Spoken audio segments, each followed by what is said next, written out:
precious technology. Her golden eyes scanned the group of students assembled before her, a diverse collection of beings from across the galaxy. "This," she announced, her voice carrying an authoritative edge, "is Orash 7, a planet where no species has survived more than a single planetary cycle without external assistance. Your task is simple: survive for 48 hours. Prove to me that you possess not only intellect, but the instincts necessary to endure." The students shifted nervously. Among them were representatives of some of the most advanced species in the galaxy. There was Lorak, a reptilian being from the humid swamps of Xylaris, whose scales glinted iridescently under the sun's rays. Beside him stood Mira, a delicate avian creature from the clouded skies of Mur, her feathers trembling in the arid wind. Next to her loomed Calyx, a heavily armored insectoid from the volcanic world of Brask, whose chitinous exoskeleton seemed impervious to the heat. Finally, almost unnoticeable in the crowd, was the lone human, a young woman named Stacy. Stacy stood quietly at the back of the group, her face partially obscured by a hood to shield her from the blistering sun. She was shorter than most of the others, her frame lean and unassuming compared to the imposing figures around her. Yet her eyes, a piercing shade of green, gleamed with quiet determination. She had joined the academy as part of an experimental program to study the adaptability of humans in extreme conditions. Her presence was regarded with skepticism by her peers, and Zarin in particular seemed to regard her as little more than a curiosity. "Humans," Zarin had once said during a lecture, "are an anomaly. Their survival stems not from innate superiority, but from sheer luck and primitive instincts. They are a species of improvisers, reliant on their crude methods and unrefined tools. It will be fascinating to see how long this one lasts." Now, as Zarin surveyed her students, her gaze lingered briefly on Stacy. The professor's lips curled into a faint smirk, as if already anticipating the human's failure. "You will each be provided with a standard survival kit," Zaron continued. "Inside, you will find basic tools and rations sufficient for a single day. Beyond that, you are on your own. Use your environment, adapt, improvise, or perish." The students exchanged uneasy glances. The airlock of the ship hissed open, and a dozen drones floated out, each carrying a sleek metallic survival kit. As the drones distributed the kits, Stacy caught hers and examined its contents. Inside were a small multi-tool, a collapsible container for water, a single nutrient bar, a thermal blanket, and a rudimentary shelter device. It was hardly enough for 48 hours on a planet like this. But Zarin clapped her hands, and the sound echoed sharply in the arid air. "Your test begins now. Remember, this is not only about survival, it is about proving that you are more than the limitations of your species." With that, the group dispersed, each student heading in a different direction to begin their trial. Some activated their scanning devices immediately, searching for signs of water or shelter. Others took to the skies, their wings or hover packs carrying them above the dunes. Stacy, however, remained still for a moment, her gaze fixed on the horizon. She felt the weight of the desert's hostility pressing down on her, but she also felt a quiet resolve building within. She had spent years preparing for challenges like this. The deserts of Earth, harsh as they were, had taught her ancestors to endure with nothing but their wits and bare hands. This planet, she thought, would be no different. She glanced at her survival kit again, noting the scarcity of resources. Her peers, with their advanced biology and technology, might see this as a limitation, but Stacy saw it as an opportunity. She knew that survival wasn't about having the best tools, it was about understanding the environment and working with what it offered. Before setting out, she crouched down and scooped up a handful of sand, letting it fall through her fingers.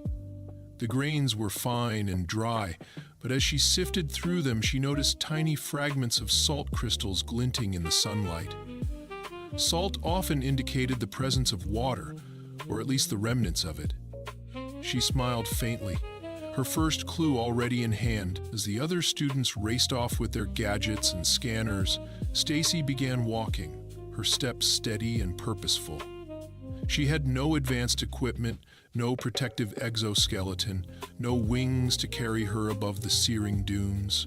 All she had was her knowledge, her instincts, and her will to survive, and that, she thought, would be enough. The heat grew more intense with each passing moment. The twin suns, relentless in their fury, seemed to mock the students as they ventured deeper into the unforgiving terrain of Orash-7. The desert stretched endlessly, a maze of dunes and jagged rock formations, offering no shade and little hope. The air shimmered with a mirage-like quality, distorting the landscape and playing tricks on the mind. The challenge was only beginning, but the strain was already palpable among the group. Stacy moved steadily across the shifting sands, her every step calculated to conserve energy. Her boots, designed for rugged environments, sank slightly with each step, forcing her to adjust her gait to avoid wasting strength. Unlike her peers, who relied heavily on their technology, she chose to rely on observation.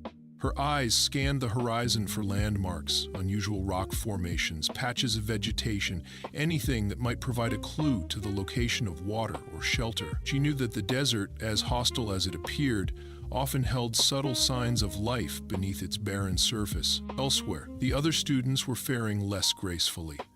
Lorak, the reptilian student from Xylaris, had activated a thermal scanner built into his wristband, which emitted a soft hum as it searched for heat signatures. His scales glistened with sweat, a sign that even his species, adapted to swampy environments, was struggling to cope with the desert's dryness. He muttered to himself in frustration as the scanner failed to pick up anything useful. The device, designed for detecting large heat sources, was overwhelmed by the omnipresent heat of the sand and suns, rendering it nearly useless. Mira, the avian student, had taken to the skies, her lightweight frame and expansive wings allowing her to soar above the dunes. From above, she hoped to spot water or some form of shelter, but the view offered little more than an endless expanse of sand. Her feathers, so accustomed to the cool, misty atmosphere of her home planet, were beginning to dry out and lose their luster. She circled lower, frustrated by the lack of results, and began to feel the strain of the dry wind cutting through her once pristine plumage. Meanwhile, Calyx, the insectoid from Brask, relied on his exoskeleton to shield him from the heat. His heavy frame made him slower than the others, but he compensated with brute strength, digging into the sand with his clawed limbs in search of water. The effort, however, was draining, and the dry, powdery sand offered no resistance, making his attempts futile. He grumbled in his native tongue, cursing the planet's inhospitable nature as the sands continued to collapse into his shallow excavations. Stacy observed none of this, as she had chosen a different path. While the others scattered in various directions, she had decided to follow the faint traces of salt she had noticed earlier. Her keen eyes caught the occasional glint of crystals in the sand, leading her to suspect that water had once flowed in this area. The challenge now was to find where it might still exist, hidden beneath the surface or trapped in underground reservoirs. She paused at the base of a towering rock formation, its jagged edges casting a faint shadow on the sand. Though the shade was meager, it provided a brief reprieve from the sun's relentless glare. She crouched down and examined the ground more closely. Tiny, hardy plants with needle-like leaves clung to the base of the rocks, their roots burrowing deep into the sand. These plants, she knew, were a sign that moisture was present below the surface. She reached into her survival kit and pulled out the multi-tool, using its sharp edge to scrape away the top layer of sand. The ground below felt slightly cooler to the touch, confirming her suspicions. As she worked, Stacy's mind was calm and focused. She thought back to her training on Earth, where survival in extreme environments was a matter of both knowledge and discipline. She remembered her instructor's words, "The environment is not your enemy. Learn its patterns, understand its secrets, and it will guide you." She had internalized this lesson, and now, faced with the harshness of Orash-7, she felt a quiet confidence in her ability to endure. The silence of the desert was occasionally broken by distant sounds, grunts of frustration from Lorak, the rhythmic beating of Mira's wings, and the scraping noises of Calyx's claws against the sand. None of them seemed to be making progress, their advanced tools and natural adaptations proving insufficient against the planet's challenges. In contrast, Stacy's slow, deliberate approach began to yield results. She found a shallow depression near the rock formation where the sand was noticeably darker and more compact. This, she realized, could be a sign of subsurface water. She set to work, using the multi-tool to dig carefully into the ground. The sand grew cooler and slightly damp as she dug deeper, a promising indication that water was close. Her movements were methodical, each scoop of sand revealing a little more moisture. She felt a small surge of hope, but she knew better than to let it distract her. Survival was about persistence, and she couldn't afford to let her guard down. As the suns began to dip lower in the sky, casting longer shadows across the desert, Stacy paused to assess her progress. She had dug a hole nearly a meter deep, and the sand at the bottom was distinctly wet. It wasn't much, but it was enough to confirm that water was present. She leaned back on her heels, wiping the sweat from her brow, and allowed herself a moment of satisfaction. While her peers struggled with their advanced gadgets and brute force, she had relied on instinct and knowledge, and it was paying off. Far in the distance, she spotted the faint silhouettes of the other students. They appeared scattered and disorganized, their movements betraying frustration and exhaustion. Stacy felt no sense of superiority, only a quiet determination to continue.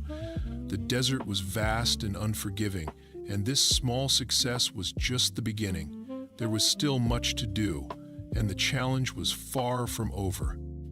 The day ended with the suns dipping below the horizon, the temperature dropping sharply as darkness enveloped the desert. Stacy used the thermal blanket from her survival kit to conserve her body heat, her mind already planning her next steps. She would need to extract and purify the water she had found, a task that would require both ingenuity and patience. As she lay beneath the star-filled sky, she felt a quiet pride in her efforts, but she knew that the true test of survival was only just beginning. Nightfall on Orash 7 transformed the desert into an entirely different world. The scorching heat dissipated, replaced by an almost unnatural chill that seeped into Stacy's bones. The stars above glittered with breathtaking clarity, but the cold wind sweeping across the dunes left no room for admiration. She wrapped herself tightly in the thermal blanket from her survival kit, her muscles stiff and her mind weary from the day's effort. The hole she had dug now lay before her, dark and silent, but it held the promise of life. Somewhere below the surface, water waited, hidden, elusive, but undeniably present. The silence was oppressive. There were no sounds of wildlife, no whispers of vegetation brushing in the breeze. Even the distant murmurs of her peers had faded into the vast emptiness of the desert. Stacy felt the weight of solitude pressing against her, a sharp reminder of just how isolated she was. She shifted her focus back to the task at hand. Survival in a place like this demanded not only physical endurance, but also mental fortitude. Dwelling on the enormity of her situation would only sap her strength. She crouched beside the hole, examining the damp sand she had unearthed earlier. It wasn't enough to dig and hope for the best. She needed a plan. Pulling out her multi-tool, she began to refine the edges of the pit, ensuring the walls wouldn't collapse as she worked. Her hands moved with practiced precision, each action deliberate and purposeful. Her training had taught her the importance of efficiency. Every movement needed to conserve energy. The process was grueling. As she dug deeper, the dampness increased, turning the sand into a sticky, resistant sludge. Her arms ached from the effort, and the sharp chill of the night only heightened her discomfort. Yet she pressed on, her resolve unshaken. Survival wasn't about comfort, it was about necessity. The moisture in the sand grew heavier, and the faint scent of wet earth reached her nose. It was a small victory, but it reignited her determination. By the time the first hint of dawn painted the horizon with soft hues of pink and orange, Stacy's pit had reached a depth of nearly 2 meters. Exhaustion weighed heavily on her, but the sight before her gave her a renewed sense of purpose. At the bottom of the hole, a shallow pool of water had begun to collect, glistening faintly in the early light. It wasn't much, just a thin layer, but it was enough to confirm that she was on the right track. Her heart raced with a mix of relief and triumph. Against the odds, she had found what so many believed was impossible on Orash 7. The next step was extraction. She retrieved the collapsible container from her survival kit and carefully scooped up the water, mindful not to disturb the sediment at the bottom. The liquid was murky, laced with fine particles of sand and traces of minerals. It wasn't safe to drink, not yet, but she had anticipated this. Her training had covered basic filtration methods, and she intended to put that knowledge to use. Stacy set up a makeshift filtration system, using the limited resources at her disposal.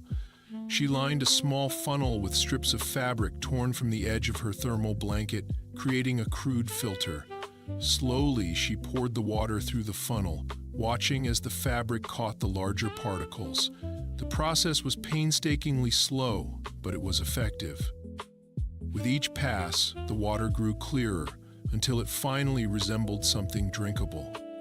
She held up the container, inspecting the liquid against the morning light. It wasn't perfect, but it would sustain her. As she took her first cautious sip, a wave of relief washed over her. The water was bitter and metallic, but it quenched her thirst like nothing she had ever experienced before. She savored each drop, knowing that this small victory could mean the difference between life and death in the days to come. While Stacy worked, the other students were facing mounting challenges. Lorak's thermal scanner had failed completely, its circuitry fried by the relentless heat of the previous day. Frustrated and dehydrated, he had resorted to aimlessly wandering the dunes, his reptilian physiology no longer offering the protection he had relied upon. Mira's feathers had become brittle, and the avian struggled to stay airborne in the turbulent winds of the desert. She had landed near a rocky outcrop, but her search for water had yielded nothing.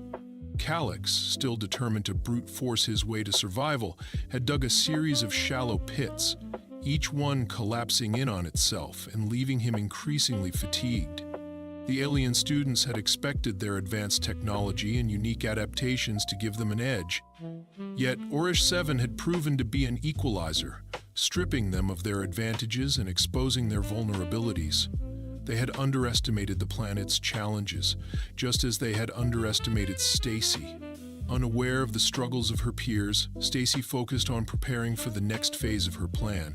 The water she had found would sustain her temporarily, but she knew it wasn't a long-term solution. She needed to identify a more stable source, something that could provide a continuous supply. Her mind raced with possibilities. The presence of water here suggested that there might be underground reservoirs or natural springs nearby. She needed to expand her search, but she also needed to balance caution with ambition.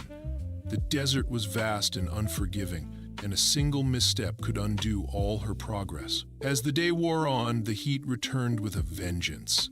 Stacy adjusted her strategy, using the shade of the rock formation to shield herself from the worst of the sun's rays. She rationed her water carefully, sipping only when absolutely necessary. Her movements were slow and deliberate, conserving energy as she continued to dig and refine her water source. Each small success fueled her determination, reinforcing her belief that survival was within her grasp. By late afternoon, Stacy's efforts had caught the attention of the alien teacher, Zaron. The professor had been monitoring the students' progress from a distance, her golden eyes narrowing as she observed their struggles. Zaron had expected the human to fail quickly, to succumb to the planet's challenges like so many before her. Yet here she was, not only surviving, but thriving. The sight of Stacy's makeshift filtration system and carefully dug pit filled Zaron with a mix of curiosity and begrudging respect. She made a note to investigate further, though she refused to let her growing admiration show. As the suns dipped lower in the sky, Stacy paused to reflect on her progress. The desert was still a harsh, unforgiving place, but she no longer felt overwhelmed by its vastness. She had proven to herself that she could adapt, that her knowledge and instincts were enough to navigate even the most hostile environments. The journey ahead was uncertain, but she faced it with a quiet confidence, knowing that she had already achieved what many had deemed impossible. The next morning, the desert unveiled a new challenge. The air was still and heavy, the rising heat creating a suffocating blanket that pressed down on everything it touched. Stacy stirred from her light sleep, her body stiff from a night spent curled against the rocky outcrop.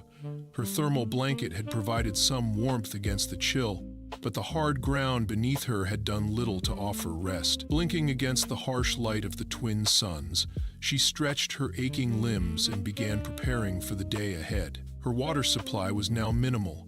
The small pool she had uncovered the previous day had yielded enough for a handful of sips after filtration, but it was clear that it wouldn't be sufficient for long-term survival. She glanced down at the hole she had dug, now dry again except for a faint dampness clinging to the edges. The water she had collected was proof of possibility, but the challenge now was to find a more sustainable source. Stacy's gaze shifted to the horizon, scanning for clues. The desert seemed endless, the dunes rolling like frozen waves of gold. Yet she knew that no landscape was entirely barren. Her training had taught her that even the harshest environments held secrets for those who knew how to look. As her eyes adjusted to the glare, she noticed something faint in the distance. A jagged line against the otherwise smooth skyline. It wasn't another dune. It was darker and sharper, likely another rock formation. Its prominence suggested it might be larger than the one she had camped near. If her instincts were right, such a formation could act as a natural collector for water or even hide a subterranean spring. Determined, she packed her limited supplies and set out toward the distant shape. Her pace was steady, her movements deliberate to conserve energy. The desert sands shifted beneath her feet, each step a test of balance and endurance. The heat was already rising, beads of sweat forming on her brow as the suns climbed higher into the sky. She adjusted her hood to shield her face, her focus unwavering as she pushed forward. Elsewhere, the other students continued their struggles. Lorak, now visibly weakened, had abandoned his thermal scanner entirely. His once iridescent scales had dulled and his movements were sluggish as he wandered aimlessly through the dunes. Mira, perched atop a smaller rock outcrop, was furiously preening her feathers, trying to combat the dryness that had left them brittle and uneven. Calyx, the insectoid, had resorted to eating small, dried-out plants he had found scattered across the sand, his frustration evident in the erratic clicking of his mandibles. None of them had made significant progress, their initial confidence eroded by the relentless conditions of Orash. Stacy, in contrast, felt her determination growing with each step. The distant formation grew larger as she approached, its dark silhouette taking on more defined edges. The journey was grueling, the sun merciless, but she pressed on, her mind focused on the goal. As she drew closer, she began to notice subtle changes in the landscape. The sand near the base of the formation was darker, almost reddish in hue, and small clusters of hardy plants dotted the area. These plants, with their thick, waxy leaves, were a clear sign of moisture. She reached the base of the formation just as the suns reached their zenith. The rocks were massive, jagged monoliths jutting out of the sand like the bones of some ancient creature. Their surfaces were rough and pitted, evidence of centuries of erosion by wind and sand. Stacy circled the base, her eyes scanning for any signs of water. She noted small cracks and crevices in the rock, some of which held patches of green moss, a sure indicator of dampness. Her attention was drawn to a particularly deep crevice at the base of the largest rock. The opening was narrow, barely wide enough for her to squeeze through, but the air emanating from it was noticeably cooler. She crouched down and peered inside, her heart pounding with anticipation. The darkness of the crevice concealed its depth, but the faint glimmer of moisture on the rock walls was enough to spur her into action. Using her multi-tool, she began to carefully widen the opening, chipping away at the edges to create enough space to crawl through. The work was slow and labor-intensive, each strike sending small shards of rock scattering across the sand. Her hands ached and sweat dripped down her face, but she refused to stop. The promise of water, of survival, drove her forward. After what felt like hours, the crevice was finally wide enough to allow her passage. She slid inside, her movements cautious as she navigated the narrow space. The air within was cool and damp, a stark contrast to the searing heat outside. The darkness pressed in around her, but she pressed on, guided by the faint sound of dripping water echoing in the distance. Her heart raced as the sound grew louder. The passage widened slightly, and she found herself in a small chamber. In the center, a shallow pool of water glistened in the dim light filtering through the cracks above. It was pristine, untouched, a hidden treasure in the heart of the desert. Stacy knelt beside the pool, her exhaustion momentarily forgotten as she cupped her hands and scooped up the cool, clear water. She drank deeply, the liquid revitalizing her parched body. The discovery was more than she could have hoped for. The pool was large enough to provide a sustainable source of water, and its location within the rock formation offered natural protection from the elements. She quickly began devising a plan to transport water back to her camp, using the collapsible container from her kit. Each trip would be arduous, but the reward was worth the effort.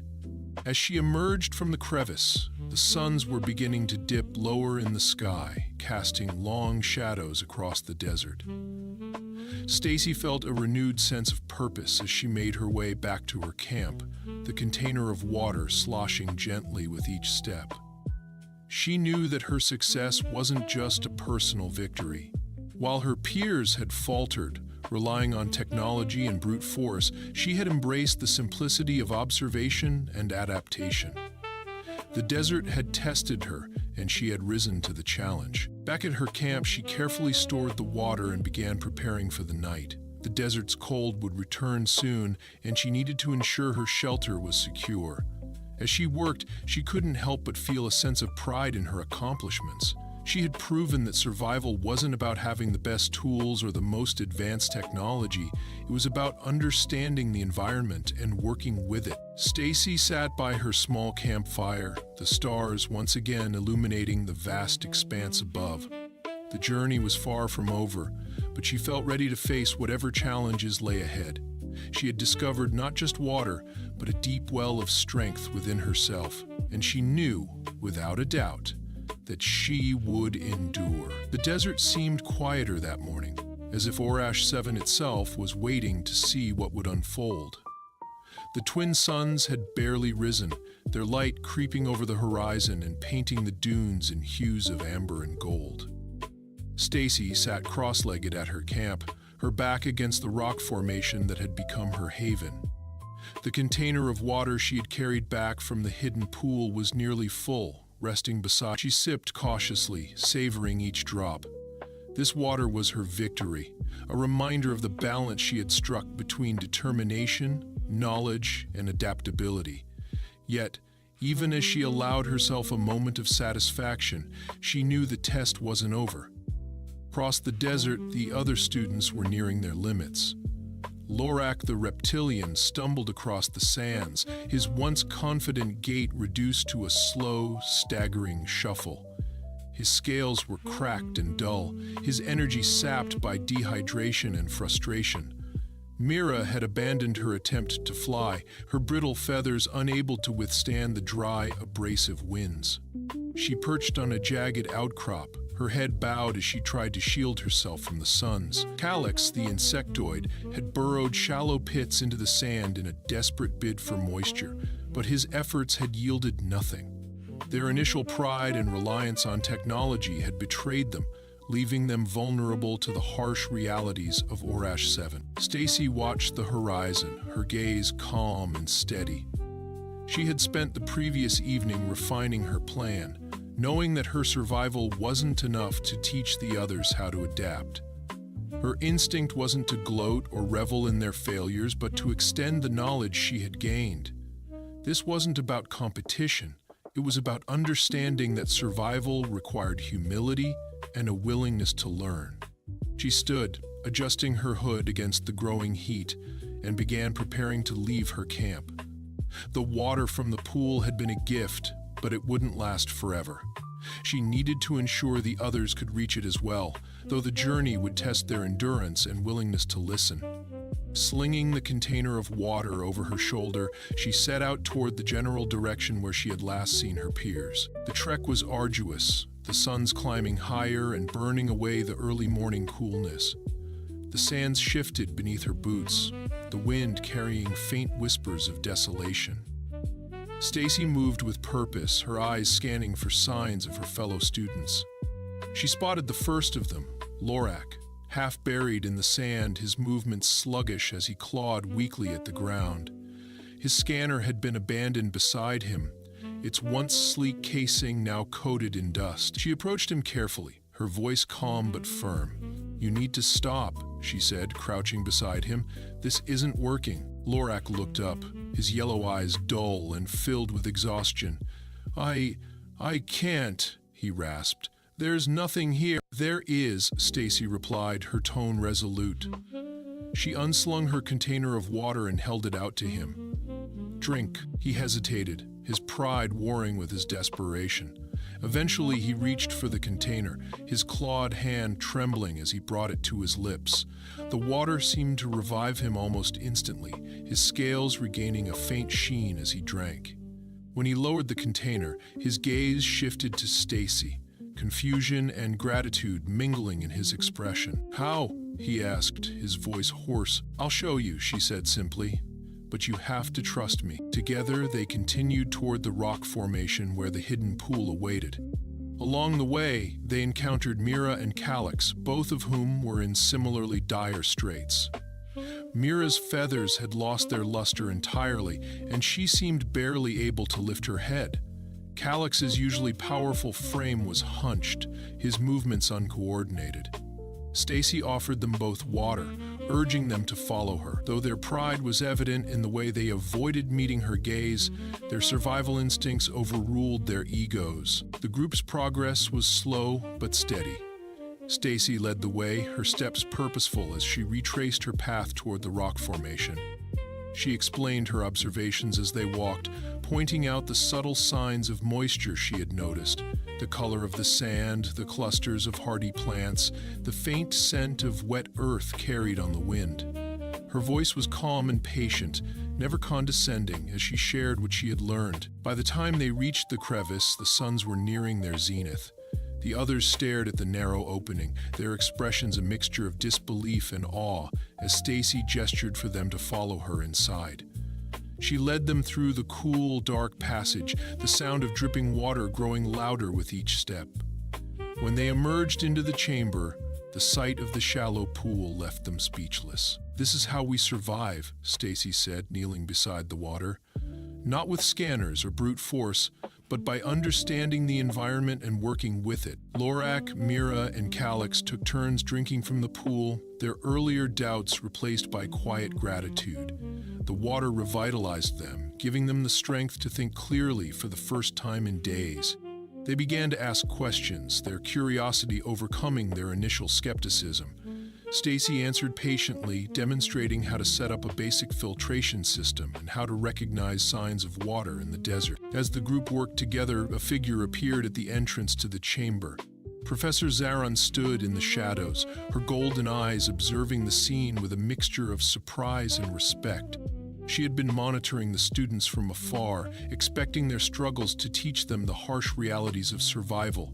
Yet what she saw now was beyond her expectations. The human, whom she had dismissed as primitive and unremarkable, had not only survived, but had become a leader, guiding her peers with a wisdom born of experience. Zaron stepped forward, her voice echoing in the chamber. "You've done well," she said, addressing the group but looking directly at Stacy. All students turned to her, their expressions a mix of pride and relief. Stacy met Zaron's gaze, her green eyes steady and unflinching. She didn't need the professor's validation to know what she had accomplished, but the acknowledgement was still meaningful. Zaron's gaze softened. "Survival isn't just about endurance," she said. "It's about learning, adapting, and helping one another.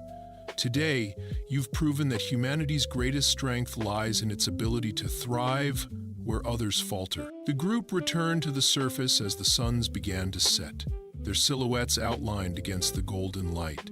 They had faced the harshness of Orash 7 and emerged not just as survivors but as a team, united by their shared struggle. For Stacy, the journey had been more than a test of physical endurance. It had been a testament to the resilience and ingenuity of her species. As the desert winds carried away the last traces of the day's heat, she felt a quiet pride in what she had accomplished. She had not only survived, she had transformed the desert into a lesson in survival for all who dared to face it. The stench hit first ozone crackling in the dry air, mixed with the copper tang of old blood and something oily that stuck to your throat when you breathed too deeply. Even from outside the gates of the Apex Trials, Droveth Prime's infamous death arena, the scent was unmistakable.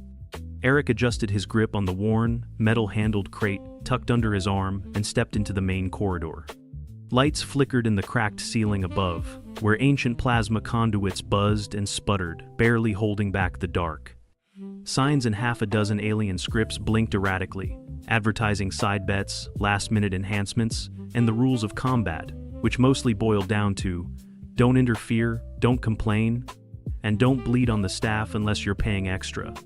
Behind him, two security guards made a wheezing attempt at laughter, their mouths lined with vestigial gills and sharp, uneven teeth. That a weapon, human? One snorted, eyeing the crate. Eric set it on the floor. It's my fighter, he said. They didn't even bother hiding the laughter this time. A third guard had to brace himself against the wall, hacking up a glob of fluorescent spit that sizzled as it hit the concrete. Eric knelt and opened the crate. The animal inside looked up at him with sleepy eyes, snorted, and waddled out, its rough fur bristling in patches.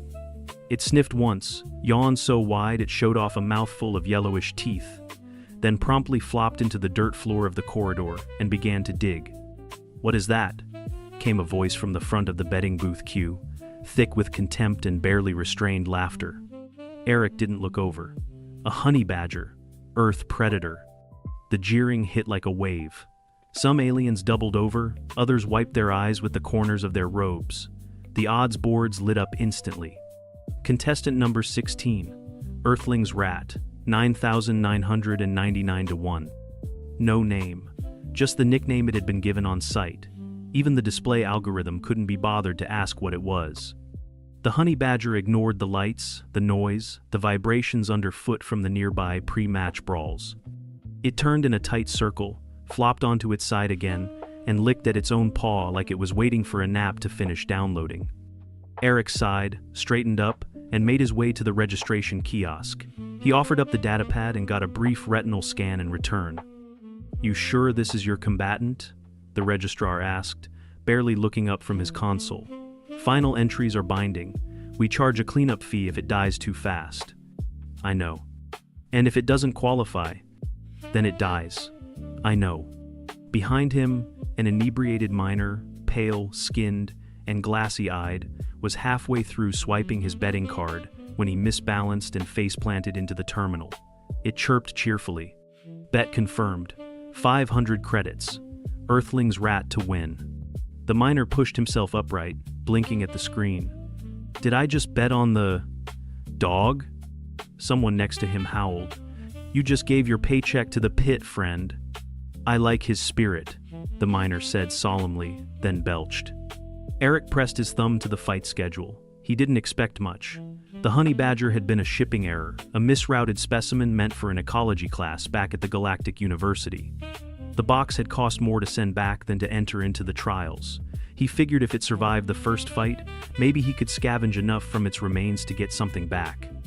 As the announcement echoed across the arena, first match, Earthling's Rat versus Vorax Serpent. He picked up the crate and walked toward the pit. The arena floor opened like the maw of a giant beast. Lights beamed down from broken pylons, illuminating a battlefield of dried mud and half-digested bones. The crowd above buzzed with anticipation, the scent of stimulants and overcooked meat wafting through the vents. The opposing gate clanked open. The Vorax Serpent slithered into view. 20 feet long, its body coiled with muscle as thick as hydraulic pipes, scales glinting in shifting shades of green and violet. Its eyes glowed red.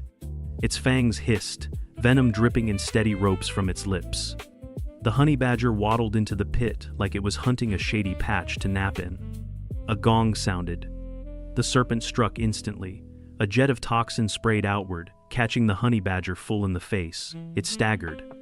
Eric's heart stopped. The badger sneezed, shook itself. Then it charged. The serpent reared back, fangs bared. The badger leapt not at the coiled body, not at the thick neck, but straight into the open mouth. Screams burst from the crowd. Bookies shouted in disbelief. The honey badger vanished into a whirlwind of scales and muscle, blood spraying.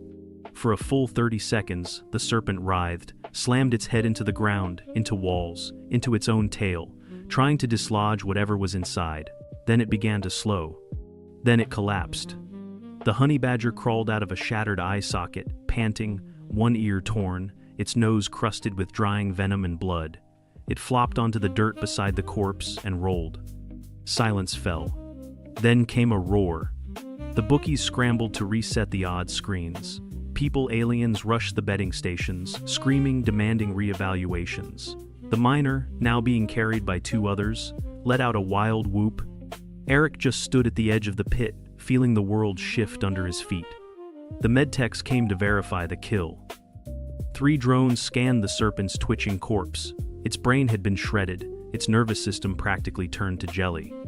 "That's not a rat," the announcer muttered through the arena PA. That's something else." Eric looked down at the honey badger. It yawned again. No fear, no recognition, no celebration. It had simply won. The roar did not fade when the serpent stopped moving. It changed pitch, like a storm that realized the mountain would not fall and decided to hammer it harder. Security drones zipped to the carcass. A ref in a rust-colored vest blew a whistle that cut through the chaos. The honey badger rolled once more in the dirt and shook off a patter of red. Eric vaulted the waist-high rail into the service trench and jogged to the handler gate. A medtech in gray armor met him with a scanner wand the size of a baton. The wand hummed over the badger. Tiny glyphs scrolled down a slate. "Heart rate up, breathing steady, pupils reactive," the medtech said.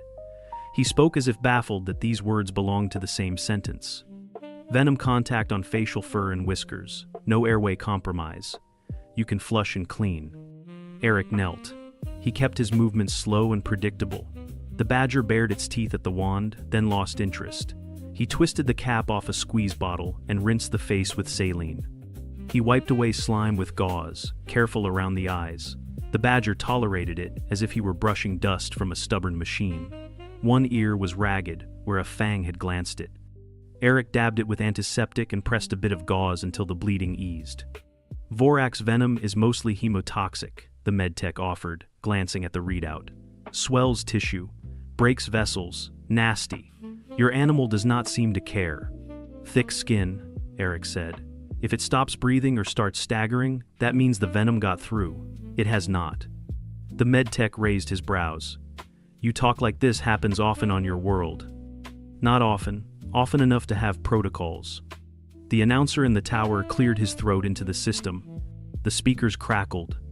"Adjust your wagers. Adjust your expectations. Adjust your soul. Earthling's entry continues to surprise us all. Round 2 begins after a short reset." Eric carried the badger back toward the prep alcove, a damp room under the stands where steam piped along the ceiling and sandbags leaned like sleeping guards. He set down the crate and offered a dish of water with electrolyte tablets crushed in it. The badger lapped and sniffed his hand, then curled on the mat with a grunt. Its chest rose and fell in short, efficient breaths. From the walkway above, voices cascaded down.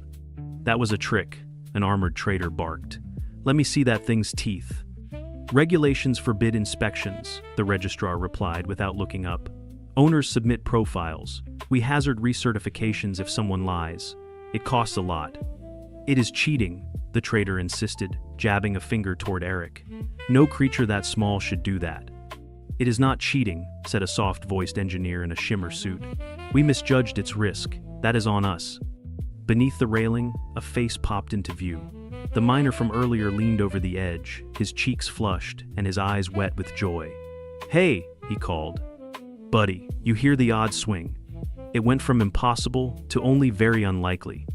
Do you have a name? Eric asked. Mason, he said, and thumped his chest. Mason, who cannot believe he pressed the wrong button and is now married to Destiny. I am betting on it again. I like that it looks bored. Do not talk so loud, an elderly bookmaker hissed as he shuffled past with a rack of paper slips. You will make the numbers run. On the main board, the figures flickered. Earthling's rat shifted from a joke to a gamble. The crowd's laughter thinned to a blade, then tilted toward awe. Under that hum, Eric could feel something else moving, unease. The way miners looked at dark passages after a tremor. If this was a small animal from Earth, what did the big ones look like? A handler approached from the other side of the alcove, a tall being with smooth copper skin and a ring of studs along what passed for a jawline. He wore a cloak with iridescent angles that threw odd shadows. Beside him stood a cage too large to fit through the door in one piece. You are the human, the handler said. I am Keth of Vera. My beast will meet yours next. Plated carnosaur, 3 meters to the shoulder, tri-toe feet, bite that can crack steel rebar. It likes to toss prey to break the spine. Eric swallowed. Good to know. Keth smiled without warmth. I admire your nerve. It will be the last thing I admire tonight. I suggest you take pictures while your animal is still in one piece. The gate sirens fired. The board flashed. The announcer's voice rolled like thunder bottled in a can. Round 2. Earth entry versus plated carnosaur from the jungles of Vera. If you are carrying a small child, do not hold it over the rail. Eric clipped the leash to the badger's harness. The badger planted its feet and pulled like a sled dog that had spotted a rabbit. He let it go at the edge of the tunnel and watched it trot into the light without ceremony. Across the pit, the carnosaur made the earth tremble. Armor plates banded its back and thighs. Its head swung on a thick neck built for blunt force. It took a step and the arena felt smaller. The gong hit. The carnosaur did not roar. It exhaled like a furnace catching. It charged with a gait that used hips and tail like a spring. The crowd rose in one motion. The badger ran toward it. At the last instant, the badger veered left under the belly, a blur of muscle and dirt. It hit the inner ankle and latched. The carnosaur stumbled, tried to kick free, then took another step that placed all its weight on a tendon that was no longer anchored. The sound was a flat, ripping pop. The carnosaur went down on one knee and snapped at its own flank. The badger let go, scooted to the other leg, and bit at the back of the knee joint. It tore in short, ragged pulls that sent up a spray of dark blood. The giant twisted, tail lashing, claws raking furrows into the floor. A spike on its forelimb clipped the badger's shoulder. The impact spun the small body into the dirt. Eric flinched. He felt it in his ribs. The badger scrambled upright. It shook once, then darted under the chest again. It opened a trench along the long tendons that ran to the front foot. When the carnosaur tried to stand to slash down, the front foot folded. The beast toppled onto the injured side, mouth snapping, teeth carving empty air. The badger backed out and circled with stiff little steps, gauging distance with animal math older than language. It darted in and grabbed the hamstring behind the last intact rear leg. The carnosaur tried to roll. The badger rode the movement and bit higher, near the big bundle where thigh met hip. Another pop, a wet clunk. The carnosaur collapsed onto its belly. Its head thrashed once. The badger vaulted to the snout and went for the nostril slit. It clawed the soft tissue until the carnosaur reared back in reflex. The badger plunged into the space behind the eye. The thrashing slowed to a tremor. Dust settled in white curtains. The arena quieted all at once, like a valve had been closed. Stop the count, the ref shouted. Drones zipped, scanned, and pinged a confirmation. The carcass sagged like a dropped tent. The badger dropped from the brow ridge and landed with a thud. It limped slightly. Blood streaked its left shoulder. Eric was already climbing through the handler gate. The medtech met him again, faster this time. No respiratory distress, no visible neurologic signs. That shoulder is a puncture or a gouge. We need to clean it now. If there is a flap, it may need stitches. Stitches should wait until after the event, unless you want to risk sedation. Eric knelt, and the badger pushed its head into his knee, as if claiming the right to be fussed over. The shoulder cut was ugly, but not deep. Skin and subcutaneous fat were opened. Muscle looked intact. The edges did not gape. He flushed it with saline until the fluid ran clear. He picked out grit with clean tweezers.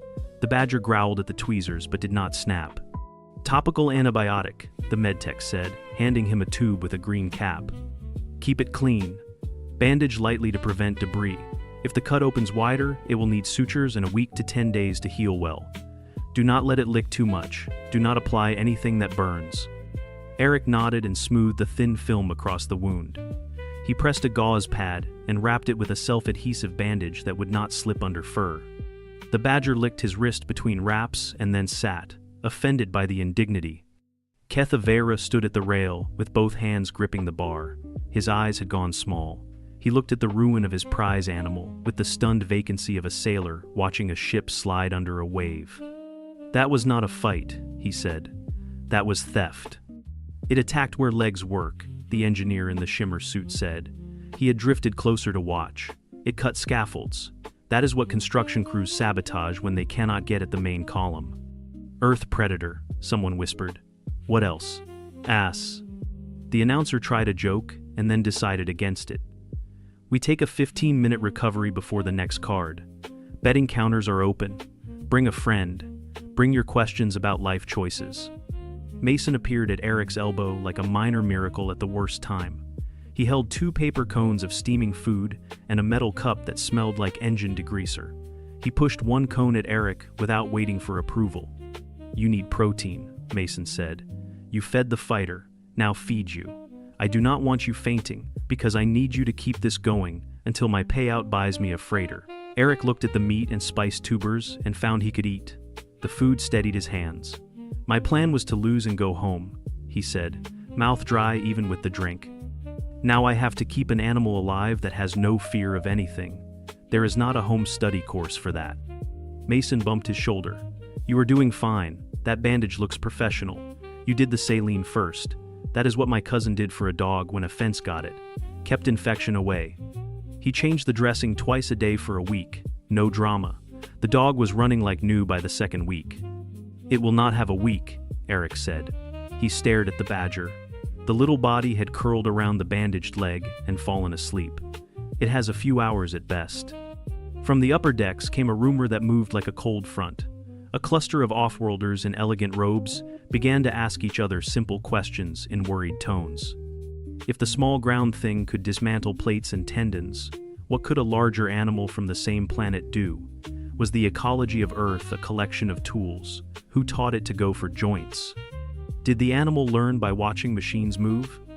Eric kept his eyes on the badger.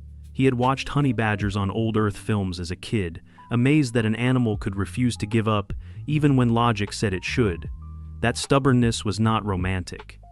It was a blunt instrument. It meant you had to be careful what you pointed it at.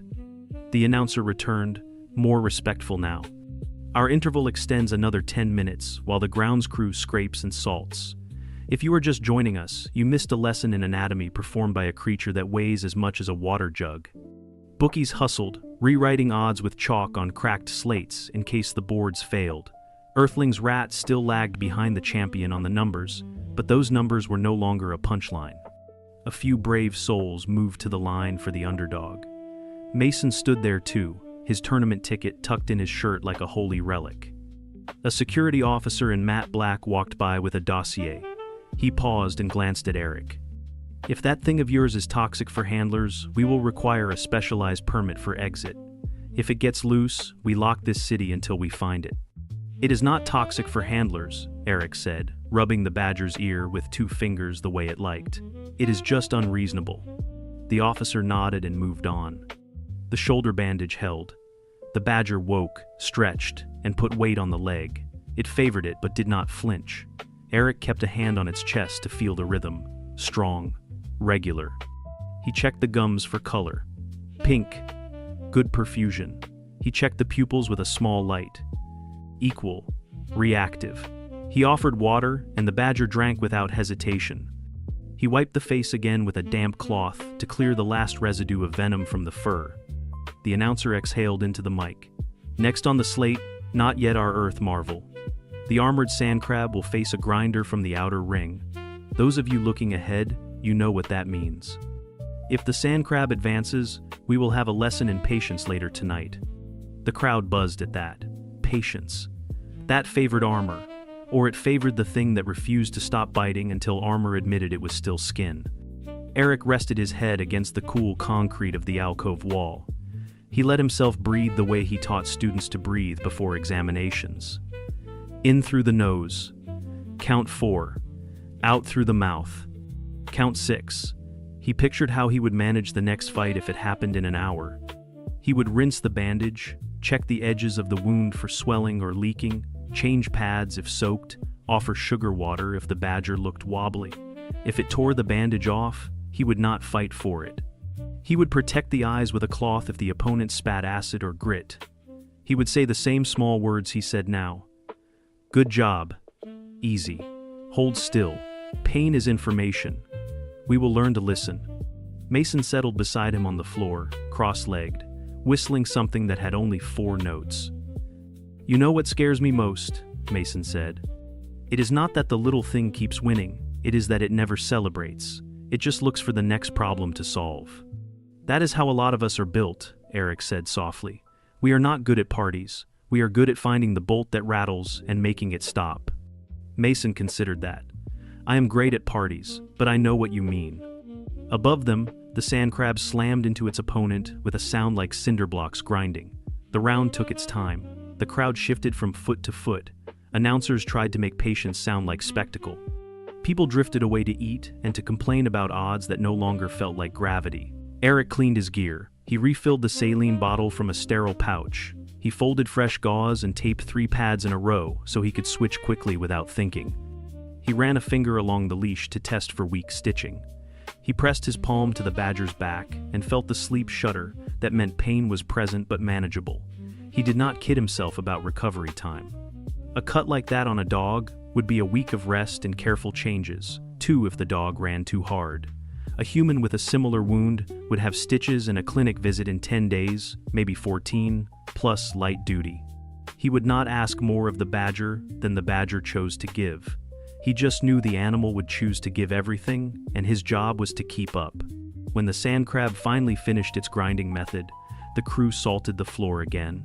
The announcer gave the crowd a summary in 3 sentences, all of them careful.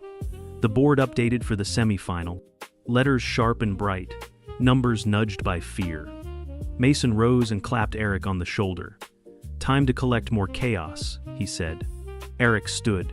He clipped the leash to the harness and felt the badger lean into it, forward, hungry for the next puzzle.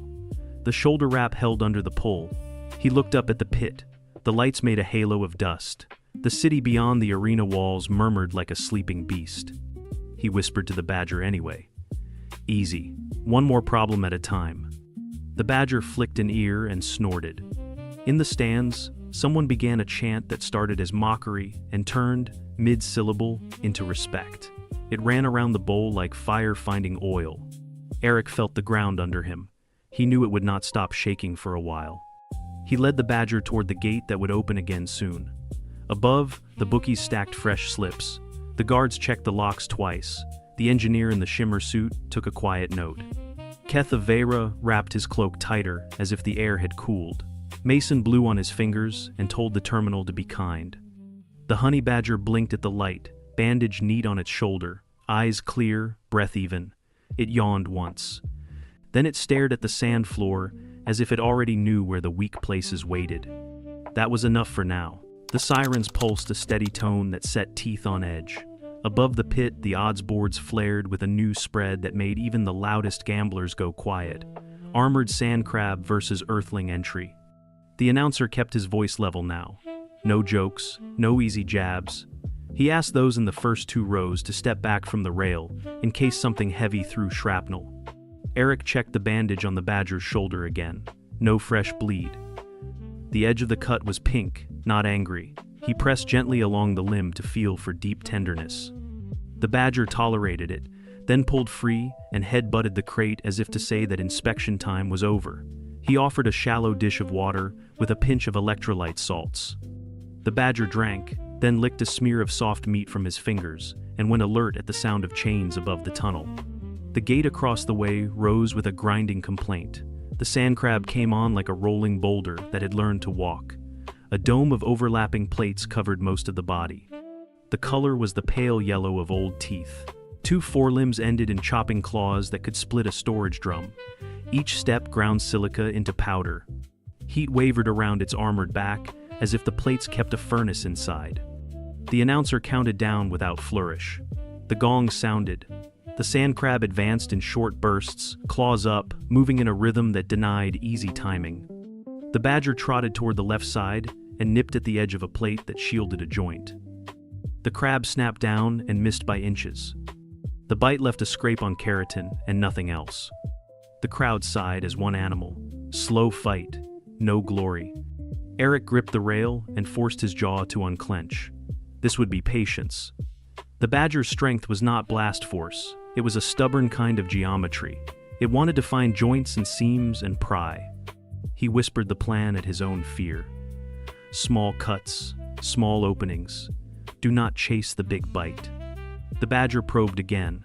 It feinted at a rear plate and then darted under the chassis to rake across a seam where a limb joined the belly. The sound was a rasping rip. The crab jolted, then slammed its whole body down. Dirt leapt. The badger sprang clear, with a dust cloud trailing its tail.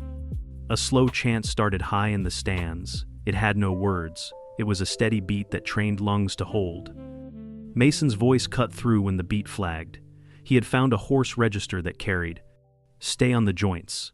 Right there, right there." The crab turned, claws carving wide arcs that tossed grit and shards.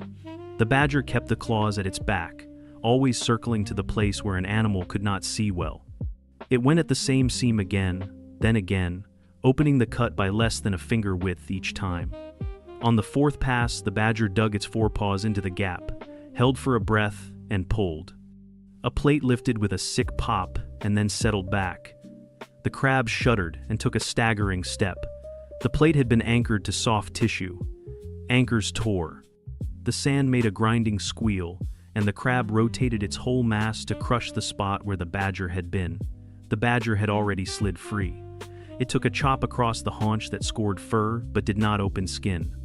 It shook, blinked grit out of its eyes, and went right back to the seam. 10 minutes passed. 15. The announcer stopped talking and let the sound of the fight carry the story. The chant wove around the pit like rope. Even some of the traders who had booed earlier leaned in, hands on the rail, knuckles pale. The crab changed tactics. It dug its own foreclaws into the earth and heaved, sending a wave of dirt at chest height. The badger took it full face. It vanished, then exploded out of the collapsing clod and slammed its head into the open seam like a wedge. It twisted with its whole body. The plate lifted again with a groan, more this time. A clear string of fluid flashed in the light and snapped. The crab's right forelimb dragged for the first time. The claw came down on the badger's back. The impact drove air from the small body and pressed it into the soil. Eric saw the skin buckle and thought of broken ribs. The badger squirmed like a mussel under a boot. It slipped its shoulder, rolled, and slithered free with a hide peel motion that looked wrong and impossible. It came clear with a red streak across the bandage and a new raw line along the flank. Eric was already moving to the handler gate before the medtech spoke. The medic held up a palm. Wait for the count. He hated the rule. He understood it. No interference while both animals were moving. The badger limped 2 steps, tested the leg, then drove forward as if nothing had happened. It went for a different target, a thin membrane behind the small side eye. The crab jerked and slammed its head into the wall. Chips of stone fell. The badger slid, lost purchase, and dug in with claws that threw sparks on shell. Another 10 minutes. The crab's breath came in hot bursts through tiny slits near the underside. Eric could see the rhythm and knew the animal was running on the top of its range. The badger was, too. Its tongue flicked and retreated. Its sides moved like bellows. Heat shimmered above its shoulders. Eric shouted the only thing he thought might help. "Water when you are done, not before. Finish the seam." The badger did not look at him. It found the first seam again and clamped onto a strip that had started to lift. It ground its teeth and shook. The plate came away with a sound like a nail tearing free of wood. Under the plate lay tissue that looked like pale steak. The badger bit and tore. The crab convulsed and tried to fold in on the wound. It could not reach. Its mass refused to bend that way. The badger bit the same spot again. A gush of fluid sprayed. The crab's right side sagged. The badger clawed inward and dug until a bundle of fibers came free and snapped like overstretched strings. The crab shuddered. It tried to raise a claw. The limb only twitched. The crowd understood what that meant. The chant turned into words that hopped from language to language, but all said the same thing. Again. The badger moved to the second seam and repeated the work in smaller bites. It kept its head down when the crab tried another dirt wave. It backed off when the shell shifted to fall. It returned and pried without hurry. It made a hole big enough to fit its head and then its shoulders. It vanished into the crab and reappeared out the other side, dripping, eyes bright. The ref's whistle cut across the arena. The drone spun in and scanned. Readouts flashed on the boards for one lingering second. Nerve conduction flat in the right forelimb. Blood flow critical under the plates. The ref raised a gloved hand. The bell went. The badger stood beside the dead crab as if it had misplaced a nap. It swayed once. Eric jogged into the pit with a towel and the saline bottle. He scooped the badger by the ribs to spare the bandaged shoulder and carried it at arm level so the chest could expand. He set it on the mat in the alcove and went to work.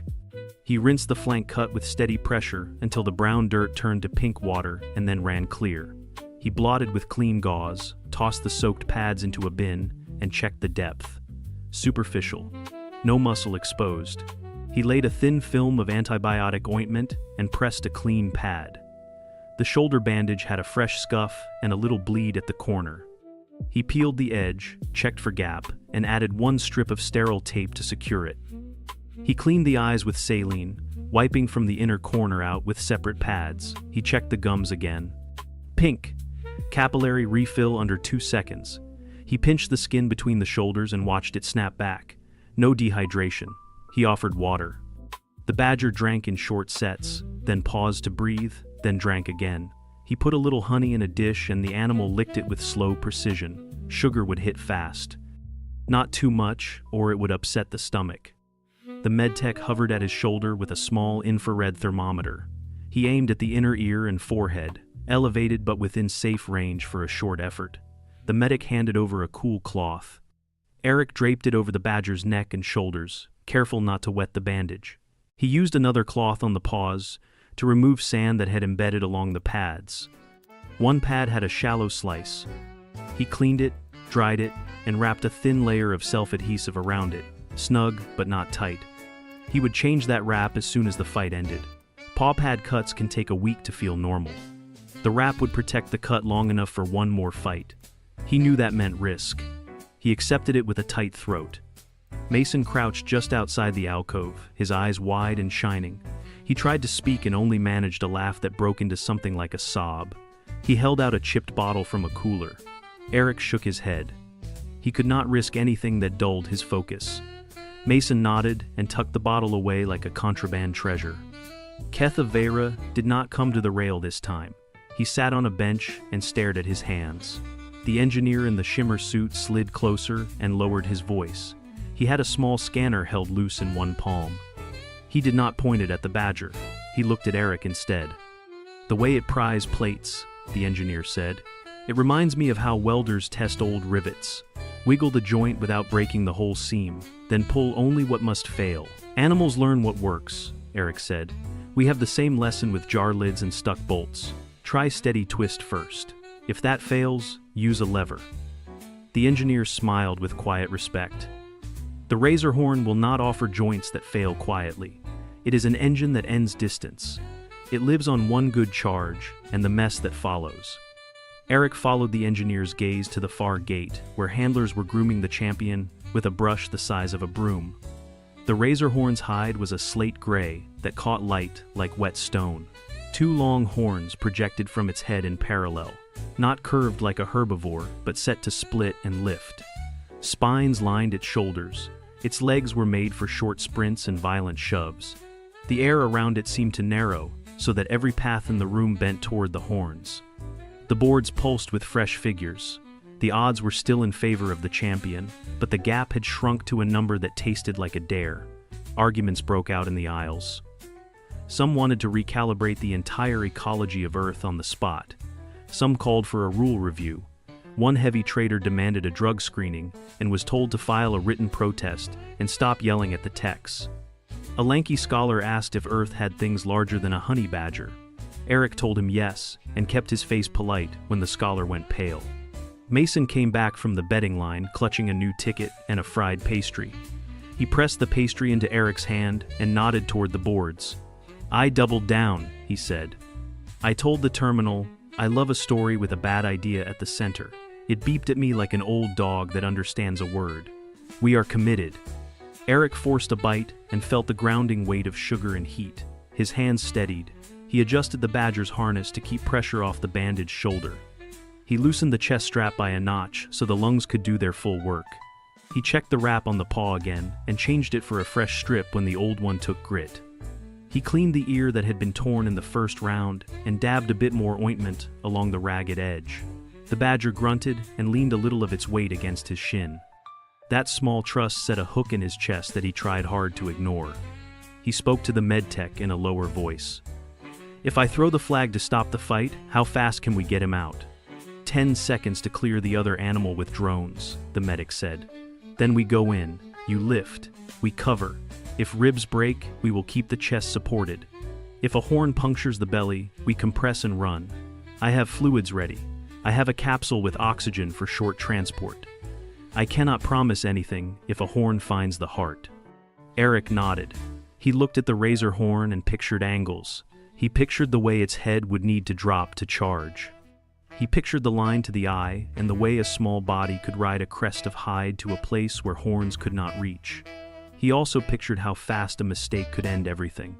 He decided he would stop the fight if the badger lost its rhythm, or if breathing went ragged. He would not let stubbornness turn into cruelty. He accepted that the crowd would riot if he pulled early.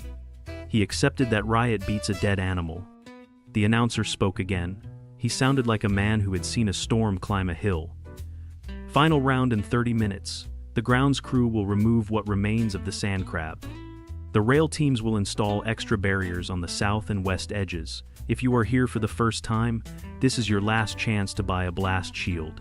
I am not joking." Time markers lit out along the inner ring. 25 minutes. 20.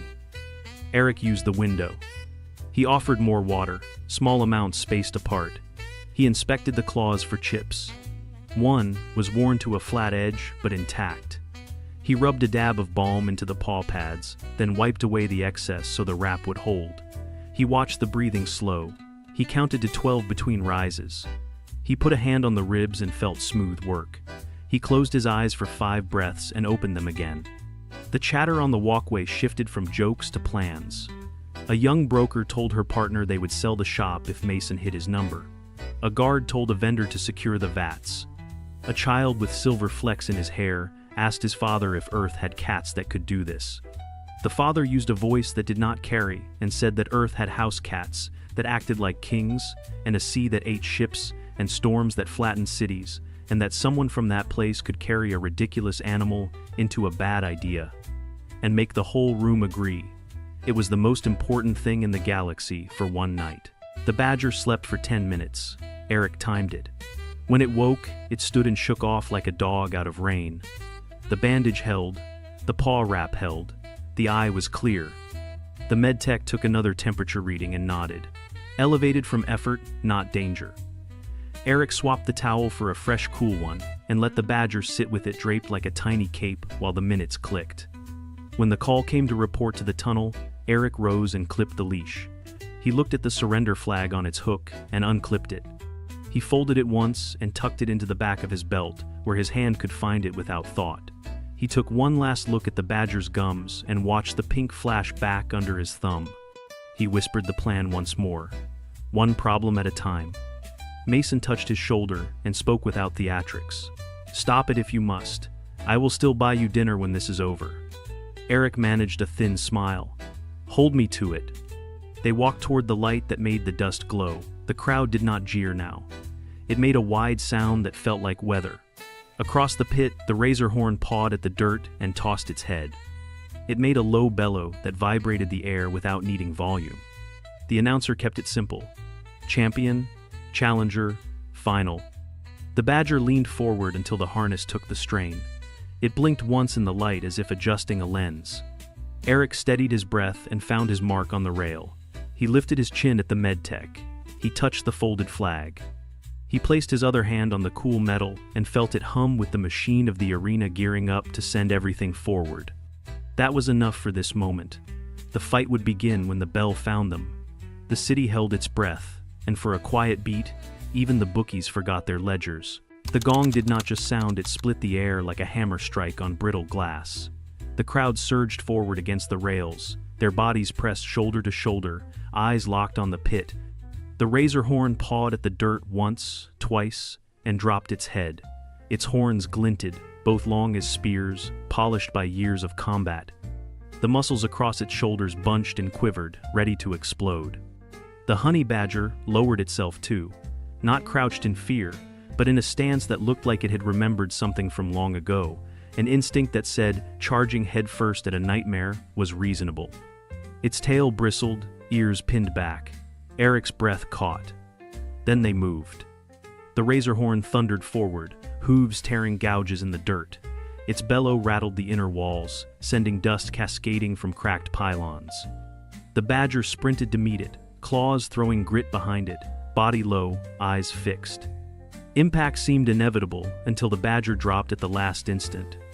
The razor horn's horn skimmed inches above, close enough to shear fur, but the little predator twisted sideways, rolled, and clawed its way up the massive beast's neck before momentum carried them apart. The crowd screamed. The razor horn thrashed its head, smashing against the wall, trying to dislodge the scrap of fur and teeth, now anchored near its jaw.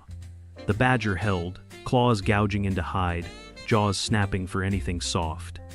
The horned giant slammed itself into the floor, rolled in desperation, its spines tearing gouges into the arena sand. The badger vanished beneath its bulk. Eric's stomach clenched. He grabbed the rail with both hands, the surrender flag half raised, then the badger burst from under the razor horn's chest, bloodied but still moving, a flap of skin hanging loose along its flank. It shook itself, teeth bared, and went straight back in. Ribs intact, the medtech muttered from beside Eric, scanning through the drone feed. Laceration, shallow, bleeding fast but not catastrophic. Your animal still fights. The badger scrambled onto the beast's shoulder and went for the eye. The razor horn jerked its head violently, but the small predator latched on with a grim stubbornness that froze the arena into silence. Its teeth sank into the corner of the socket. The razor horn howled, a noise so deep it vibrated through bone. It staggered, flailed, tried to impale itself against the wall to crush the badger, but the badger only dug deeper.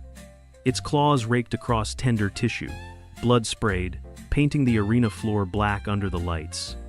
Eric's hands shook. He wanted to pull the flag, to end this, but the fight had already tipped. The giant's steps grew uncertain, it stomped, faltered, staggered again.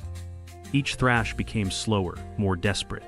Its vision gone on one side, it spun wildly, but its body betrayed it. The badger clung on. Bite, claw, rip. No pause, no hesitation. 20 minutes in, both combatants were coated in blood. The razor horn bellowed again, weaker this time, a sound full of fatigue. Its knees buckled.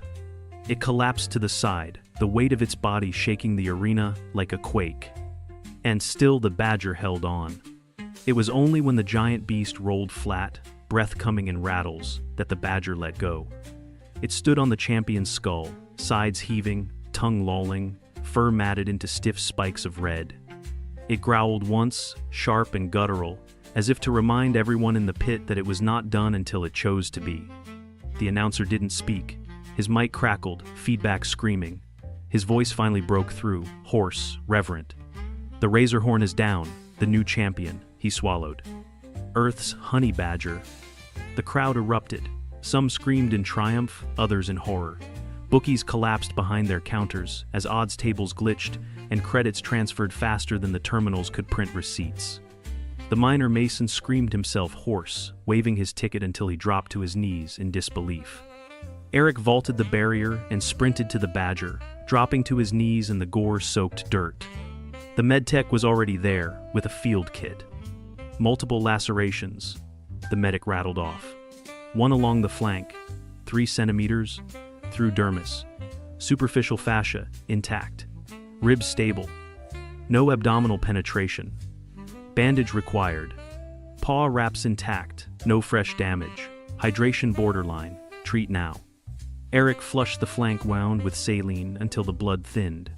He pressed gauze, wrapped a fresh bandage tight enough to hold but loose enough for breathing. He checked eyes, ears, gums. Gums pale, but responding. No collapse, no gasping, still strong. The Badger growled at the medtech's hands, then sagged against Eric's knee, exhausted but alive. It will need a week, minimum, the medtech said firmly. That flank wound should close in 7 to 10 days with daily care. Paw pad cut the same. Monitor for infection, change bandages twice daily, no exertion. This animal should not fight again in that span. Eric nodded, relief flooding through him like cool water. It won't. The crowd thundered, but he heard none of it. He heard only the Badger's steady, rasping breaths as he lifted it gently into the crate, patting it with towels. He latched the door, sat back, and for the first time that night, allowed himself a full breath. The payout carts arrived, wheeled by sweating staff, stacked with gold bricks that clinked with each step. Mason stood nearby, staring at his own terminal slip, now verified by 2 guards. His jaw opened and closed, his face somewhere between laughter and fainting. I own a ship," Mason whispered, then promptly toppled backward onto the dirt, out cold. The legend began even before the Badger's crate left the pit. Whispers spiraled upward through the stands, caught in every language, translated, embellished. If this was Earth's rat, then what else had Earth hidden? What monsters walked forests and deserts where such creatures were common? Eric ignored them all. He carried the crate through the back corridors, past the scent of burned oil and blood, past the stunned guards who no longer laughed. He stepped out into the night air of Droveth Prime, heavy and dry, stars flickering through the smog. He set the crate down on the back of the transport cart and sat beside it. The Badger shifted inside, snorted once, and fell asleep, utterly indifferent to its new legend. Eric leaned back, head against the cart, the noise of the arena fading into the distance. He hadn't come here for glory, or credits, or legend. He had come to get rid of a shipping mistake. Instead, he left with a survivor. And somewhere in the galaxy tonight, across bars, ships, and marketplaces, someone would be whispering about the trial that ended with a small, stubborn predator from Earth standing on the body of nightmares. The honey badger yawned. That was enough. The old ship floated silently in space, its gray hull reflecting the distant starlight. Most people called the U.S. Steadfast a piece of junk, but Captain James Walker saw something different when he looked at his command. The ship might be 30 years old, but there was beauty in its unusual design. The way its hull curved unlike modern vessels, how its old-style engine glowed with a soft blue light instead of the sharp white of newer ships. Walker stood on the bridge, watching his crew work at their stations. They weren't the best in the fleet. No one assigned their top people to an outdated training vessel, but they were his crew, and they worked hard. Some were old veterans like him, ones who couldn't get better posts. Others were fresh faces, young officers using this posting as their first step towards something bigger. "Captain, engineering reports the weekly power core tests are complete," said Tom Miller, his first officer. Miller was young, but he had a good head on his shoulders. Unlike most junior officers, he didn't look down on the Steadfast. Walker nodded, checking the readings on his screen. "How did the numbers look this time?" "Better than expected, sir. Engineer Roberts says the core is running at 95% efficiency. That's impossible for a ship this old, but she swears the readings are correct." This made Walker smile. The Steadfast Power Core was special, part of an experimental program that the military had abandoned years ago. Modern ships used cores that were smaller, lighter, and supposedly more efficient. But Walker had studied the old designs. They weren't inefficient. They were just built for a different purpose. Tell Roberts to keep monitoring those readings. I want to know if anything changes. Walker turned his attention to the main viewport, watching as a modern patrol ship passed by. The newer vessel was sleek and powerful, with weapons that could hit targets at twice the range of the Steadfast's old guns. But Walker knew something that most people had forgotten. Sometimes the old ways had advantages that weren't obvious at first glance. The bridge crew worked quietly, running through their normal training exercises. They were practicing basic maneuvers today, the kind of things that would bore crews on more advanced ships. But Walker had added his own twists to the exercises, making his crew think about problems differently. "Sir," called out Lucy Green from the sensor station, "I'm picking up some unusual readings from the shield harmonics during our turns." Walker walked over to her station, looking at the data. Most captains would ignore such small variations. Modern shields were meant to be stable and consistent. But the Steadfast's old shield system worked differently. It could change and adapt in ways that newer designs couldn't match. "Record those readings," he told Green. "I want to study them later."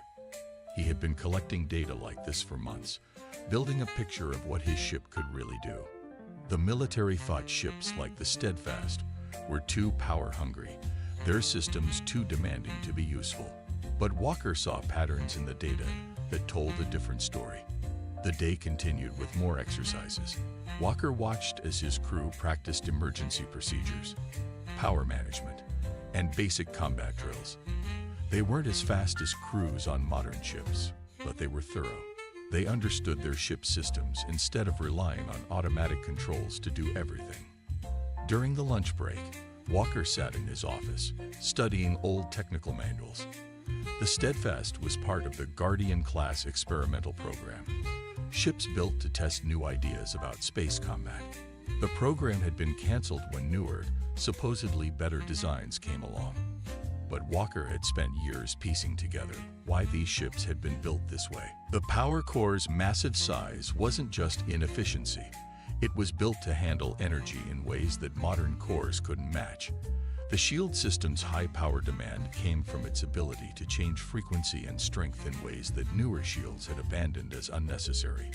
Even the hull's unusual shape had a purpose, though Walker was still working to understand exactly what it was. A knock at his door interrupted his studies. "Enter," he called out, and Chief Engineer Roberts walked in. She was an older woman who had served on Guardian-class ships when they were new. "Captain, I've been looking at those power readings you asked about," she said, putting a datapad on his desk. "There's something strange happening when we run the shield harmonics at full power. The core isn't just handling it. It's becoming more efficient. That shouldn't be possible." Walker picked up the pad, looking at the numbers. "The old designers knew what they were doing, Mary. They built these ships to handle things that modern ships can't do. We just need to figure out what those things are." Roberts nodded slowly. "Most of the fleet thinks we're just a floating museum piece. But you've got ideas about this ship, don't you, sir?" "I do," Walker admitted. "The Guardian program was canceled before they finished testing everything these ships could do. I think they gave up too soon. There's something special about the Steadfast. We just need to prove it." The afternoon shift brought more routine tasks. Walker had his crew practice power management drills, teaching them how to handle the core's massive energy output. Modern ships had automated systems for this, but the Steadfast required manual control. It was harder work, but it meant his crew truly understood how their ship worked. As the day shift ended, Walker stood at the viewport again, watching the stars. Tomorrow they would patrol the quiet sectors of space where nothing ever happened. The fleet kept the Steadfast away from any real action, thinking it was too old and weak to be useful. But Walker knew better. His ship wasn't weak, it was different. And sometimes, being different was exactly what you needed. He thought about all the data he had collected, all the patterns he had noticed, the way the shield harmonics changed during turns, how the power core became more efficient under high loads, the unusual ways the hull dispersed energy. Alone, each thing seemed like a quirk or a flaw. But together, they painted a picture of a ship that could do things its designers might never have imagined. Someday, he whispered to himself, everyone will understand what you can really do. He patted the wall of his ship gently, feeling the slight vibration of its systems through his hand. The Steadfast might be old, but age didn't always mean weakness. Sometimes, it meant having secrets that the young have forgotten. The night shift crew began arriving, taking their stations. Walker gave them their orders for the night. More exercises, more data collection, more learning about their ship's true capabilities. As he headed to his quarters, he thought about all the modern ships out there, with their crews who relied on computers to do their thinking for them. They might be faster and more powerful, but they had forgotten something important. The best weapons weren't always the newest ones. Sometimes, the best weapons were the ones that everyone else had forgotten about. In his quarters, Walker added the day's data to his private files. Another piece of the puzzle. Another step toward understanding what the Steadfast could really do. Someday, they would need ships that could do more than just follow standard tactics. When that day came, Walker would be ready. His outdated, underestimated ship would show everyone that sometimes the old ways were the best ways. He just hoped they would figure it out before it was too late. The emergency alert woke Walker in the middle of the night. Red lights flashed through his quarters as he quickly put on his uniform.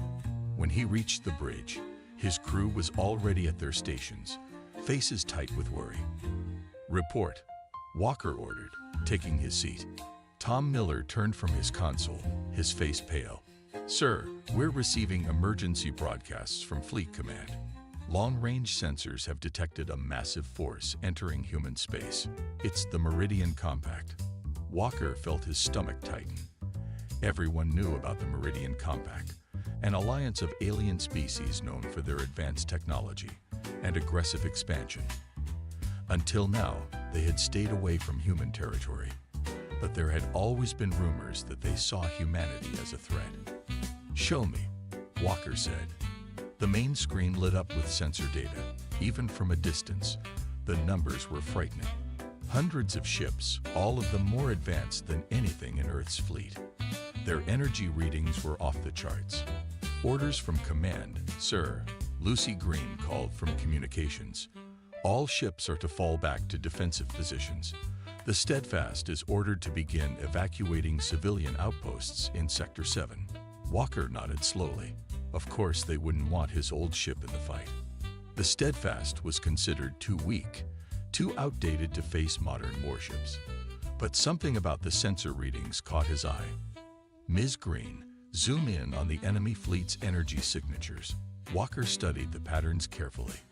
There was something familiar about them, something that reminded him of his research into the Steadfast's systems. The next few days were a blur of activity. The Steadfast moved from outpost to outpost, loading civilians onto emergency transports. Walker's crew worked tirelessly, helping families pack what they could carry and comforting children who didn't understand why they had to leave their homes. Between evacuations, Walker spent every spare moment studying the data they collected about the Compact's fleet. Their ships used energy in ways that seemed impossible. Weapons that could tear through modern shields, engines that moved faster than anything humans had built. But the more he looked, the more he saw patterns that connected to his research about the Steadfast's old systems. "Captain," Engineer Roberts called him to engineering one evening. "I've been looking at the Compact's shield frequencies. They're using modulation patterns that are similar to what our old system can do, just more advanced." Walker leaned over the engineering console, excitement building in his chest. "Show me the comparisons." Roberts pulled up two displays, one showing the Steadfast's shield harmonics, the other showing the Compact's patterns. They weren't identical, but the basic principles were the same. The Guardian program had been developing something similar 30 years ago, before it was canceled. Their technology works on the same principles we were exploring, Walker said quietly, but they took it further than we did. They perfected it while we abandoned it for simpler designs. As they continued their evacuation mission, more reports came in about the Compact's advance. Earth's modern ships were failing against the alien technology. Their weapons couldn't penetrate the Compact's shields. Their own shields collapsed under the alien weapons. Everything that made Earth's fleet modern and efficient was proving useless against the invaders. During one evacuation, Walker found something interesting. The outpost they were clearing had an old research station, and in its databases, he discovered files from the Guardian program that he had never seen before. The station's computers were so old that they had been forgotten during system updates, leaving these files untouched for decades. Look at this, he showed Miller and Roberts in his office. The Guardian ships weren't just experiments. They were built based on theories about advanced alien technology. The designers thought that simple, brute force systems might work better against highly advanced enemies than our modern, refined technology. Miller looked confused. But why would older technology work better? Because it's not about being old or new, Walker explained. It's about using power differently. Modern ships try to be efficient, using just enough power for each task. But the Steadfast systems are built to handle massive energy loads. They're not efficient, but they're incredibly adaptable. The evidence was in the Compact's own ships. Their advanced technology used principles similar to what the Guardian program had been exploring. But where the Compact had refined and perfected these systems, the Steadfast's crude, powerful approach might actually be more flexible. More bad news arrived with each passing day. The Compact was pushing deeper into human space, and Earth's fleet was taking heavy losses. Modern ships fought bravely, but couldn't stand against the alien technology. The Steadfast continued its evacuation duties, moving further from the front lines as the situation grew worse. Walker kept gathering data, testing his theories in small ways during their flights between outposts. He pushed the power core harder than usual, tested shield configurations that no modern ship would try. The results supported his ideas. The Steadfast systems could do things that shouldn't be possible according to modern military doctrine. "Sir," Miller caught him after a late shift. "The crew's been talking. They know you're working on something. They've seen how you're testing the ship's systems, studying the Compact's technology. They want to help." Walker looked at his first officer for a long moment. Everything he had learned told him that the Steadfast might be able to fight the Compact effectively. But attempting it would mean risking his crew, his ship, and his career. The safe choice was to follow orders and stay away from the fighting. But then another message came through. The Compact had reached New Haven, humanity's largest colony world. Earth's fleet was gathering for one last stand, but everyone knew it would probably fail. Modern ships just couldn't compete with the alien technology. Walker stood on his bridge, watching the stars through the viewport. His crew waited quietly, knowing that their captain was making a difficult decision. They had evacuated their last outpost. New orders would come soon, probably telling them to retreat even further from the fighting. But Walker had made up his mind. The Steadfast might be old, but it wasn't weak. Its outdated systems, which everyone thought were too crude and power-hungry to be useful, might be exactly what humanity needed. The ship no one feared might be the only one that could stand against the Compact's advanced technology. "Plot a course for New Haven," he ordered. "It's time to show everyone what this old ship can really do." His crew straightened in their seats, ready to face whatever came next. They had spent months learning their ship's true capabilities. Now they would put that knowledge to the test, proving that sometimes the old ways were the best ways. The Steadfast's engines glowed brighter than usual as they turned toward New Haven. Whatever happened next, they would face it together. The ship that everyone thought was too old and weak to fight was about to show the galaxy that being underestimated could be the greatest advantage of all. The Steadfast raced through space toward New Haven, its old engines pushing harder than they had in years. In engineering, Mary Roberts worked with her team to implement Walker's ideas. They weren't just breaking the rules of modern ship design, they were rewriting them. Divert power from the secondary systems, Roberts ordered, her hands moving across the control panel. Route everything through the main core. Modern ships would never do this. It was too dangerous, too wasteful.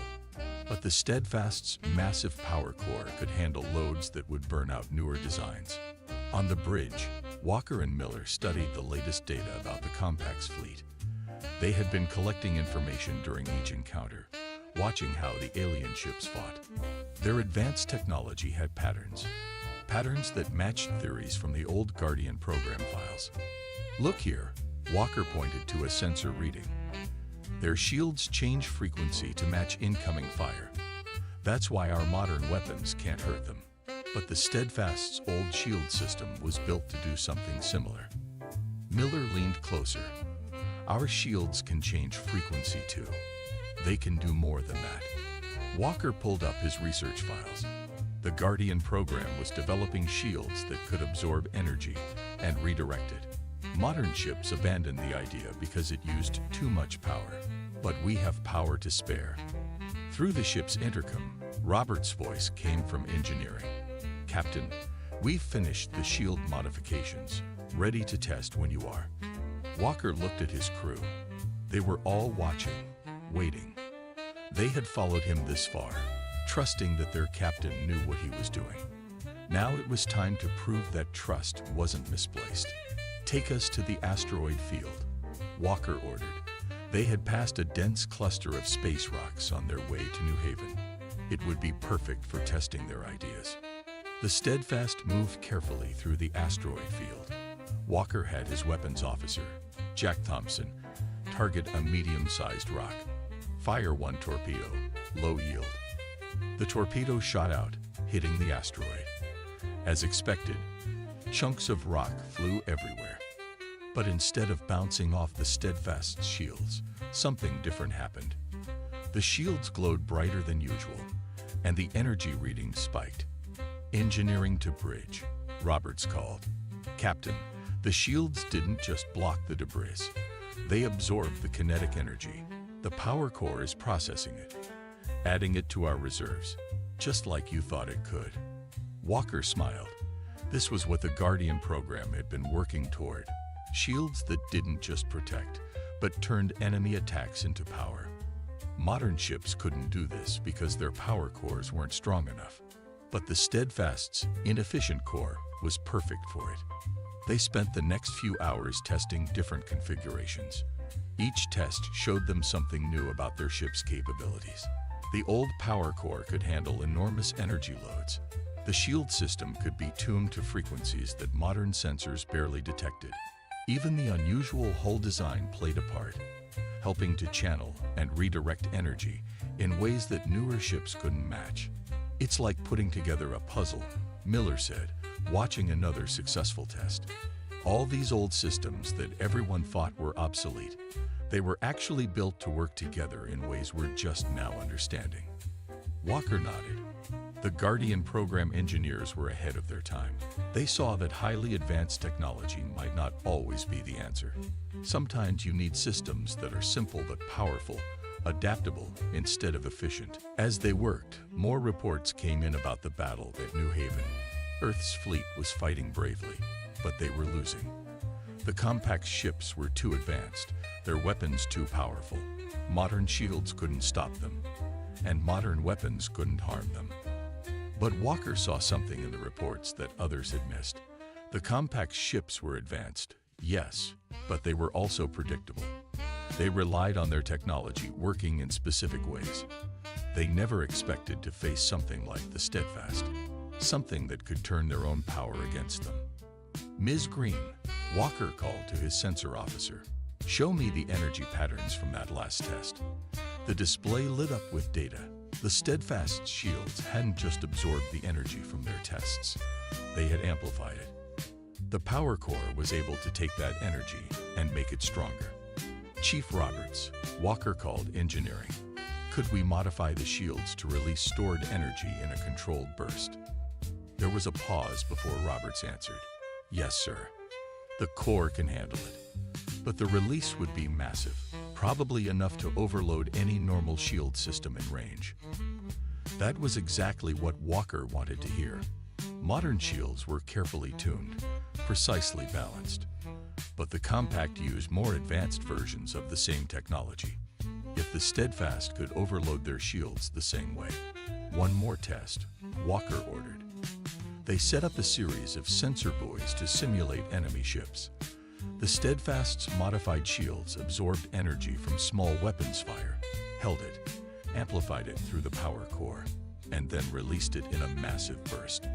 The test results were better than Walker had hoped. "Sir," Miller said quietly, "this could actually work. We could hurt them." Walker looked at his crew. They had all seen the test results. They knew what their ship could do now. But using these abilities in real combat would be dangerous. The power levels they were dealing with could tear the Steadfast apart if anything went wrong. "I won't order anyone to stay," Walker told his crew. "What we're planning to do goes against every modern naval doctrine.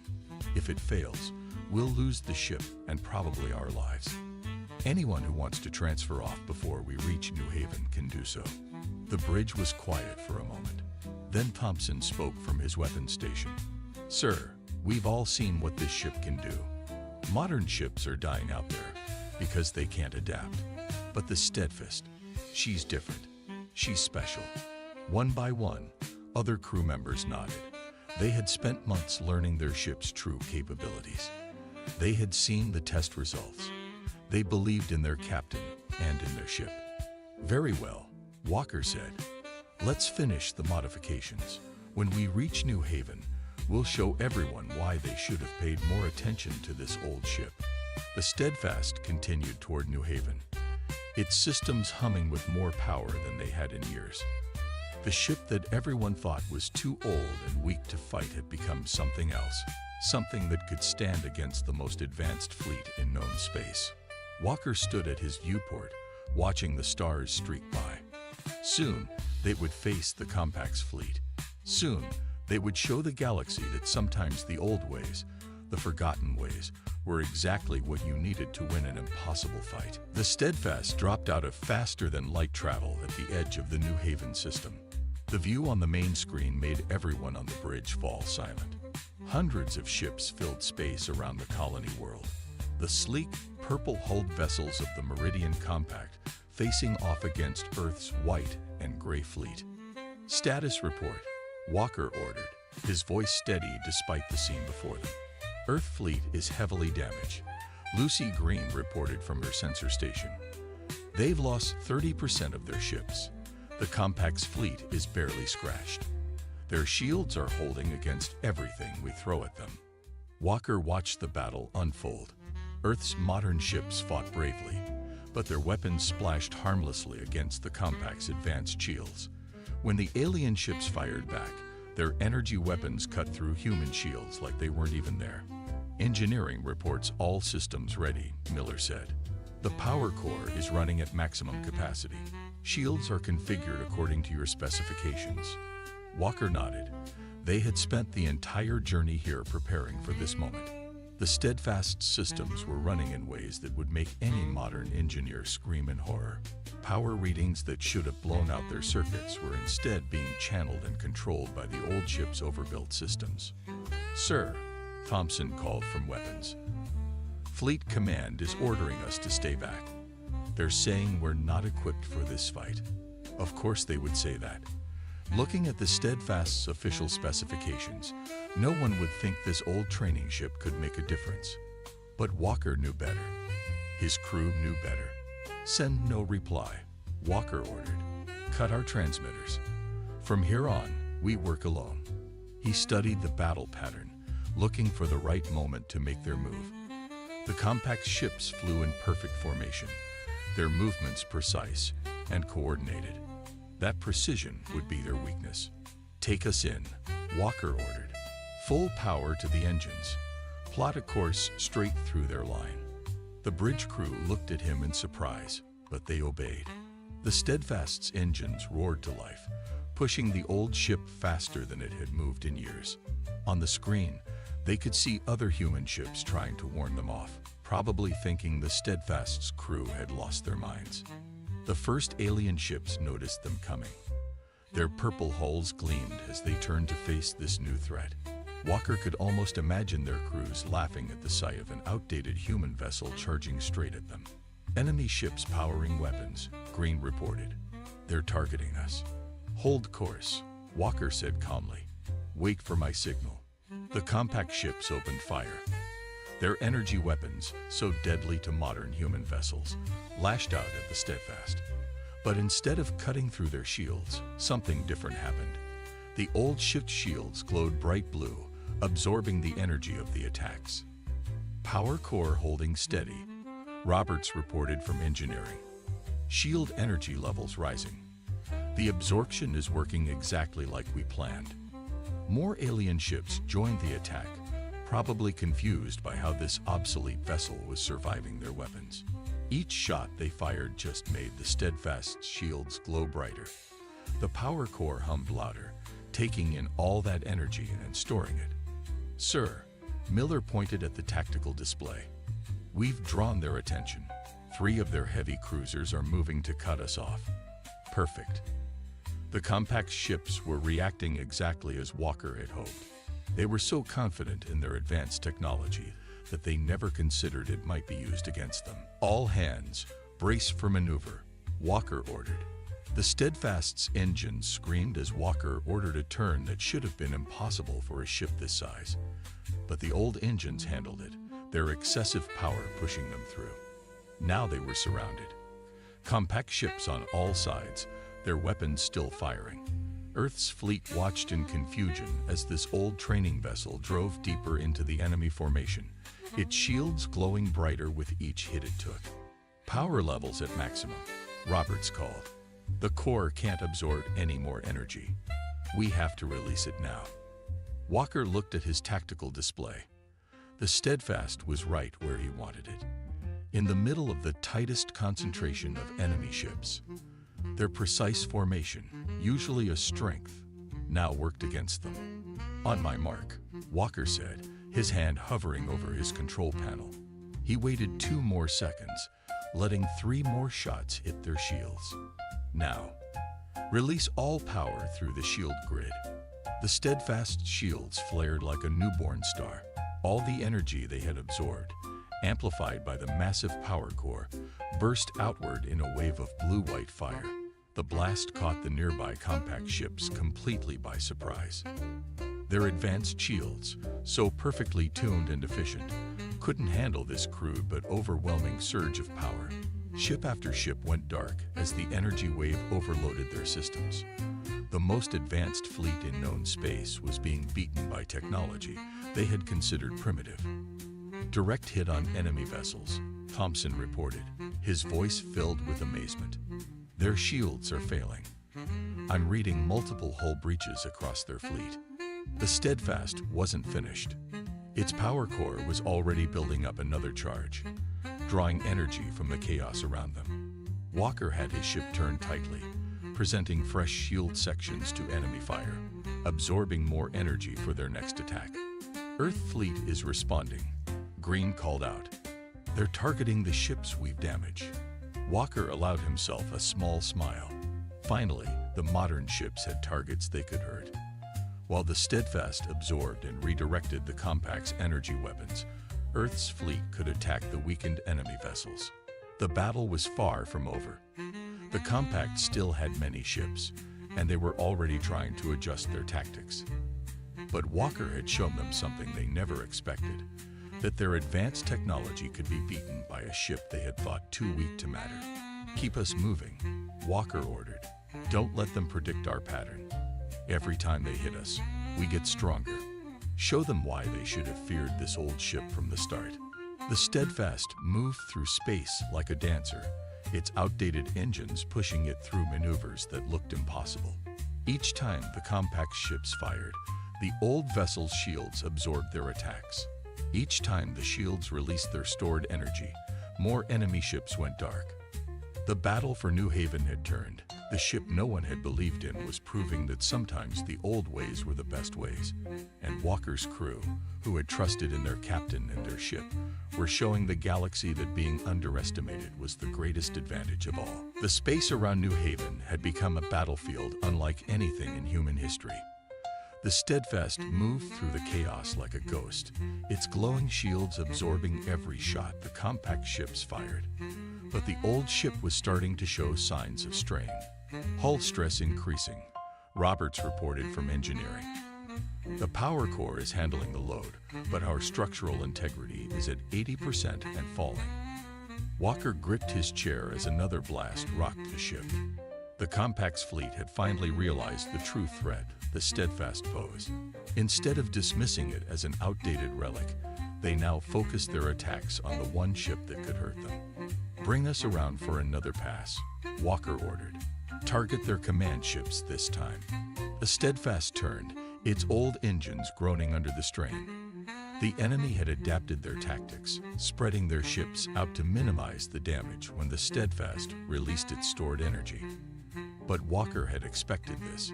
He had spent years studying warfare, learning how to use his ship's unique abilities in ways no one had imagined. "Sir," Green called from her station, "new contacts arriving. The Compact is bringing in reinforcements." The tactical display showed more purple dots appearing at the edge of the system. Fresh enemy ships. Their crews probably warned about the strange human vessel that could turn their own weapons against them. The Steadfast had bloodied the Compact's nose, but now they were angry. "Message from Fleet Command," Miller reported. "They're ordering all ships to fall back. They say we can't win against these numbers." Walker studied the battlefield. The Steadfast had given Earth's fleet a fighting chance, but the enemies still outnumbered them. A wise captain would retreat now, save his ship and crew to fight another day. But Walker saw something in the enemy's movements that gave him an idea. "Look at their formation," he told Miller, pointing at the display. "They're trying to trap us, force us into a position where we can only absorb attacks from one direction. But that means they have to bunch up their ships again." Miller's eyes widened as he understood. They think they've learned how to beat us, but they're actually giving us exactly what we need. Walker nodded. "Tell engineering to divert all remaining power to the core. We're going to show them something new." The Steadfast's engines fired, pushing the old ship straight toward the trap the Compact had laid. Enemy ships moved to surround them, their weapons charging. They thought they had figured out the limits of this strange human vessel.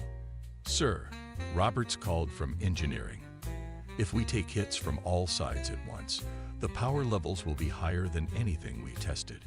The core might not be able to handle it." "It'll hold," Walker said firmly. This ship was built for moments like this. They just didn't know it yet. The Compact ships opened fire. Energy beams struck the Steadfast from every direction. The shields glowed brighter than ever, absorbing power faster than they had thought possible. The whole ship vibrated as the power core worked to contain the massive energy surge. "Hull stress critical," Roberts shouted. "Power levels exceeding maximum tested capacity." Walker watched his displays carefully. The Steadfast systems were handling more power than should have been possible, but the old ship's overbuilt design was proving its worth. Where modern ships would have failed, the Steadfast endured. "All hands," Walker called over the ship-wide comm. "Prepare for emergency maneuver. Brace for impact." In the next moment, Walker triggered something no one had ever tried before. Instead of releasing the stored energy in a single direction, he ordered the shields to pulse in a rotating pattern. The result was spectacular.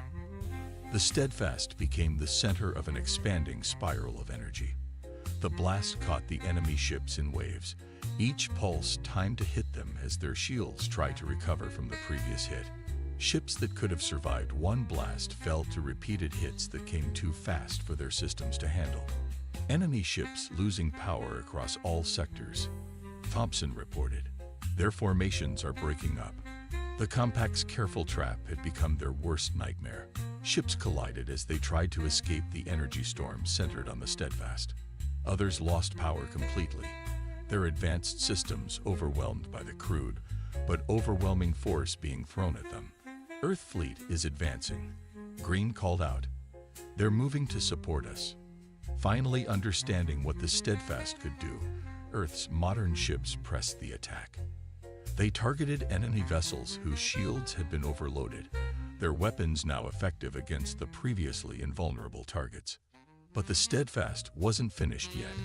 Even as warning lights flashed across every console and the hull groaned under impossible stresses, Walker had one more card to play. Plot a course for their flagship, he ordered. Everything we have left.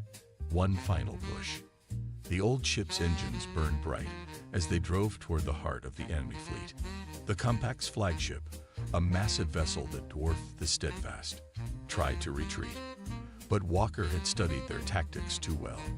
He knew exactly where they would try to go. Release remaining power on my mark, Walker ordered. Engineering, give us everything the Corps has left. Don't hold anything back. The Steadfast closed the distance, taking more hits as it went.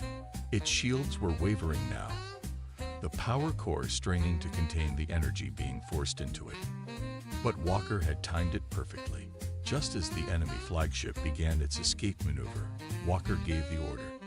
Now. The Steadfast released every bit of stored power in a single focused blast. The enemy flagship's shields, already stressed from the previous attacks, couldn't handle the concentrated energy. The massive ship's power grid overloaded, cascading failures spreading across its hull. Enemy flagship is breaking up, Thompson reported, his voice filled with awe. The rest of their fleet. They're retreating.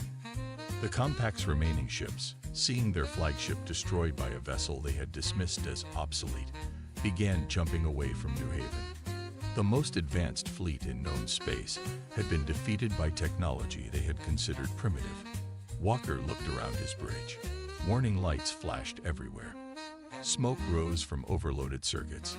The Steadfast had pushed itself far beyond its designed limits, but it had survived. It had won. Stand down from battle stations, Walker ordered. Begin damage control procedures. He opened a channel to engineering. Chief Roberts, how's our old girl doing? She's hurt, sir, Roberts replied, pride mixing with concern in her voice. But nothing we can't fix. The core is stable, just needs time to cool down. This old ship saved all our lives today. As the adrenaline of battle faded, messages began pouring in from Earth's fleet. Ships that had once looked down on the Steadfast now sent congratulations and praise. The old training vessel had become a legend in a single battle. Walker stood at his viewport, watching Earth's ships move to secure the system. The Steadfast's victory would change everything. Military doctrine would be rewritten. The value of old technology would be re-examined. And somewhere, the designers of the Guardian program would know their ideas had finally been proven right. Not bad for an obsolete ship, Miller said, standing beside his captain. Walker smiled, patting the wall of his bridge gently. She was never obsolete. She was just waiting for the right moment to show what she could do. Sometimes, the old ways are the best ways. We just have to remember how to use them. The Steadfast floated quietly in space, its battle-scarred hull reflecting the light of New Haven's sun. The ship no one had feared had saved humanity's largest colony and destroyed an alien armada. Not by being the newest or the most advanced, but by being exactly what it was.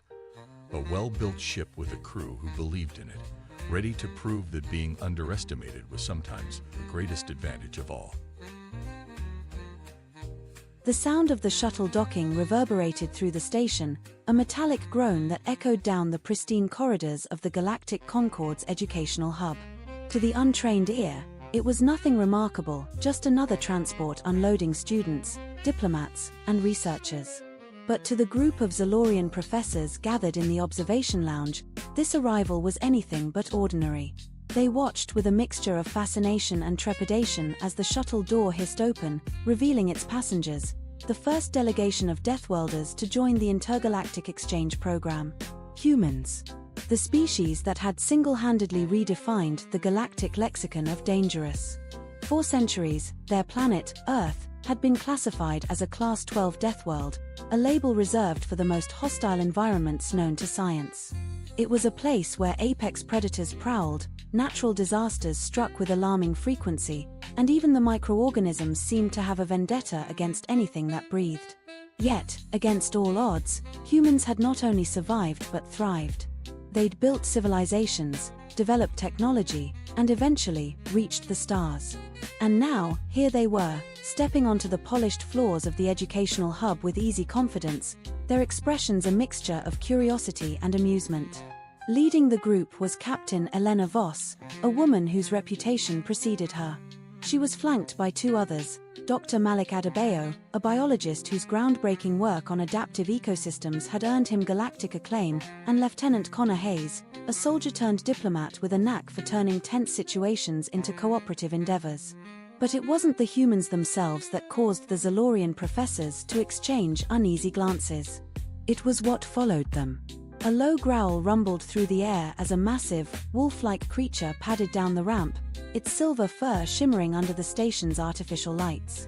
Beside it skittered a six-legged reptilian creature with iridescent scales, its eyes darting around with unnerving intelligence. Perched on Dr. Adebayo's shoulder was a brightly colored bird that let out a sharp, almost mocking caw. The humans' pets had arrived. The Zalorian delegation froze. Pets.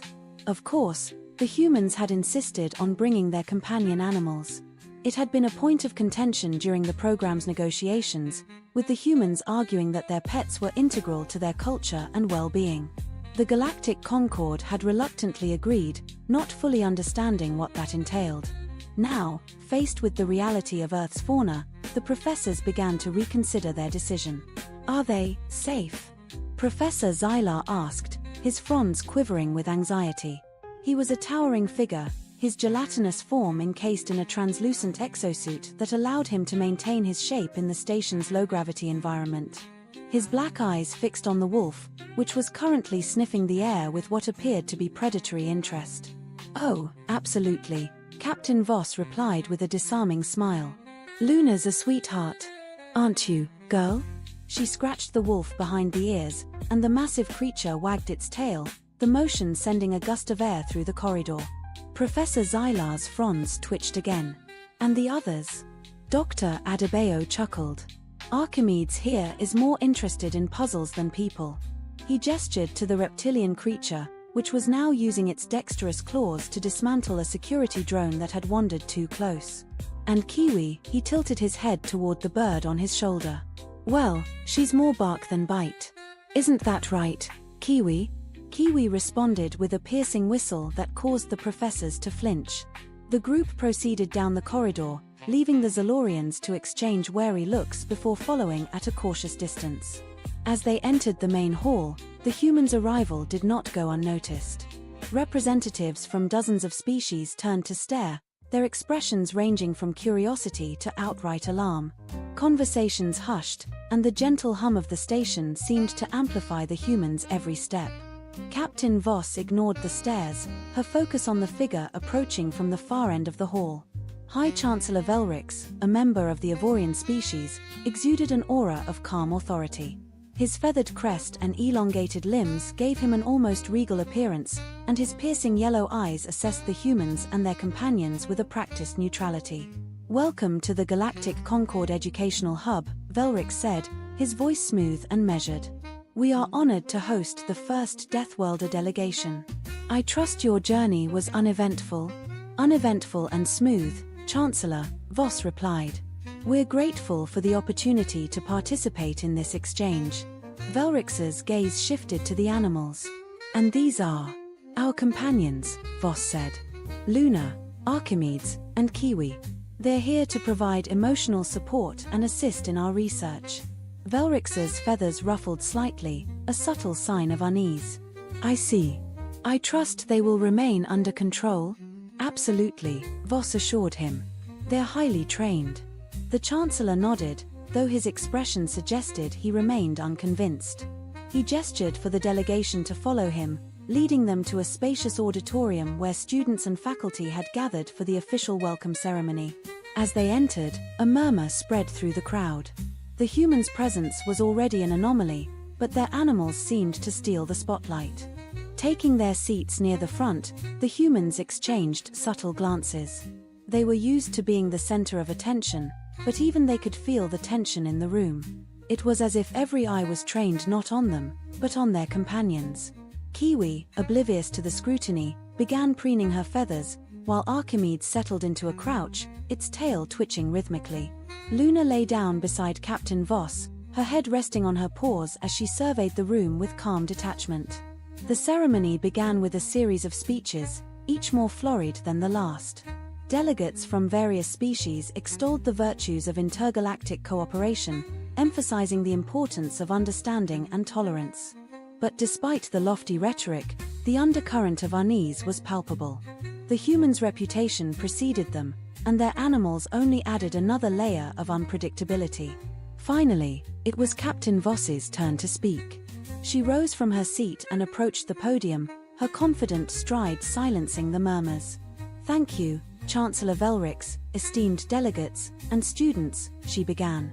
"It's an honor to stand here as a representative of humanity. We come from a world that many of you consider harsh, even deadly. And yes, Earth is a challenging place. But it's also a place of incredible beauty, resilience, and adaptability. Our journey to the stars has been shaped by those challenges, and we've brought a piece of that journey with us." She gestured toward Luna, Archimedes, and Kiwi. "Our companions are not just animals, they are partners. They remind us of where we come from and inspire us to reach for what lies ahead. We hope their presence here will not only help us share our culture but also demonstrate the unique bonds that can form between species, even on a death world." The room was silent for a moment before a smattering of polite applause began. It was not the enthusiastic reception Voss had hoped for, but it was a start. As she returned to her seat, Velrix leaned over and whispered, "An intriguing perspective, Captain. I'm curious to see how it unfolds." "So are we," Voss replied with a smile. The ceremony concluded without incident, and the delegates were escorted to their quarters. But as the humans settled in, it became clear that their arrival had sparked more than just curiosity. Rumors began to spread through the station, each more exaggerated than the last. By the time morning arrived, Luna was reputed to be a genetically engineered predator, Archimedes a living weapon, and Kiwi an avian spy. The humans found themselves at the center of a swirling storm of speculation, their every move scrutinized by the station's inhabitants. The first day of classes only added fuel to the fire. The humans were scheduled to attend a biology seminar led by Professor Zylar, who had spent the night meticulously preparing his lecture. He greeted the class with his usual formality, his fronds arranged in a neat pattern that signaled professional detachment. "Today," he began, "we will explore the concept of ecological symbiosis. It is a phenomenon observed across the galaxy, where two or more species form mutually beneficial relationships. Our guest delegates from Earth have graciously agreed to share insights from their unique biosphere." Voss nodded and stepped forward, accompanied by Luna. The wolf's presence immediately drew a collective intake of breath from the students, who leaned back in their seats as if distance could protect them. "Thank you, Professor," Voss said. "Earth is home to countless examples of symbiosis. One of the most remarkable is the relationship between humans and canines. Luna here is a descendant of wolves that, thousands of years ago, formed a bond with early humans. Together, we hunted, protected each other, and built a partnership that has lasted to this day." As she spoke, Luna sat calmly beside her, exuding an air of regal dignity. But when a student in the back muttered something about predators, the wolf's ears twitched, and she turned her gaze in their direction. The student froze, their fronds stiffening in alarm. "She's just curious," Voss said with a reassuring smile. "Wolves are highly perceptive. They can read emotions and respond accordingly. Luna's not a threat. She's a friend." The student didn't look convinced, but they nodded nonetheless.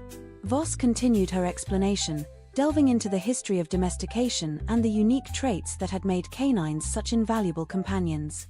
As she spoke, Luna lay down, her presence a silent testament to the bond Voss described. Meanwhile, Dr. Adebayo introduced Archimedes, who had spent the lecture's first half dismantling a classroom display. "Don't worry," Adebayo said with a grin. "He'll put it back together. Probably better than it was before." Sure enough, the reptilian creature began reassembling the pieces, its claws moving with mechanical precision.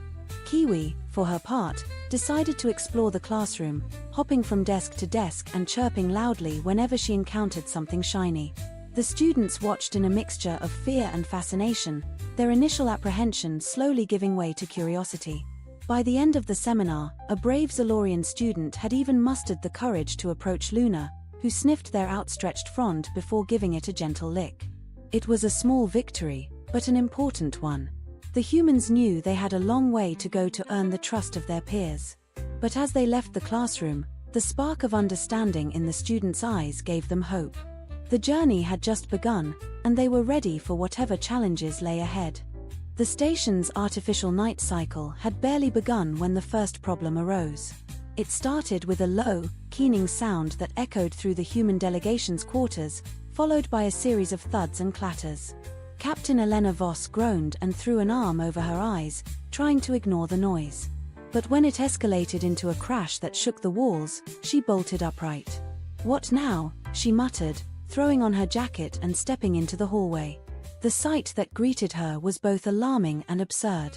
Archimedes, the reptilian creature, had somehow managed to access a maintenance panel and was halfway inside it, his claws sparking against exposed wires. Sparks flew, casting erratic shadows across the corridor. "Archimedes, no! Get out of there!" she shouted, rushing forward. The reptilian froze, tilting its head in an almost comical expression of innocence before reluctantly backing out. Behind her, Lieutenant Connor Hayes emerged from his room, rubbing his eyes and holding a plasma rifle loosely at his side. "What's going on?" he asked groggily.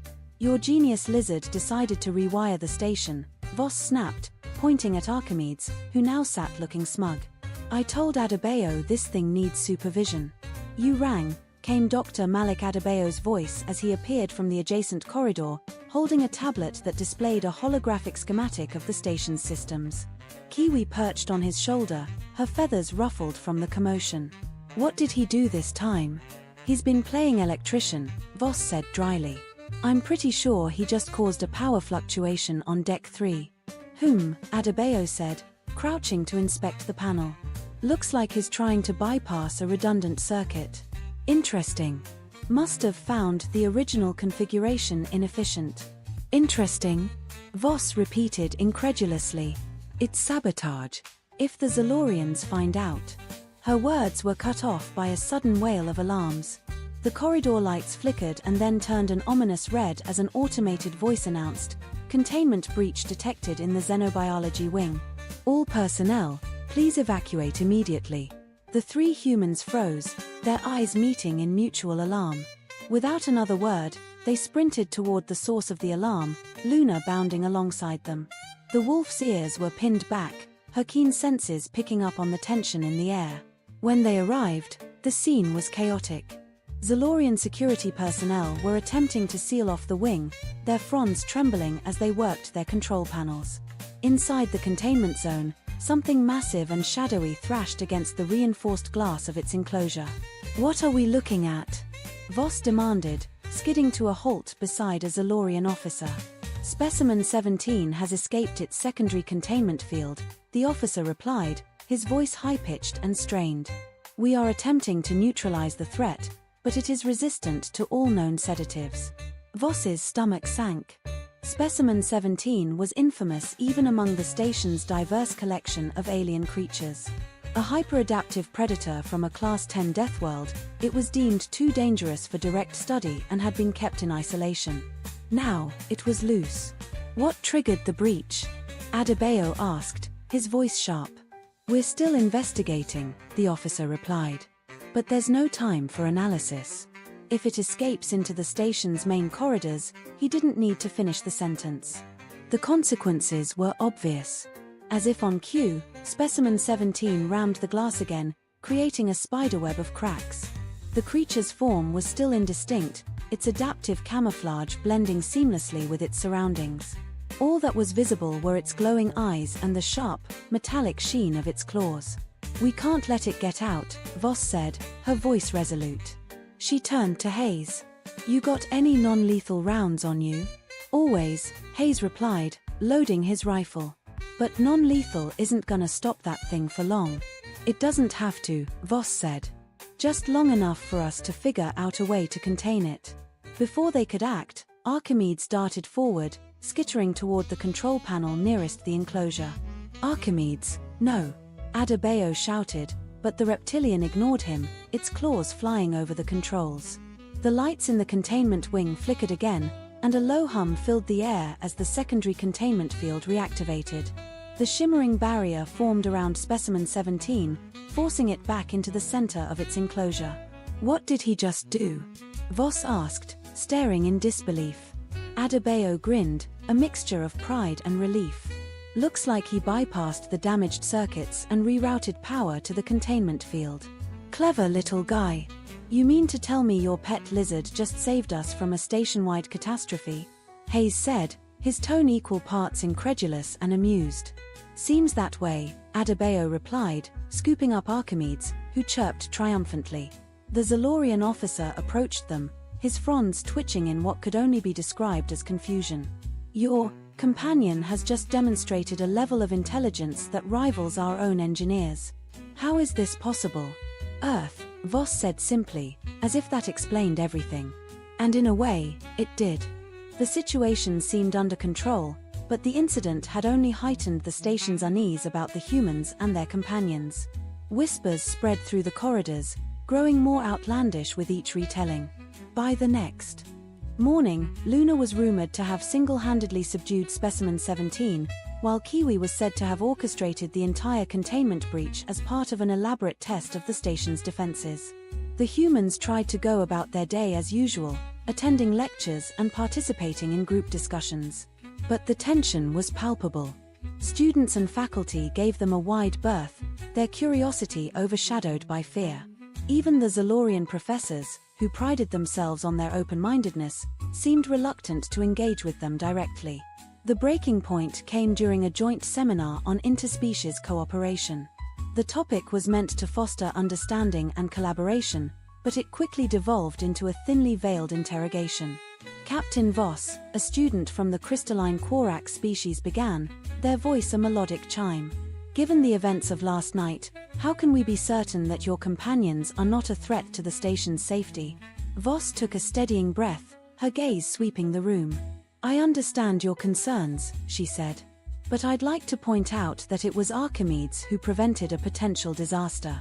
If he hadn't acted, Specimen 17 might still be loose." "And what if he hadn't acted correctly?" another student challenged. "What if his interference had made the situation worse?" "He's trained for scenarios like this," Adebayo interjected. "Earth's ecosystems demand adaptability and quick thinking. Archimedes isn't just a pet, he's a partner." The room buzzed with murmurs, skepticism evident in every tone. It was clear that words alone wouldn't be enough to sway their audience. The humans needed to prove themselves and their companions once and for all. That opportunity came sooner than expected.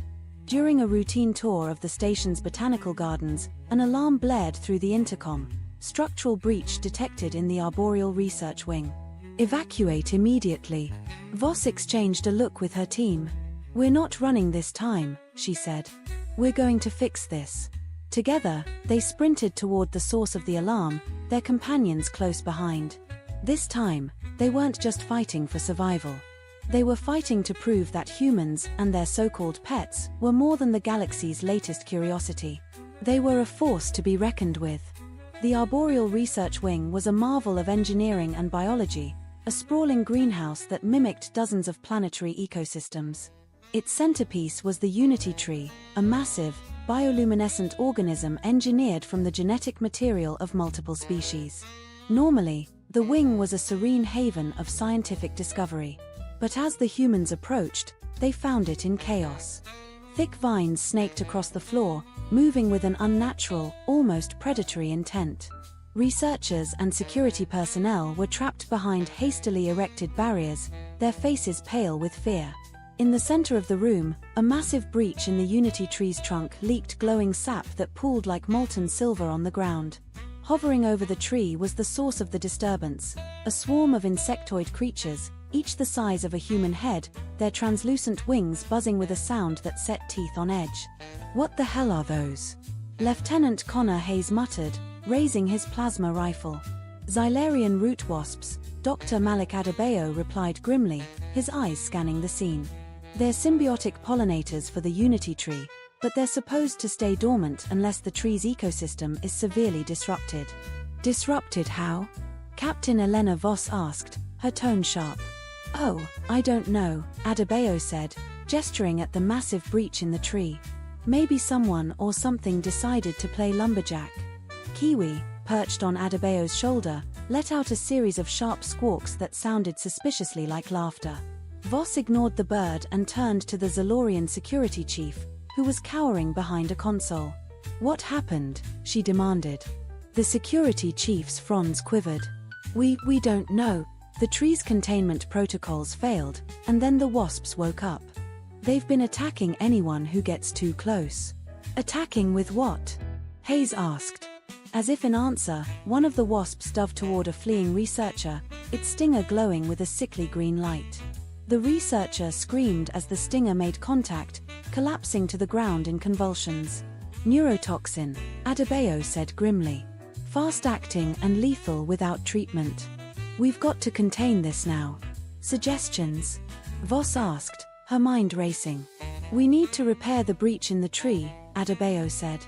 "It's the only way to calm the wasps. But we'll never get close with them swarming like that." "What about Luna?" Hayes said, glancing at the wolf, who stood beside Voss, her ears pinned back and her hackles raised. Voss hesitated. "What about her?" "She could lure the wasps away," Hayes suggested. "Give us a clear shot at the breach." "Are you out of your mind?" Adebayo snapped. "Those things would tear her apart." "Not if she's fast enough," Hayes countered. "And Luna's the fastest thing we've got." Voss knelt beside Luna, meeting the wolf's intelligent gaze. "What do you think, girl? Can you do it?" Luna let out a low, rumbling growl, her tail flicking with determination. Voss's chest tightened, but she nodded. "All right. Let's do this."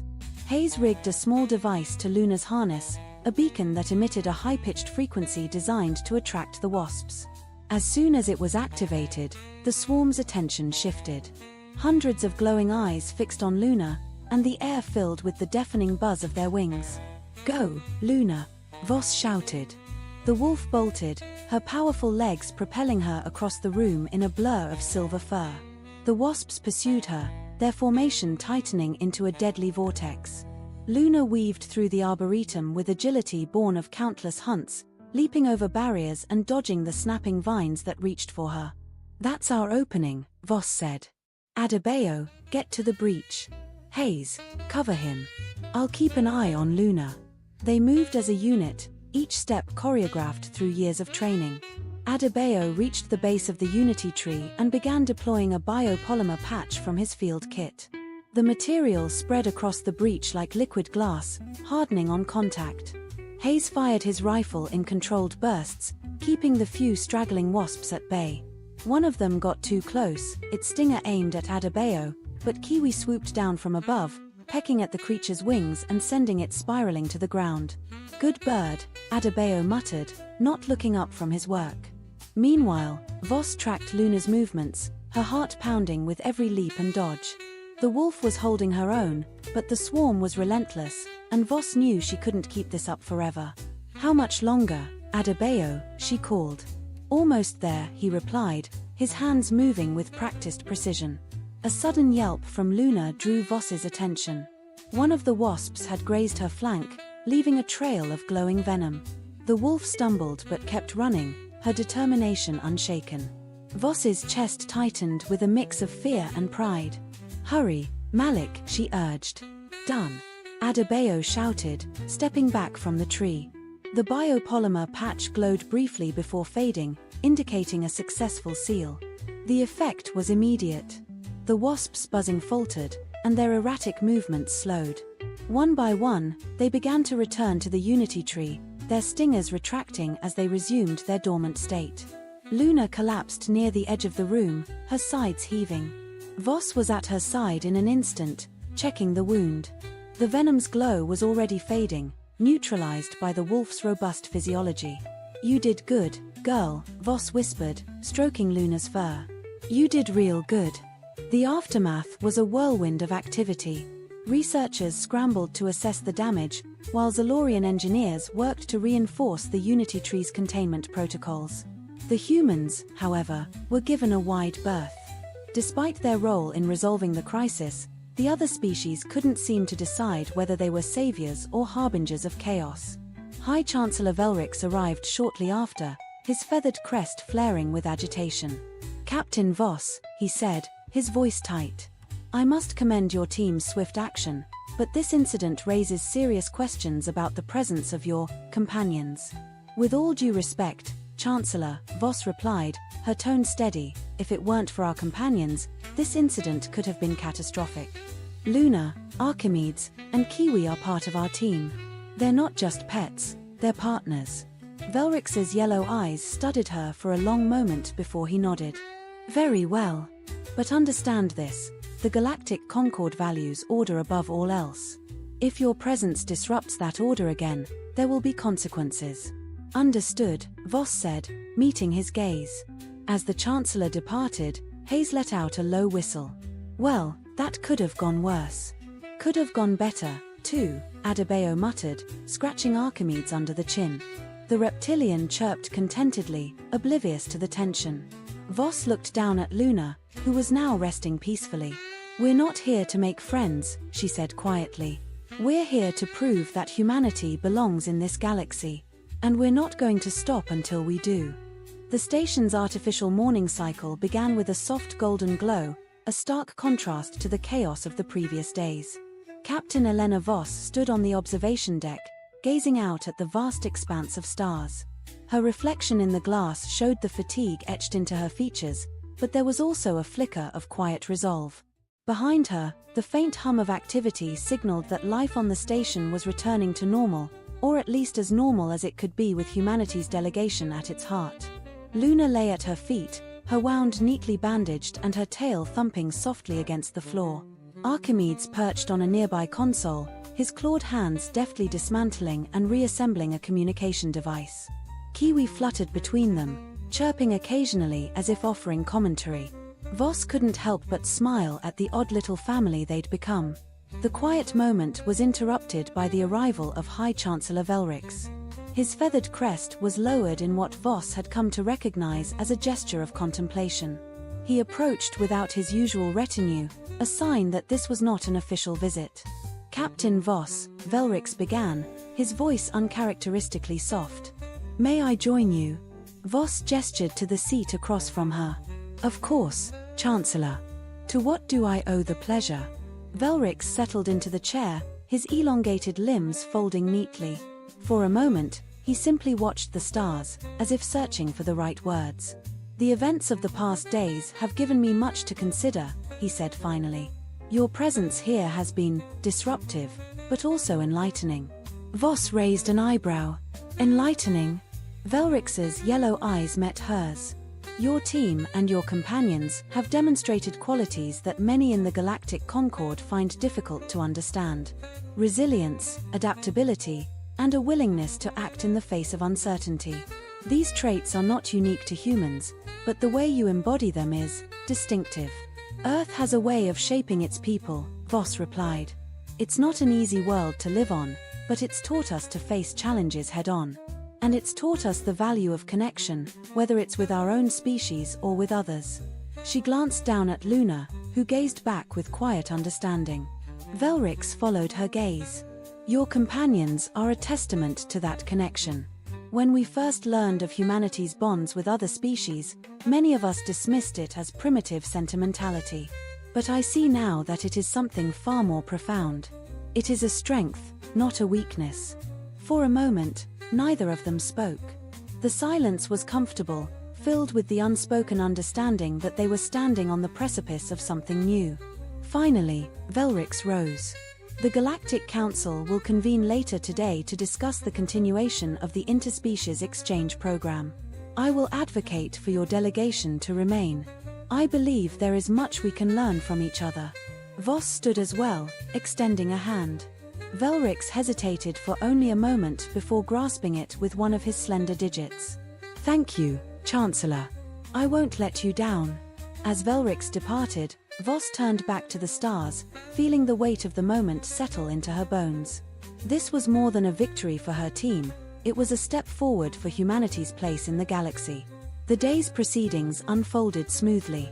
The Council's deliberations were thorough but ultimately favorable. Humanity's role in the program was secure, and the tensions that had once defined their presence began to ease. By evening, the station was abuzz with the tentative beginnings of camaraderie. Researchers from various species approached the humans, not with fear but with curiosity. Even Luna, Archimedes, and Kiwi found themselves at the center of fascination, their antics sparking laughter and breaking down barriers. In the days that followed, the humans and their companions became integral members of the station's community. Voss and her team continued to face challenges, but they met each one with the same determination that had brought them this far. Slowly but surely, they earned the respect and trust of their peers. One evening, as Voss walked through the Arboretum, now fully repaired and thriving, she found herself reflecting on the journey that had brought them here. She thought of the crises they'd faced, the lives they'd saved, and the bonds they'd forged. Above all, she thought of the lesson they'd taught the galaxy, that strength and resilience were not measured by power alone, but by the connections one formed and the courage to protect them. As she sat beneath the Unity Tree, its bioluminescent leaves casting a gentle glow, Luna rested her head in her lap, Archimedes curled up nearby, and Kiwi perched on a low branch. For the first time in what felt like forever, Voss allowed herself to relax. The galaxy was vast and filled with challenges, but it was also filled with possibilities. And humanity was ready to meet them all. The moral of their journey was clear: unity was not about erasing differences but embracing them. By standing together, even the most disparate beings could create something extraordinary. Humanity's place among the stars was not guaranteed by strength alone but by their willingness to connect, adapt, and persevere. And as Voss looked up at the shimmering leaves of the Unity Tree, she knew that this was only the beginning.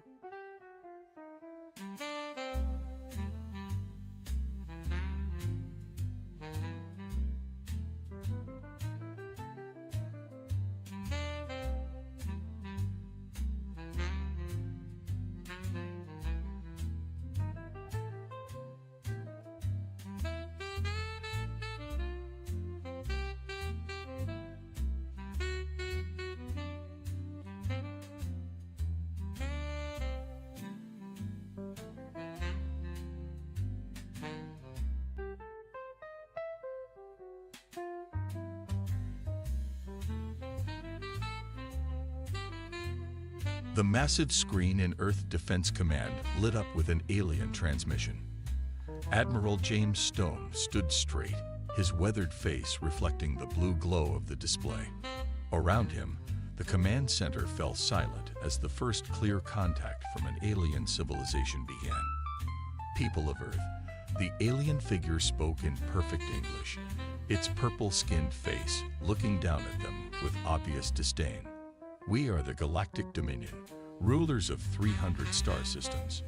Your planet has been chosen for integration into our empire. Resist, and we will destroy you. Admiral Stone didn't flinch. 20 years of military service had prepared him for moments like this. He looked around the room at his staff, each person ready at their station. They had trained for this day, even if nobody truly believed it would come. The Dominion requires your answer within one Earth day, the alien continued. Choose wisely. The transmission cut off, leaving the room in tense silence. Within hours, Earth's Unified Council gathered in their underground chamber beneath the Swiss Alps. Representatives from every nation sat around the circular table, their faces grim but determined. The Council had been formed 10 years ago when the first alien ship was discovered crashed in the Arctic. They had kept it secret, learned from it, and prepared. They think we're helpless. Admiral Stone addressed the council. They expect us to surrender, but they don't know what we've built. Council leader Thomas Baker stood up, his voice steady. We've spent a decade preparing. Our orbital defense platforms are ready. The Mars and Venus bases are fully operational. The quantum network is online. He paused, looking at each council member. We vote now. Do we surrender to the Dominion, or do we fight? The vote was unanimous. Earth would not bow. Admiral Stone delivered Earth's response himself. Dominion Command, this is Earth. We reject your demands. Earth is not yours to take. The alien commander's response was immediate and furious. You primitive species dare to refuse. Our fleet will darken your skies. Your civilization will end. Within hours, Earth's long-range sensors detected the Dominion fleet entering the outer solar system. 10,000 ships, each one larger than anything humanity had ever built. They moved in perfect formation, a display of overwhelming force meant to crush any hope of resistance. But in his command center, Admiral Stone smiled. The aliens had fallen for humanity's greatest deception.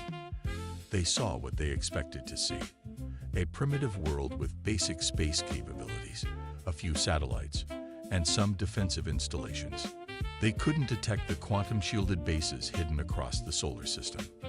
They didn't know about the gravity weapons waiting in the asteroid belt.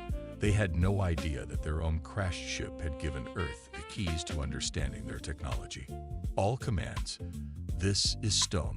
He broadcast through the secure quantum network. Execute Operation Dark Horse. Let's show them why you don't threaten Earth. Across the solar system, hidden bases powered up. On Mars, Commander Robert Wells activated the planetary defense grid. On Venus, Colonel Mary Parker prepared the stealth fleet. In the asteroid belt, Captain John Thompson's mining ships revealed their true nature as heavily armed battle cruisers. The Dominion fleet moved closer, their formation perfect, their confidence absolute. They had conquered hundreds of worlds this way. Earth would be no different. But as they passed Jupiter's orbit, Admiral Stone gave the order that would change galactic history forever. All units, weapons free. Show them what humanity can do.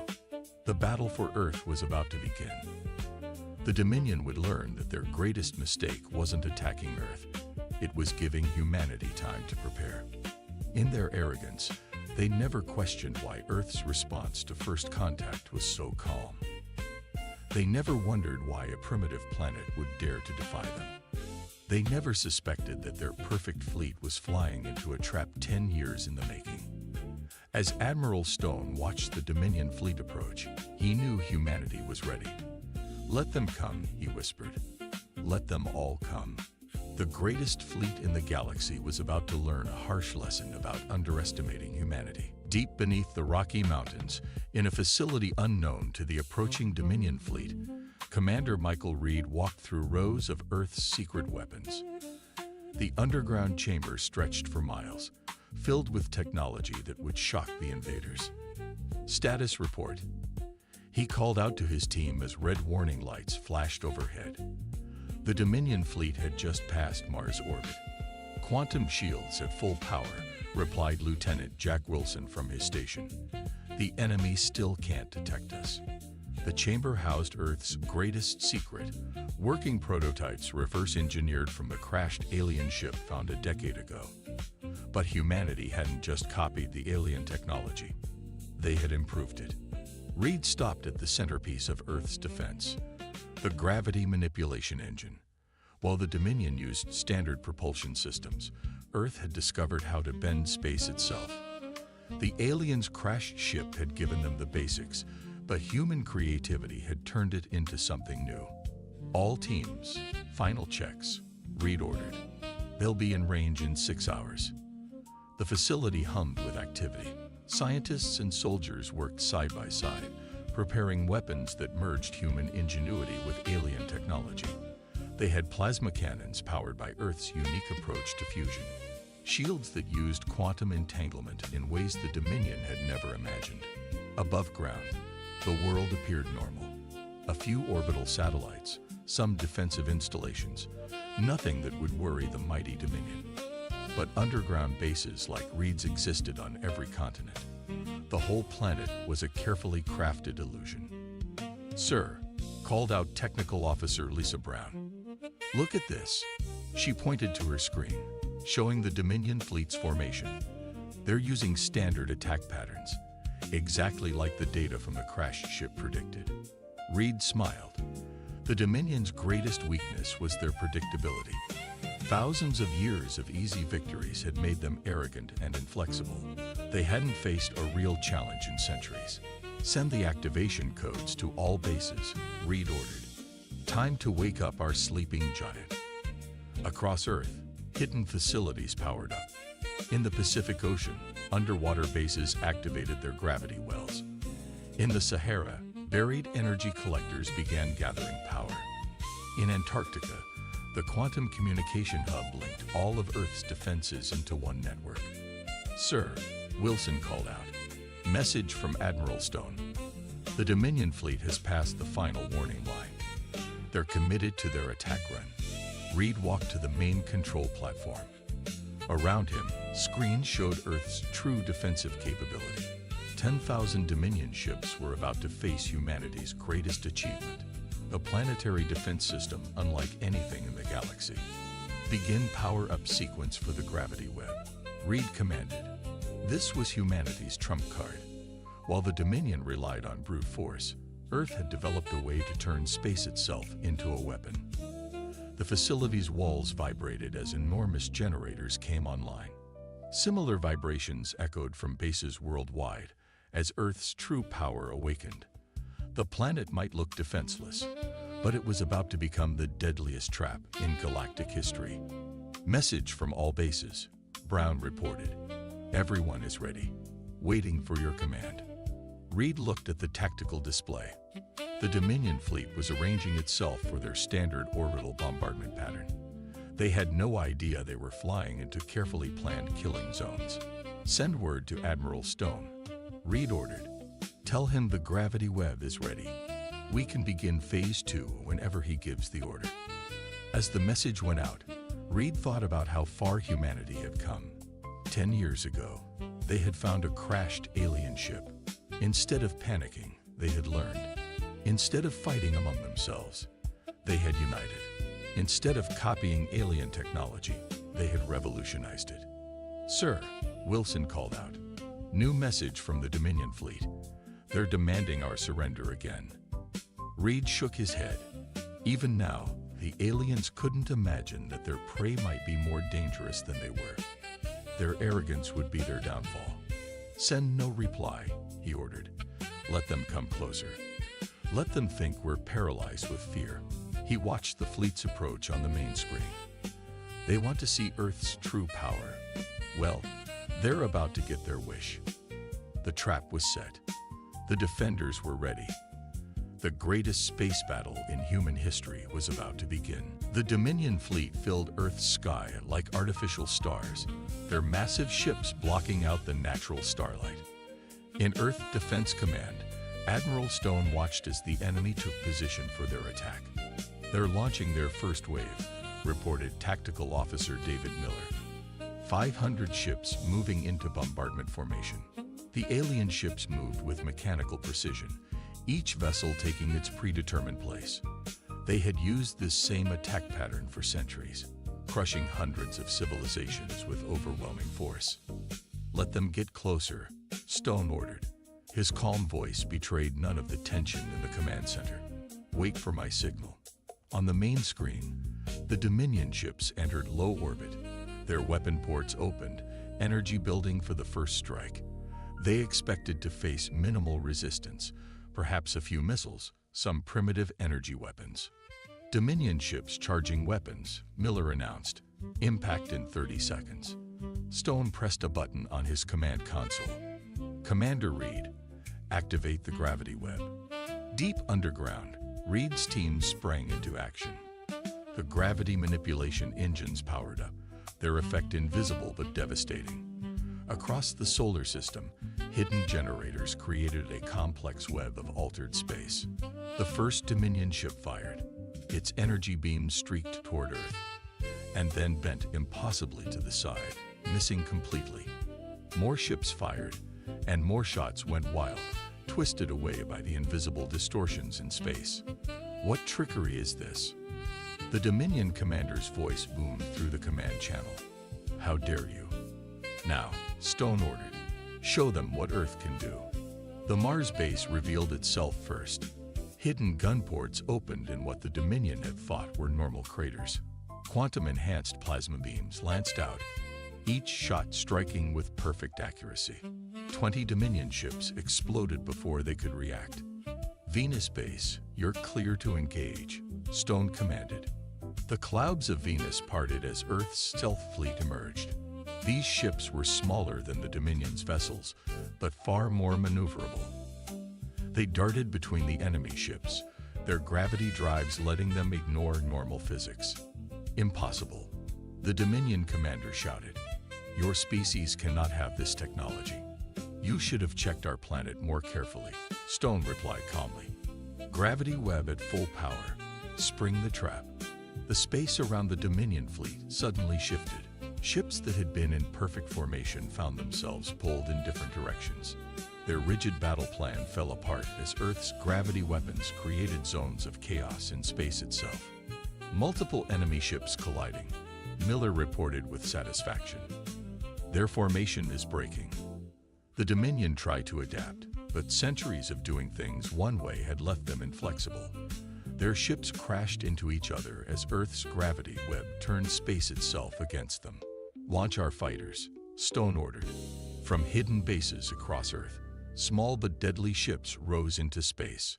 Unlike the massive Dominion vessels, Earth's fighters were built for speed and agility. They carried weapons that could pierce alien shields, using frequencies discovered from the crashed ship. Enemy fleet attempting to regroup, Miller called out. They're trying to fall back to their secondary attack position. Don't let them, Stone commanded. All bases, full attack. Don't give them time to think. More hidden bases activated. The asteroid belt revealed gun platforms disguised as mining stations. The moon opened secret hangars built deep within its craters. Earth's defense grid finally showed its true power.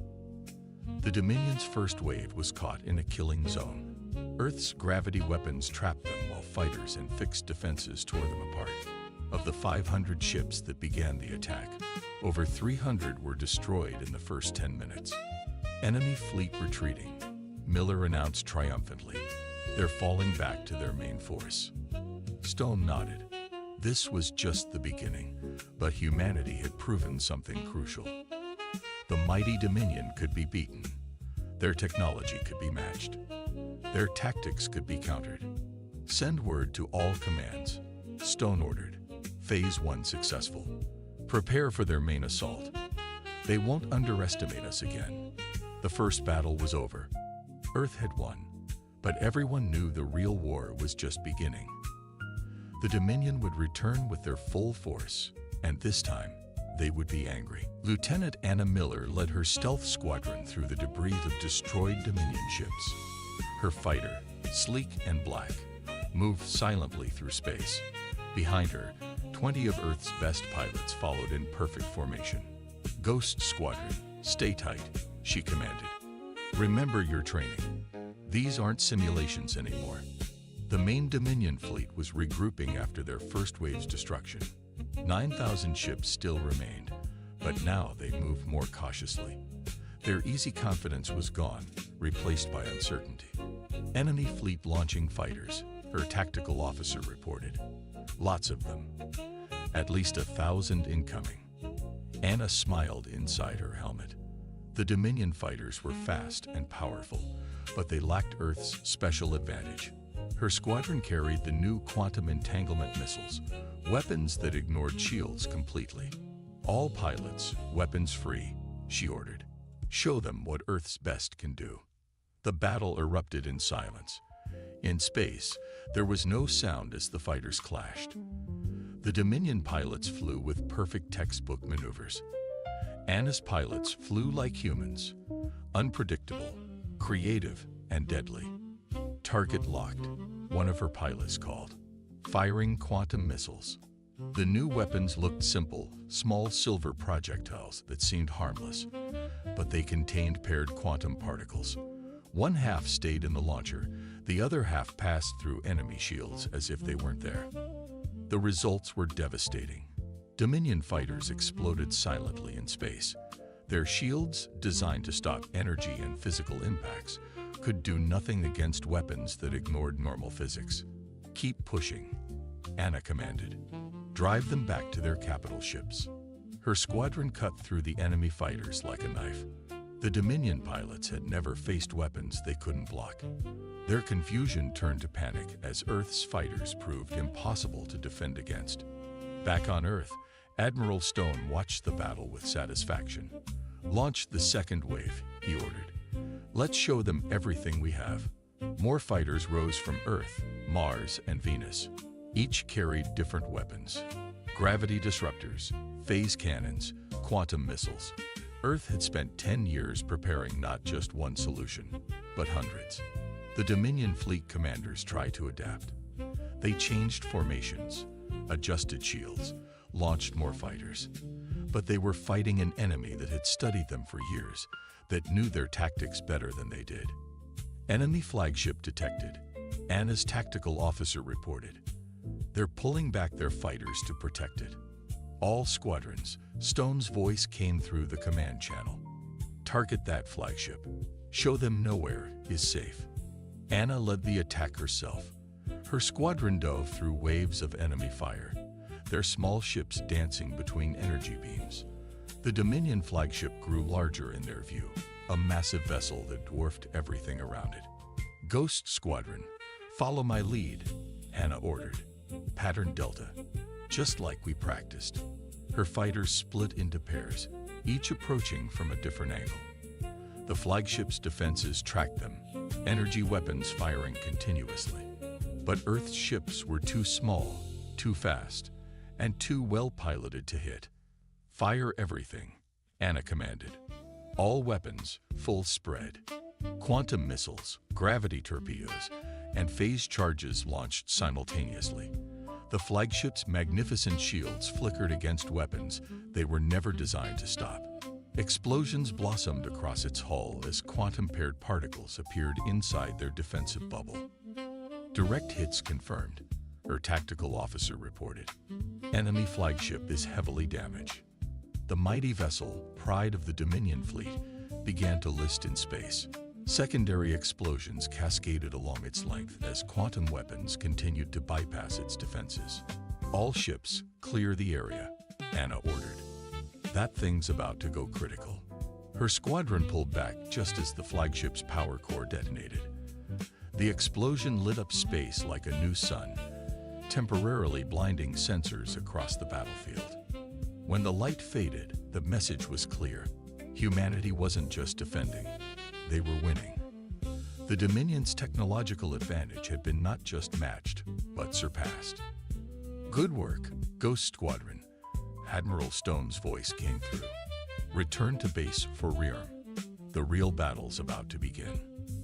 Anna led her pilots home, flying through debris that had once been the enemy's finest ships.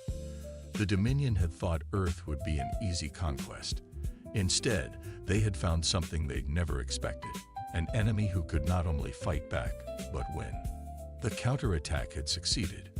Now it was time for Earth to take the war to them. Admiral Gray of the Dominion stood on his new flagship's bridge, his purple skin dark with rage. Holographic displays showed the devastating losses his fleet had suffered. 3,000 ships destroyed in just 2 battles. Nothing like this had happened in the Dominion's history. "How?" he demanded of his tactical officers.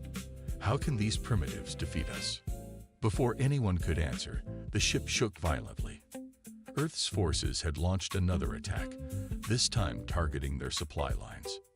"My lord," his second-in-command reported, "the humans are using our own technology against us. But they've changed it, improved it.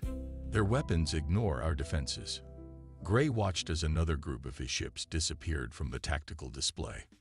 The humans weren't fighting like any species they'd encountered before. They didn't follow proper military doctrine.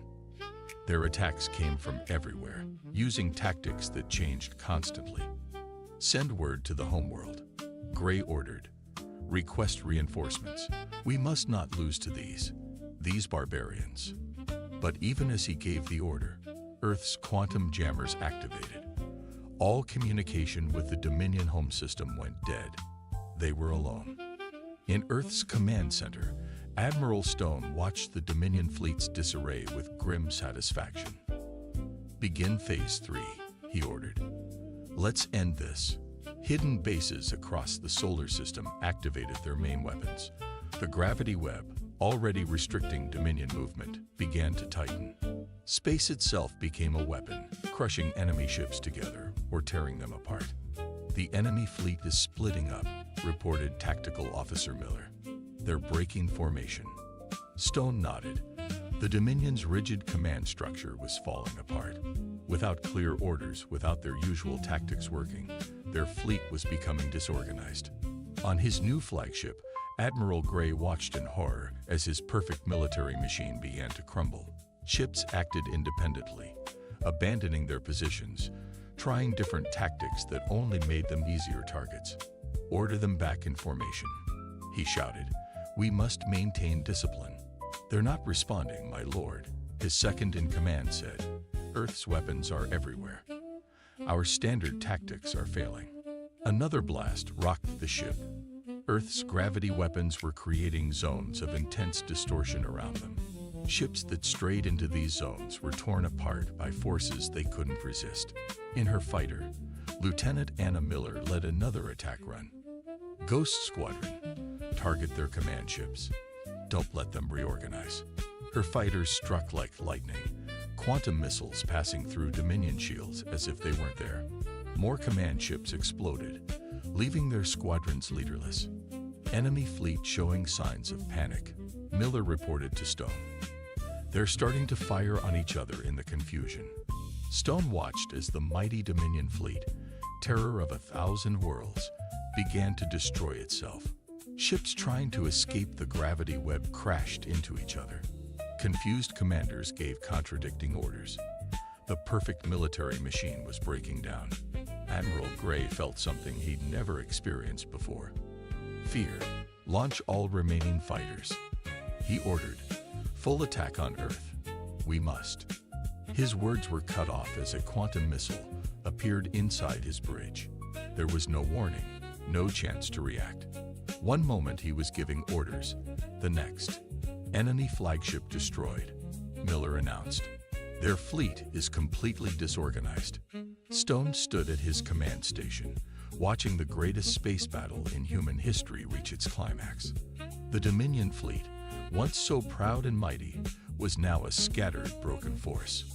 All units, he broadcast, push them back.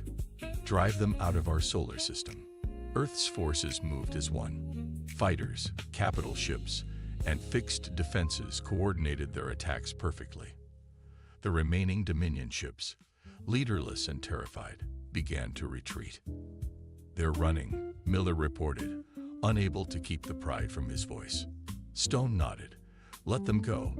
Let them tell their empire what happened here. Let them know that Earth is not to be threatened. The battle was ending. Humanity had not just survived. They had crushed the greatest fleet in the galaxy, and in doing so, they had changed the balance of power forever. The age of Dominion supremacy was over. The age of humanity had begun. The surviving Dominion ships fled beyond Neptune's orbit, leaving Earth's solar system in disarray. But humanity wasn't finished. Admiral Stone stood before the Earth Defense Council, presenting his bold new plan. We can't wait for them to return, he explained. We must take the fight to them. Show every species in the galaxy that the age of Dominion tyranny is over. The council chambers, carved deep beneath the Swiss Alps, hummed with excited discussion. Earth's victory had proven something incredible. Humanity wasn't just capable of defending itself. It could defeat the greatest power in the galaxy. Our spies report rebellion breaking out across Dominion space. Commander Reed added, their defeat here has shattered their image of invincibility. The Council voted unanimously. Earth would strike while the Dominion was weak. Within days, humanity's fleet assembled. Not just warships, but colony vessels, diplomatic ships, and cargo carriers loaded with Earth's revolutionary technology. Admiral Stone led the fleet himself from his new flagship. The massive vessel carried weapons that would have been impossible a decade ago. Gravity drives, quantum missiles, and technology that merged human innovation with alien science. All ships prepare for quantum jump, he ordered. First target, the Dominion's primary shipyard at Alpha Centauri. The human fleet vanished in flashes of light, using jump technology reverse engineered from the crashed alien ship. But Earth's scientists had improved it, making it faster and more precise than anything the Dominion possessed. They emerged from quantum space above a massive orbital facility. Dominion ships under construction hung in space like metal skeletons. The shipyard's defenders reacted with panic at the sight of Earth's fleet. Attention Dominion forces, Stone broadcast. Surrender, and you will be treated fairly. Resist, and face the consequences. The shipyard's commander responded by launching his defense fleet. But these ships were older models, even more vulnerable to Earth's advanced weapons than the main fleet had been. All ships, execute attack pattern Delta, Stone ordered. Disable their ships if possible. We're here to free them, not destroy them. The battle was brief but decisive. Earth's fighters darted between the defending ships, using precise quantum strikes to disable engines and weapons. Within an hour, the greatest shipyard in the Dominion surrendered. But the real surprise came after the fighting stopped. The shipyard's slave workers, aliens from a dozen conquered worlds, rose up to help their liberators. They had watched Earth defeat the Dominion fleet and saw hope for the first time in generations. We want to join you, their leader told Stone. Teach us to use your weapons. Help us free our homeworlds. Similar scenes played out across Dominion space as Earth's fleet pushed forward. Each victory inspired more rebellions.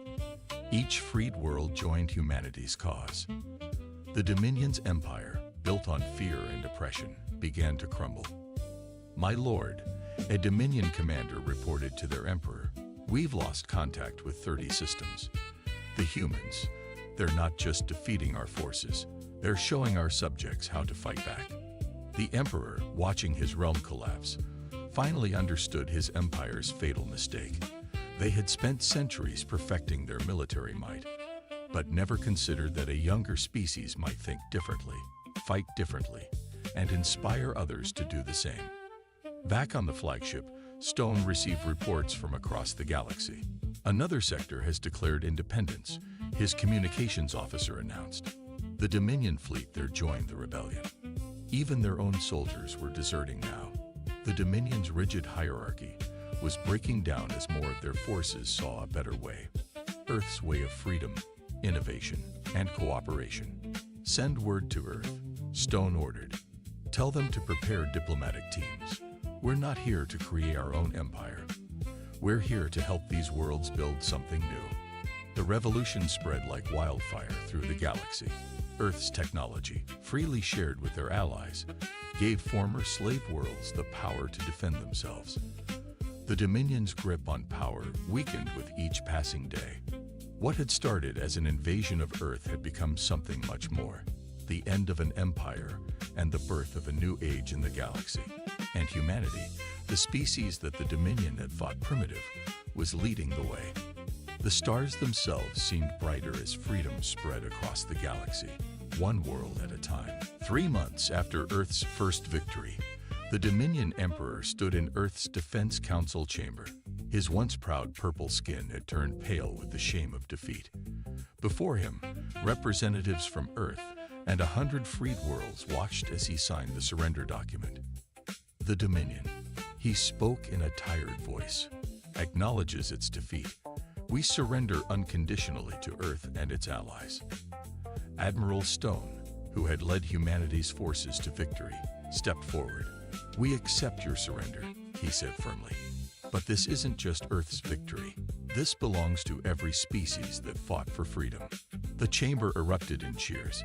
Species that had been enslaved for generations were finally free. Races that had never dared to resist the Dominion now stood as equals in a new galactic community.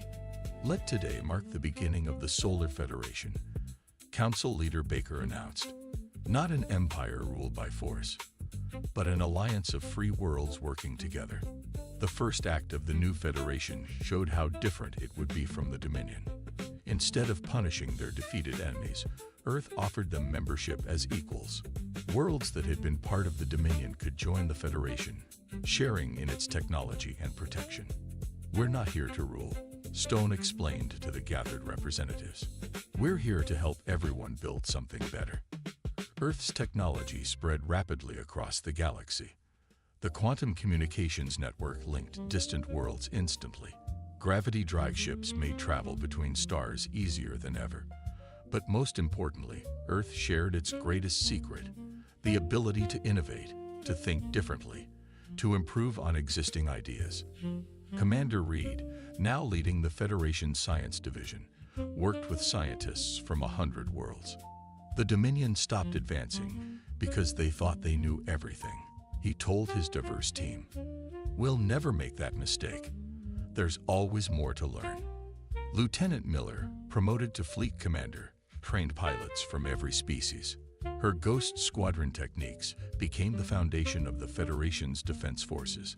But unlike the Dominion's rigid methods, these tactics encouraged creativity and adaptation. "Don't just copy what I do," she told her students.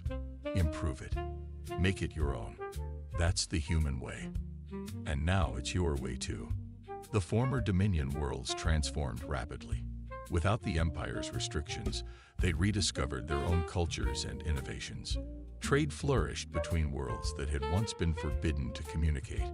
New ideas and technologies emerged as species collaborated freely for the first time. "Look at this," Stone said to Baker as they watched ships from 50 different worlds dock at Earth's new space station. A year ago, they were slaves. Now they're building their own futures. The Federation grew stronger each day, but not through conquest or force. Worlds asked to join, attracted by the promise of freedom, protection, and progress.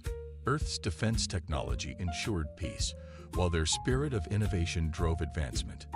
"We were wrong about humans," the former Dominion Emperor admitted to Stone. "We thought technology meant civilization.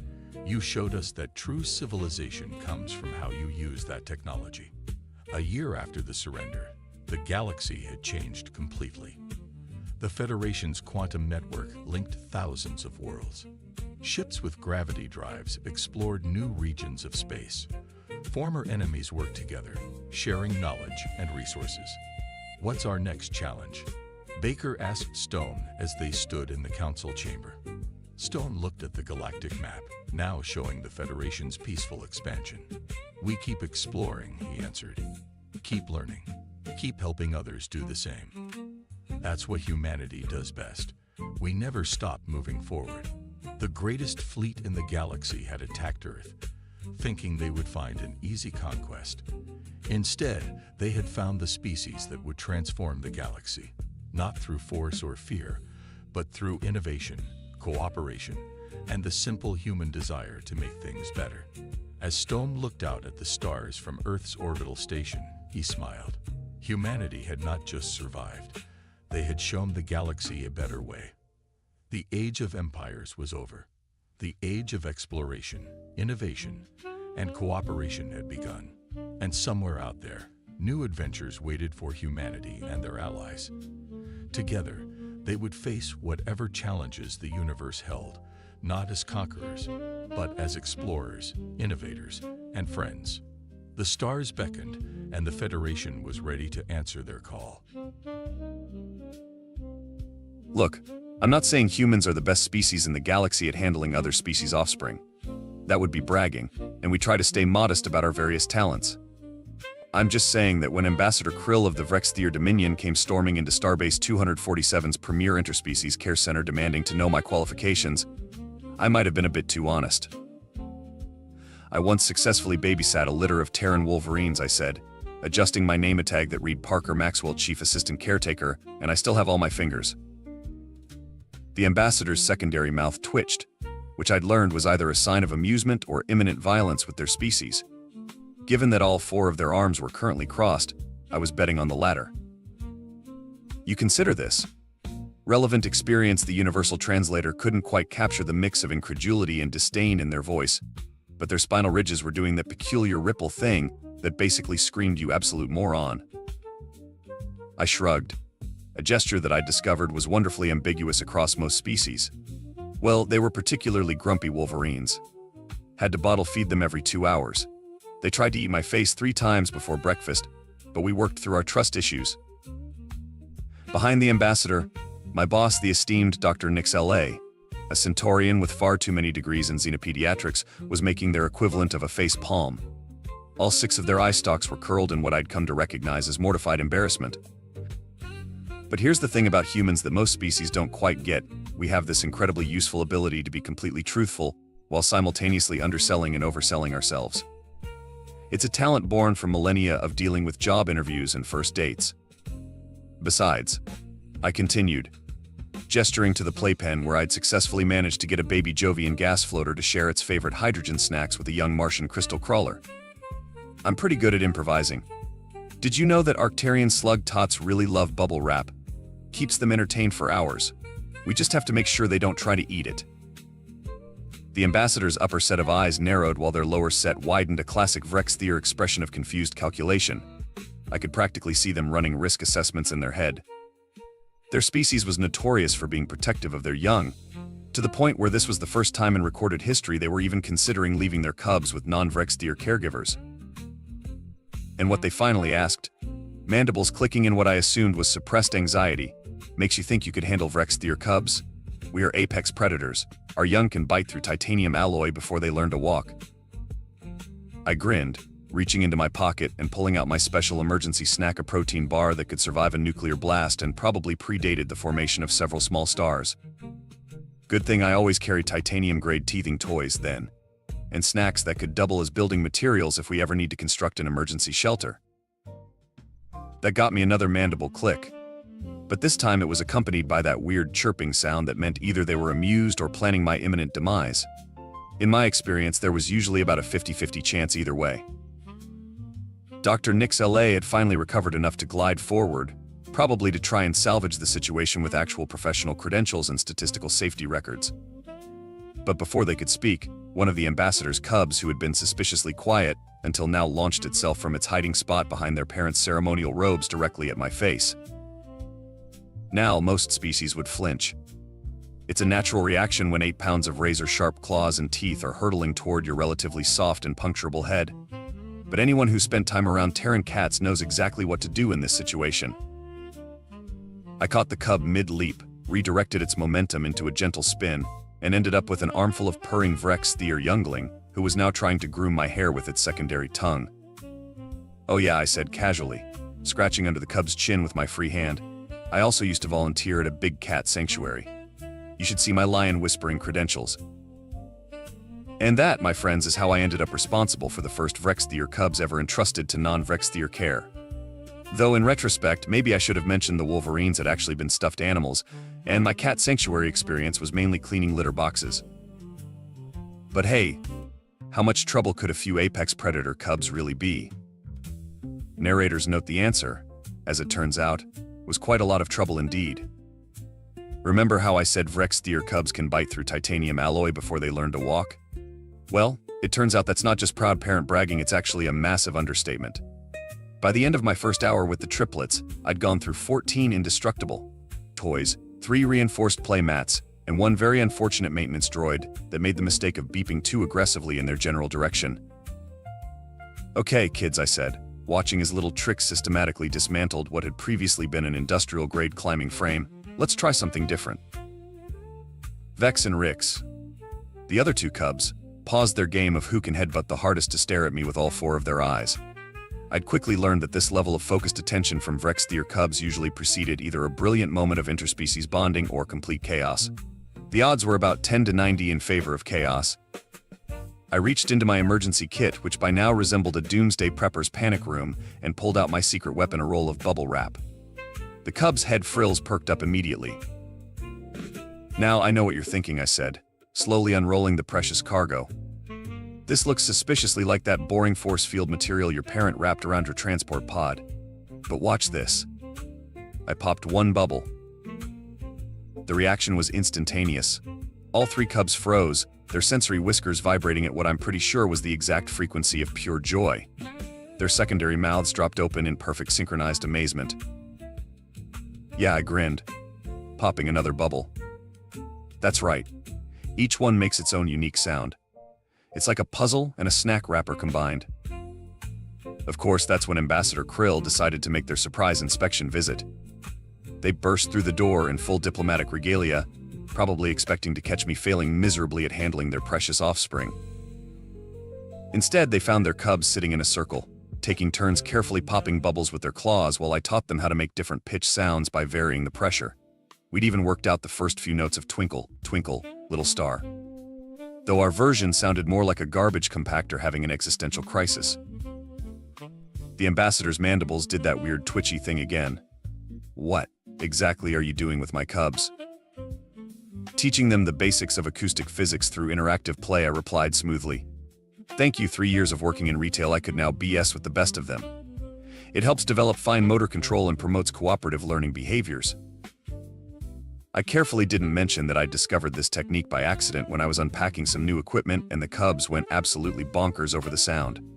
Sometimes the best teaching moments come from happy accidents and mild property damage. "And this is safe?" They eyed the bubble wrap suspiciously, probably trying to calculate its tensile strength and toxicity levels. "Completely harmless," I assured them. "Though I should warn you, they might try to recreate the popping sounds at home by crushing your furniture. But hey, at least they're not eating it anymore, right?" That's when Little Vex decided to demonstrate their new skill by performing a perfect rendition of what I'm pretty sure was the Vrextheer national anthem in bubble wrap pops. The ambassador's secondary mouth dropped open in what I hoped was impressed surprise rather than horrified rage. "That's actually the traditional hatchling's first hunt melody," they said weakly. "How did they?" "Oh, you know how it is," I waved casually. "Kids pick up everything. Yesterday they learned about gravitational constants by watching me chase down a floating Jovian infant who got too excited about their lunch. Did you know that if you combine anti-grav diapers with pureed quantum carrots, you can break at least 3 laws of physics?" The ambassador made a sound that might have been a laugh, if laughs could sound like someone strangling a saxophone. "You are not what I expected, Caretaker Maxwell." "Thanks." I think I was about to elaborate when the station's lights flickered ominously. The cubs, naturally, took this as a signal to begin their favorite game, Let's All Pounce on Parker at Once. As I went down under a pile of happily chirping apex predator babies, I caught sight of Dr. Nix LA in the doorway, their eye stalks all pointing in different directions, never a good sign. "Parker," they said in that too calm voice that meant something had gone terribly wrong, "we may have a slight situation developing." And that's when the real fun began. Remember, kids, always keep extra bubble wrap in your emergency kit. You never know when you'll need to entertain a group of alien cubs during what's about to become the most interesting shift of your career. You know that moment when everything goes wrong at once, and you realize all your jokes about being prepared for anything are about to be put to the test? Yeah, this was that moment. The station's lights didn't just flicker this time, they died completely, leaving us in the eerie red glow of emergency lighting. The gentle hum of environmental systems, that background noise you never notice until it's gone, faded into silence. And because the universe has a sense of humor, this happened right as Ambassador Krill was leaving for the biggest diplomatic summit of the cycle.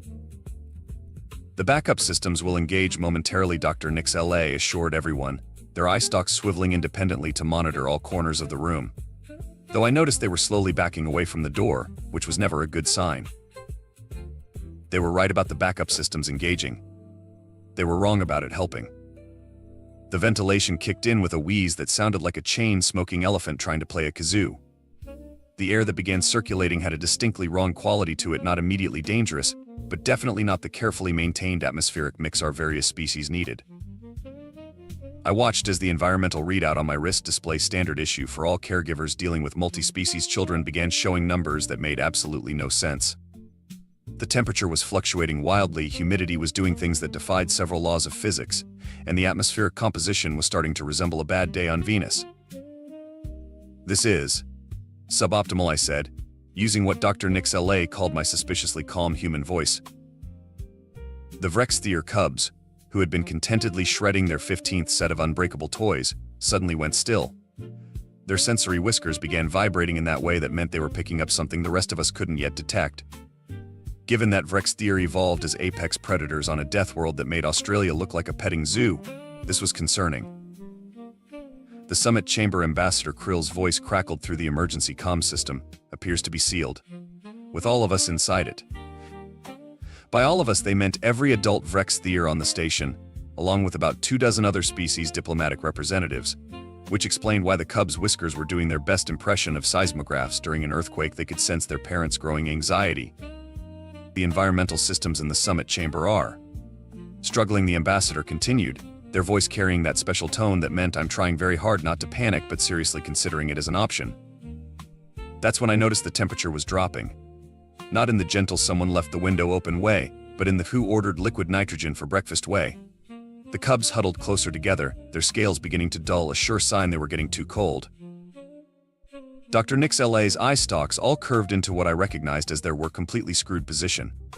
The emergency shelter is 3 levels down, they said, but with the lifts non-functional and the main corridors potentially compromised. I looked at my charge's 3 Vrextheer cubs, 2 Jovian gas floaters gently bobbing near the ceiling, a clutch of Martian crystal crawler eggs that were starting to pulse worryingly, and various other assorted alien younglings who all had very specific environmental needs that were rapidly not being met. Right, I said, reaching for my emergency kit. Time for Plan H. Plan H, Dr. Nix LA's eye stalks straightened in confusion. Yeah, you know Plan Human. I started pulling out supplies, emergency thermal blankets, portable atmosphere generators, and yes, more bubble wrap. Because when all else fails, you can count on humans to come up with a completely ridiculous plan that has no business working but somehow does anyway. The cubs perked up as I pulled out the bubble wrap, probably hoping for another music lesson. Sorry kids, this time it was for insulation. Though I had to admit, the popping sounds might come in handy for keeping everyone calm during what was about to become the galaxy's most unusual evacuation. Dr. Nix LA, I said, wrapping the crystal crawler eggs in thermal blankets while simultaneously using my foot to prevent Trix from eating a piece of the now failing environmental control panel. I'm going to need you to trust me on this one. All 6 of their eye stalks focused on me with laser intensity. The last time you said that, we ended up with a zero-gravity ballet performance by the Plutonian Slug Tots. Hey, they won first prize in the station's talent show, didn't they? I grinned, already mentally plotting our route to the emergency shelter. Besides, this time will be much more interesting. We're about to attempt something that's either going to be a brilliant display of human ingenuity or the galaxy's most memorable daycare disaster. The lights flickered again, and the temperature dropped another few degrees. The cubs huddled closer to me, their scales now a concerning shade of gray. When you say interesting, Dr. Nix LA began, I mean, we're about to find out exactly why humans are considered either the galaxy's best or craziest babysitters. I hoisted my emergency kit onto my shoulder and scooped up the nearest cub. Now, who's ready for an adventure? The answering chorus of chirps, whistles, and what might have been either excited squeals or warning sirens, it's hard to tell, with Jovian gas floaters, suggested that at least some of our charges were up for it. The rest were probably just looking forward to the chaos that inevitably followed human emergency planning. And chaos, my friends, was about to become our best friend. Because when you're responsible for a dozen alien kids with wildly different biological needs, and everything that could go wrong has gone wrong, sometimes the only solution is to embrace the madness and hope your species' reputation for pulling off the impossible holds true for just one more day. Spoiler alert, it did. Though I'm still not sure how we're going to explain the thing with the maintenance droid and the makeshift petting zoo to station management. Listen, I've had some interesting days as a daycare worker. There was the time we had to convince a baby Neptunian cloud whale that the station's plasma conduits weren't food. Or that memorable afternoon when a Martian crystal crawler decided to metamorphose a day early and we all learned that soundproof rooms aren't necessarily crystalline psychic resonance proof.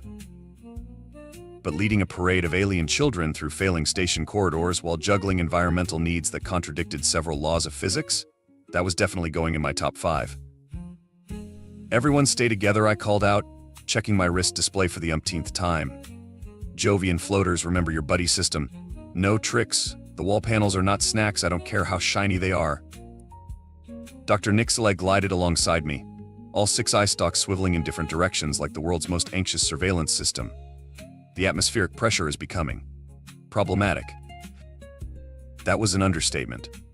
The corridor ahead was starting to look like a heat mirage, which was impressive considering it was also approaching temperatures that would make a penguin ask for a sweater. The station's environmental systems weren't just failing, they were having what humans would call a mental breakdown. Okay, time for a creativity check, I muttered, pulling up short at a junction.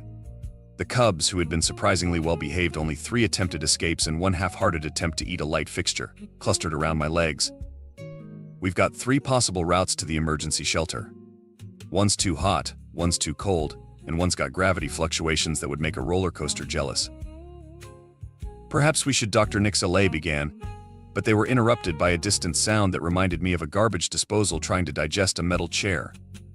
Change of plans, I announced, quickly distributing emergency gear. Everyone grab a buddy and a thermal blanket. Jovian floaters, you're our advanced scouts. Those gas bags of yours are perfect for detecting pressure changes. Crystal crawler eggs go in the insulated carrier, and somebody please make sure Vex stops trying to adopt that maintenance droid. The droid in question beeped pathetically as Vex attempted to groom it with their secondary tongue. At least the cub's parental instincts were kicking in at a convenient time. But the designated evacuation routes, Dr. Nixalay protested, are probably about as useful as a chocolate teapot right now, I finished, already hurting our charges toward what maintenance logs labeled as Storage Shaft 7B, but what I discovered was actually a pretty decent shortcut during my late-night snack runs. Sometimes you have to think outside the box, or in this case, inside the maintenance shafts. That's when I unveiled my secret weapon, the anti-grav card I'd modified for just such an occasion.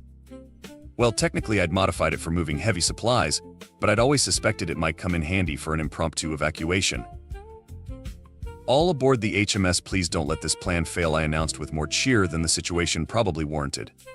Crystal crawler eggs in the padded compartment, smaller species in the main carriage, and Vrextheer cubs. Well, you 3 just keep doing what you're doing. What they were doing, as it turned out, was forming a surprisingly effective honor guard around the cart, their predator instincts apparently extending to protecting smaller species in times of crisis. Who knew apex predator cubs could be so helpful when they weren't trying to eat the furniture? This is highly irregular, Dr. Nixalay observed as I began securing everyone in place with a combination of safety harnesses and what might have been slightly too much bubble wrap. Irregular is what humans do best, I replied, checking the cart's power supply. Besides, irregular beats frozen, cooked, or subjected to gravity that can't make up its mind. The next 20 minutes were a blur of problem-solving that would have made MacGyver proud. We used emergency thermal blankets as makeshift slides over the really bad patches. The Jovian floaters turned out to be excellent at neutralizing gravity fluctuations when properly motivated. Turns out they really like those quantum carrots I keep in my emergency kit. And the Vrextheer cubs? They apparently have a previously undocumented talent for detecting structural weaknesses before they become structural failures. Left here, I called out as Rix's whiskers started vibrating like crazy. 3 seconds later, the corridor we would have taken collapsed with a sound that suggested the station's architects might want to review their warranty policies. We had to stop twice, once for an emergency diaper change that violated at least 3 laws of thermodynamics, and once because the Martian crystal crawler eggs decided this was the perfect time to start their pre-hatching harmonics.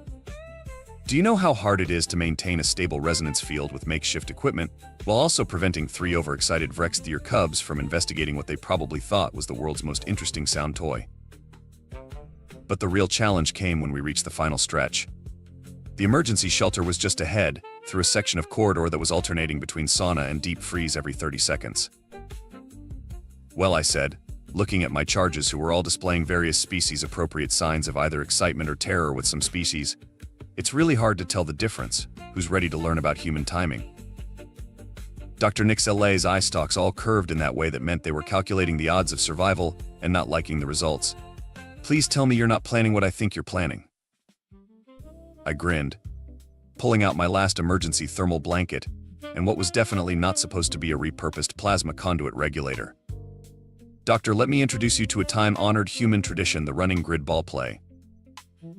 As I started explaining my plan, I could have sworn I heard the station itself groan in anticipation. Or maybe that was just another environmental system giving up the ghost. Either way, we were about to give the station security cameras footage that would probably end up in both the How Not to Handle Emergencies training videos and the Why Humans Are Terrifying orientation package for new diplomatic staff. The best part? This wasn't even the craziest part of our day. That was still coming up. But hey, at least the Cubs were having fun. Though I'm pretty sure teaching them to use their natural electromagnetic field generation abilities to help power makeshift environmental shields wasn't in my job description. Then again, neither was turning an emergency evacuation into an impromptu physics lesson, but sometimes you have to multitask. Here's the thing about emergency shelters: they're great in theory, but they tend to forget that emergency doesn't always mean exactly the kind of emergency we planned for when we finally reach the shelter's entrance. I discovered two very important facts. First, the environmental controls were stuck in what the display helpfully described as default mode, which I'm pretty sure was computer speak for good luck dealing with this mess. Second, the backup power system was being about as cooperative as a cat at bath time. Well, I said, staring at the control panel that was blinking in what I chose to interpret as a mocking manner, this is less than ideal. Dr. Nix LA's eye stalks were doing their best impression of an anxiety-driven interpretive dance. The shelter's atmospheric processors cannot maintain separate environments for multiple species in this condition. The Cubs, who had been remarkably well behaved during our adventure through the station's maintenance shafts, chose this moment to demonstrate why their species was considered the galaxy's apex predators. Trix started methodically testing the shelter's wall panels for structural weaknesses, while Vex and Rix coordinated what appeared to be a tactical assessment of the ventilation system. That's when I had what Dr. Nix LA would later call one of those terrifying human moments of inspiration. "Hey kids," I said, reaching into my now considerably lighter emergency kit, "who wants to help build a fort?" The universal translator hiccuped, trying to convey the concept of fort to multiple species at once, but some ideas transcend language. The Cubs' whiskers perked up immediately, and even the Jovian gas floaters bobbed with interest. Parker, Dr. Nix LA said in that tone that meant they were trying very hard to be patient, "This is hardly the time for implementing an emergency environmental control solution using available materials and cooperative effort." I grinned, "Already laying out supplies." I couldn't agree more. "Trix, sweetie, that support beam is load-bearing. Let's find you something else to chew on." What followed was either the galaxy's most impressive display of improvisational engineering, or its most elaborate playdate, possibly both. We used thermal blankets and portable force field generators to create separate environmental zones. The Vrexthier Cubs, it turned out, were surprisingly good at maintaining the structural integrity of our makeshift habitats once I convinced them it was a game of protect the nest. The Jovian floaters used their natural buoyancy to help create air circulation patterns that would have made a fluid dynamics professor weep with joy.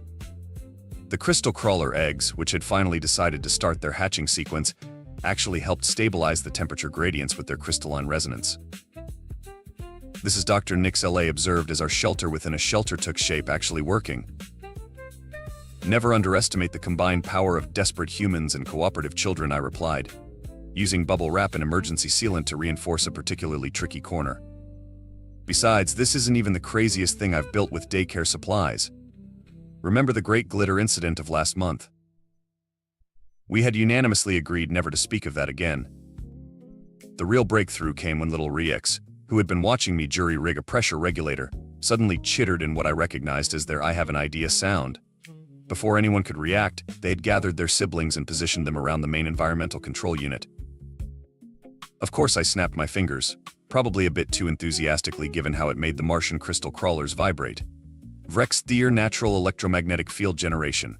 Dr. Nix LA, remember how the Cubs were affecting the maintenance droid's circuits earlier?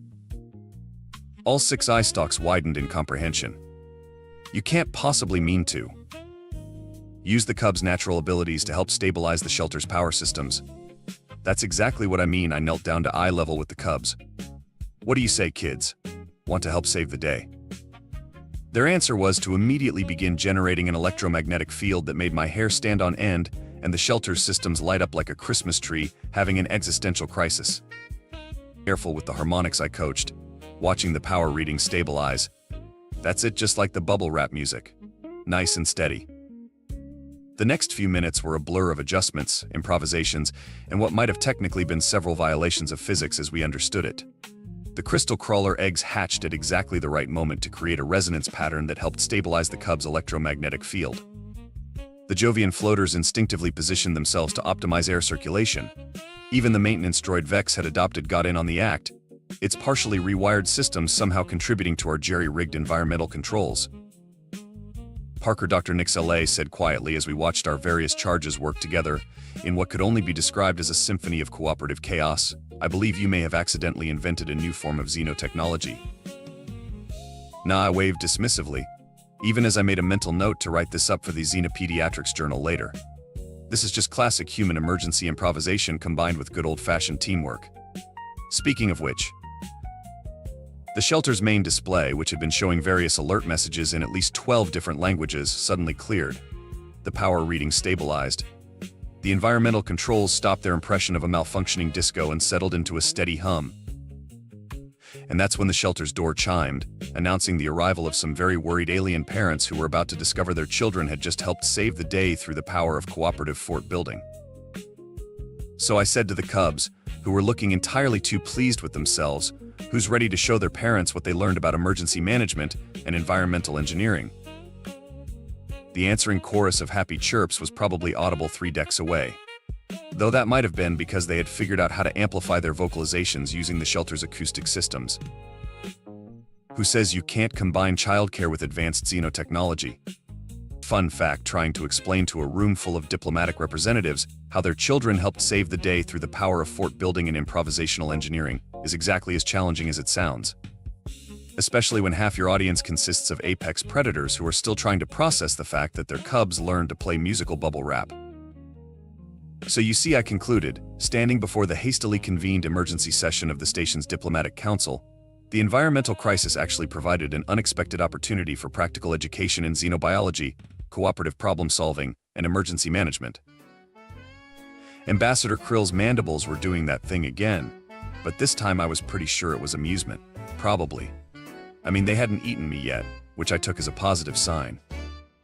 You turned an emergency evacuation, they said slowly, into a teaching opportunity. Well, technically the kids turned it into a teaching opportunity. I just provided the bubble wrap and refused to panic. I shrugged. Sometimes the best lessons happen when everything goes wrong in exactly the right way. The council chamber erupted in what I chose to interpret as positive chaos. The Jovian representatives were releasing pleased pheromones that made everyone's hair stand on end. The Martian delegation was resonating at their species' equivalent of enthusiastic applause.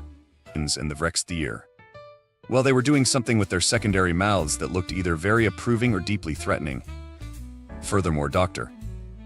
Nix LA added, their eye stalks curved in what I now recognized as pride. Caretaker Maxwell's methods have resulted in unprecedented advances in cross-species cooperation among our younger charges.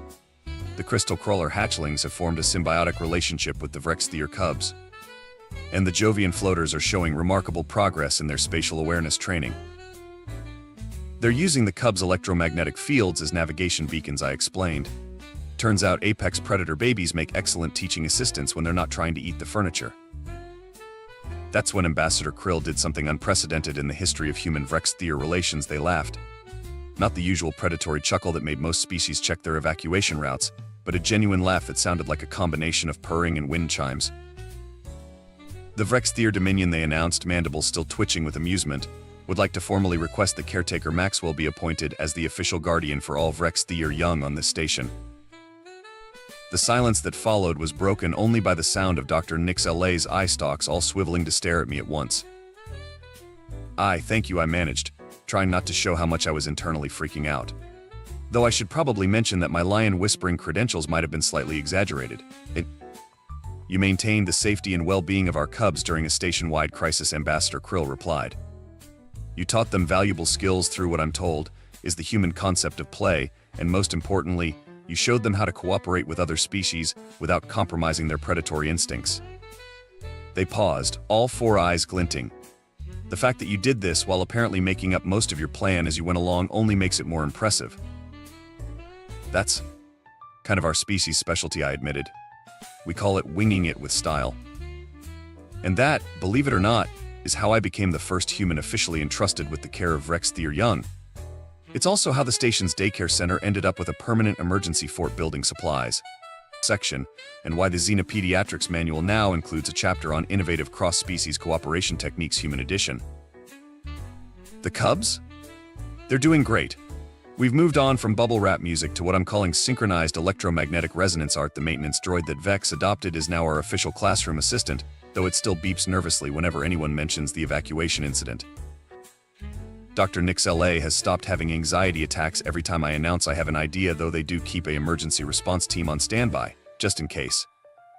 The Crystal Crawler hatchlings have formed what amounts to a fan club for the Vrex Theer Cubs, and the Jovian floaters are teaching everyone the basics of zero-gravity dance. As for me? Well, let's just say my emergency kit now includes twice as much bubble wrap, a complete fort-building toolkit, and a note from the station's engineering department begging me to please warn them the next time I plan to revolutionize xenotechnology through the power of improvised childcare. But hey, at least no one questions my qualifications anymore. Though I still haven't told them about the Wolverines being stuffed animals. Some mysteries are better left unsolved. And if anyone asks how humans became the galaxy's most trusted babysitters, just tell them it's because we know that sometimes the best solution to a crisis is a combination of quick thinking, endless adaptability, and an emergency supply of bubble wrap. Trust me, it works every time. Usually. Most of the time. Okay, at least 60% of the time, but those are pretty good odds in the childcare business.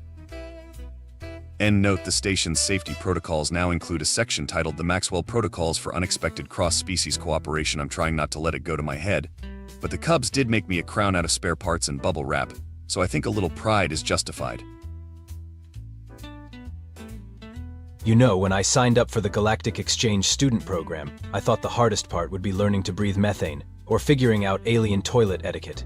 Turns out, the real challenge was trying not to laugh when Professor Valdrix introduced himself as the foremost expert on primitive species behavioral patterns in the known galaxy. Picture this guy, if you will. 8 feet tall, purple skin that shimmers like he dunked himself in glitter, 4 arms that he waves around constantly like he's conducting an invisible orchestra, and a voice that sounds like someone gargling gravel mixed with superiority complex. He's got these beady little yellow eyes that practically scream, "I have 17 degrees and 0 common sense," and he talks like he's dictating his memoirs to future generations of worshippers. "Ah yes," he says, looking down at me like I'm a particularly interesting bug. "You must be the... what do you call yourselves again? Who-mens? How delightfully primitive. I do hope you can keep up with our advanced curriculum." Now I'm Captain Jake Murphy, formerly of the Earth Defense Force, currently the only human stupid enough to think attending the most prestigious university in the galaxy was a good career move. 28 years old, stubborn as a mule, and apparently the first member of my species to qualify for their remedial sentience program. Yeah, that's what they call it, remedial sentience. Like we're still figuring out how to use opposable thumbs. The campus itself is pretty impressive, I'll give them that. Floating crystalline spires that twist through dimensions I can't even pronounce. Gravity wells that let you walk on the ceiling for no apparent reason other than showing off. And libraries that supposedly contain all the knowledge in the universe. Though if that were true, you'd think someone would have figured out that putting the bathroom signs in 47 different alien languages, but not the one spoken by your newest student, might be a design flaw. "Now then, human Jake," Professor Valdrix continues, because apparently my species name doubles as my first name in his mind. "Today, you will observe a demonstration of advanced xenobiological domestication techniques. I have successfully tamed one of the most feared predators in the known galaxy." He leads me through corridors filled with other students who stop and stare like I'm some kind of walking museum exhibit.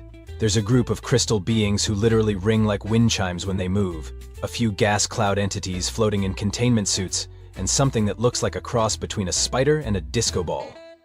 They all whisper among themselves in languages that sound like someone gargling alphabet soup mixed with dial-up internet noises. "Behold," Valdrix announces as we enter his laboratory, throwing all 4 arms wide in a gesture that would make Shakespeare weep. "My greatest achievement in the field of interspecies behavioral modification." The lab looks exactly like what you'd expect from someone with an ego the size of a small moon. Walls covered in certificates, awards, and what I assume are degrees in pretentious studies. There are holographic displays showing brain scans of various species, including one labeled Human Neural Activity that apparently shows the complexity of a goldfish. Gee, thanks for the vote of confidence, Doc. But then I see the cage, and the thing inside it. Now, I've seen some scary stuff in my time. fought in the Centauri border wars, stared down a pack of Regelian deathworms, even survived a blind date with my ex-commanding officer's daughter. But this thing, this Gorath, as Valdrix calls it, is something else entirely. Picture a wolf. Now make it the size of a small tank. Give it 6 legs, each ending in claws that could probably slice through starship hull plating. Add scales instead of fur. Scales that shift color from deep black to angry red depending on its mood. Throw in a mouthful of teeth that would make a great white shark jealous, and eyes that glow like molten copper. Oh, and did I mention it's currently making a sound like a garbage disposal trying to eat a chainsaw? Magnificent, is it not? Valdrix preens, completely oblivious to the fact that his domesticated pet looks like it wants to use his bones as toothpicks. The Terror Hound of Krylax, apex predator of one of the most dangerous worlds in the galaxy. And I, through superior intellect and advanced psychological conditioning, have rendered it completely docile. I look at Gorath. Gorath looks back at me. Docile is not the word I'd use. The thing is pacing back and forth in its enclosure like a caged hurricane, leaving gouges in what appears to be reinforced duralloy flooring. Every few seconds it lets out another one of those charming growls that sounds like the universe's way of saying you're about to have a very bad day. Fascinating, I say, because what else do you say when someone shows you their pet death machine? How long have you had him? 6 of your Earth months, Valdrix replies, consulting a holographic tablet that probably cost more than my entire home planet's GDP. The domestication process is proceeding exactly according to my calculations. Any day now, he will achieve complete behavioral compliance. I watch Gorath slam his massive head against the energy barrier containing him, and I'm starting to think Valdrix's calculations might need a software update. But hey, I'm just a primitive human. What do I know about apex predators and behavioral psychology? Apparently, I'm about to find out. Over the next few weeks, I get to witness what can only be described as the slow-motion academic equivalent of a train wreck. See, Gorath isn't just unfriendly. He's getting progressively worse, like a furry natural disaster with a serious attitude problem. It starts small. Well, small for a creature that could probably bench press a shuttlecraft. First, he stops eating the scientifically formulated nutritional substrate that Valdrix keeps feeding him. Then he starts destroying everything in his enclosure that isn't nailed down. And then he starts working on the stuff that is nailed down. The reinforced feeding dispensers, shredded. The environmental controls, sparking wreckage. The holographic entertainment system designed to stimulate his primitive neural pathways. Let's just say it's providing a lot more sparks than holograms these days. But the real problem is the noise. Sweet merciful cosmos, the noise. Gorath has apparently decided that his life's mission is to provide a 24/7 soundtrack of growling, snarling, and what I can only describe as the sound a blender would make if you fed it gravel and existential dread. It's gotten so bad that students 3 floors up are complaining about the atmospheric disturbances. Professor Valdrix, meanwhile, is having what you might charitably call an intellectual meltdown. I find him one morning surrounded by floating holographic charts, quantum equations, and what appears to be the alien equivalent of a very expensive nervous breakdown. The behavioral matrices don't align, he mutters, waving all 4 arms at a display showing Gorath's psychological profile. According to 17 different theoretical models, the subject should be exhibiting submissive pack bonding behaviors by now. Instead, his aggression indices are increasing exponentially. Maybe he's just having a bad day, I suggest, because apparently I hate myself enough to keep attending these sessions. Valdrix looks at me like I just suggested we solve the university's energy crisis with a hamster wheel. Bad day? Human Jake, we are dealing with complex psychological conditioning algorithms, not primitive emotional responses. There are variables to consider. Quantum fluctuations in the local psionic field, possible dimensional displacement affecting his temporal lobe functions, perhaps even microscopic parasitic infections altering his neurochemical balance. Right, because it couldn't possibly be something simple. That's when Dr. Thessarian shows up. Dean Thessarian is what happens when you take a corporate executive, run them through a blender with a squid in a very bad mood, then give them tenure and a power complex. She's got tentacles where her hair should be, skin like polished marble, and the kind of smile that makes you check to make sure your wallet's still in your pocket. "Professor Valdrix," she says in a voice that could freeze hydrogen. "I'm receiving complaints about your research project. Apparently the noise is affecting productivity in the entire academic district." "Dean Thessarian, I assure you the situation is well under control," Valdrix replies, which would be more convincing if Gorath wasn't currently treating his food dispenser like a personal punching bag in the background. I simply need more time to recalibrate the behavioral modification protocols. Thessarian's tentacles writhe in what I'm pretty sure is the alien equivalent of an eye roll. Professor, you have 48 Earth hours to resolve this situation. If that creature cannot be properly domesticated, it will be transferred to the university's disposal facility. And by disposal facility, she doesn't mean they're going to find him a nice farm where he can run free with other terror hounds. After she leaves, Valdrix goes into full panic mode. He starts consulting every database, every expert, every theoretical framework he can get his four hands on. Dr. Zenthos from the psychology department suggests meditation crystals. Professor Quillian from biochemistry recommends a full-spectrum analysis of Gorath's digestive enzyme production. The Dean of Advanced Theoretical Studies proposes building a quantum resonance chamber to realign his emotional frequency.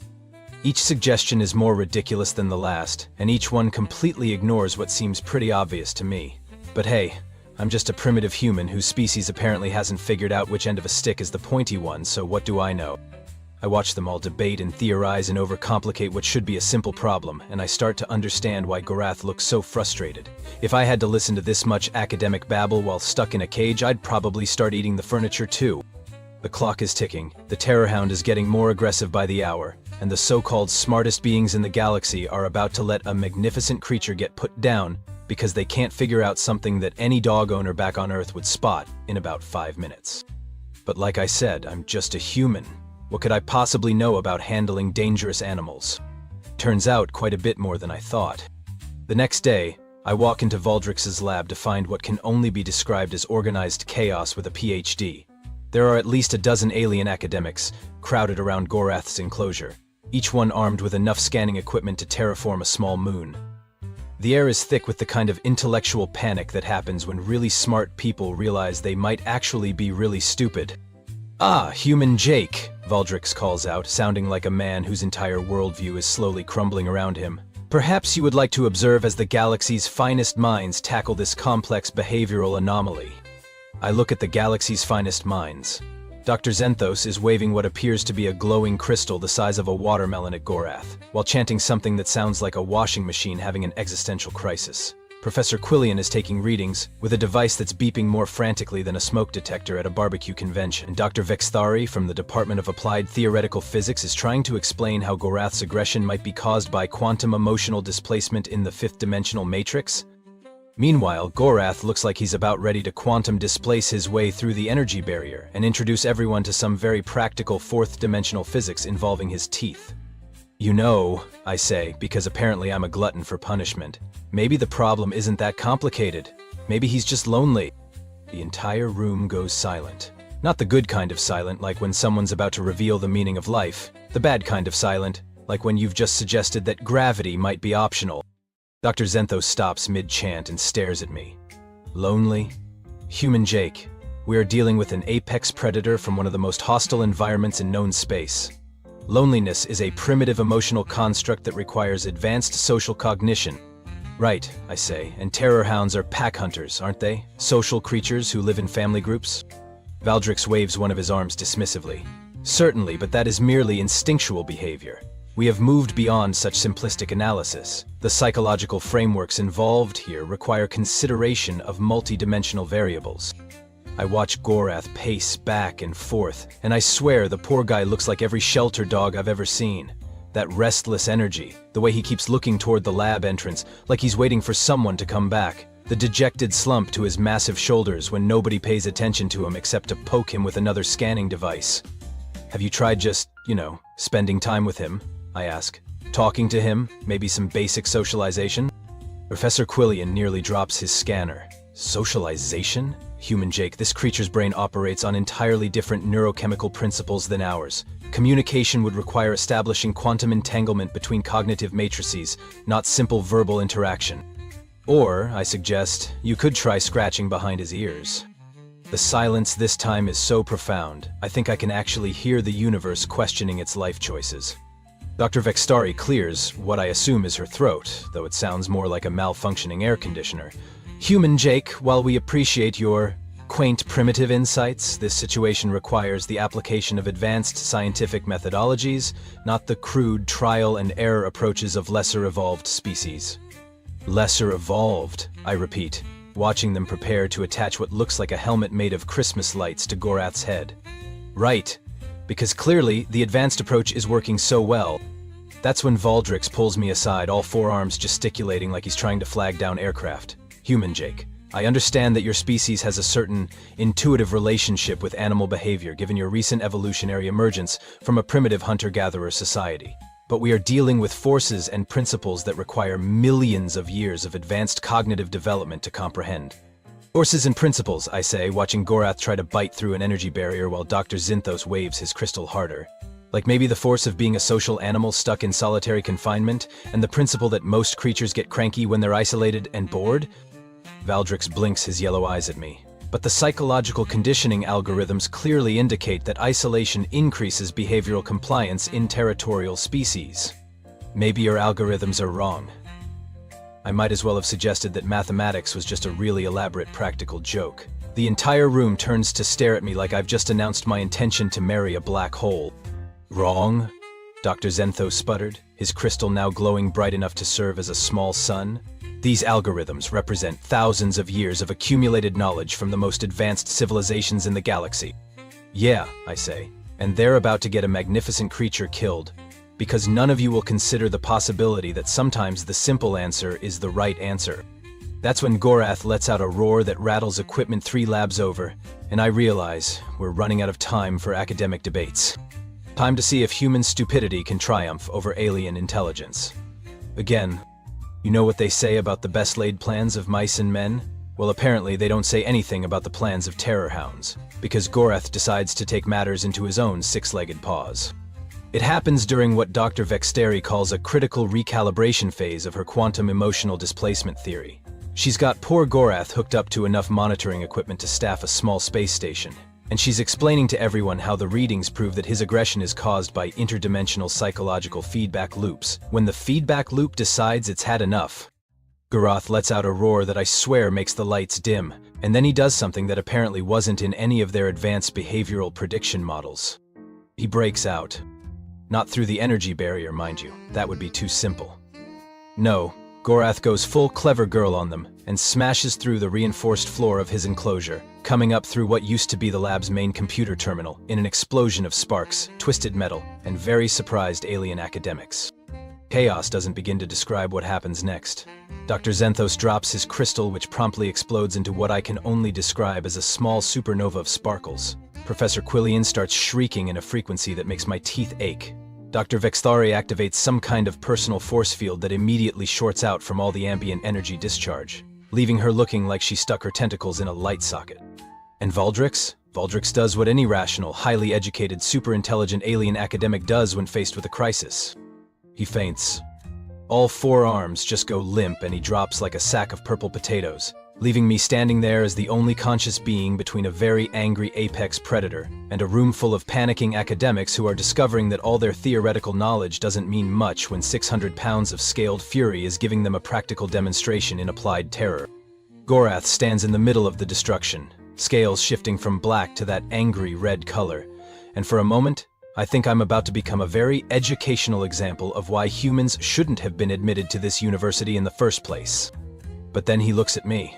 Really looks at me, and I see something in those molten copper eyes that all the galaxy's finest minds completely missed. He's not angry. He's desperate. This isn't a monster throwing a tantrum. This is a social creature who's been isolated for months, poked and prodded and studied like a specimen instead of treated like a living being. And he's finally reached his breaking point. So while everyone else is running around screaming about containment protocols and emergency procedures, I do the dumbest, most human thing possible. I walk toward him. "Easy there, big guy," I say, keeping my voice calm and steady. I know, these guys are idiots. Trust me, if I had to listen to lectures about quantum emotional displacement all day, I'd want to eat the furniture too. Gorath's head tilts slightly, like he's trying to figure out why this tiny, soft creature isn't running away like all the others. His scales start to shift back toward black, which I'm hoping is a good sign. Here's the thing. I continue, still walking slowly forward while alarm klaxons start going off in the background. I think you're just lonely, aren't you?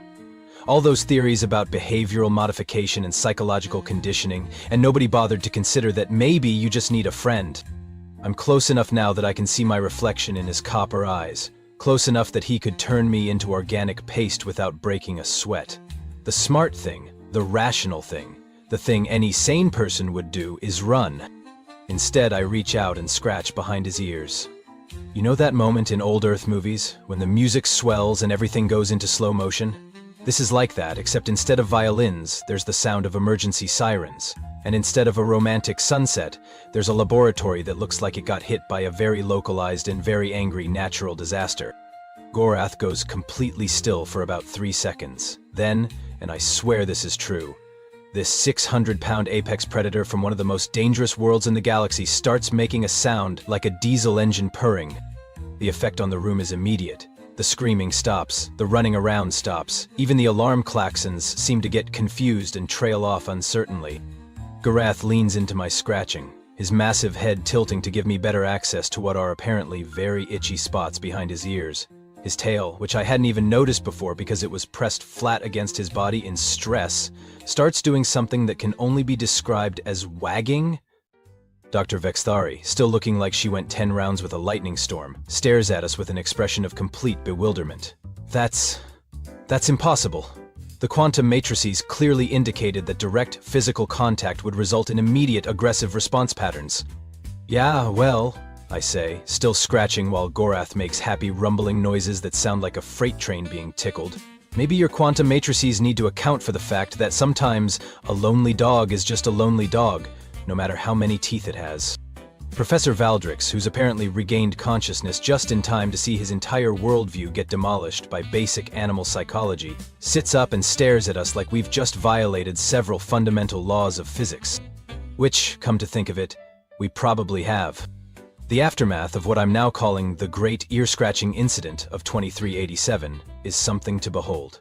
Picture, if you will, the most advanced laboratory in one of the galaxy's most prestigious universities, now looking like it was redecorated by a hurricane with anger management issues. Sparking electronics, overturned furniture, alien academics scattered around like confetti after a very unsuccessful party, and in the middle of it all, me giving belly rubs to what was supposedly an untamable apex predator. Yeah, belly rubs. Turns out, when you flip a terror hound onto his back and start rubbing his scaled tummy, he makes the same blissful expression as every dog that's ever lived. His 6 legs kick in the air, his copper eyes go half-closed in pure contentment. And that diesel engine purring gets so loud it's probably registering on seismic equipment 3-star systems away. This is unprecedented, Dr. Vexthari whispers, like she's witnessing the birth of a new universe. Which, in a way, I suppose she is. The universe where alien academics realize they might not know everything. The behavioral matrices never predicted this level of positive response to simple tactile stimulation. That's because your behavioral matrices, I say while scratching a particularly good spot that makes Gorath's back leg do that thing all dogs do, were designed by people who think friendship can be quantified with mathematical formulas. Professor Valdrix has managed to get back on his feet, all 4 arms trembling as he tries to process what he's seeing. But the aggression indices, the territorial behavior patterns, the complete rejection of domestication protocols, were all signs of a stressed, lonely animal acting out because nobody was treating him like a living creature instead of a research specimen, I finish. Gorath here wasn't being aggressive. He was trying to get attention the only way he knew how. As if to prove my point, Gorath rolls over and starts nuzzling my shoulder with his massive head, making little whimpering sounds that translate roughly to, "Please don't stop the ear-scratching, tiny, soft friend." Dr. Zentho, still clutching the remains of his meditation crystal, looks like someone just explained quantum mechanics to him using interpretive dance. But the psychological conditioning protocols clearly stated that isolation enhances behavioral compliance in predatory species. Right, because nothing says, "I want to be your friend," like locking someone in a cage and ignoring them for 6 months, I reply, giving Gorath's head another scratch that makes him practically melt with happiness. Here's a radical idea. Maybe terror hounds are called terror hounds because they're terrifying when they're miserable, not because they're inherently aggressive. Impossible, Professor Quillian sputters, waving his scanner at us like it might somehow make the readings make sense. The neurochemical analysis clearly shows elevated stress hormones and aggression markers. Yeah, elevated stress hormones, I say. You know what causes stress? Being alone, bored, and having nobody to talk to except people who treat you like a lab rat. Watch this. I stop scratching for a moment and step back. Gorath immediately sits up, looking around frantically, scales starting to shift back toward that worried red color. Then I step forward again and resume the ear scratching, and he practically melts back into happy black scales and contented rumbling. Social bonding, I explain to the assembled crowd of geniuses. He doesn't want to be alone. He wants to be part of a pack, and since you idiots never bothered to actually interact with him, he never got the chance to bond with anyone. But surely, Dr. Vextari protests, the complexity of interspecies psychological integration requires sophisticated analysis of cognitive compatibility matrices and emotional resonance frequencies. I look at her. I look at Gorath, who's now lying on his back again with his tongue lolling out in pure bliss. I look back at her. He's a dog, I say, a really big, really scary dog from a really dangerous planet. But fundamentally, he's a dog. Dogs want three things: food, attention, and someone to love them. You gave him food but ignored the other two, so he acted like any dog would act when they're lonely and bored. He destroyed things to get attention and made noise to express his frustration. Valdrix starts pacing, all forearms waving frantically. But the theoretical frameworks, the established protocols, the centuries of accumulated research on predator psychology were all written by people who never actually spent time with the animals they were studying, I interrupt. You want to know the secret to understanding animal behavior? It's not quantum matrices or neurochemical analysis or whatever other fancy words you want to throw around. It's empathy. It's looking at a creature and asking yourself, what would I want if I were in that situation? Empathy? Professor Quillian repeats the word like it's some kind of alien concept. Which, come to think of it, it apparently is. Yeah, empathy. The ability to understand what someone else is feeling. Gorath was feeling lonely, scared, and frustrated, so he acted out. I recognize those feelings because I've felt them too. We all have. Gorath chooses that moment to roll over and rest his massive head on my lap, looking up at me with those copper eyes like I'm the best thing that's happened to him since, well, probably ever. The pack bonding response is remarkably rapid, Dr. Vextari observes, frantically taking notes on a handheld device. The subject has clearly identified the human as a suitable alpha figure. He's not identifying me as an alpha, I correct, scratching under Gorath's chin and watching his eyes close in contentment. He's just happy to have a friend, someone who actually pays attention to him and treats him with kindness instead of like a specimen to be studied. And that's when I realized the most important thing about this whole situation. It's not just about Gorath. It's about every creature in this university, every being that gets classified and categorized and studied but never actually understood. How many other behavioral problems are really just loneliness?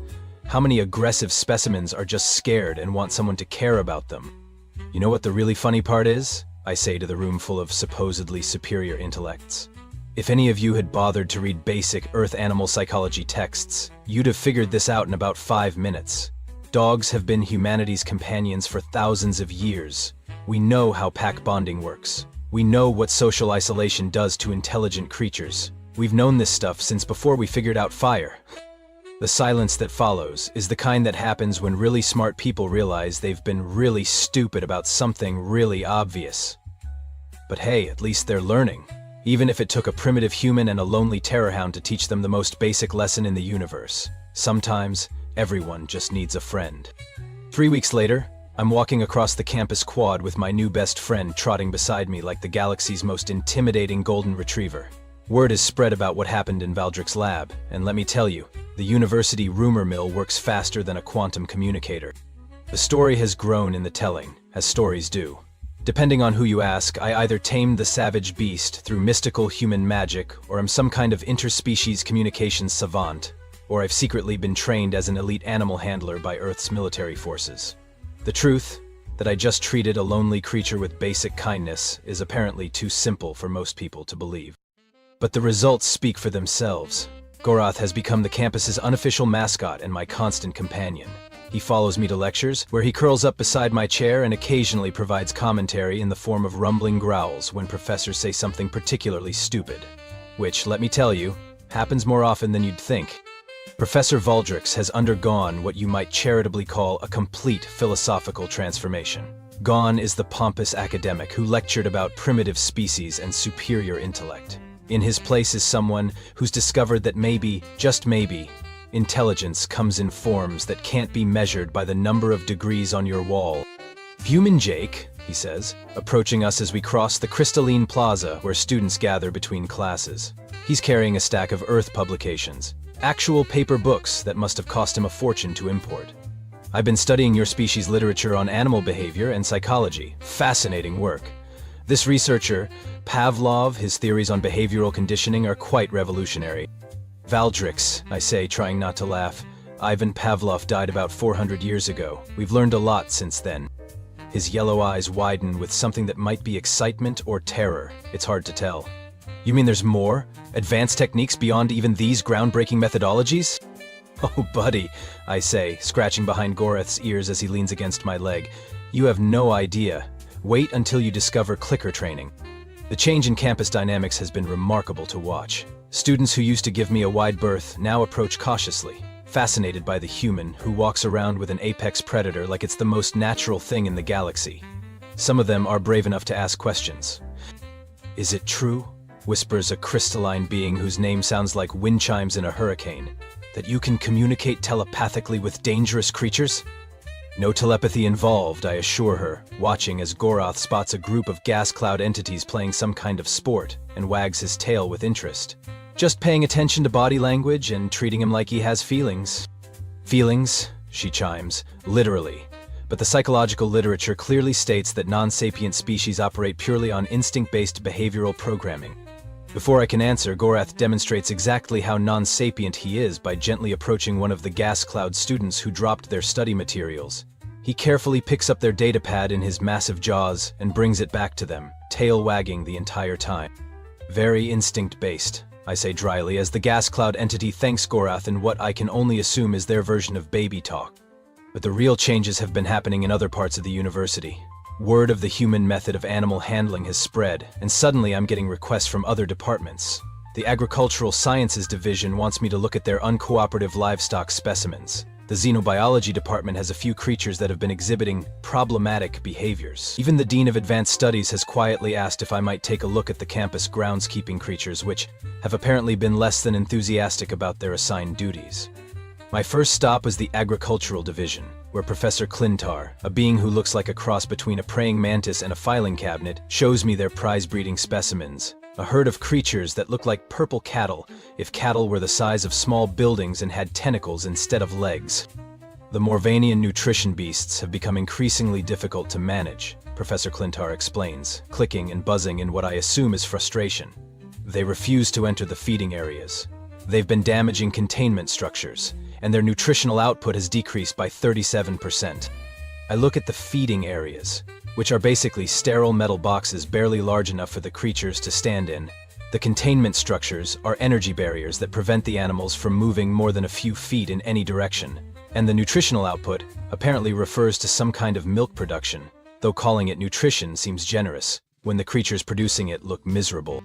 When was the last time they were allowed to move around freely, I ask. Professor Clintar's compound eyes focus on me with the intensity of someone trying to understand a particularly difficult mathematical equation. Move around freely? But that would decrease efficiency.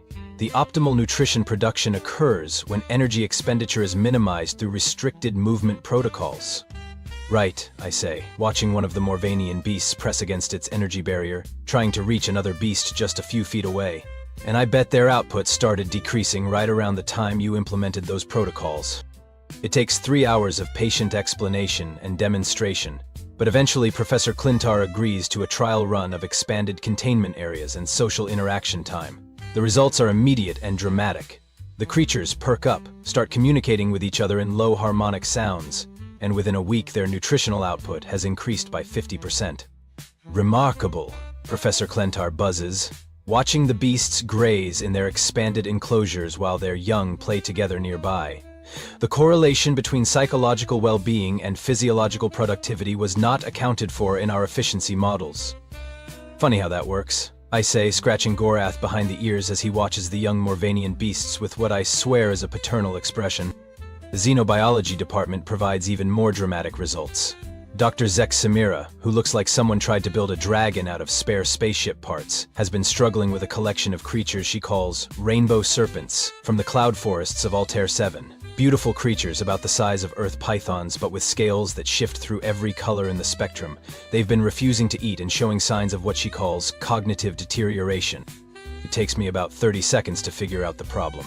The rainbow serpents are housed individually in climate-controlled terrariums that maintain perfect temperature, humidity, and atmospheric composition.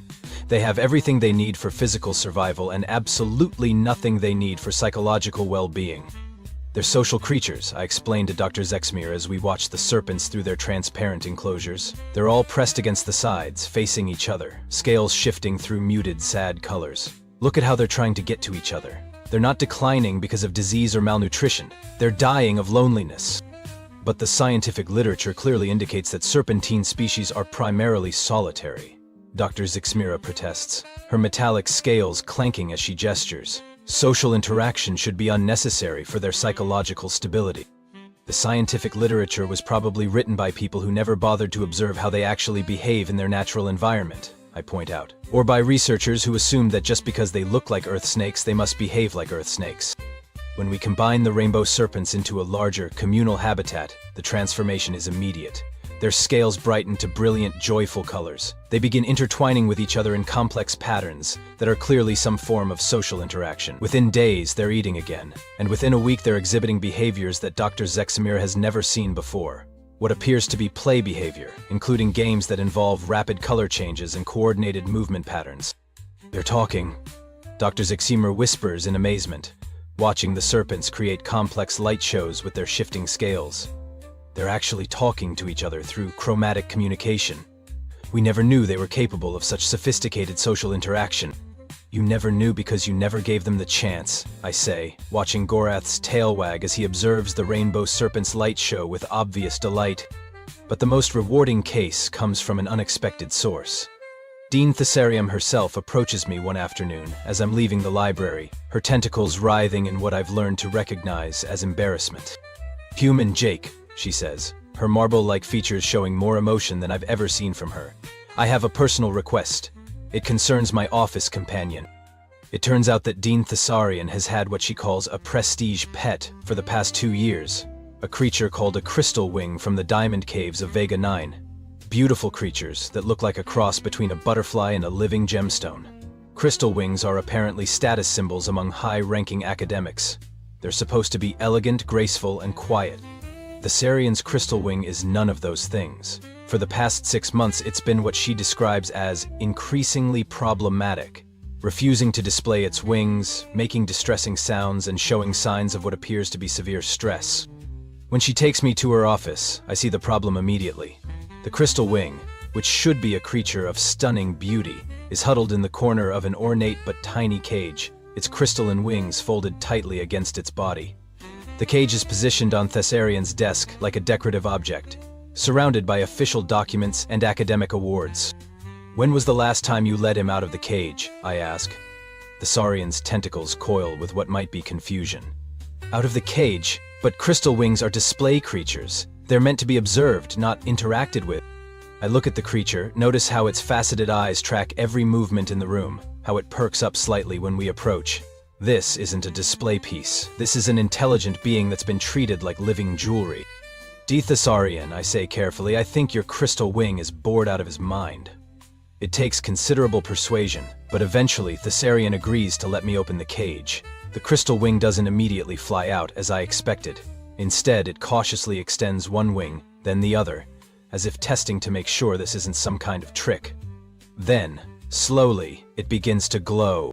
The transformation is breathtaking. The crystal wing's body, which had been dim and lifeless, begins to radiate soft, warm light. Its wings unfold to reveal patterns of incredible complexity and beauty, like stained glass windows designed by someone who understood the mathematics of light itself.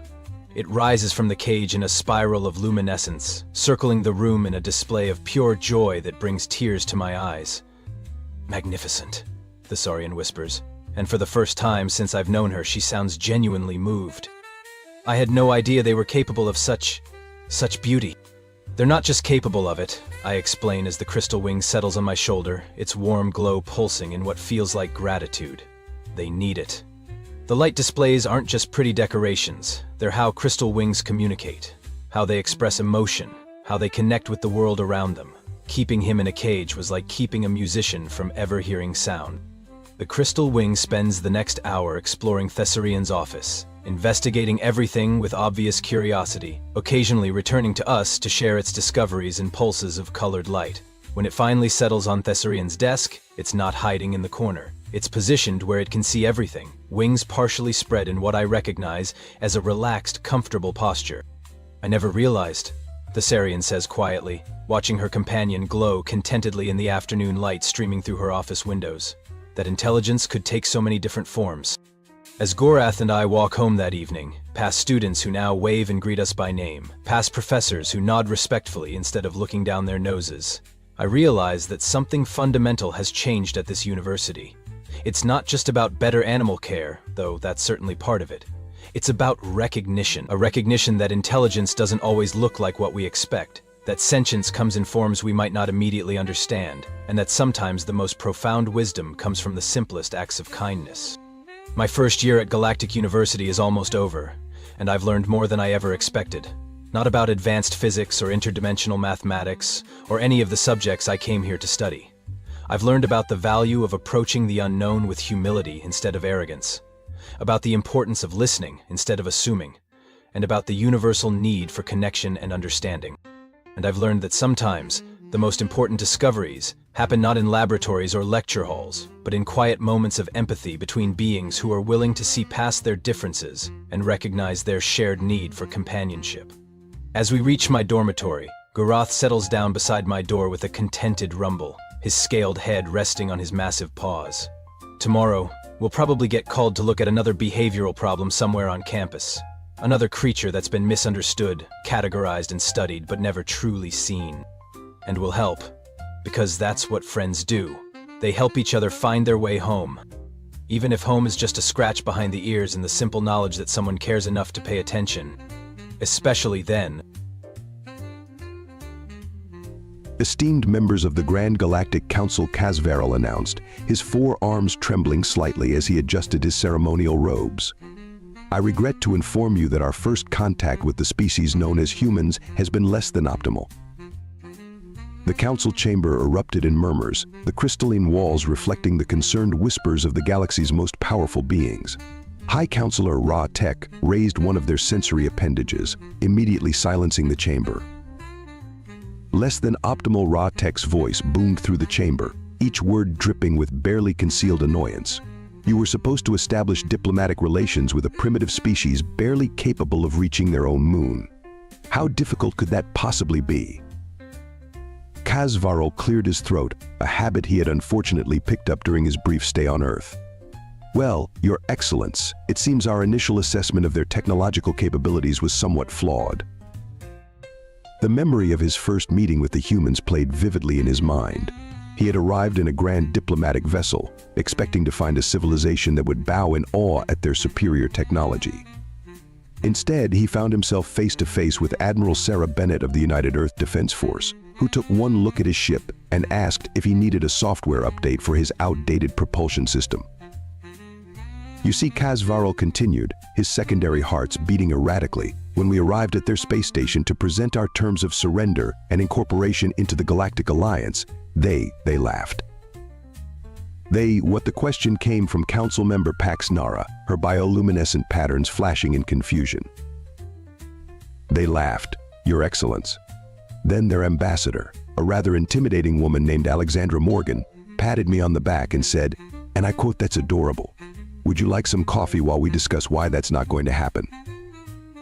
Ra Tech's color shifted to a deep purple of rage. Surely you reminded them of our superior numbers? Our fleet of 10,000 warships. I did, Your Excellence. Kazvarel pulled at his collar nervously.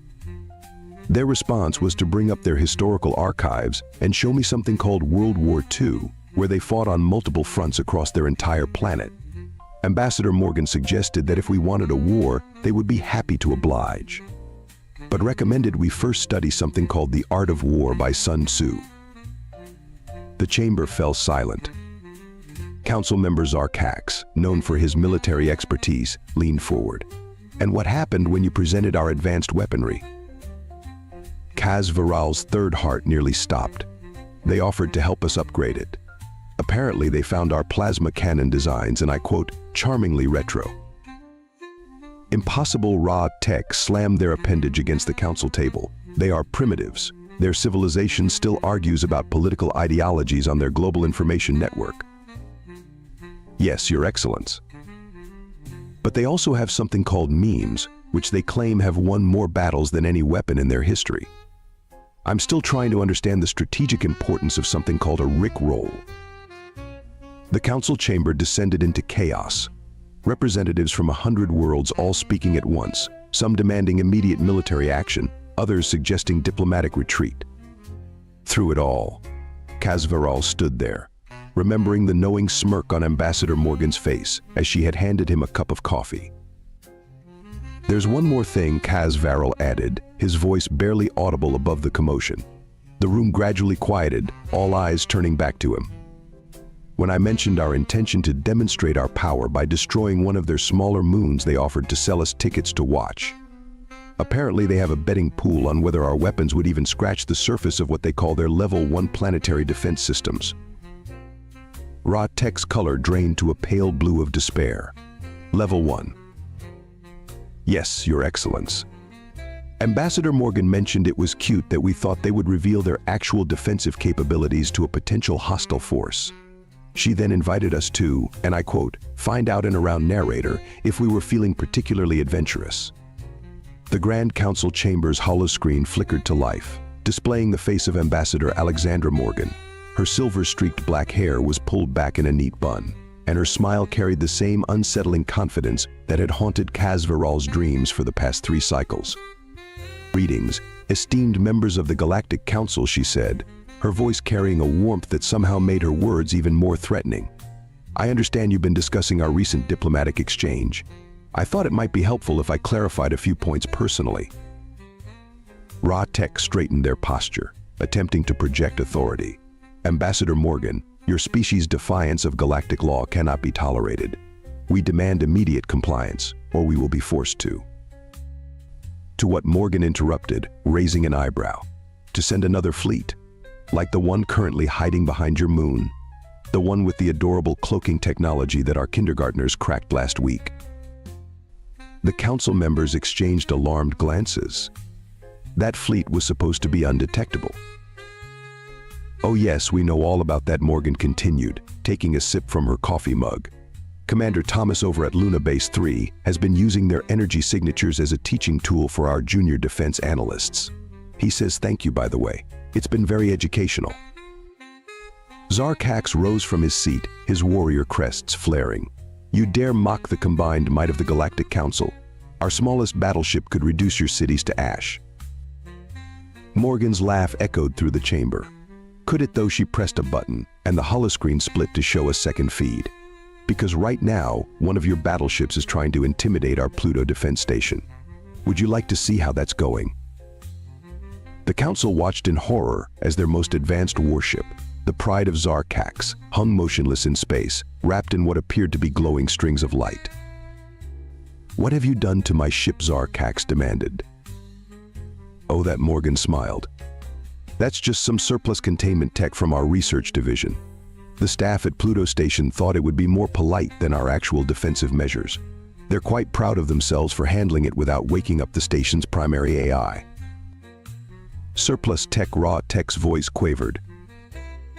Indeed, Morgan set down her coffee cup. You see, we humans have a rather unique approach to technological development. While you were busy building bigger ships and flashier weapons, we were asking ourselves, what if we just ignored the laws of physics entirely? The chamber fell silent.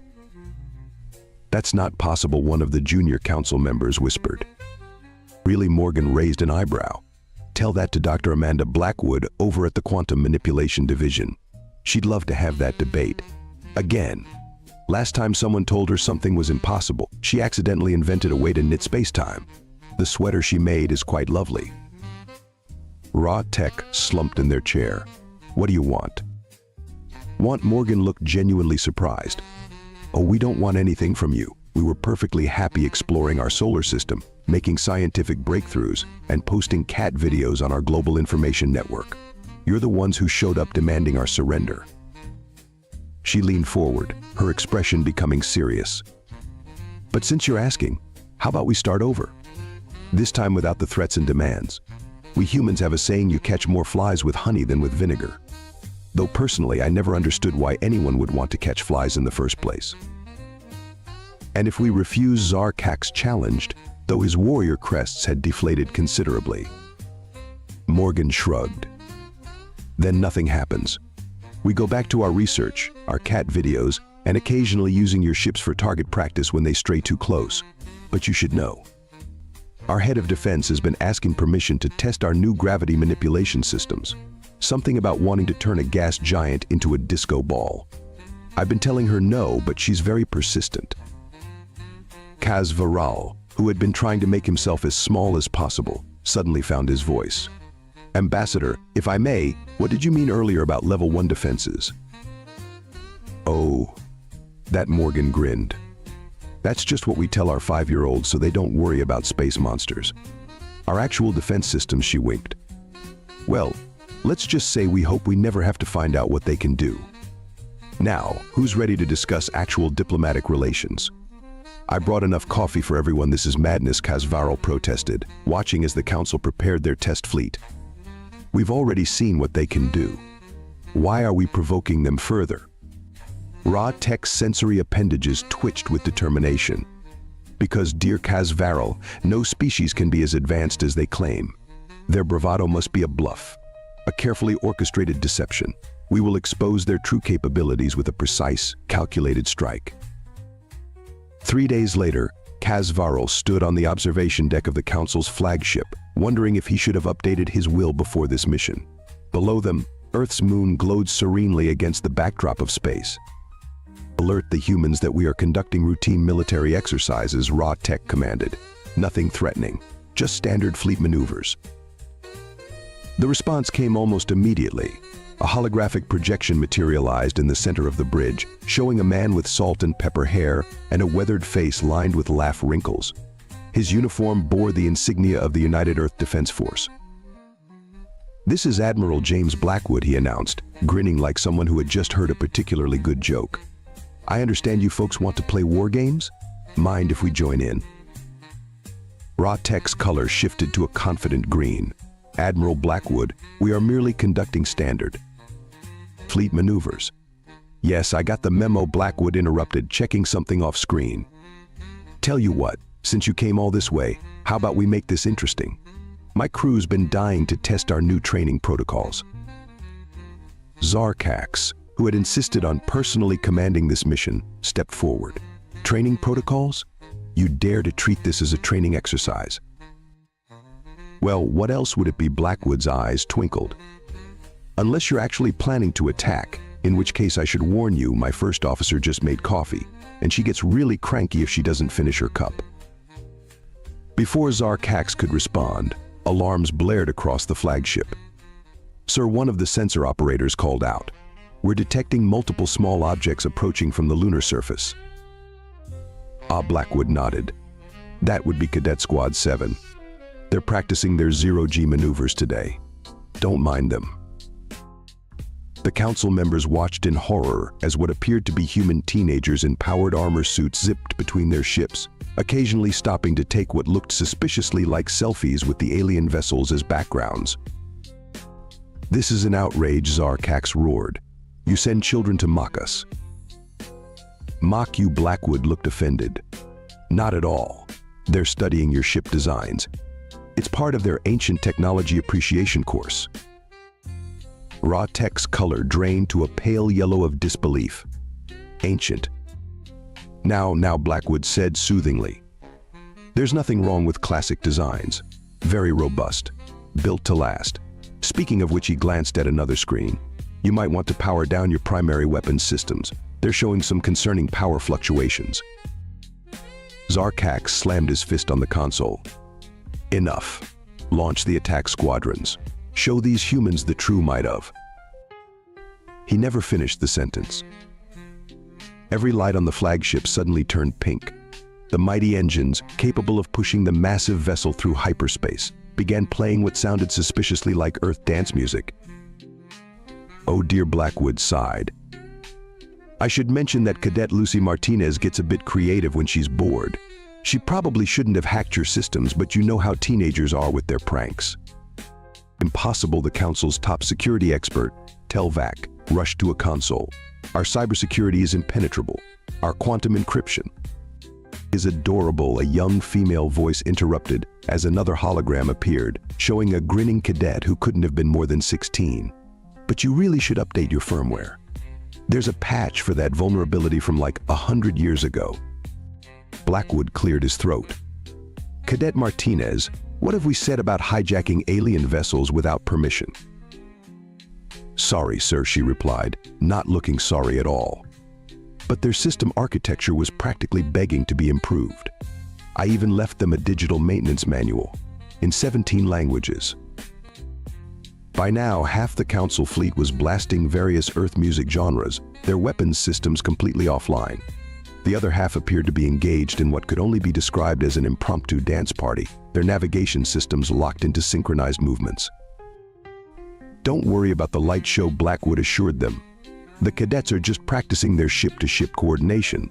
Although he checked a readout, your power cores seem to be running a bit hot. Might want to do something about that. Casvarral watched in fascination as one of their most advanced destroyers spun gracefully through space, trailing sparkles.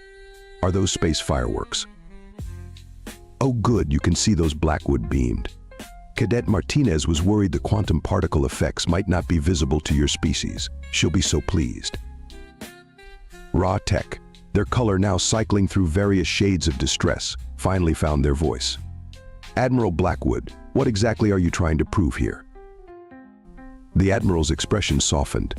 Prove? Nothing at all. We're just having a friendly exchange of military traditions.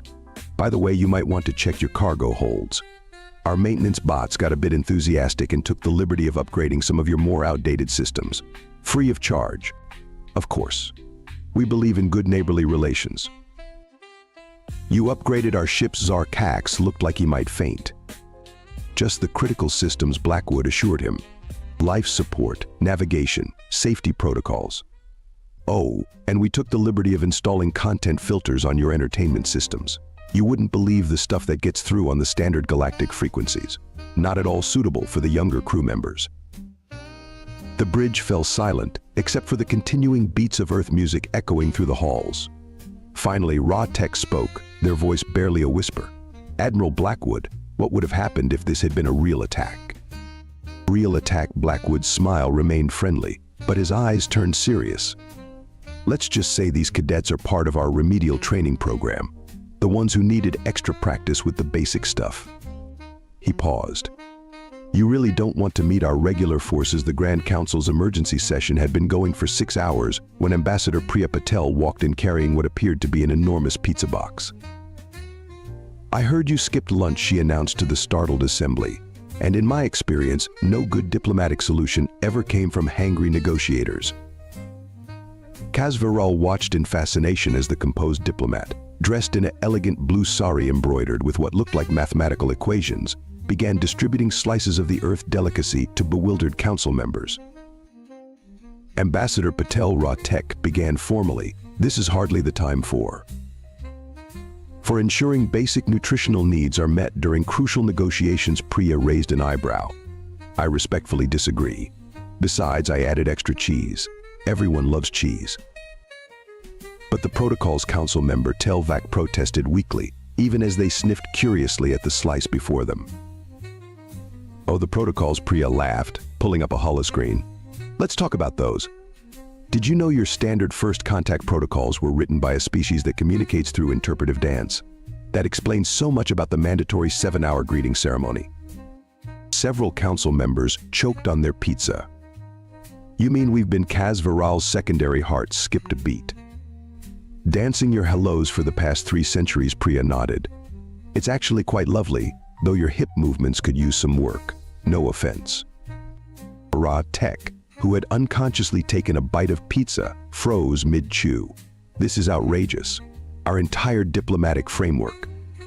Needs updating. Priya finished smoothly, which is exactly why I'm here. That, and to prevent certain trigger-happy individuals from starting a war because they misread an emoji in our last transmission.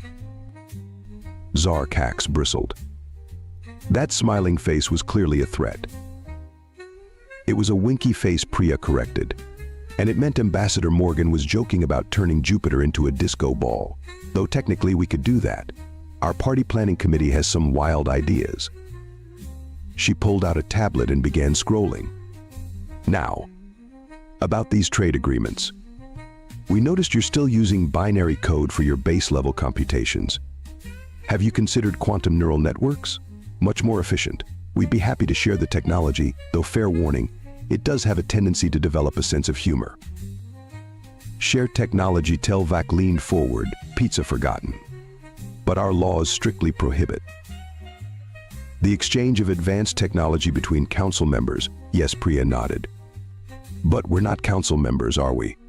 We're just a primitive species who happen to figure out how to fold space-time while trying to make our internet connection faster. By the way, who wrote that law? The same species that thought interpreting dance was the height of diplomatic communication. A junior council member raised their appendage. Actually, it was the Zorkath Collective. The ones who went extinct because they refused to update their medical database format, Priya asked innocently. Fascinating. The chamber fell into an uncomfortable silence, broken only by the sound of several council members quietly enjoying their pizza. Look, Priya said, her tone gentler. We understand this is a lot to process. Humans tend to do things differently. Last week, one of our scientists discovered a new fundamental force of nature while trying to keep her coffee warm. We're still not sure how that happened. But now we have self-heating mugs that occasionally break the laws of thermodynamics. She gestured to the holoscreen, which now displayed a series of graphs and charts. These are our current technological growth trajectories. Yes, they look exponential. No, we're not entirely sure why. Our best guess is that it has something to do with our tendency to ask what if.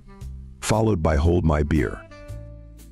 Hold your beer. Raw-text translator struggled with the phrase. An earth beverage, Priya explained. The phrase typically precedes either a brilliant scientific breakthrough or an emergency room visit. Sometimes both. We're working on that ratio. Kasvarl, who had been quietly taking notes, looked up. Ambassador Patel, what exactly are you proposing? Priya's face lit up. A cultural exchange program.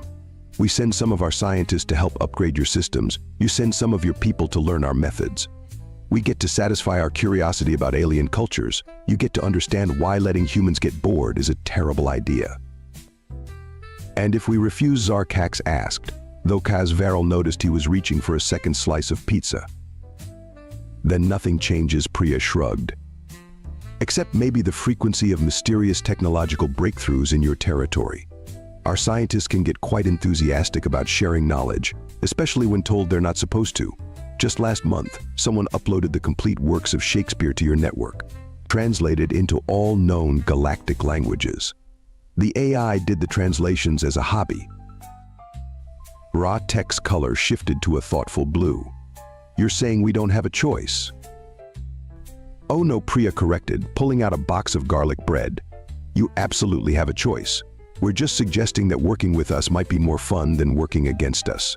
Also, there's dessert after this. I brought tiramisu. The council chambers had been converted into what humans called a show and tell session. Dr. Marcus Rivera stood at the center, surrounded by floating holograms of Earth's scientific achievements. His casual demeanor and worn lab coat with scorch marks somehow made the presentation even more unsettling.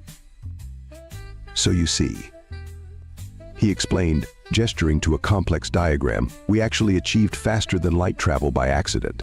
We were trying to make a more efficient coffee maker, but Jerry and quantum mechanics sneezed during the experiment. The resulting energy surge created a localized space-time bubble that well.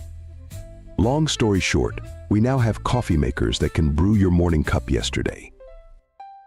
Ra-Tech stared at the diagram, their color cycling through shades of disbelief. You discovered temporal manipulation through a beverage dispensing accident. Oh, that's nothing, Marcus waved dismissively. Wait until you hear about how we solved gravity. My daughter's pet hamster had something to do with that one. Still not quite sure how, but the little guy's really good at quantum physics now.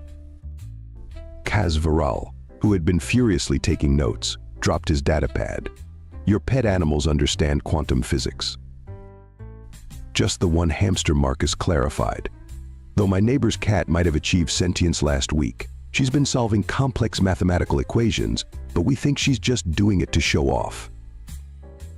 The scientist pulled up another hologram, this one showing Earth's defense grid. Now, about our military capabilities. We tried to keep things simple, but you know how engineers get when they're caffeinated. One of them asked why our planetary shields couldn't also generate free Wi-Fi, and well, he gestured to a complicated network of energy patterns. Now we have the best internet coverage in the galaxy, and our defense grid occasionally posts memes on social media. Your defense system posts memes, Telvak looked ready to faint. Only the good ones, Marcus assured them. It has standards. Though last Tuesday it got into a pun battle with the Mars colony's AI. We had to shut down the network for an hour just to stop the dad jokes. He moved on to another display, this one showing what appeared to be a small wristwatch. This is probably our most significant breakthrough. We call it the Everything device. It started as a smartwatch project but somehow gained the ability to manipulate fundamental forces of nature. The engineering team says it was an accident, but personally, I think the quantum AI we developed got bored and decided to rewrite physics. You have an AI that can rewrite physics. Ra-Tech's voice was barely a whisper. Had Marcus corrected, it decided to retire and now runs a digital art gallery, says it's more fulfilling. Though it still helps out occasionally when it's not busy critiquing modern art. Zarkax, who had been unusually quiet, finally spoke up. Why are you revealing all this to us now? Marcus's expression turned serious for the first time. Because you need to understand something fundamental about humans. All these breakthroughs, all these accidents that turned into world-changing discoveries, they happen because we never stop asking questions. We never stop pushing boundaries. Not because we want power, but because we're curious. He pulled up one final hologram, showing Earth's first crewed rocket next to their latest space vessel. In less than 300 years, we went from barely reaching our own atmosphere to casually manipulating the fabric of reality. Not because we're special, but because every time someone told us something was impossible, we took it as a challenge. The scientist grinned. Do you know what happened when our physicists were told faster than light travel was impossible? They spent a week trying to prove it was impossible, found a loophole in reality instead, and now we have ships that can skip through dimensions because they forgot they weren't supposed to. He looked around the chamber, meeting each council member's gaze. We're not showing you this to threaten you. We're showing you this because we want you to understand why threatening us was never going to work. Humans don't respond well to being told what they can't do. We tend to do it anyway, usually by accident. Often, while trying to do something completely different. Like discovering temporal manipulation while making coffee, Kaz Viral asked weakly. Exactly, Marcus beamed. Though to be fair, that coffee maker is still causing temporal anomalies. Last week it served me a cup of coffee from next Thursday. It was terrible, so now I know to avoid that blend in the future. Or is it the past? Temporal grammar is tricky. The Grand Council chamber had never seen anything quite like this. The formal seating arrangement had been abandoned in favor of what humans called a casual brainstorming session, complete with coffee, snacks, and a quantum hologram that kept rearranging itself because it found the standard 3 dimensions too limiting. So Ambassador Morgan said, sharing a knowing look with Ambassador Patel, have we moved past the whole threatening war thing? Ra-Tech, whose color had finally settled into a peaceful shade of azure, nodded. I believe we have significantly revised our position on humanity's place in the galactic community. Wonderful, Dr. Rivera exclaimed from where he was showing a group of fascinated council scientists how to make their datapads dimension hop. Though I should mention, the coffee maker from next Thursday wants me to warn you about something. Apparently there's a minor bureaucratic incident next month involving a misplaced semicolon in the trade agreement that accidentally makes cheese the universal currency. We can't have that, Priya interjected. Some of us are lactose intolerant. Kaz Viral, who had been compiling the official record of events, looked up from his notes. I believe we should address the formal terms of our new alliance. The traditional process requires 7 years of negotiation, followed by... Oh, we took care of that already, Ambassador Morgan interrupted cheerfully. Remember that AI that retired to run an art gallery? It got bored again and rewrote all the paperwork, made it much more efficient, also added some lovely illustrations. But the regulations Kaz Varel began have been updated finished. The AI was very thorough. It even included a section about proper pizza sharing protocols during diplomatic meetings. Very forward-thinking. Admiral Blackwood's hologram appeared, now wearing what appeared to be a party hat. If I may add, the cadet squad has finished upgrading your fleet's entertainment systems. They also started a galaxy-wide gaming tournament. Apparently your crews are surprisingly good at something called Mario Kart. Zarkax, who had spent the last hour trying to understand human memes, looked up. Does this mean we're officially allies now? Better Morgan smiled. We're friends. Though fair warning, that means you'll have to deal with human enthusiasm on a regular basis. We tend to get excited about, well, everything. As if to prove her point, Dr. Rivera's voice rose above the general chatter. And if you think that's cool, wait until you see what happens when we combine your hyperspace theory with our quantum coffee maker. We might accidentally create a new universe, but I'm sure it'll be fine. We'll just make sure it's properly caffeinated. Raw Tech raised their sensory appendages. Perhaps we should establish some safety protocols. Already done, Priya assured them. We have a standard procedure for accidental universe creation. It's filed under M for mistakes we're totally going to make anyway. I have a question, Telvak ventured. If we're going to be sharing technology, how do we prevent accidents? Prevent them, Morgan laughed. Oh, you sweet summer child. We don't prevent accidents. We just make sure they're interesting ones. Speaking of which, she checked her watch, which may or may not have been manipulating reality. Dr. Rivera's hamster is about to give a lecture on 11-dimensional physics. Anyone want to attend? The council chamber erupted in a flurry of movement as various members rushed to witness this unprecedented event. Kaz Varel stayed behind, adding one final note to his report. Official recommendation: abandon all previous protocols regarding humanity. They will be ignored anyway, probably resulting in accidental scientific breakthroughs. Suggest creating new classification: humans approach with wonder, not caution. Warning: may accidentally improve your civilization while trying to make better hot beverages. Yes. The coffee maker from next Thursday says everything will work out fine, except for a minor incident involving a teleporting cat and the council's central database. But apparently that was going to happen anyway. As Kaz Varel finished his report, he noticed his datapad had started broadcasting cat videos. He decided not to mention it. After all, that was probably going to be the least strange thing to happen today. In the background, he could hear Dr. Rivera enthusiastically explaining how his daughter's hamster had just solved the universe's entropy problem while running on its exercise wheel. The council scientists were taking notes, though several of them appeared to be questioning their entire careers. Welcome to the future, Ambassador Morgan said, appearing beside him with a fresh cup of coffee. It's weird, wonderful, and probably not working quite the way anyone expected, but that's humanity for you. We specialize in making the impossible possible, usually by accident, and always with style. Kaz Varel accepted the coffee, noting that it tasted suspiciously like victory. And somewhere in the vast expanse of space, a cat was probably plotting to take over the council's database, a hamster was rewriting physics, and humanity was changing the galaxy one impossible accident at a time. He couldn't wait to see what they would break next, preferably from a safe distance.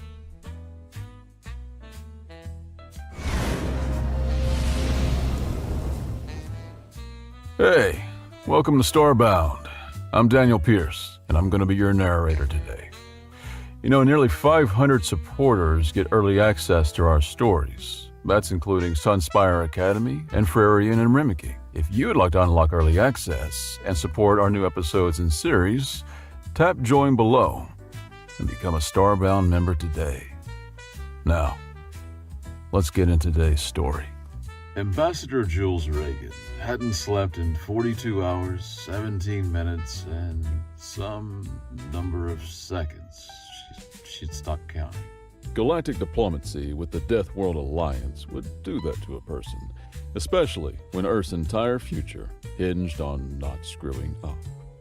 So let me get this absolutely clear, Jules said, massaging her temples as she paced the antechamber of the Vox Ultima station. Earth's finest contribution to the galactic community, our grand gesture of peace, power, and cultural exchange, is a tabby cat named Princess... What was it again? Lieutenant Commander Zhao looked down at her datapad. Princess Starlight Murderpaws, the third. The third? Jules stopped pacing. The first two died of natural causes. Well, that's reassuring. Jules smoothed down her ceremonial diplomatic uniform. And the UN Security Council approved this? Unanimously, Zhao confirmed. After 17 rounds of voting and 4 fistfights. Jules stared at the ornate carrier case where 2 yellow eyes peered out lazily. And we're sure this isn't an elaborate prank, or mass psychosis, or some kind of collective death wish. The psych evaluations came back normal. Zhao paused. Well, normal for politicians. The intercom chirped with a sound like a dying bagpipe. The Death World Alliance used frequencies at the edge of human hearing range. Deliberately, Jules suspected. Earth Ambassador Jules Vega, your presence is required in the Grand Ceremonial Nexus. Bring your offering. Jules took a deep breath and picked up the carrier. From inside came a soft... If this gets us all killed, Jules whispered to the carrier, I'm not cleaning your litter box in the afterlife. High General Thulix of the Kazakh Dominion, all 7 feet and 6 tentacle arms of him, looked down at the small container with 14 of his 18 eyes. This, he rumbled, is your cultural offering? Jules nodded with what she hoped was dignified solemnity. Around her, the grand ceremonial nexus of Vox Ultima stretched in impossible geometries. Representatives from all 27 Death World species filled the chamber, some floating in suspension tanks, others shimmering as pure energy, all radiating various degrees of disdain. High General, honored members of the Death World Alliance, Jules began. Earth proudly presents our living cultural ambassador, a creature that embodies humanity's resilience, adaptability, and inexplicable fondness for chaos. The carrier door swung open. Out stepped Princess Starlight Murderpaws III, an ordinary orange tabby with white paws and a crooked tail. She yawned, displaying needle-sharp teeth, then sat down to groom herself. Silence fell across the chamber. Then, This is an insult. The Vespid presented a sentient battle orchid capable of calculating 18-dimensional equations. The Magorns offered a shape-shifting diplomat assassin. And Earth brings a primitive mammalian pet. Jules maintained her diplomatic smile. I understand your confusion, but this pet represents Earth culture perfectly. Cats were once worshipped as gods in ancient civilizations. They've survived alongside humans for millennia, adapting to every environment. They embody grace under pressure, hunting prowess, and an absolute refusal to follow orders. All quintessentially human traits. Murderpaws chose this moment to flop onto her side and expose her belly. The grand archon of the crystalline consciousness vibrated irritably. A creature appears to be malfunctioning. She's just comfortable, Jules explained, feeling sweat bead on her forehead. High General Thulix leaned closer. Does it possess any weapons, psychic abilities? Can it at least calculate hyperspace trajectories? She can knock small objects off elevated surfaces with remarkable focus, Jules offered. A murmur of disappointment rippled through the assembly. Very well, sighed High General Thulix. In the spirit of diplomatic relations, we accept Earth's modest offering. The creature will be studied and housed appropriately. Jules felt a wave of relief, followed immediately by suspicion at how easily the Alliance had acquiesced. The cat stays with me, she said quickly. No, replied Thulix. all cultural offerings must undergo standard quarantine and analysis. You understand protocol. Jules knew what analysis meant to species that evolved on planets where even the rainfall could dissolve bone. Before she could protest further, 2 guards approached with a floating containment field. Murder Paws hissed. She doesn't like being handled by strangers, Jules warned. Then she shall not be handled, Thulix said with a smile that revealed too many teeth. The field will transport her without contact. The field will transport her without contact. Jules watched helplessly as Murder Paws had enveloped in shimmering energy and floated away, her tail twitching irritably. We will update you on our findings, said Thulix. You are dismissed, Ambassador. As Jules turned to leave, she caught the whispered exchange between Thulix and his second-in-command. Begin full molecular deconstruction immediately, and after we learn its secrets, dispose of it and prepare sanctions against Earth for this mockery. Jules clenched her fist, but kept walking. This diplomatic mission had gone exactly as predicted, with a side trip through catastrophe. What she couldn't have predicted was just how literal that journey would become. Dr. Ezekiel of the Biomolecular Analysis Division considered himself a scientist of impeccable standards. He had dissected creatures from 17 galaxies, cataloged organisms that existed in 12 dimensions simultaneously, and once spent 3 years studying a sentient gas cloud that communicated exclusively through interpretive diffusion patterns. Commence primary scan. He instructed his team as they gathered around the containment field where the Earth creature sat, methodically cleaning its paw. The scan activated a comprehensive quantum-level analysis that would map every atom in the creature's body. The cat looked up. The cat blinked. Dr. Ezekiel blinked back. In that microsecond of mutual non-observation, something glitched. The laboratory stretched like taffy. Reality hiccuped. The scan readout dissolved into fractal patterns that somehow spelled out words in a language that had been extinct for 8 million years. The word said, "Feed me tuna." Dr. Ezekiel screamed as the floor beneath him became simultaneously solid, liquid, and a fond memory. His assistant's head rotated 360 degrees while remaining perfectly stationary. The laboratory walls folded inward like origami, revealing glimpses of other realities where physics had taken different evolutionary paths. And through it all, the security camera faithfully recorded 4 seconds of footage on loop. The cat licking its paw, the image playing backward, forward, sideways, and occasionally in dimensions not meant for mortal comprehension. When emergency responders finally breached the lab 20 minutes later, they found every researcher speaking in perfectly synchronized binary code. Gravity worked in 7 different directions simultaneously. A strange altar made of lab equipment, arranged around a half-eaten food packet labeled Fancy Feast.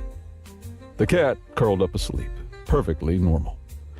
And a single message burned into every computer screen in letters that glowed with the light of dying stars. Next time, ask before scanning. The Purity Council had installed 17 different monitoring systems to track Murderpaw's activities.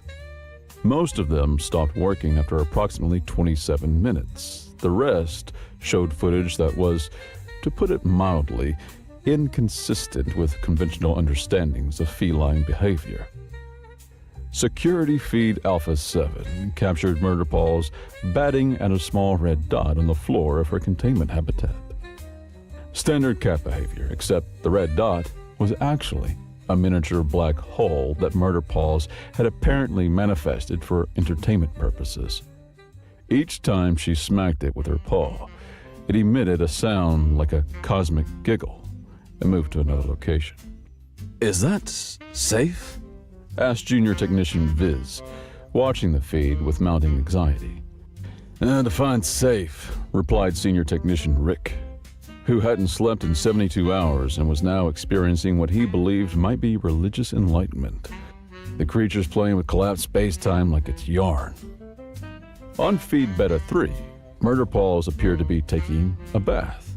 Absolutely normal cat grooming behavior, except that she was simultaneously visible from 17 different angles, some of which did not correspond to any known dimension. As she licked her front paw, temporal echoes rippled outward, the future lick occurring before the present lick, which preceded the past lick in a sequence that made Rick's left eye twitch uncontrollably, and understandably. The most disturbing part, whispered Viz, is how aggressively mundane it all seems. Feed Gamma 12 showed Murderpaw's knocking objects off a shelf. Classic cat behavior that would be unremarkable if the objects hadn't included a perfectly scale model of the Purity Council chambers, which no one had put there. 3 different versions on the same quantum phase regulator, each from a slightly different timeline. A small potted plant that, when it hit the floor, meowed and scampered away. High General Thulix's childhood teddy bear, which he had lost 37 years ago on a planet 16 light-years away from Vox Ultima. Each item went tumbling with the same look of feline satisfaction on Murderpaw's face. She's doing it on purpose, Rick said with absolute certainty. The quantum displacement, the reality warping, it's all just an elaborate form of knocking stuff off shelves. Delta 9 perhaps captured the most troubling footage. Murderpaw's asleep in a perfect circle. Completely normal, except for the fact that the laws of thermodynamics had apparently been suspended in a 3-meter radius around her. Heat flowed from cold to hot, entropy reversed. A dropped mug of coffee unspilled itself, the liquid flowing upward to refill the cup while the ceramic shards reassembled in midair. And through it all, Murderpaw's just purred, her whiskers occasionally twitching, as though she was dreaming of cosmic mice. Dr. Mirax of xenobiology had been tasked with creating a psychological profile of the Earth creature. After 4 days of observation, she submitted a single-page report that read, "Subject displays typical behavior patterns of Felis catus, including self-grooming, results in probability fluctuations, predatory play, targeting reality itself as prey, territorial marking, by rewriting local physics, social bonding, selective responsiveness to certain individuals, napping, during which nearby quantum fields enter superposition. In conclusion, it's a cat, a perfectly ordinary cat that happens to use quantum uncertainty as a litter box." The report was promptly classified, and Dr. Mirax was transferred to the remote observatory on Glacial Moon 6, where the most dangerous thing she could encounter was mildly aggressive snow. Throughout Vox Ultima, Murderpaw's sightings became both common and impossible to verify. She existed in a state of quantum celebrity, simultaneously everywhere and nowhere, depending on who was looking and how much sanity they had left. The maintenance division reported finding perfectly cat-shaped indentations in reality, places where the fabric of existence had been set upon and never quite regained its shape. Engineers described them as existential cat loaves. A group of physicists claimed to have observed murder paws existing in 5 different locations simultaneously, each version engaged in a different phase of pre-pounce butt wiggle. The resulting space-time oscillation generated enough energy to power the station for 6 hours. The cafeteria staff swore that all the station's milk now existed in a state of quantum uncertainty, simultaneously fresh and expired until directly observed. Several patrons reported their cereal bowls containing Schroeder's milk, which somehow tasted both perfectly sweet and slightly sour with each spoonful. Jules, meanwhile, continued her investigation while trying to secure access to murder paws. Her requests were consistently denied by an increasingly frazzled bureaucracy. "What do you mean I can't see her?" Jules demanded, standing in the office of Administrator Quentin. "She's Earth's cultural ambassador." "She's a walking reality breach," Quentin replied, tentacles twitching nervously. "Yesterday, she phased through a wall and appeared in my private quarters. She slept on my favorite ceremonial robe for 6 hours. That's completely normal cat behavior. The robe is now sentient and keeps giving me fashion advice." Jules pinched the bridge of her nose. Look, I might be able to help stabilize her. Project Observer notes suggest she responds well to familiar human interaction. "We have tried human interaction. We had 3 human staff members attempt contact." And? Quentin's tentacles drooped. 2 of them now believe they've always been cats. The 3rd one can only speak in purrs. Before Jules could respond, alarms blared throughout the station. Red emergency lights bathed the office in an ominous glow. "Attention all personnel. Multiple reality breaches detected in Sector 7. This is not a drill. Repeat, this is not a drill." Jules and Quentin exchanged looks. "Sector 7?" Jules asked. "Isn't that?" "The food storage area," Quentin confirmed grimly. Sector 7 resembled less a storage facility and more the fever dream of a surrealist painter with a particular interest in cat psychology. Every container of tuna, salmon, or fish-adjacent food had been opened, not with tools or by hand, but as though reality itself had decided packaging was merely a suggestion. The contents hovered in midair, orbiting a central point where Murder Paws sat, perfectly composed, occasionally batting at a floating tuna steak as it passed within paw range.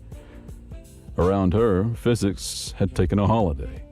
Gravity pulled sideways, light moved at half speed, creating glowing trails as personnel tried to navigate the chaos. Sound arrived before it was made, resulting in answers preceding questions and screams happening before their causes. "How did she even get in here?" demanded Security Chief Damison. "This sector has 27 layers of security." "She's a cat," Jules replied simply. "Doors are merely suggestions." As they spoke, Murder Paws finished sampling her orbital buffet and apparently decided it was grooming time. She began licking her paw with focused dedication, completely ignoring the dozen-armed security personnel surrounding her. With each lick, reality rippled. Security Chief Damison briefly became his own childhood self, then elderly, then back to normal. A nearby officer's uniform transformed into pajamas, then formal evening wear, then back to uniform. The walls briefly became transparent, showing glimpses of other parts of the station, other timelines, and in one disturbing moment, what appeared to be a universe composed entirely of yarn. "Should we stop her?" whispered an officer. "I'd advise against it," Jules said.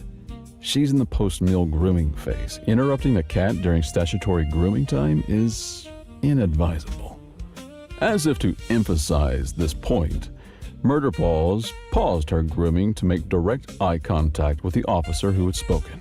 The officer promptly vanished, reappearing moments later hanging from a ceiling fixture wrapped in what appeared to be quantum silly string. Murderpause returned to her grooming, radiating smugness. Jules approached carefully, kneeling a respectful distance away. Murderpause? Princess Starlight? Remember me? One ear flicked in Jules's direction. The universal feline gesture for, I acknowledge your existence, but make no promises regarding my interest level. I understand you've been through a lot. The scanning, the containment, the whatever the Purity Council tried to do with that grid thing.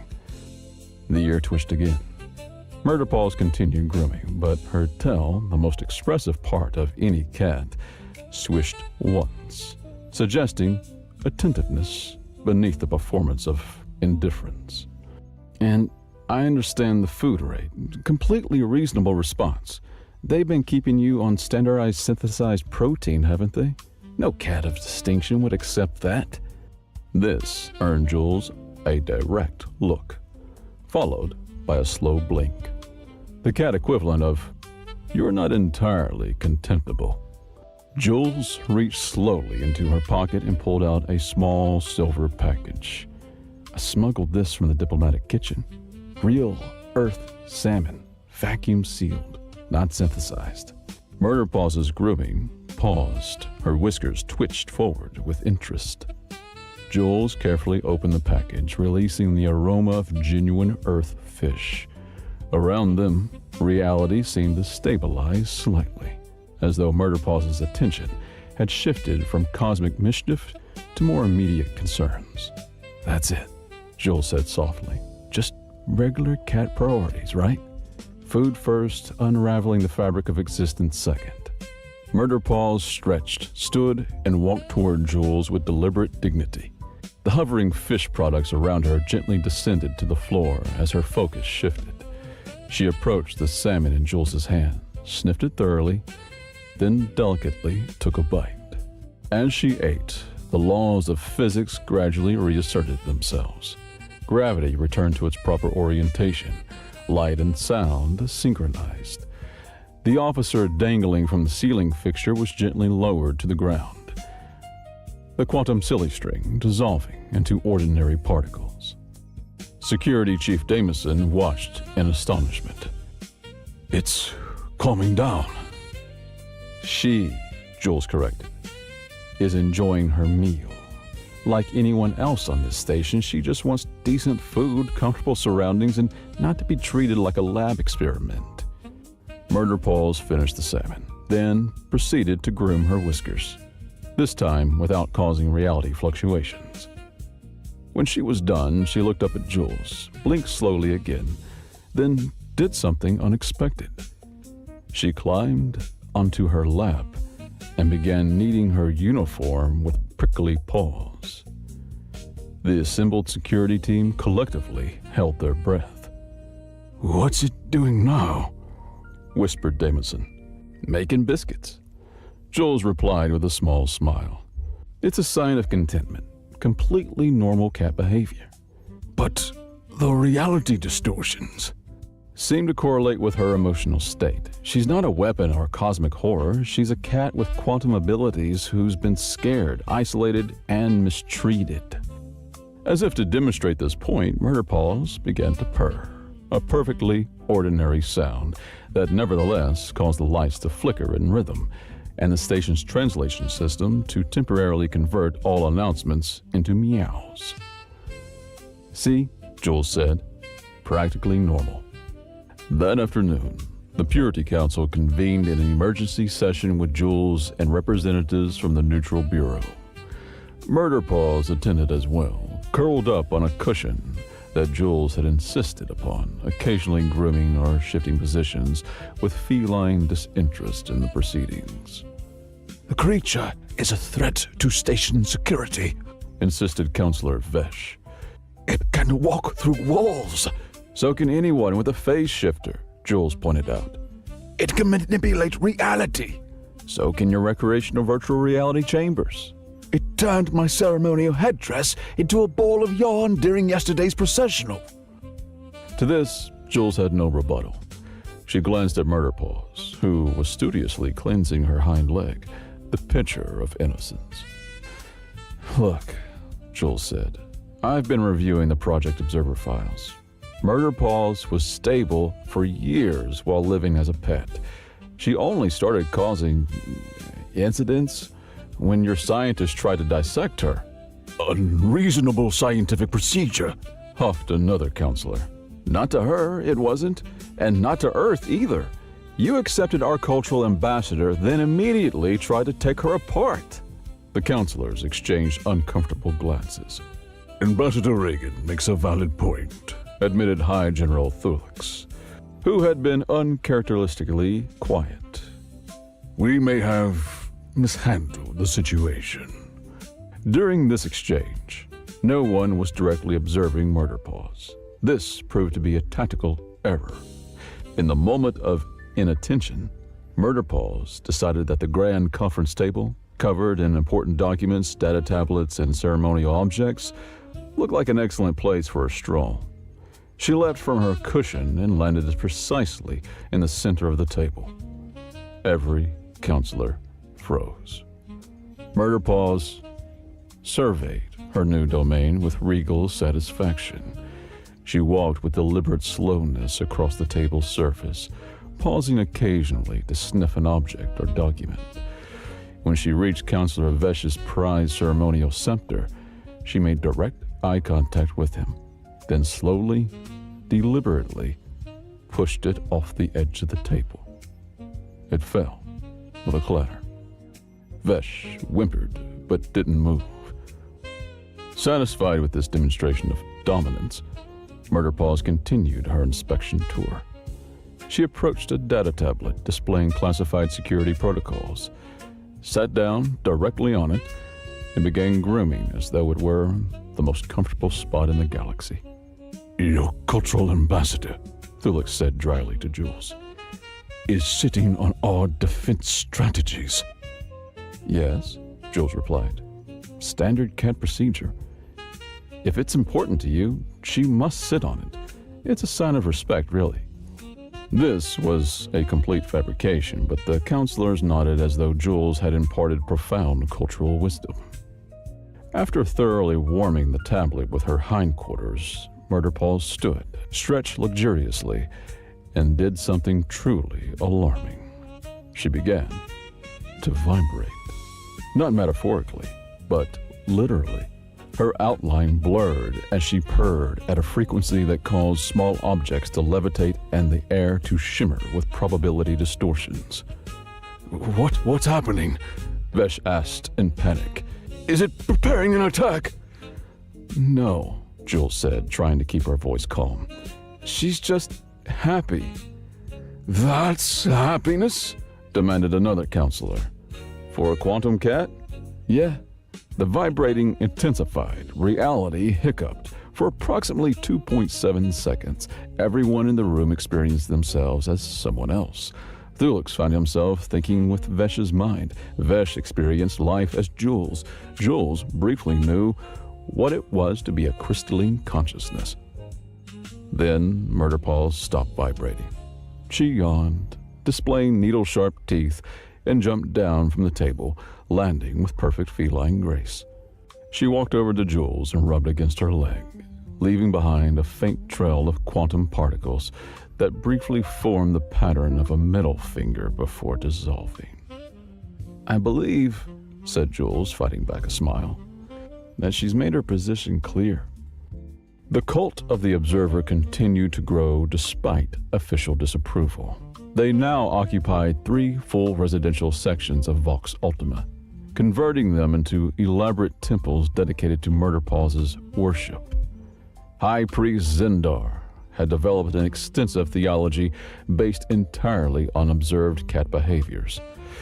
When the observer grooms, she cleanses reality of imperfections. When the observer naps, she dreams new universes into being. When the observer knocks objects off elevated surfaces, she teaches us the impermanence of material attachments. when the observer suddenly accelerates at 3 times normal speed for no apparent reason, she demonstrates the fundamental unpredictability of existence. The cult members had taken to wearing headbands with small artificial cat ears and painting whiskers on their faces, regardless of whether their species naturally had faces.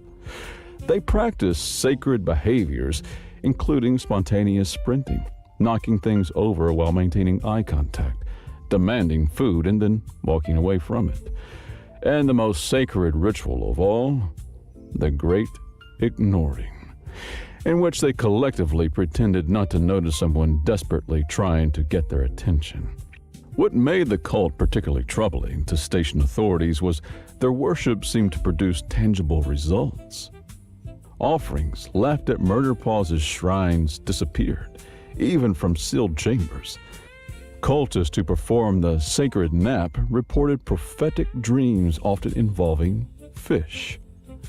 The most disturbing of all, security cameras occasionally captured glimpses of Murderpaws attending their ceremonies, despite her being under constant observation elsewhere.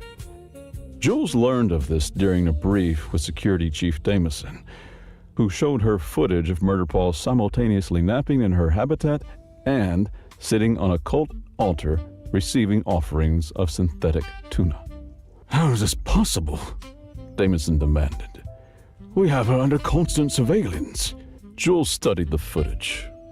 Project Observer notes mentioned something about this.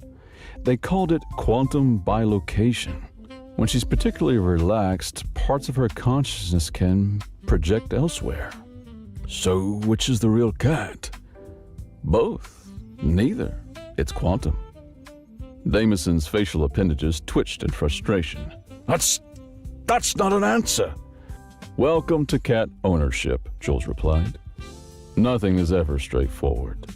Later that day, Jules was permitted a supervised visit to Murderpaw's habitat, a concession granted after she pointed out that keeping Earth's ambassador from Earth's cultural offering constituted a diplomatic incident. The habitat was impressive. A spacious chamber equipped with climbing structures, various toys, comfortable resting spots, and monitoring equipment disguised as decorative elements. The Neutral Bureau had evidently consulted Earth databases on optimal feline environments and spared no expense. Murderpaws was curled up on a heated cushion when Jules entered. She opened one eye, assessed them, and then closed it again. Jules sat cross-legged on the floor nearby, knowing better than to approach directly. Nice place they've given you. Better than my quarters, actually. Murderpaw's tail twitched once. I've been trying to explain to them that you're not a weapon or cosmic horror, just a cat with extras. The other eye opened. Murderpaws gave Jules a look that somehow managed to convey both, "You understand nothing of my true nature," and, "Is that a treat in your pocket?" I've been reading the complete Project Observer files, Jules continued. You know, the lab where you were modified?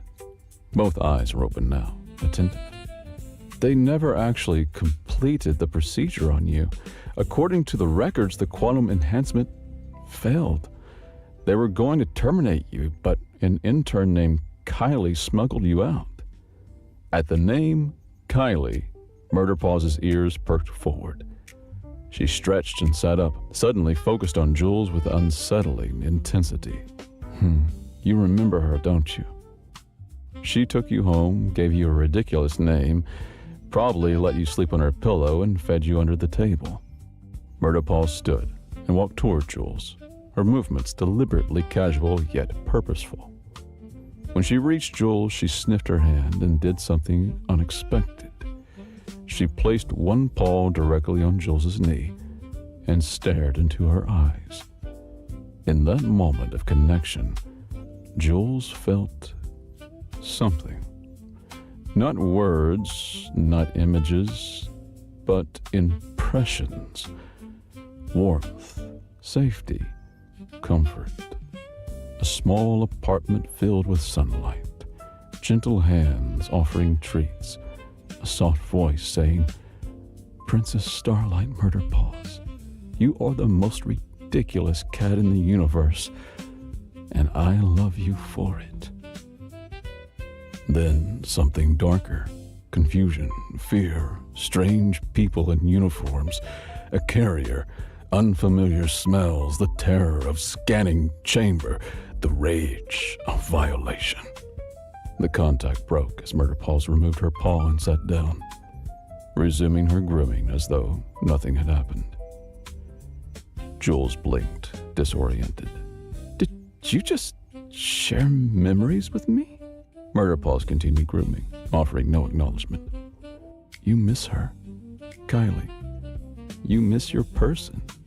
A pause in the grooming, a single, slow blink. "I can't bring her back, but I can try to make sure you're treated better. Not as a weapon or experiment, as a cat. A very special cat, but still a cat." Murderpaws finished grooming, stood, turned 3 times in a circle, then curled up, not on her heated cushion, but against Jules's leg.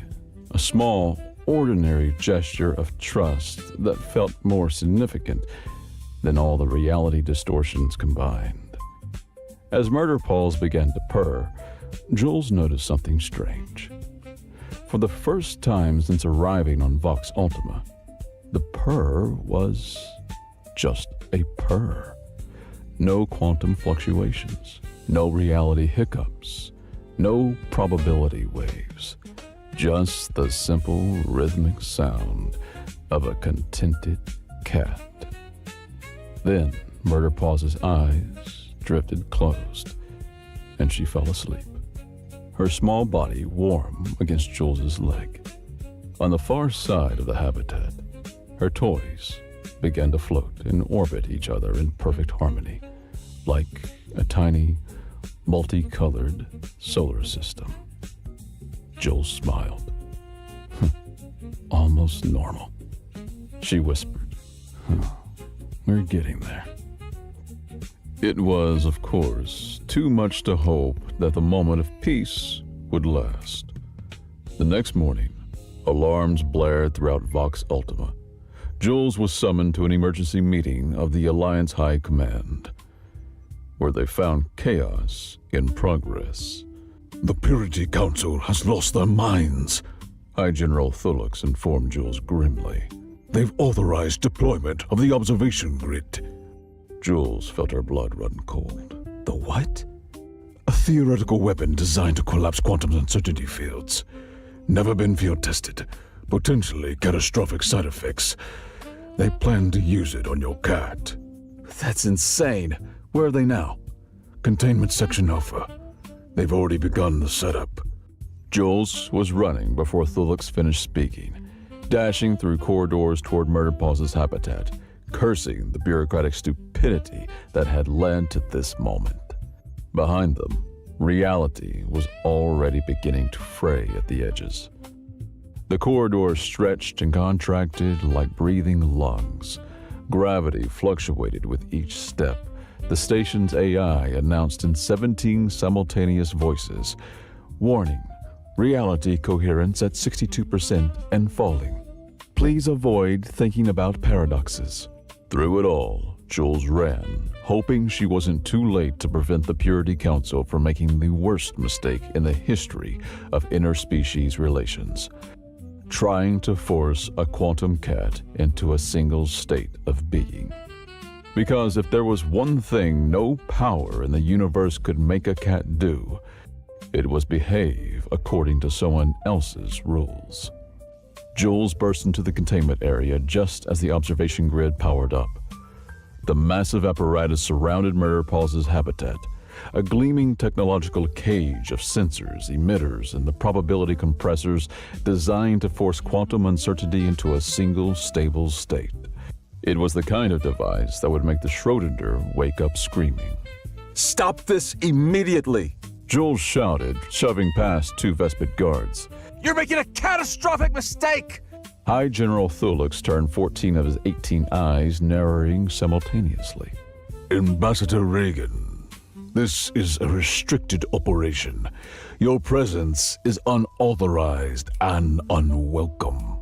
So is the potential destruction of a reality as we know it, Jules countered, eyeing the grid.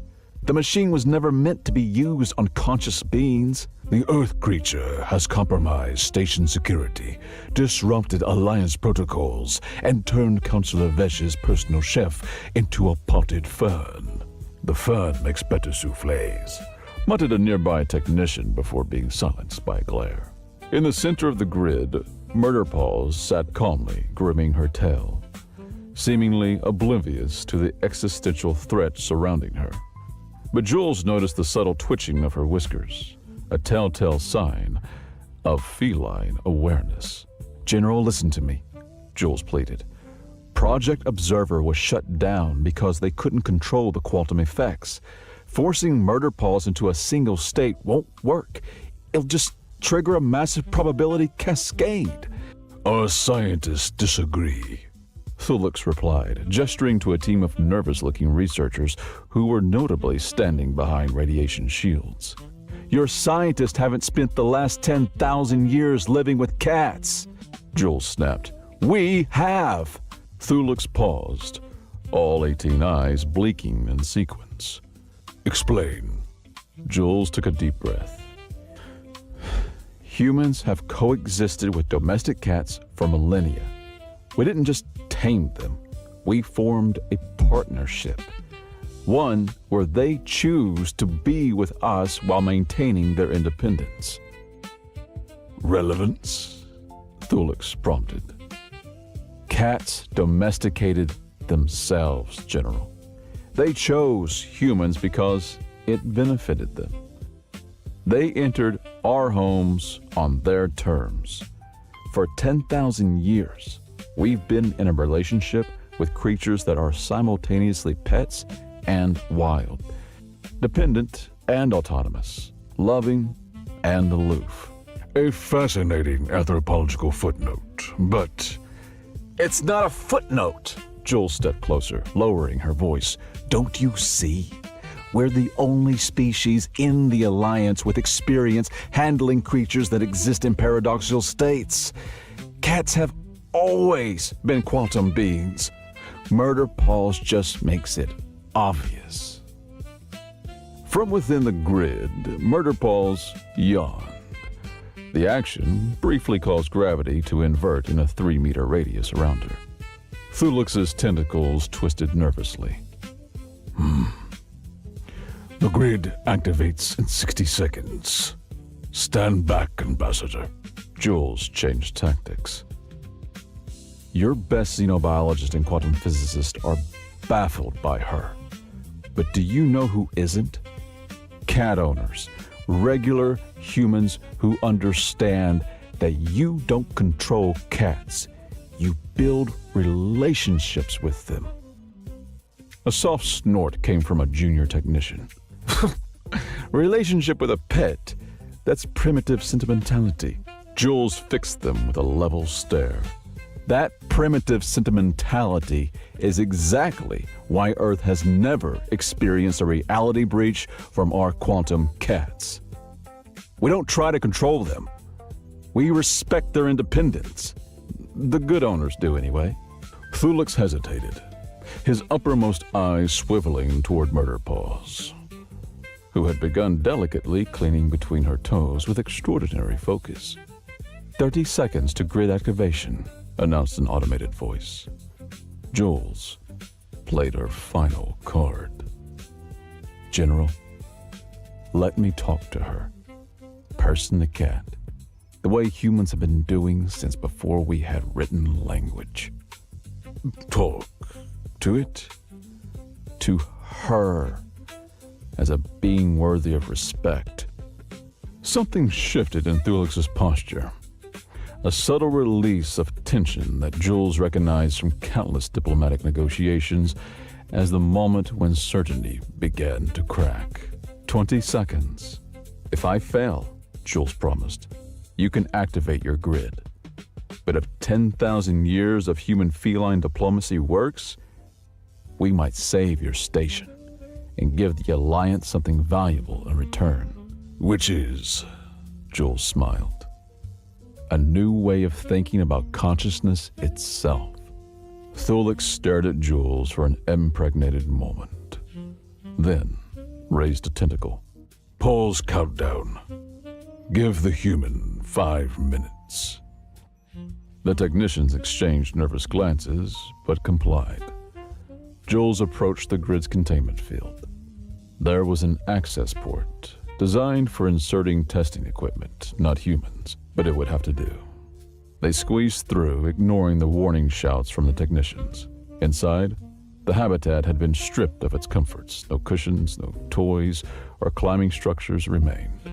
Just sterile surfaces and monitoring equipment.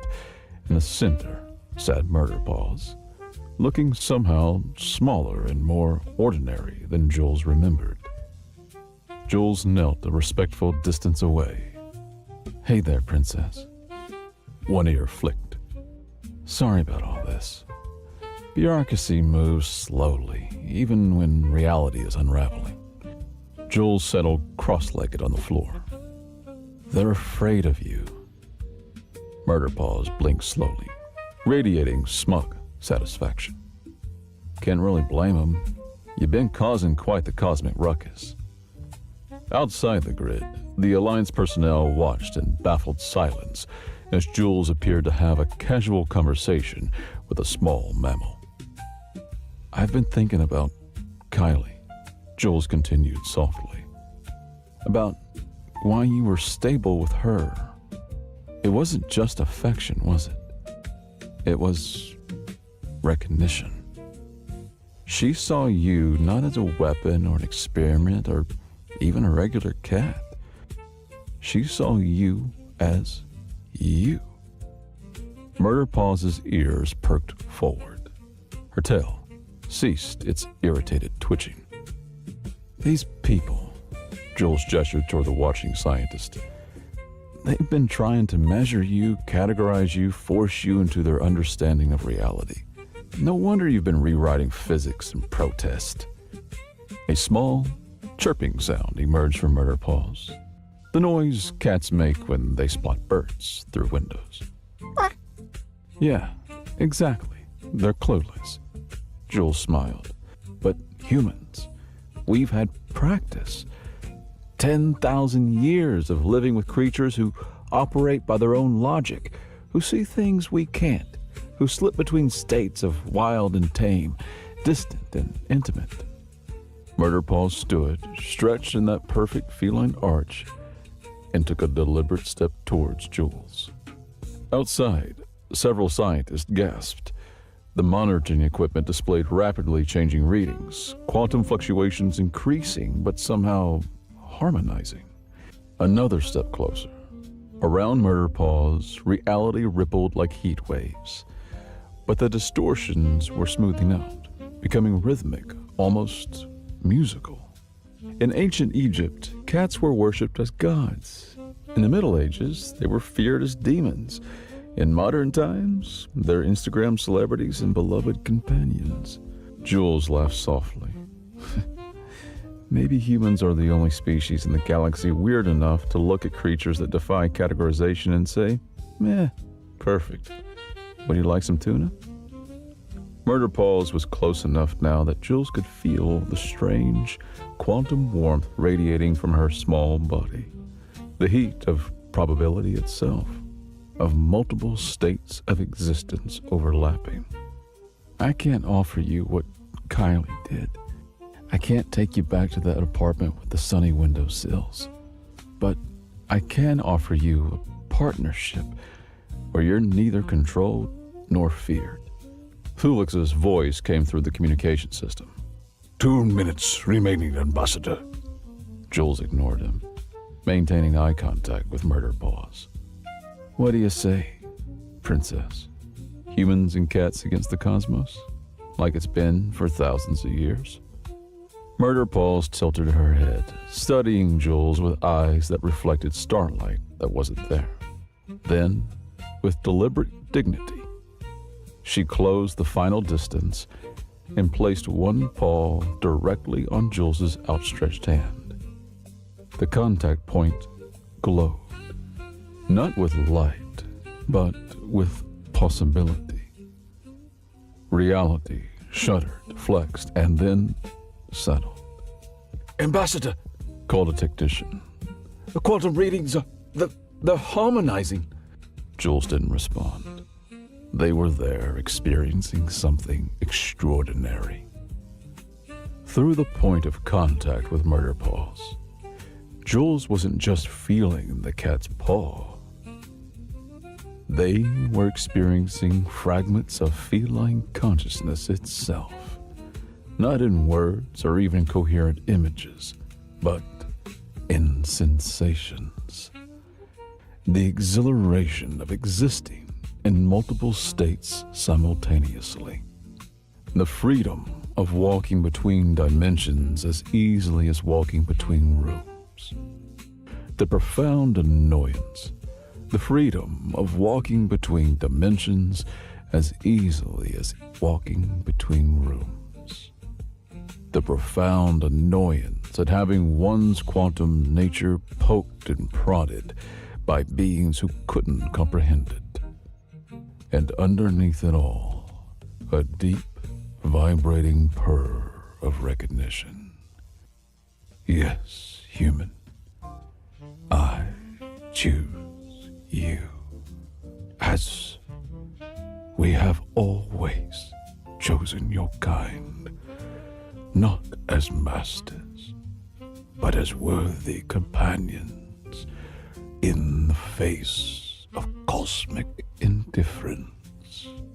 Murder Paws removed her paw, and with a deliberate casualness unique to cats who have just done something momentous, climbed into Jules's lap, turned 3 times, and settled down, and began to purr. The purr resonated at exactly the frequency needed to stabilize local quantum fields. The grid's readings showed reality waves smoothing out, probability collapsing not into a single rigid state, but into a harmonious wave pattern, structured enough for stability, flexible enough to breathe. What's happening? Demanded Thulix through the speaker. Jules smiled down at Murder Paws, who had closed her eyes in contentment. 10,000 years of human feline diplomacy, General. She's chosen to cooperate. The aftermath involved several days of intensive negotiations, during which Jules discovered that having a quantum cat purring in your lap gives you a distinct advantage in diplomatic standoffs. The Alliance scientists were baffled by the readings from the grid incident. According to their models, Murder Paws had voluntarily constrained her quantum nature, not abandoned it, but channeled it into a stable resonance pattern that didn't disrupt conventional reality. But why?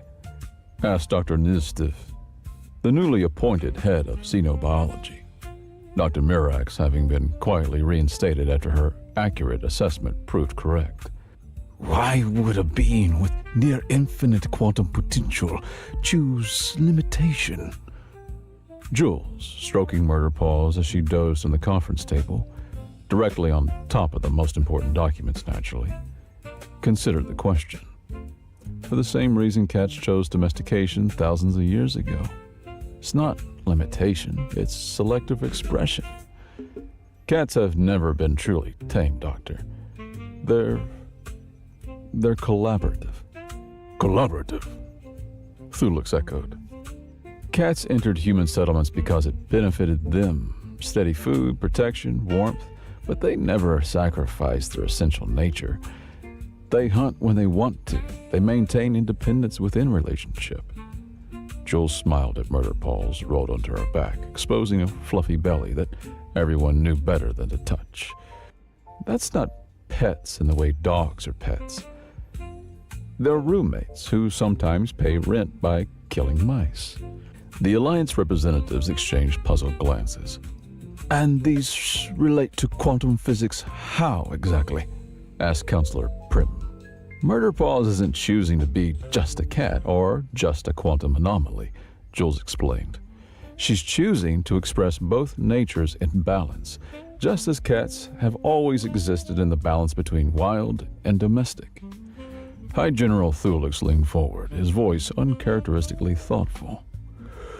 You're suggesting that your species' long association with these creatures prepared you for quantum diplomacy? In a way, yeah, Jules laughed. I mean, think about it. Humans are possibly the only species in the galaxy who looked at mysterious aloof predators with bewildering behaviors and said, I will build my civilization around accommodating these creatures' preferences. Murderpaws chose this moment to stand up, stretch, and delicately push a ceremonial stylus off the edge of the table while maintaining direct eye contact with Counselor Vesh. No one spoke as the stylus clattered to the floor. And sometimes, Jules added, we accept that they'll knock things off surfaces just to remind us of the fundamental impermanence of material existence.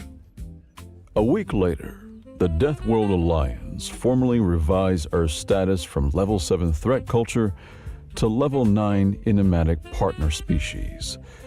The official documentation cited humanity's unprecedented ability to form stable symbiotic relationships with quantum unstable entities as a valuable strategic asset. Translation: no one else in the galaxy had figured out how to get along with cats. The Cult of the Observer was not disbanded, but instead officially recognized as a cultural appreciation society with strictly regulated activities. They were allowed to continue their worship provided they completed sensitivity training and stopped attempting to sacrifice space station equipment. The Purity Council's influence waned considerably after the grid incident. It's difficult to maintain an aura of superior control when your solution almost destroyed reality while a human with a bag of treats achieved harmony. The Neutral Bureau produced 17 new forms for quantum feline incident reports and considered this their greatest achievement. And Murderpaws received a formal designation as Quantum Diplomatic Liaison, complete with an official Alliance color tag that she immediately batted under a console, never to be seen again. They're building us a lunar compound, Jules told Murderpaws as they packed for the journey back to the Sol system. Private quarters for you, with Earth-standard gravity, real sunbeams, and actual mice from time to time. Murderpaws curled on Jules's pillow, flicked an ear in acknowledgement. The Alliance is sending a delegation to learn more about Earth's quantum being integration protocols, Jules smiled. They're going to be very disappointed when they discover it's mostly provide food and respect their personal space. In the corner of the room, Murderpaws' toys rose a few centimeters off the floor and began orbiting each other lazily. A small display of quantum satisfaction. You know, Jules said, sitting beside the cat, I've been wondering. The Project Observer files said the quantum enhancement procedure failed, that you were scheduled for termination before Kylie rescued you. Murderpaws began grooming her paw, radiating studied disinterest. So either the files are wrong, or Jules hesitated. Or you were like this all along. Maybe all cats are a little bit quantum. Maybe that's why ancient cultures worshipped you. Why you've always seemed to see things humans can't. The grooming paused. Murderpaws gave Jules a slow, deliberate blink, the feline equivalent of a kiss. Is that why your kind chose us all those millennia ago? Did you recognize something in humans, some willingness to accept paradox, to embrace the mysterious without controlling it? Murderpaws resumed grooming, but a soft purr began to vibrate from her small body. Around them, reality gently rippled like water disturbed by a pebble. But instead of chaos, the distortions formed patterns, beautiful, coherent waves of possibility. Jules laughed softly. I'll take that as privileged information. 6 months later, the lunar compound was complete, a state-of-the-art diplomatic facility with one wing specifically designed for quantum feline habitation. Jules had been promoted to Earth's galactic representative, with a substantial salary increase and diplomatic authority that made the UN Security Council slightly nervous. Murder Paws had settled into lunar life with typical feline adaptability. The lower gravity suited her. Jumps that would be impressive on Earth became gloriously ridiculous on the Moon, much to her evident satisfaction. Her quantum disturbances had stabilized into a regular pattern. Minor reality fluctuations during play, occasional probability ripples during naps, and the odd temporal hiccup when startled. The Alliance delegation had arrived 3 weeks ago and was still struggling to comprehend humanity's approach to cats. But how do you control them? Asked the Magorn representative for the 14th time, watching in bewilderment as Murder Paws completely ignored the expensive quantum-stabilized toy they had brought and instead played with the packaging it came in. We don't, Jules explained, equally patient. That's the point. We provide certain things they want. They provide certain things we want. Neither side dominates.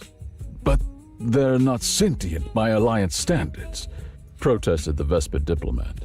Their brains are too small for complex cognition.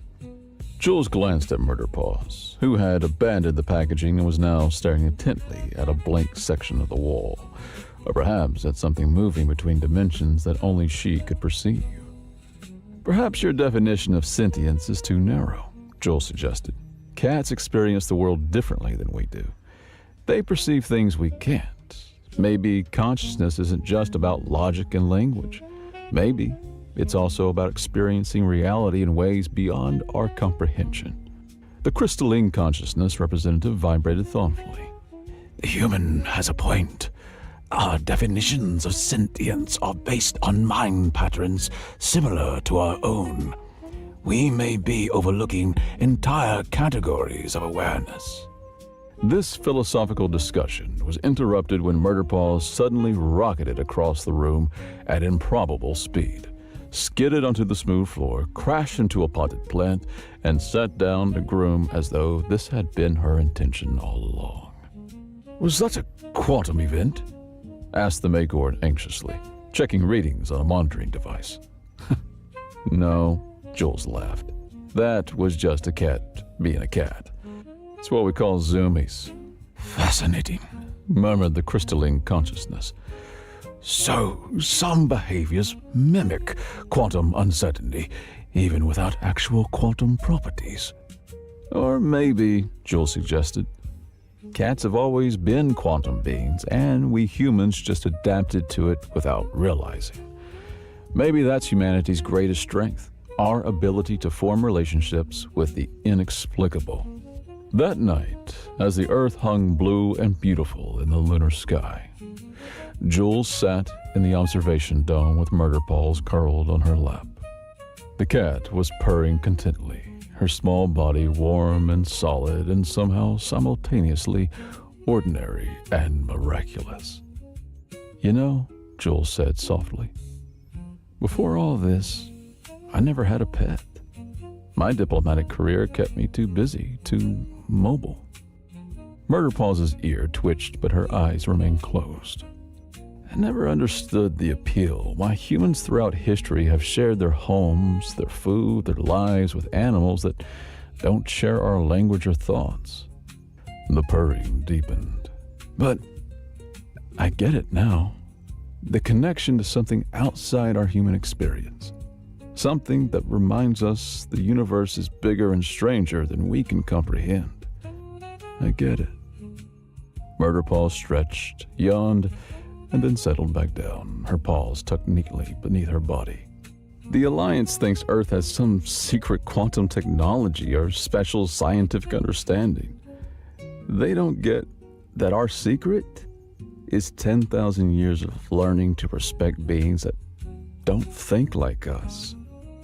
As Jules spoke, she absently stroked behind Murderpaw's ears, that perfect spot that all cat owners throughout human history have discovered. Murderpaws began to purr louder, and as she did, the observation dome seemed to expand, not physically, but perceptually. For a brief, breathtaking moment, Jules could see beyond the visible spectrum, beyond three-dimensional space. They saw Earth not just as a planet, but as a nexus of possibility. Billions of conscious minds creating and shaping reality through perception and belief.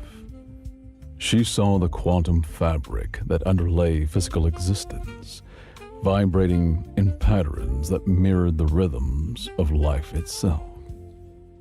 And most extraordinarily, she saw cats, millions of them, scattered across the planet below, each one a small anchor point in the quantum field. Each purr a stabilizing resonance that helped reality maintain coherence. Then Murderpaws shifted position, and the vision faded. Jules blinked, disoriented but filled with a profound sense of wonder. "Did you just show me something?" she whispered. Murderpaws opened one eye, regarding Jules with an expression that somehow conveyed both, "I have no idea what you're talking about," and "You're welcome." Then she stretched, stood up, and deliberately pressed her forehead against Jules's chin, a gesture of feline affection that transcended species, planets, and apparently quantum states. As she settled back onto Jules's lap, Jules smiled, understanding the beautiful improbability of consciousness in an infinite universe. "Love you too, you quantum catastrophe." Murderpaws purred, and the sound carried them both into dreams of infinite possibilities. A sound that resonated not just in the room, but across dimensions. A vibration that spoke of the strange, beautiful harmony between humans and cats that had endured for millennia and would continue among the stars. They cower. His supreme order of Rex is segmented. Insectoid arms gesturing with contempt. His multifaceted eyes glimmered under the chamber's artificial light. Their species knows only fear. Humans, as they call themselves, lack the resolve for conflict. Our fleets could reduce them to ash within a cycle. A murmur of agreement spread among the council. But not all were convinced. Counselor Irexer, a hulking figure with translucent skin through which veins pulsed rhythmically, raised a massive hand. And yet they persist. Their allies have fallen silent, their colonies crushed. Still, the humans do not capitulate.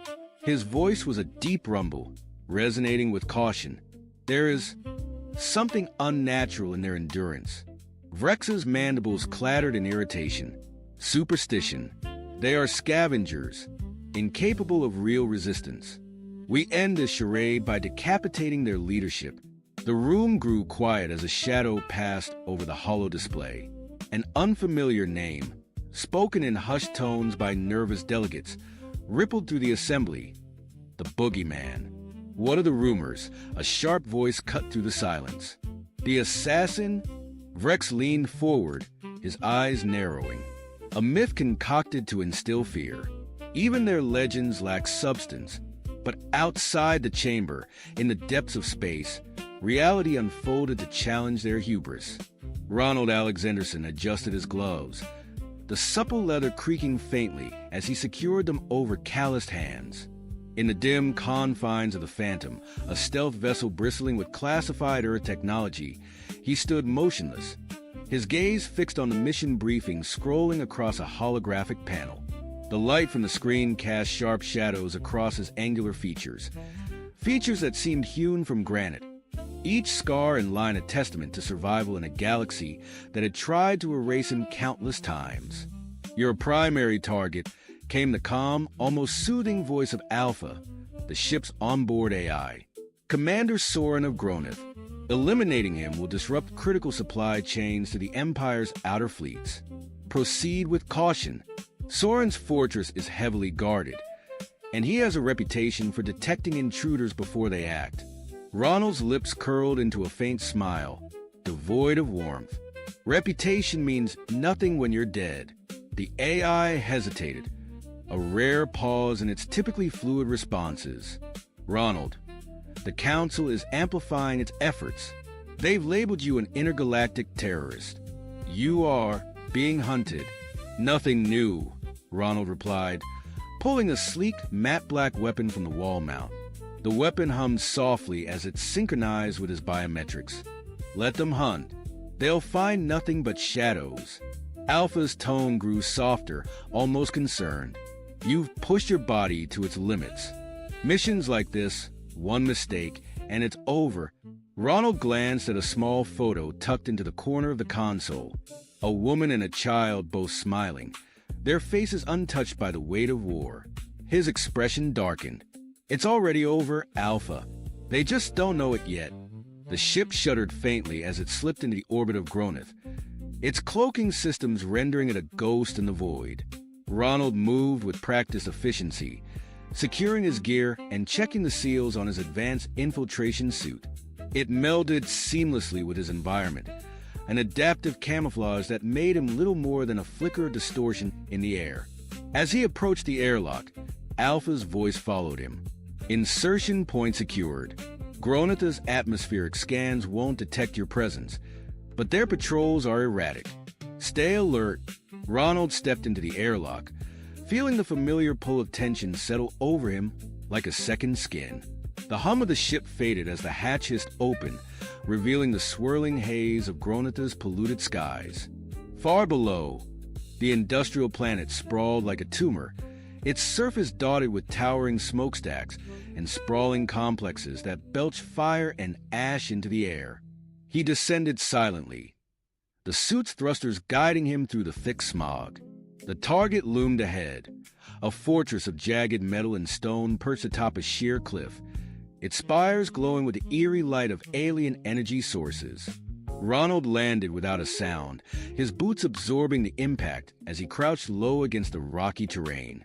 Groundside, he whispered, his voice barely audible over the faint crackle of the comm link. Proceed to objective, Alpha replied. And Ronald, remember, no unnecessary risks. He smirked, the expression hidden beneath his visor. When have I ever taken unnecessary risks? The silence that followed spoke volumes. Ronald slipped through the perimeter, his movements a study in precision. Guards patrolled in disciplined formations, their reptilian eyes scanning for any disturbance. But they saw nothing, heard nothing. The boogeyman was not a man, they whispered. He was a myth, a phantom born from humanity's desperation. And yet, when the first guard fell, his throat slit cleanly by an impossibly sharp blade. The myth became a nightmare.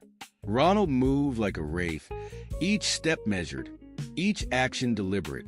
He bypassed security grids with ease, his knowledge of alien technology uncanny.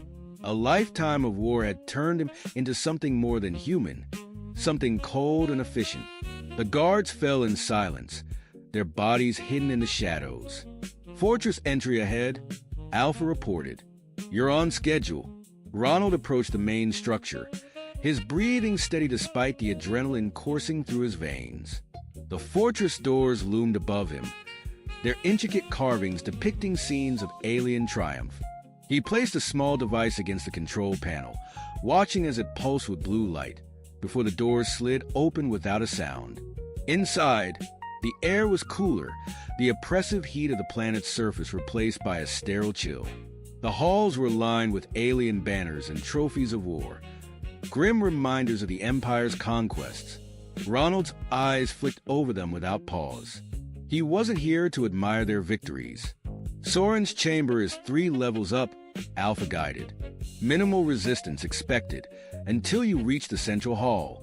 Ronald nodded once, his focus absolute. Every step brought him closer to his target, closer to the moment when myth and reality would converge. The Galactic Empire thought humanity weak, thought him a ghost story meant to scare children. But ghosts had a way of leaving bodies in their wake. As Ronald climbed the final staircase, the weight of the mission settled fully upon him. The door to Soren's chamber loomed ahead, its surface etched with alien glyphs that glowed faintly.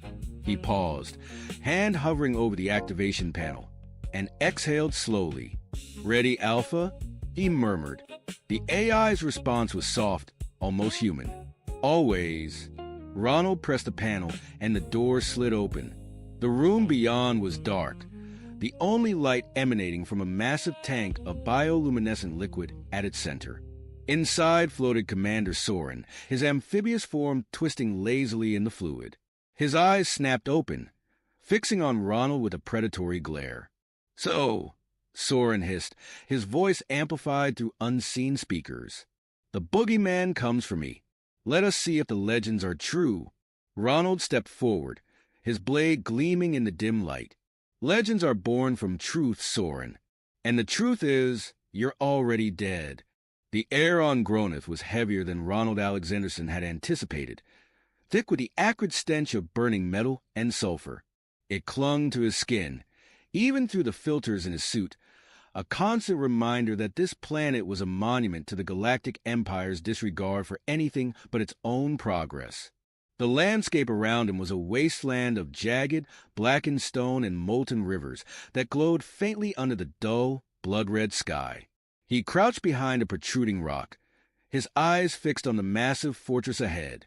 Commander Soren's stronghold was carved into the mountain itself, its towering spires stabbing into the clouds like jagged teeth. Energy shields shimmered faintly over the structure, distorting the air around them. Ronald's gaze shifted to the patrols circling the perimeter. Alien guards moved with rigid discipline, their reptilian forms clad in reflective armor designed to ward off projectile attacks. He noted their patterns, timing each rotation with clinical precision. Heat signatures confirmed 30 hostiles on the ground level. Alpha's voice murmured in his ear. 8 more concentrated near the upper chambers. Minimal automated defenses inside, but motion detectors are scattered throughout. Ronald adjusted his visor, the advanced HUD overlay lighting up with tactical information. And Soren, stationary, central chamber. He hasn't moved since we arrived. Ronald smirked faintly. Comfortable in his tank, I bet. Let's change that. The first guard fell with a barely audible gurgle, Ronald's blade sliding effortlessly through the gap in its armor. He caught the body before it hit the ground, dragging it into the shadows. Every movement was deliberate, every action silent. His suit adapted to the shifting light, rendering him nearly invisible against the rocky terrain. By the time the second guard turned the corner, Ronald was already behind him, dispatching him with the same ruthless efficiency. Inside the fortress, the air was colder, the oppressive heat of the planet replaced by a sterile chill. The walls were lined with alien sigils, their meanings lost on Ronald, but their purpose clear: intimidation. His footsteps made no sound as he moved deeper into the stronghold, bypassing the occasional surveillance drone with practiced ease. Each step brought him closer to his target, but the tension in his chest remained coiled, a constant reminder of the thin line he walked. Motion detector ahead, Alpha warned. 2 guards stationed beyond it. Ronald paused, his gaze narrowing as he considered his options. The motion detectors were standard Empire tech, sensitive to the smallest fluctuations in air pressure. Disabling it without alerting the guards would take time he didn't have. He reached for his utility belt, pulling out a small EMP charge. Pressing it against the wall, he triggered it with a soft click. The charge pulsed faintly, sending out a localized disruption that temporarily disabled the detector. He moved quickly, his blade slicing through the first guard's exposed neck in a single, fluid motion. The second guard barely had time to react before Ronald's fist connected with his jaw, sending him crumpling to the ground. He finished the job silently, dragging both bodies into a dark corner before continuing down the corridor. "Central chamber is straight ahead," Alpha said. "No signs of reinforcements, but Soren will be heavily guarded inside. Proceed with caution." Ronald didn't respond, his focus narrowing as he approached the massive double doors that led to the heart of the fortress. The doors were ornate, carved with scenes of alien triumph and conquest. He placed a hand on the control panel, feeling the faint vibration as the mechanism engaged. The doors slid open with a low rumble, revealing the chamber beyond. Soren's tank dominated the room, its bioluminescent glow casting eerie shadows across the walls. The commander's amphibious form floated within, his bulbous eyes closed in what appeared to be a meditative state. Around the tank, a squad of elite guards stood at attention, their weapons trained on the entrance. Ronald's fingers tightened around the hilt of his blade. This was where stealth ended, where the mission became a test of skill and endurance. He stepped into the room, his movements fluid and unhurried, drawing the guards' attention instantly. They reacted with military precision, raising their weapons and opening fire, but Ronald was already moving. The first shot passed harmlessly over his shoulder as he dove into a roll, coming up behind the nearest guard. His blade found its mark, slicing cleanly through the alien's armor. He pivoted, using the body as a shield to absorb the next volley of plasma fire. With a sharp push, he sent the corpse crashing into another guard, knocking him off balance. Ronald's training took over, his actions a blur of calculated violence. He moved like a predator, his every motion designed to disorient and incapacitate. By the time the last guard fell, the chamber was silent save for the faint hum of Soren's tank. The commander's eyes snapped open, locking onto Ronald with a mixture of anger and fear. His voice crackled through the chamber's speakers, low and resonant. "So, the humans send their monster. You have no idea what you've unleashed." Ronald approached the tank, his expression unreadable. "You're not the first to think that. You won't be the last." Soren's laugh was a wet, guttural sound. "Do you think killing me will change anything? The Empire will crush your people. We will." The tank shattered with a deafening crash as Ronald's blade plunged into its surface, releasing a torrent of viscous liquid. Soren's form spilled out onto the floor, his limbs flailing as he struggled to adjust to the sudden loss of his aquatic environment. Ronald didn't hesitate, driving his blade into the alien's chest with brutal efficiency. Soren's final gasp was a guttural hiss, his eyes wide with shock as his body stilled. Ronald stood over him, his chest rising and falling with controlled breaths. He wiped his blade clean, his gaze shifting to the control console near the tank. Pulling a small data chip from his belt, he inserted it into the console, watching as Alpha began downloading the fortress's encrypted files. "This intel better be worth it," Ronald muttered, his voice low. Alpha's response was immediate. "The files contain troop movements and supply routes. It'll give Earth a fighting chance." Ronald glanced down at Soren's lifeless form. "Then it's worth it." As the download completed, a warning alarm blared throughout the fortress. Red lights bathed the chamber, casting flickering shadows across the walls. Ronald's comm link crackled as Alpha's voice cut through the noise. "Reinforcements inbound. You've got 3 minutes to exfil." Ronald didn't hesitate, his body moving instinctively as he retraced his steps through the fortress. The corridors were alive with chaos now, alien soldiers scrambling to respond to the breach. He moved with the precision of a man who had survived countless missions just like this, his blade and weapon cutting through the opposition with ruthless efficiency. By the time he reached the exit, the Phantom was already waiting, its engines humming softly as it hovered just above the surface. Ronald leapt onto the ship's ramp, the hatch closing behind him as he secured the data chip in a compartment on his suit. "Mission accomplished," he said, sinking into the pilot's chair. "What's next?" Alpha's voice was calm, but there was an edge of urgency to it. Another target, another fortress. They'll keep coming, Ronald, and so will you. Ronald's eyes hardened as he set the ship's coordinates for their next destination. Good. Let them come. The Phantom hurtled through the void, its sleek, matte-black hull blending seamlessly with the surrounding darkness. Ronald Alexander's voice resonating through the cockpit. Soren's death won't go unnoticed. Expect retaliation. Ronald smirked faintly, his grip tightening on the controls. Let them try. The Empire hasn't caught me yet. Even as he spoke, warning signals flashed across the display. A proximity alert blared, and Alpha's voice sharpened. Incoming. 3 Imperial frigates. They've detected us. Ronald's eyes narrowed as he studied the tactical readout. The frigates were closing fast, their configurations built for interception. Smaller fighter drones swarmed from their hangars, a flurry of deadly precision aimed at cornering the Phantom. They're fast, Ronald muttered, banking hard to the left. The ship's engines roared as it veered off its plotted course, skimming dangerously close to the asteroid field ahead. But I'm faster. The first barrage hit the asteroid nearest to him, sending chunks of rock spinning into the void. Ronald maneuvered through the debris with ease, his reflexes honed by years of piloting under fire. Plasma bolts lit up the darkness around him, streaks of light carving through the cold expanse of space. Alpha's voice cut through the chaos. Deploying countermeasures. Tiny drones ejected from the Phantom, dispersing in an intricate pattern.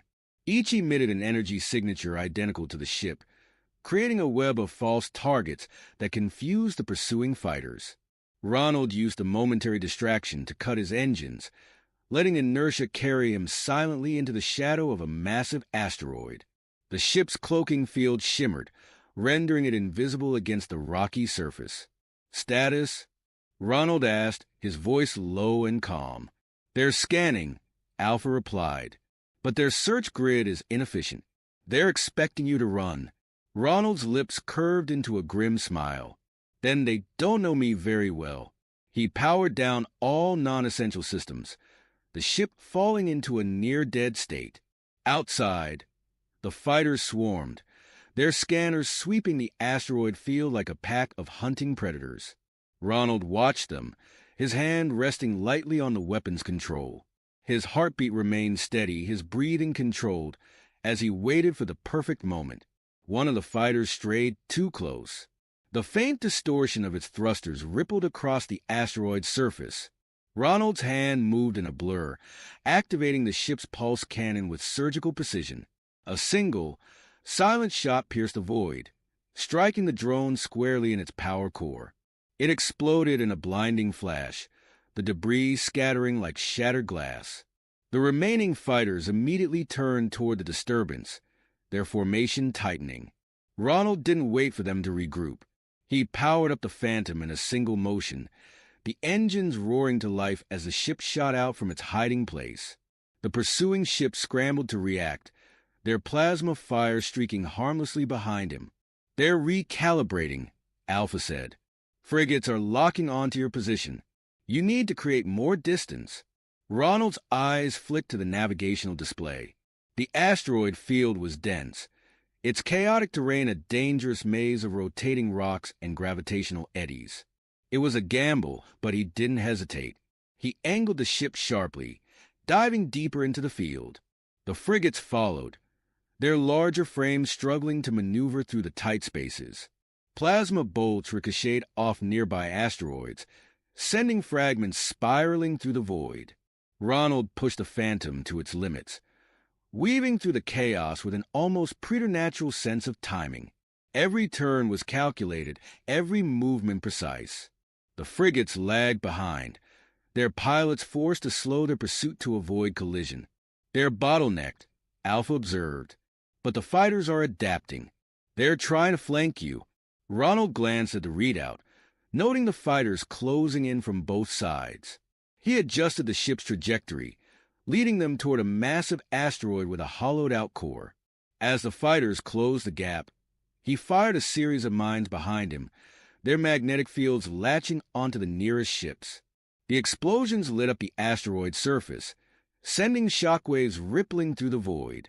3 fighters disintegrated in the blast, their remains scattering like ash. The others hesitated, recalibrating their approach. Ronald used the opening to dive into the hollow asteroid, the Phantom skimming its jagged walls as it navigated the tunnel-like interior. This tunnel exits into a debris field, Alpha informed him. It's heavily charged with ionized particles. You won't have full control of the ship. Ronald's jaw tightened. Better than letting them corner me. The Phantom shot out of the asteroid's other side, entering a swirling mass of broken ships and alien wreckage. The ionized particles crackled against the ship's hull, causing the controls to jitter in Ronald's hands. He compensated instinctively, his focus razor-sharp as he guided the ship through the unpredictable terrain.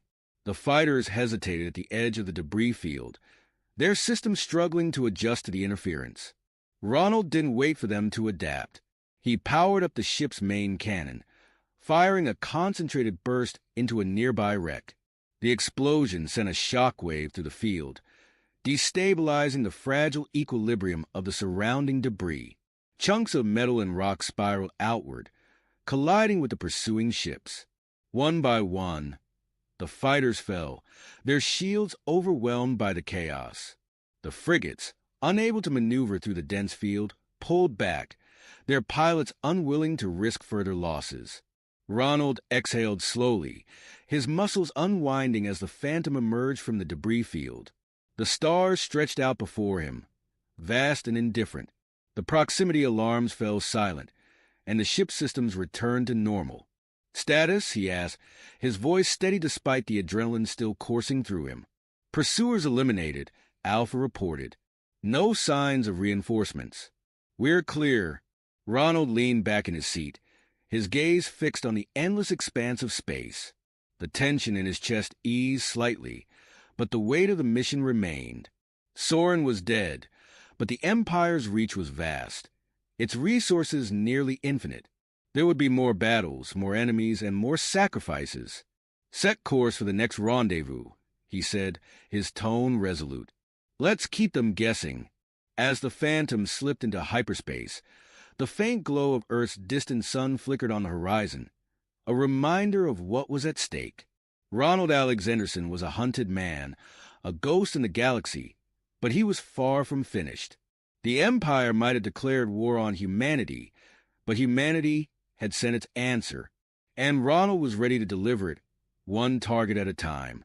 The station loomed ahead like a slumbering giant, its massive silhouette barely visible against the star-specked void. Known as the Nexus Bastion, it was one of the Galactic Empire's most fortified installations, a sprawling nexus of command and control. Ronald Alexanderson sat in the cockpit of the Phantom, his expression set in cold determination. "Intel confirms the target," Alpha said. "High Consul Varyan is inside. He's the architect of the Empire's planetary sieges. Taking him out disrupts their entire chain of command." Ronald's hands tightened around the controls. "What about defenses?"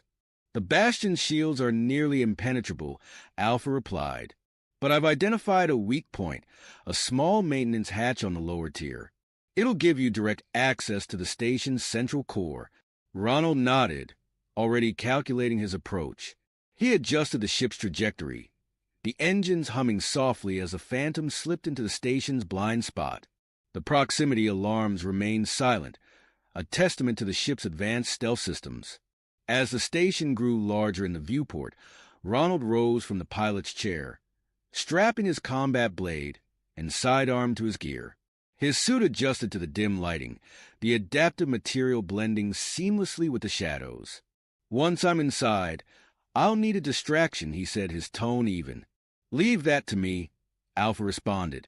"I'll reroute their internal sensors and trigger a few false alarms. But you'll only have a 20-minute window before they catch on." Ronald gave a curt nod, his jaw set. 20 minutes is more than enough. The maintenance hatch was smaller than anticipated, its opening barely wide enough for Ronald to squeeze through. He maneuvered carefully, his movements precise as he slipped into the dimly lit corridor beyond. The station's interior was sterile and oppressive, its walls lined with pulsating conduits that emitted a faint, sickly glow. Ronald activated his HUD, the tactical overlay mapping out the station's layout. The central core was several levels up, its location heavily guarded. He moved quickly, his steps silent as he navigated the labyrinthine corridors. Every sound, every flicker of light, set his nerves on edge, but he remained focused, his mind locked on the mission. Guards ahead, Alpha warned. 4 of them, heavily armed. Ronald ducked into an alcove, his eyes narrowing as he spotted the patrol. The guards were massive, their armored forms glinting under the dim light. They moved with disciplined precision, their weapons held at the ready. Ronald waited until the patrol passed before stepping out, his blade flashing in the low light. The first guard fell without a sound, the strike precise and lethal.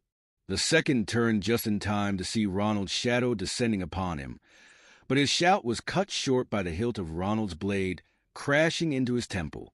The remaining 2 guards reacted swiftly, raising their weapons. Plasma fire erupted in the narrow corridor, the bolts scorching the walls as Ronald dove into a roll. He came up behind the nearest guard, his blade finding the gap in the alien's armor. The last guard hesitated, his momentary uncertainty giving Ronald the opening he needed. With a single, fluid motion, he disarmed the guard and sent him sprawling to the floor. "Clear," Ronald muttered, wiping his blade clean. "You're closing in on the core," Alpha said. "But Varion's private guard will be waiting." Ronald didn't respond, his focus narrowing as he moved deeper into the station. The corridors grew wider, the oppressive walls giving way to massive halls lined with towering statues of alien conquerors. The air was colder here, the hum of the station's power core a constant undercurrent. He reached the entrance to the core's chamber, his heart pounding in his chest.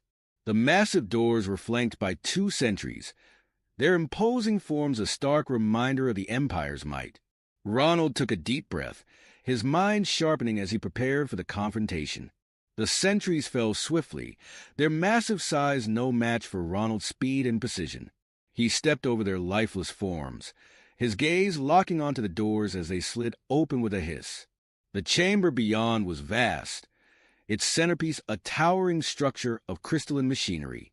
The power core pulsed with energy, casting eerie reflections across the room. At its base stood High Consul Varion, his robes flowing like liquid metal. His elongated form was regal and imposing, his gaze cold and calculating as it fixed on Ronald.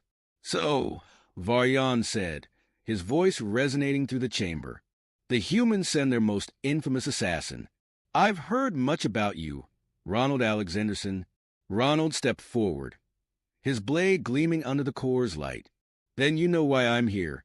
Varion's lips curved into a faint smile, his eyes glinting with amusement. "Arrogance is a common flaw among your kind. Do you truly believe killing me will stop the Empire?" "It'll slow you down," Ronald replied. "Long enough for humanity to fight back." Varion's smile faded, his expression hardening. "You underestimate us." The consul raised a hand, and the chamber erupted into chaos. Automated turrets emerged from the walls, their barrels glowing with lethal energy. At the same time, a squad of elite guards poured into the room, their weapons trained on Ronald. Ronald moved without hesitation, his blade a blur as he deflected the first wave of plasma fire. He darted between the guards, his movements fluid and unpredictable. Each strike was precise, each action deliberate. The guards fell one by one, their superior numbers meaningless against Ronald's lethal efficiency. The turrets posed a greater challenge, their firepower relentless as they tracked his every move.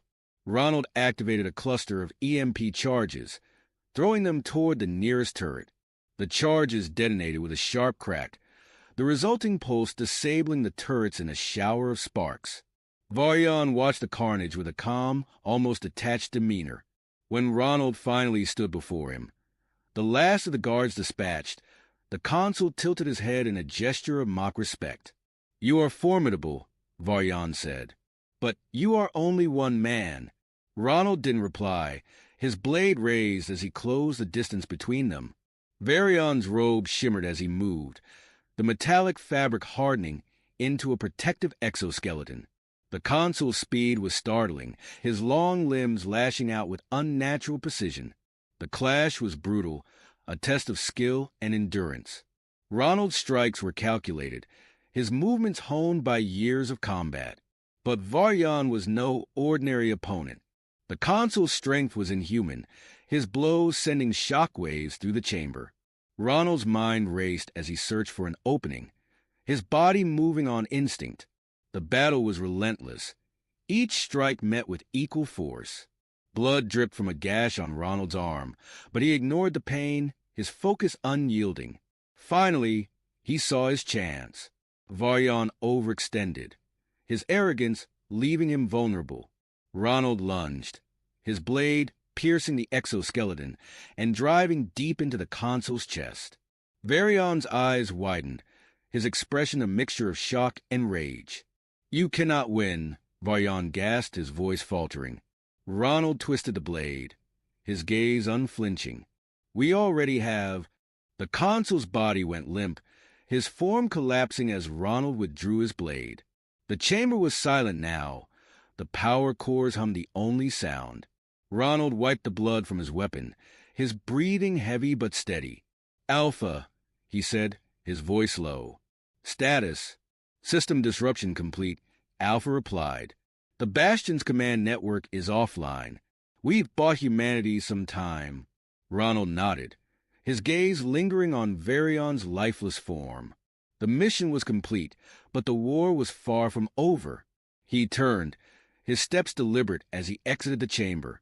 The Phantom awaited him, its engines humming softly as he climbed aboard.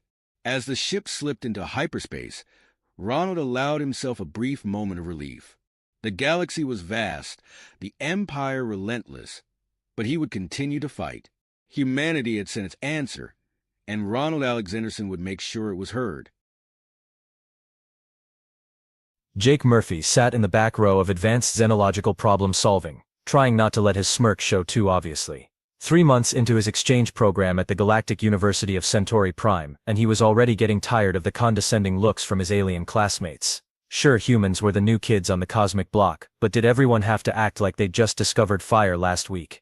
Professor Zeldin glided into the lecture hall with that insufferable air of superiority that all Zentorian academics seem to cultivate. Picture a cross between a praying mantis and a college dean who takes himself way too seriously, and you've got Zeldin.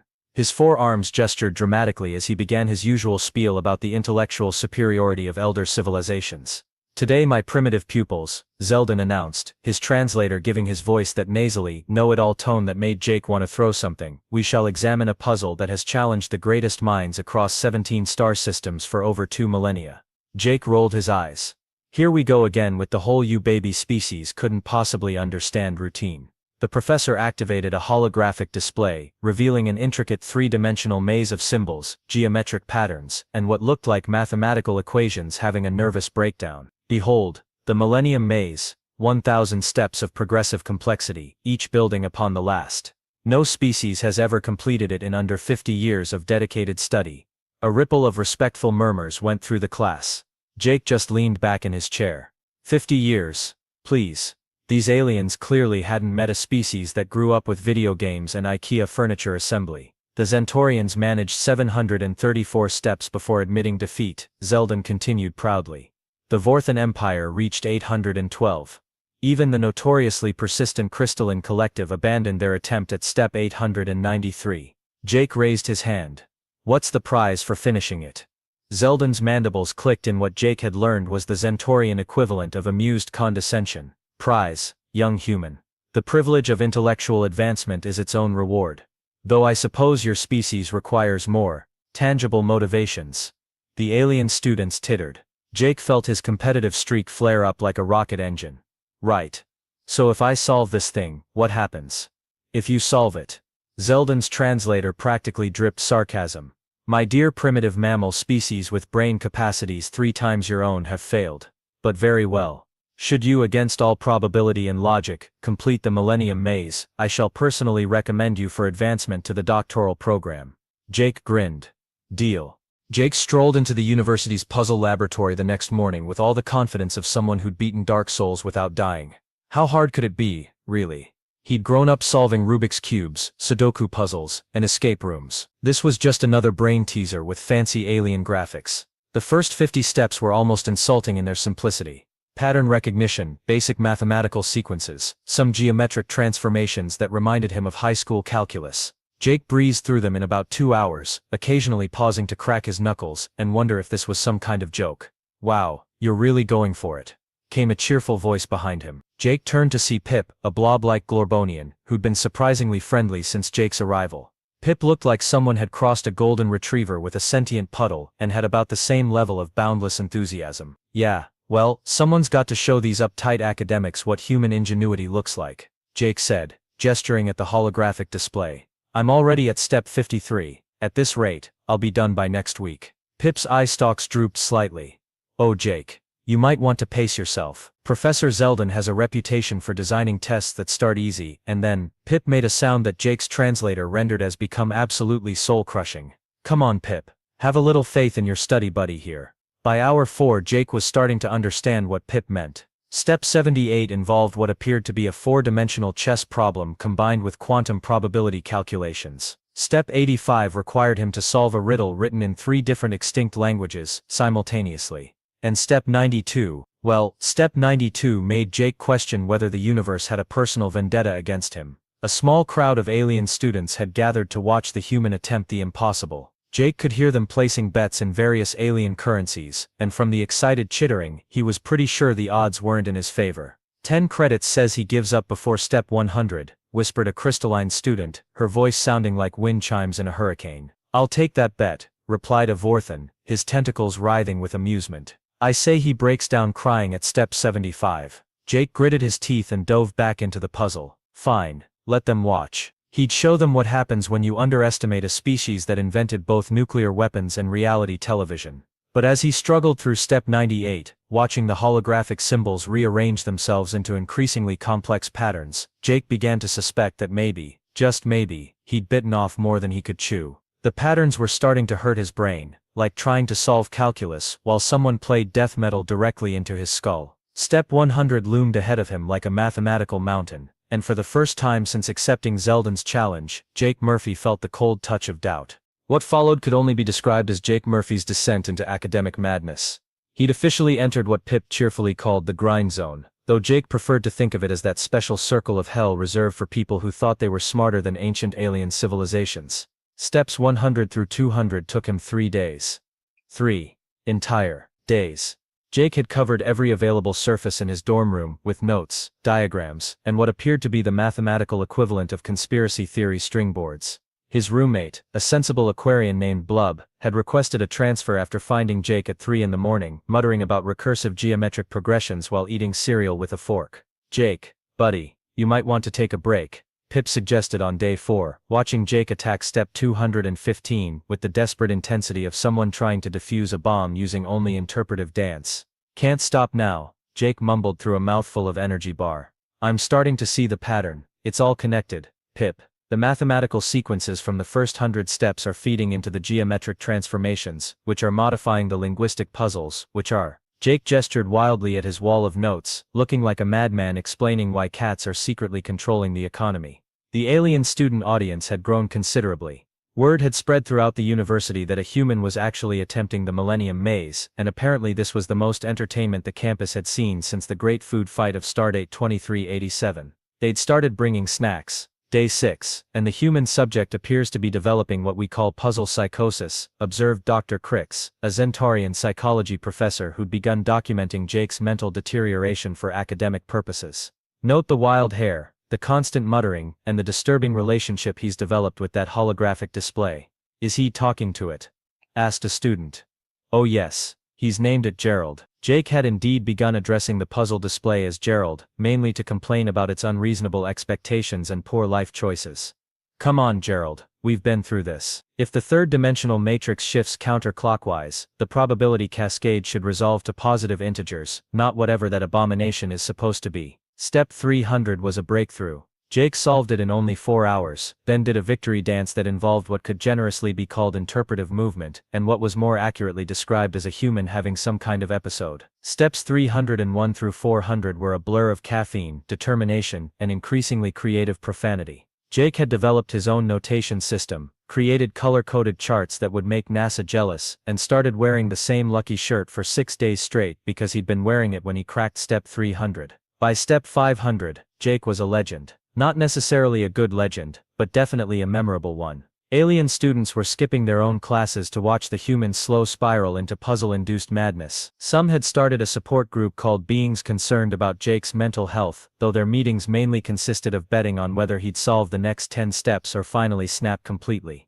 He's at step 600, Pip reported to the gathered crowd on day 12. I think he's actually starting to figure it out. Jake, meanwhile, was having what he would later describe as a moment of pure mathematical enlightenment, and what the psychology professor was documenting as a complete break from reality. The patterns were making sense. The connections were becoming clear. He could see the underlying structure of the puzzle like a beautiful, complex, absolutely infuriating work of art. I've got you now, Gerald, Jake whispered to the display, his eyes bloodshot but determined. Just 400 more steps, and then we'll see who's laughing. The puzzle, for its part, continued to exist with the serene indifference of an inanimate object that had driven countless beings to the brink of insanity. Step 753 was supposed to be Jake's moment of triumph. He'd been riding high on a wave of mathematical euphoria for the past week, solving increasingly complex puzzles with the focused intensity of someone who'd found their calling in life. Or at least someone who'd found their calling in proving alien professors wrong. The pattern that emerged on his holographic display looked familiar, but not in a good way. It was the kind of familiar that made your stomach drop and your brain start screaming warnings that you'd been ignoring for far too long. Jake stared at the sequence of symbols, his sleep-deprived mind trying to process what he was seeing. No, he muttered, scrolling back through his meticulously organized notes. No. This can't be right. The mathematical sequence from step 753 was identical to step 3. Not similar. Not reminiscent. Absolutely, completely, impossibly identical. Jake's hands moved frantically across his digital notes, cross-referencing patterns and sequences with the desperate speed of someone who just realized they'd been building their house on quicksand. Step 754 matched step 4, 755 matched step 5. The geometric transformation at step 760 was a perfect mirror of the one from step 10. Oh, you have got to be kidding me, Jake said, his voice rising to a pitch that made several nearby aliens cover their auditory receptors. Gerald, you magnificent evil, absolutely diabolical piece of computational trickery. The truth hit him like a freight train carrying a cargo of cosmic irony. The Millennium Maze wasn't 1,000 unique steps. It was 250 steps, repeated 4 times in an endless soul-crushing loop. He'd been solving the same basic puzzles over and over again, with just enough variation in presentation to make them seem different. Jake stood up so fast his chair fell over, causing a small stampede among the alien spectators who'd gathered for their daily dose of watching the human lose his mind. He began pacing back and forth, gesturing at his wall of notes like a detective who'd just cracked the case of the century. 250 steps, he announced to his bewildered audience. That's it. That's the whole thing. Every civilization that's attempted this puzzle has been chasing their own tail for decades, solving the same problems again and again, thinking they're making progress toward some mythical step 1000. Pip's eye stalk swiveled nervously. Jake, maybe you should sit down. You're starting to make that face again. What face? The face you made right before you declared war on the campus food dispensers. But Jake was beyond listening to reason. The pieces were falling into place with beautiful, terrible clarity. This wasn't a test of intellectual capability. This was a test of something far more insidious, the ability to recognize when you were being had. Professor Zeldin, Jake bellowed, his voice echoing through the puzzle laboratory. Get your manipulative 4-armed posterior down here right now. Within minutes, Professor Zeldin glided into the lab, his mandibles clicking with what Jake now recognized as barely contained smugness. Ah, Mr. Murphy, I trust you're ready to admit defeat. Most species reach this point of frustration around step 800. Oh, I'm frustrated all right, Jake said, his grin sharp enough to cut glass. But not for the reason you think. Professor Zeldin's mandibles clicked in that insufferably superior way that had been grating on Jake's nerves for weeks. So you finally realized the truth about the Millennium Maze. I must say, you lasted longer than most. The Crystalline Collective gave up at step 893, but only because they're notoriously stubborn. Most civilized species recognize the futility around step 600. Futility. Jake's laugh had an edge that made several alien spectators take a step back. Oh, Professor, you beautiful, arrogant fool, you think I'm here to quit. Zeldin's forearms spread in a gesture of condescending patience. The test, young human, is not about solving 1,000 steps. It's about recognizing when a problem has no solution. It's about intellectual humility, about knowing when to admit defeat and preserve one's sanity. Right. Jake nodded, pulling up his holographic display. See, here's where you made your mistake, Professor. You assumed that just because every other species gave up, that meant they were being smart. But what if they were just being, I don't know, not human? The crowd of alien students pressed closer, sensing something big was about to happen. Pip's eye stalks were practically vibrating with excitement and terror in equal measure. Jake gestured to his wall of notes, his color-coded charts, and his mathematical diagrams that looked like the fever dreams of a caffeinated mathematician. You see all this? This isn't the work of someone trying to solve 1,000 steps. This is the work of someone who figured out there are only 250 unique steps, repeating in an endless cycle. Professor Zeldin's mandibles stopped clicking. For the first time since Jake had met him, the alien professor looked genuinely surprised. But here's the beautiful part. Jake continued, warming to his theme like a prosecutor delivering a closing argument. You designed this test, thinking that recognizing the loop would make people quit, that they'd realize they were wasting their time and walk away. But you know what humans do when we realize we're stuck in a loop? What do you do? Zeldin asked. And Jake could swear he heard a note of actual curiosity in the translator. We break the damn loop. Jake activated his holographic display, but instead of showing the familiar maze interface, he'd reprogrammed it to display something entirely different. A three-dimensional map of the puzzle's structure, with each of the 250 steps color-coded and connected by flowing lines that showed how they fed into each other. Ladies, gentlemen, and assorted non-binary life forms, Jake announced to his audience, I present to you the true solution to the Millennium Maze. Not 1,000 steps leading to enlightenment, but a beautifully designed psychological trap that tests whether a species is smart enough to recognize patterns and stubborn enough to do something about it. The display rotated slowly, showing the elegant mathematical relationships between each step in the loop. Jake had mapped every connection, every recursive element, every point where the puzzle fed back into itself. It was, even he had to admit, absolutely gorgeous in its complexity. The answer isn't step 1000, Jake continued, his voice gaining confidence as he saw the expressions of amazement on the alien faces around him. Step 1000 doesn't exist. The answer is understanding that the puzzle is asking the wrong question. It's not can you solve 1,000 steps, it's can you recognize when someone is trying to waste your time, and are you clever enough to turn their trick back on them? Professor Zeldin stared at the display, his forearms moving in what Jake had learned was the Zentorian equivalent of nervous fidgeting.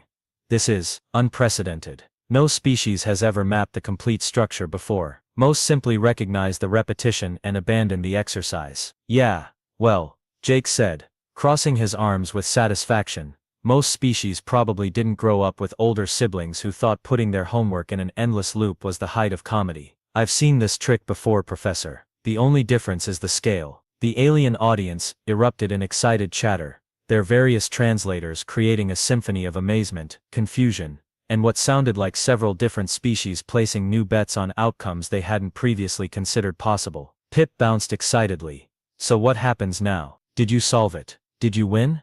Jake looked at Professor Zeldin, who was still staring at the holographic display with the expression of someone whose entire worldview had just been gently but firmly relocated. Well, Professor, I've demonstrated complete understanding of your puzzle's structure, mapped its recursive elements, and proven that I can think outside the parameters you established. Does that count as solving the Millennium Maze?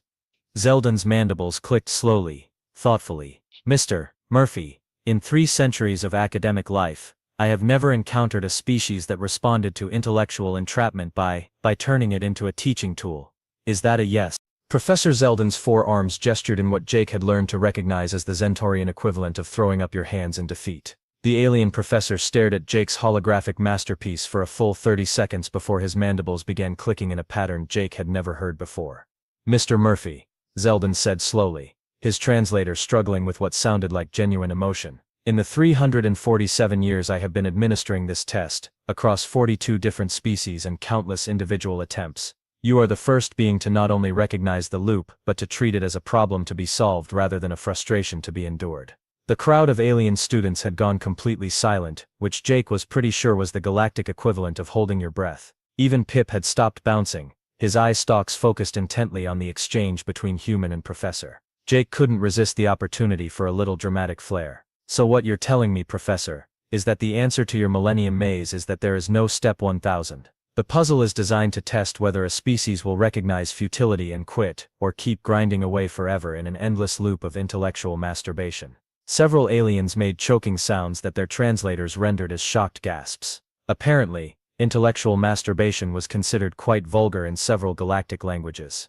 "Essentially, yes," Zeldin admitted, his voice carrying what Jake could swear was a note of grudging respect. "The Millennium Maze was created by the ancient Vorlon civilization as what they called a wisdom filter. It was designed to separate species that could recognize meaningless complexity from those that would waste centuries chasing an impossible goal." "Right," Jake said, warming up for his victory lap. "So basically, you've been giving students homework that's specifically designed to waste their time, just to see if they're smart enough to realize you're wasting their time. That's some next-level academic trolling, Professor. I'm actually kind of impressed." The alien audience erupted in what Jake assumed was laughter, though it sounded more like a symphony of dying vacuum cleaners having an argument. Professor Zeldin's mandibles clicked rapidly, and Jake was pretty sure the professor was trying not to laugh himself. However, Zeldin continued, raising one of his 4 hands for silence, "What makes your solution unique is not just that you recognize the pattern. The Crystalline Collective figured that out around step 800, the Vorthans suspected it by step 750.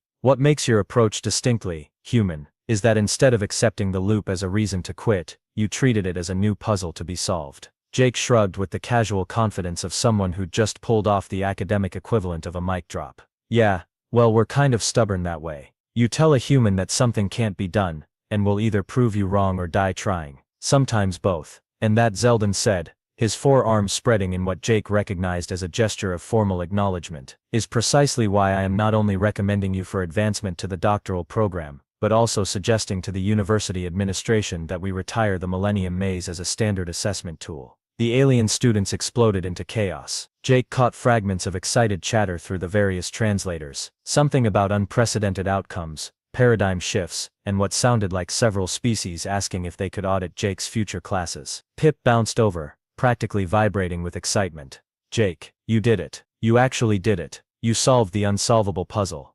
"Nah," Jake said, looking back at his holographic display with satisfaction. "I just solved the puzzle that was actually there instead of the puzzle I thought was supposed to be there. Turns out the real Millennium Maze was the assumptions we made along the way." Professor Zeldin approached, extending one of his 4 hands in what Jake had learned was the Zentorian gesture of respect between equals. "Mr. Murphy, I believe I owe you an apology. When you first arrived, I assumed your species lacked the intellectual sophistication for advanced academic work. I was incorrect." Jake shook the offered hand, grinning. "Apology accepted, Professor. Though for the record, you weren't entirely wrong. We're definitely not sophisticated. We're just too stupid to know when we're supposed to give up. And perhaps," Zeldin mused, his mandibles clicking thoughtfully, "that particular form of stupidity is actually a very advanced form of intelligence." Jake looked around at the crowd of alien students, at his wall of obsessive notes, at the holographic display showing his complete analysis of the loop that had stumped civilizations for millennia, and at Pip bouncing excitedly beside him. "You know what, Professor?" Jake said, shutting down his display with a flourish. "I think that might be the nicest thing anyone's ever said about humanity. We're too stupid to quit, too stubborn to accept impossible, and just clever enough to turn our biggest weaknesses into our greatest strengths." "Indeed," Professor Zeldin agreed, "and I suspect that combination is going to make the rest of your academic career very interesting." Jake Murphy, the human who'd solved the unsolvable by refusing to accept that it was unsolvable, just smiled and started packing up his notes. After all, he had a doctoral program to prepare for, and something told him the real challenges were just getting started. Outside the puzzle laboratory, word was already spreading throughout the Galactic University. The humans had arrived, and they played by completely different rules. Commander Jake Morrison sat in his chair on the bridge of Earth Defense, Station Aegis Prime. A huge metal station floated in space between Earth and Mars. Jake had been watching the stars for 3 hours now, waiting for something to happen. He knew it would come soon. The communication panel started beeping. Lieutenant Amy Rodriguez turned around in her seat. Her face looked worried. "Commander, we're getting a message from deep space. It's coming from the Galactic Council."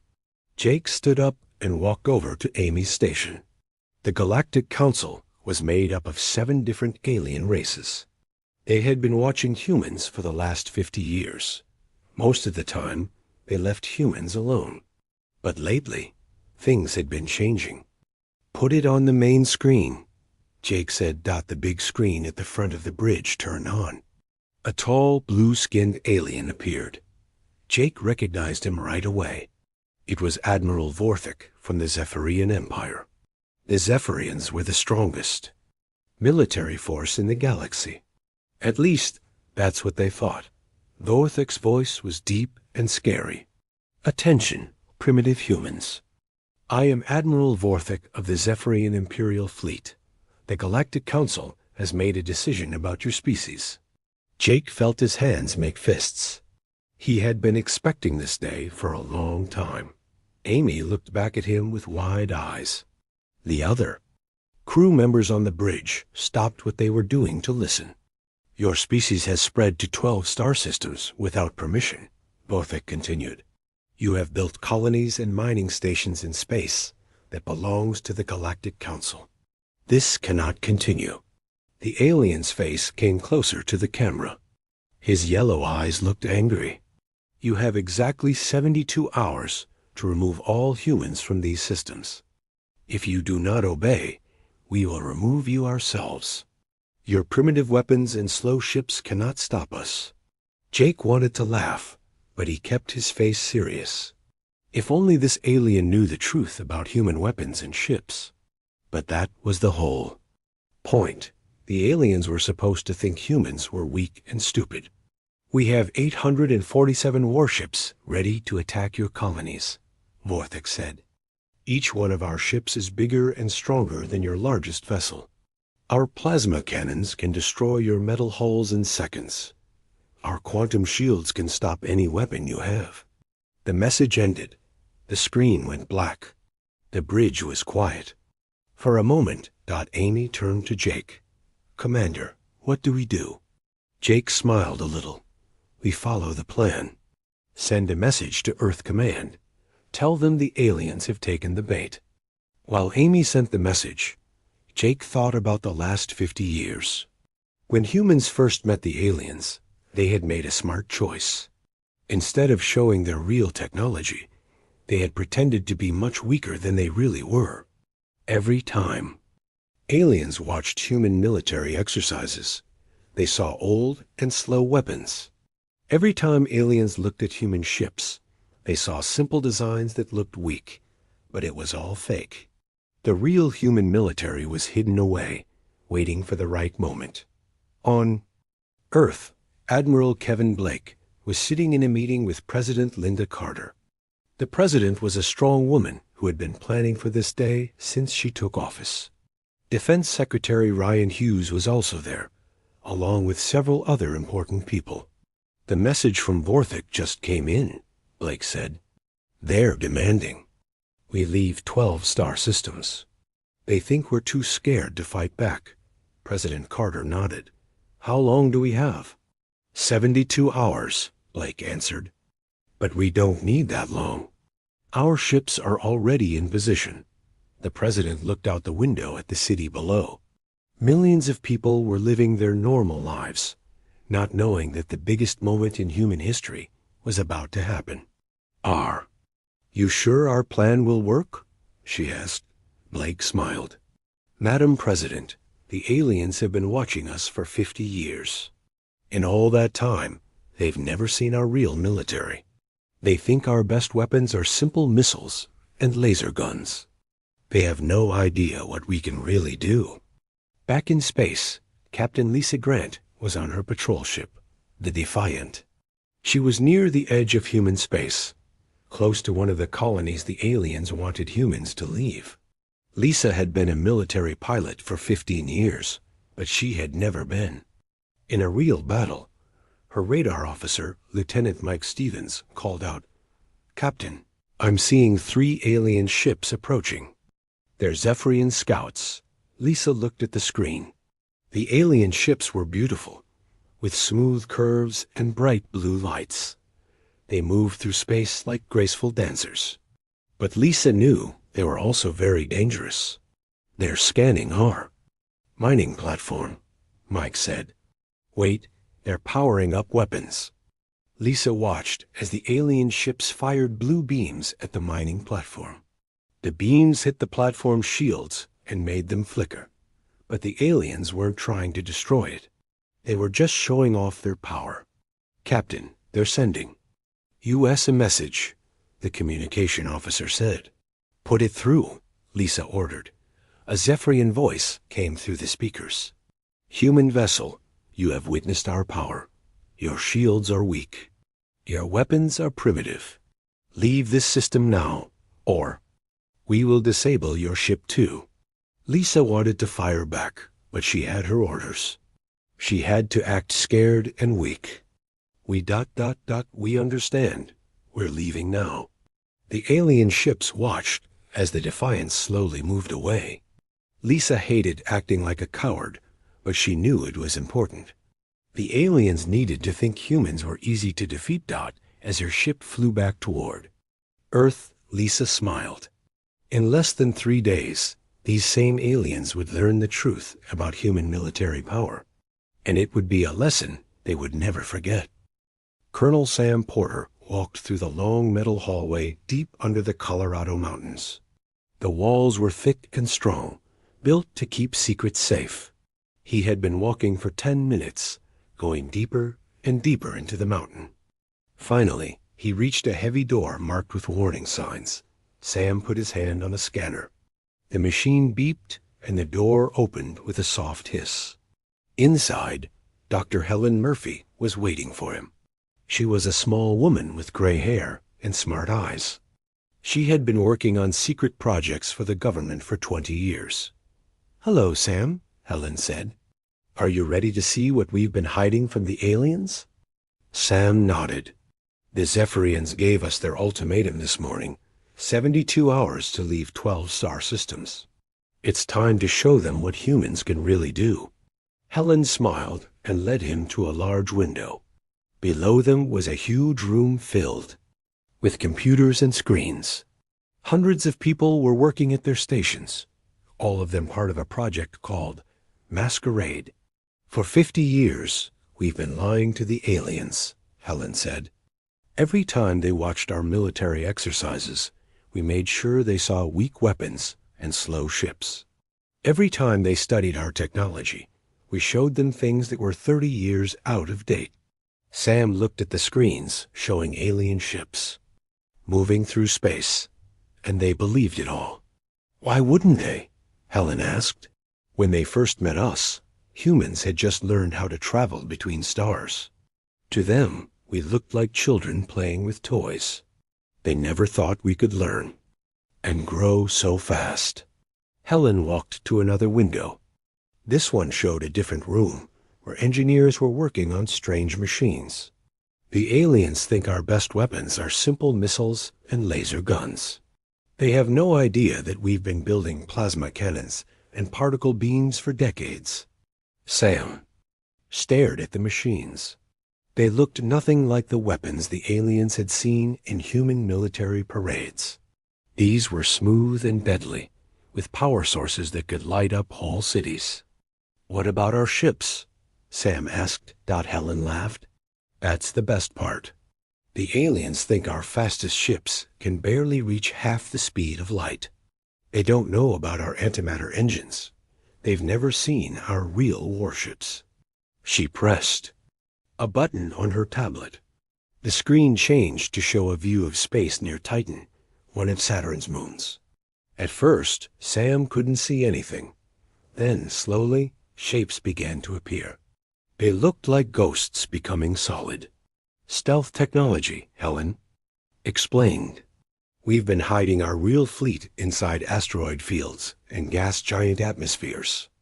The aliens have been looking right at them for years without knowing they were there. Sam counted the ships as they appeared on the screen. There were dozens of them, then hundreds, then thousands.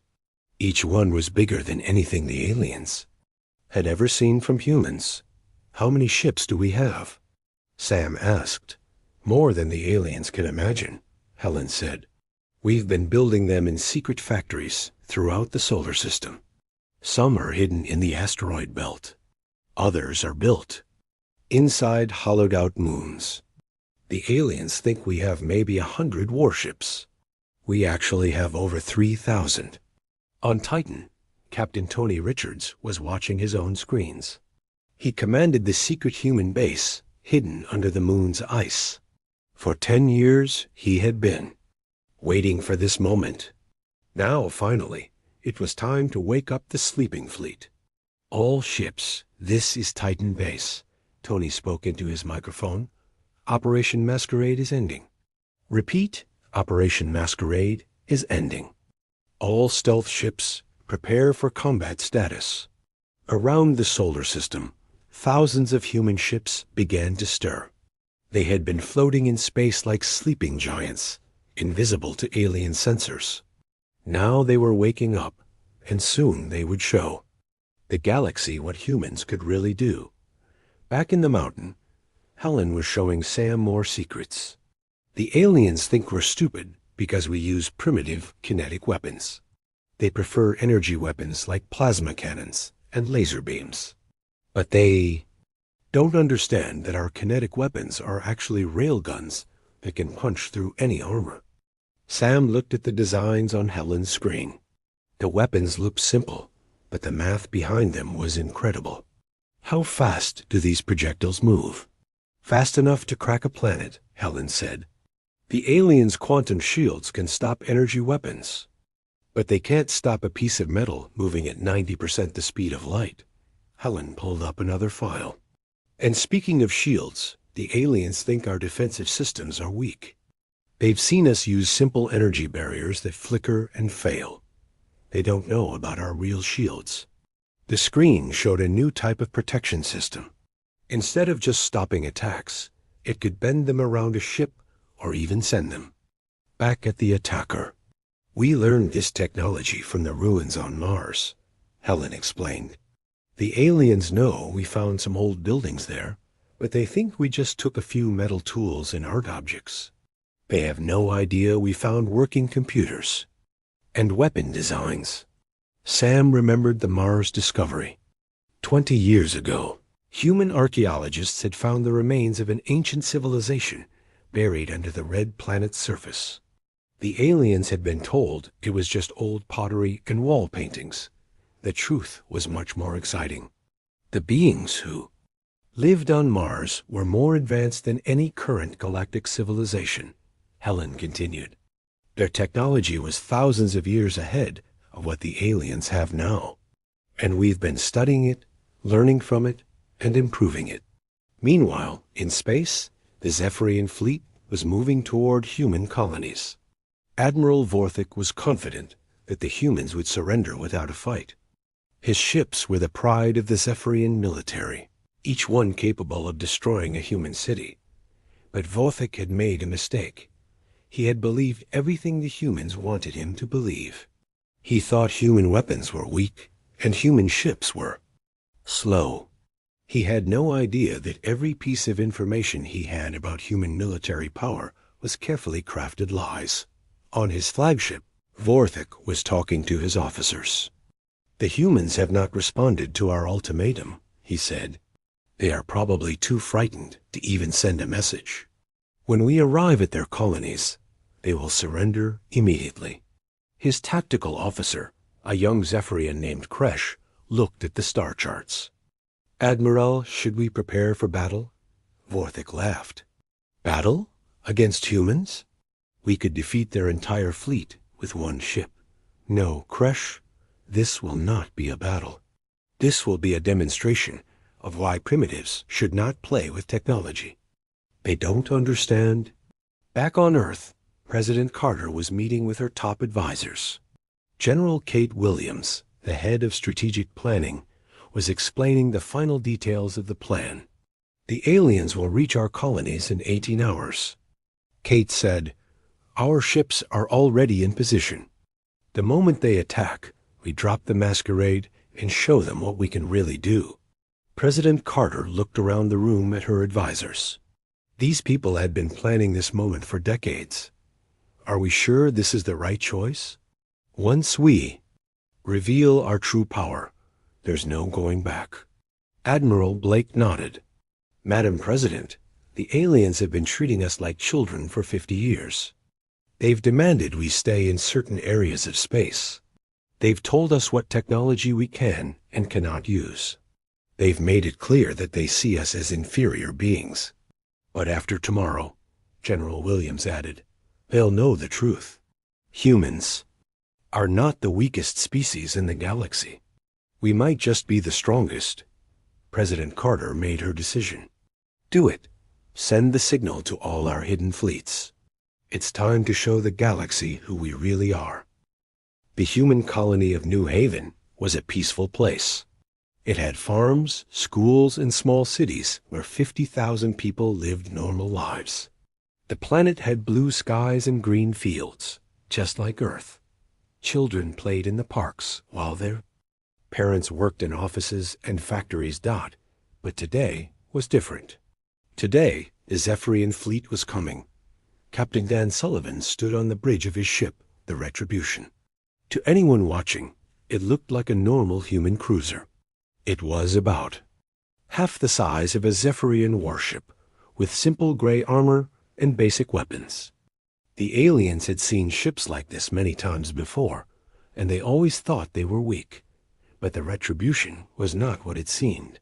"Captain, the alien fleet is dropping out of hyperspace," reported Lieutenant Commander Rachel Green from the command center on New Haven's surface. "I count 47 ships, all Zephyrian design." Dan looked at his tactical display. The alien ships were beautiful, with smooth blue hulls and elegant curves. They moved through space like dancers, confident and graceful. Admiral Vorthic's flagship was the largest, nearly twice the size of any human ship the aliens had ever seen. "They're taking positions around the planet," Rachel continued. "They're not attacking yet. I think they're waiting for us to surrender." Dan smiled. "Well, let's not keep them waiting. Open a channel to the Zephyrian flagship." The main screen flickered to life. Admiral Vorthic appeared, his blue skin gleaming and his yellow eyes full of arrogance. Behind him, Dan could see the alien bridge with its crystal controls and flowing designs. "Human vessel," Vorthic said, his voice deep and commanding.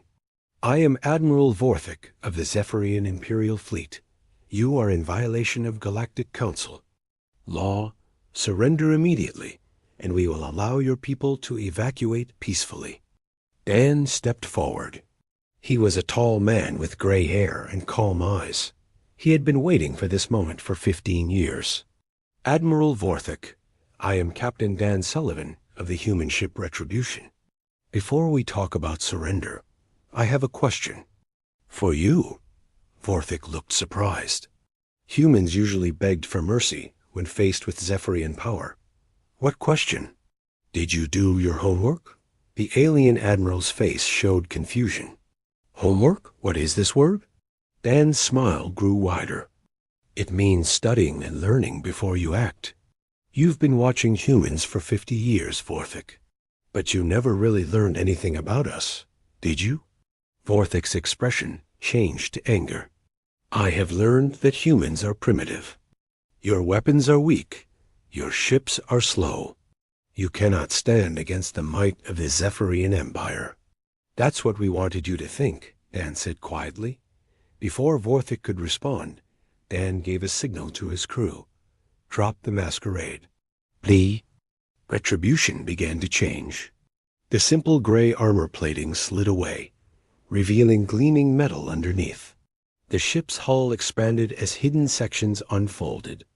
Weapon ports opened along the sides, showing cannons that the aliens had never seen before. The ship grew from a small cruiser to a massive dreadnought in just 30 seconds. On the alien flagship, Vorthic's officers were shouting in their own language.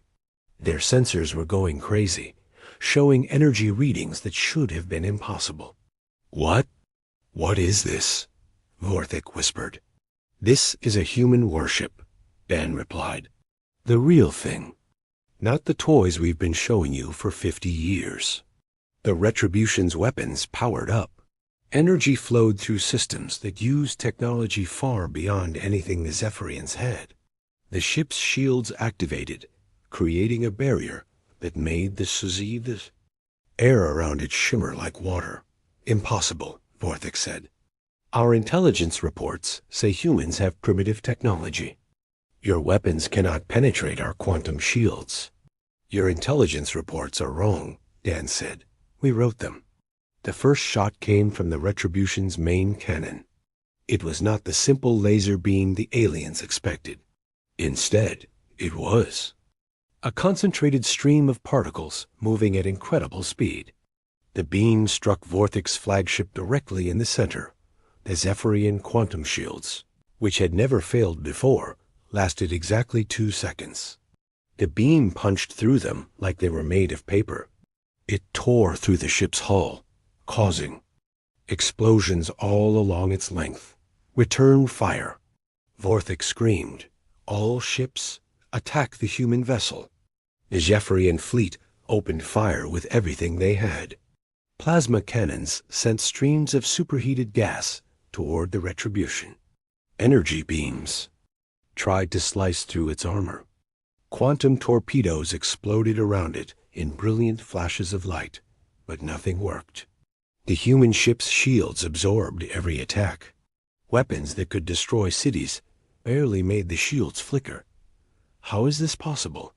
Vorthic demanded. His tactical officer, Kresh, was staring at his instruments in disbelief. Admiral, their shields are not like ours. They're not just stopping our weapons. They're absorbing the energy and using it to make themselves stronger. Dan watched as the alien attacks made his ship's power levels rise. Thank you for the free energy, he said calmly. Now let me show you what we can do with it. The Retribution fired again. This time, it was not just one beam, but dozens. Each one found a different alien ship. The Zephyrian vessels, which had seemed so powerful just moments before, began to explode one by one.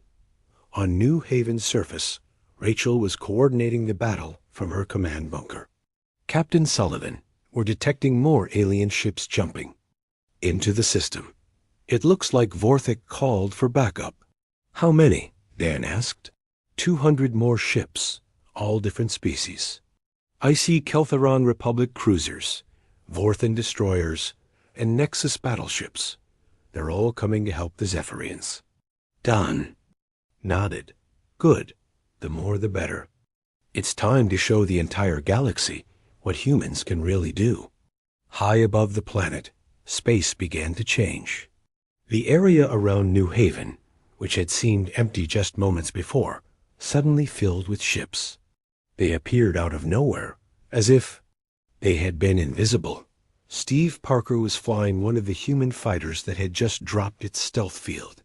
To the aliens, human fighters had always looked like simple metal boxes with weak engines.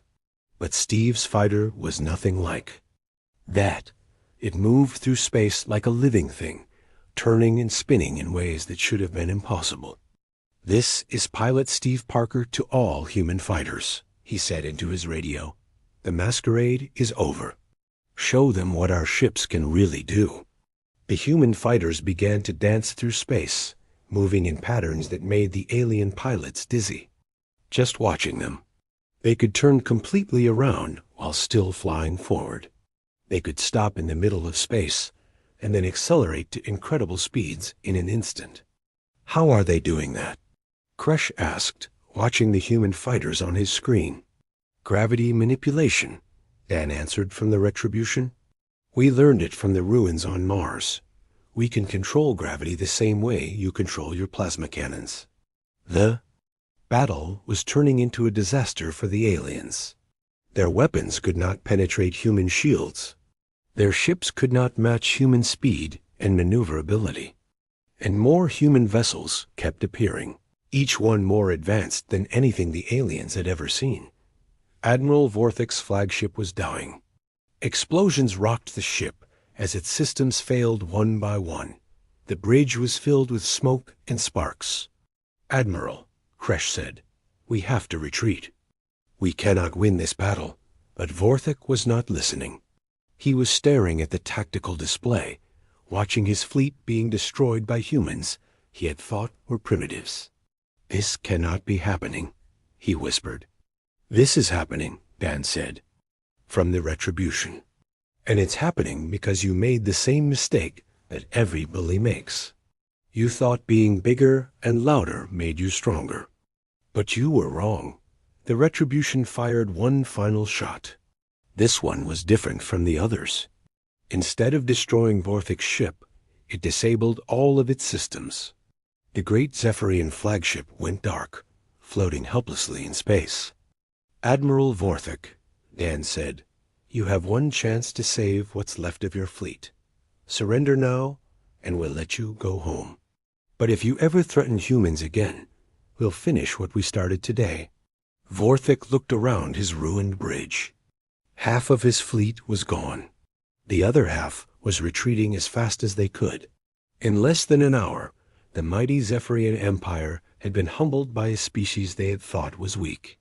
We surrender," Vorthic said quietly. Dan nodded. "Smart choice.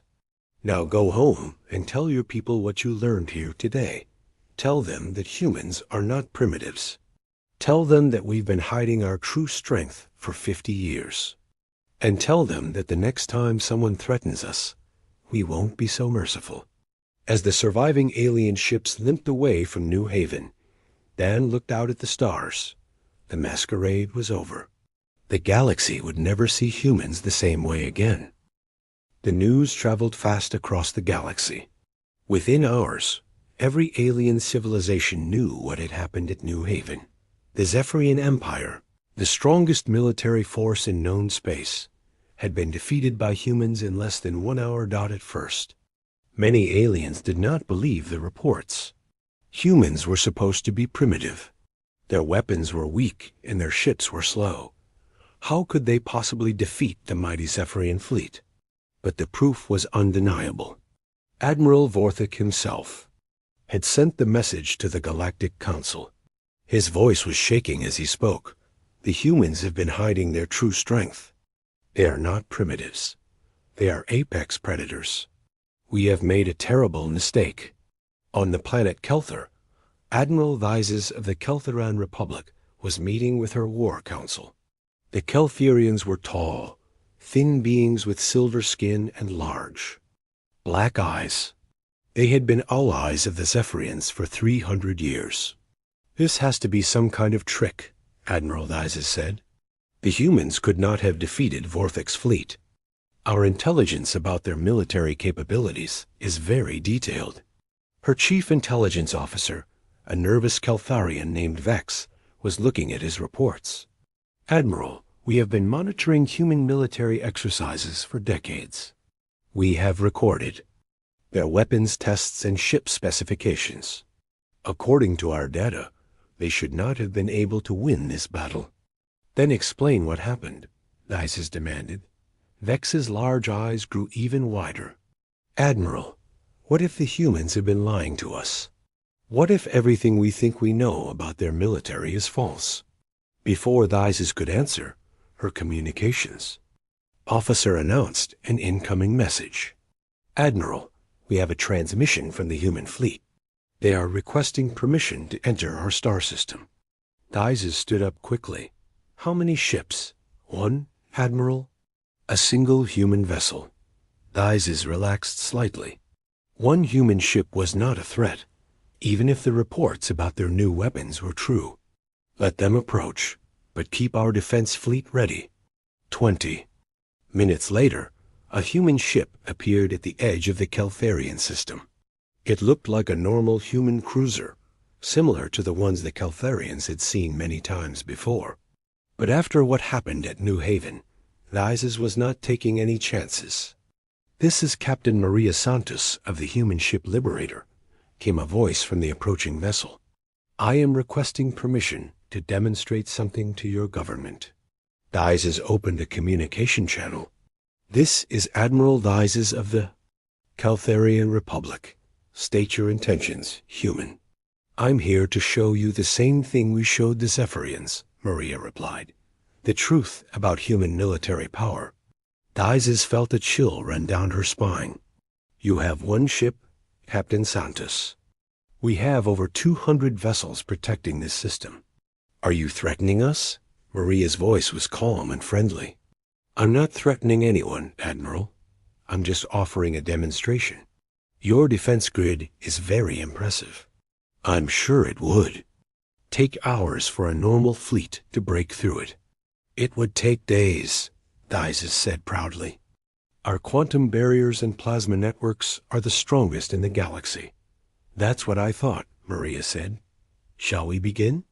Before Thyses could ask what she meant, the human ship began to change. Just like the Retribution at New Haven, the simple exterior fell away to reveal something much larger and more complex underneath. The ship grew from a small cruiser to a massive battleship in seconds. "That's impossible," Vex whispered. "Our sensors showed it as a light cruiser." "Your sensors showed what we wanted them to show." Maria's voice came through the speakers. "We've been using holographic camouflage for 30 years. Every human ship you've ever seen has been wearing a disguise." The Liberator began to move toward Kelthar's defensive perimeter. The automated defense systems immediately activated, sending streams of plasma and energy beams toward the approaching ship. These were the same weapons that had destroyed entire fleets in the past, but just like at New Haven, the human ships. Shields absorbed every attack. The energy that should have destroyed it only made it stronger. "Begin Phase 2, Maria announced. The Liberator's weapons powered up. Instead of the simple lasers the Keltharians expected, exotic energy beams lanced out from the ship. They struck the defense satellites and space stations that protected the system. In 12 minutes, the entire Keltharian defense grid was gone. 200 years of construction, representing the most advanced military technology in the Republic, had been swept away by a single human ship. Admiral Thyses stared at her tactical display in shock. Every defensive position was either destroyed or disabled. The space around her home planet, which had been protected by an impenetrable barrier just minutes before, was now completely open. "How?" she whispered.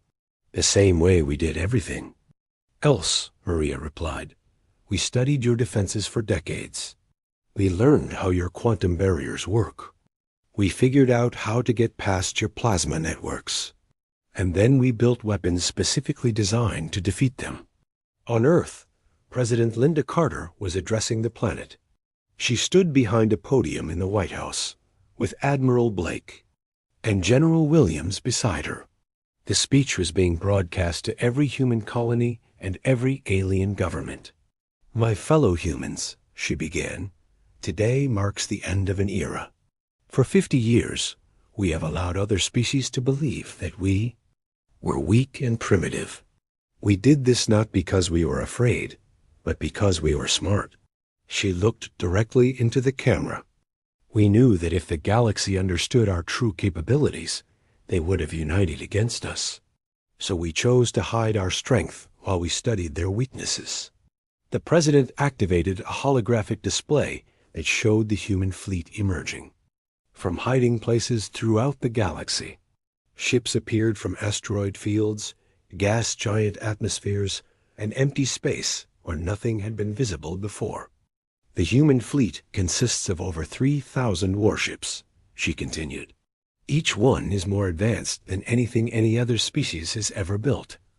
Our weapons can penetrate any defense. Our shields can absorb any attack. Our ships can travel faster and maneuver better than any vessel in the galaxy. She paused to let the information sink in. But we are not conquerors. We do not want to rule over other species. We simply want to be treated as equals, not as inferior beings who need to be managed and controlled. Dr. Helen Murphy was also giving a presentation, but hers was for the Galactic Council's Science Committee. She stood in a large chamber filled with representatives from dozens of alien species. Many of them looked terrified. The technology we have revealed today comes from 3 sources, Helen explained. First, our own research and development, which has been focused on military applications for over a century. Second, reverse engineering of alien technology that we have observed and studied. And third, archaeological discoveries from the ruins on Mars. A Nexus representative, a being that looked like a walking tree, raised one of its branch-like arms. Dr. Murphy, our records show that the Mars ruins contained only primitive artifacts, stone tools and wall paintings. Helen smiled. That's what we told you. In reality, we found a complete technological database from a civilization that was far more advanced than any current galactic species. We've been studying their knowledge for 20 years. The chamber erupted in concerned voices. Representatives from different species began arguing with each other, trying to figure out how they had been so completely fooled. The beings who once lived on Mars had mastered gravity manipulation, antimatter production, and quantum mechanics in ways that we are still learning to understand. Helen continued. They left behind blueprints for weapons and defenses that make current galactic technology look primitive. Meanwhile, Colonel Sam Porter was releasing classified information to intelligence agencies throughout the galaxy. The files showed the true extent of human military preparation. Every human cargo ship is actually a disguised weapons platform, he explained to a gathering of alien intelligence officers.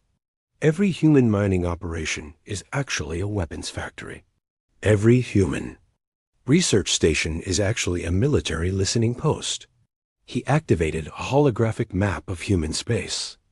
We have been monitoring your communications, studying your military tactics, and preparing countermeasures for every possible attack.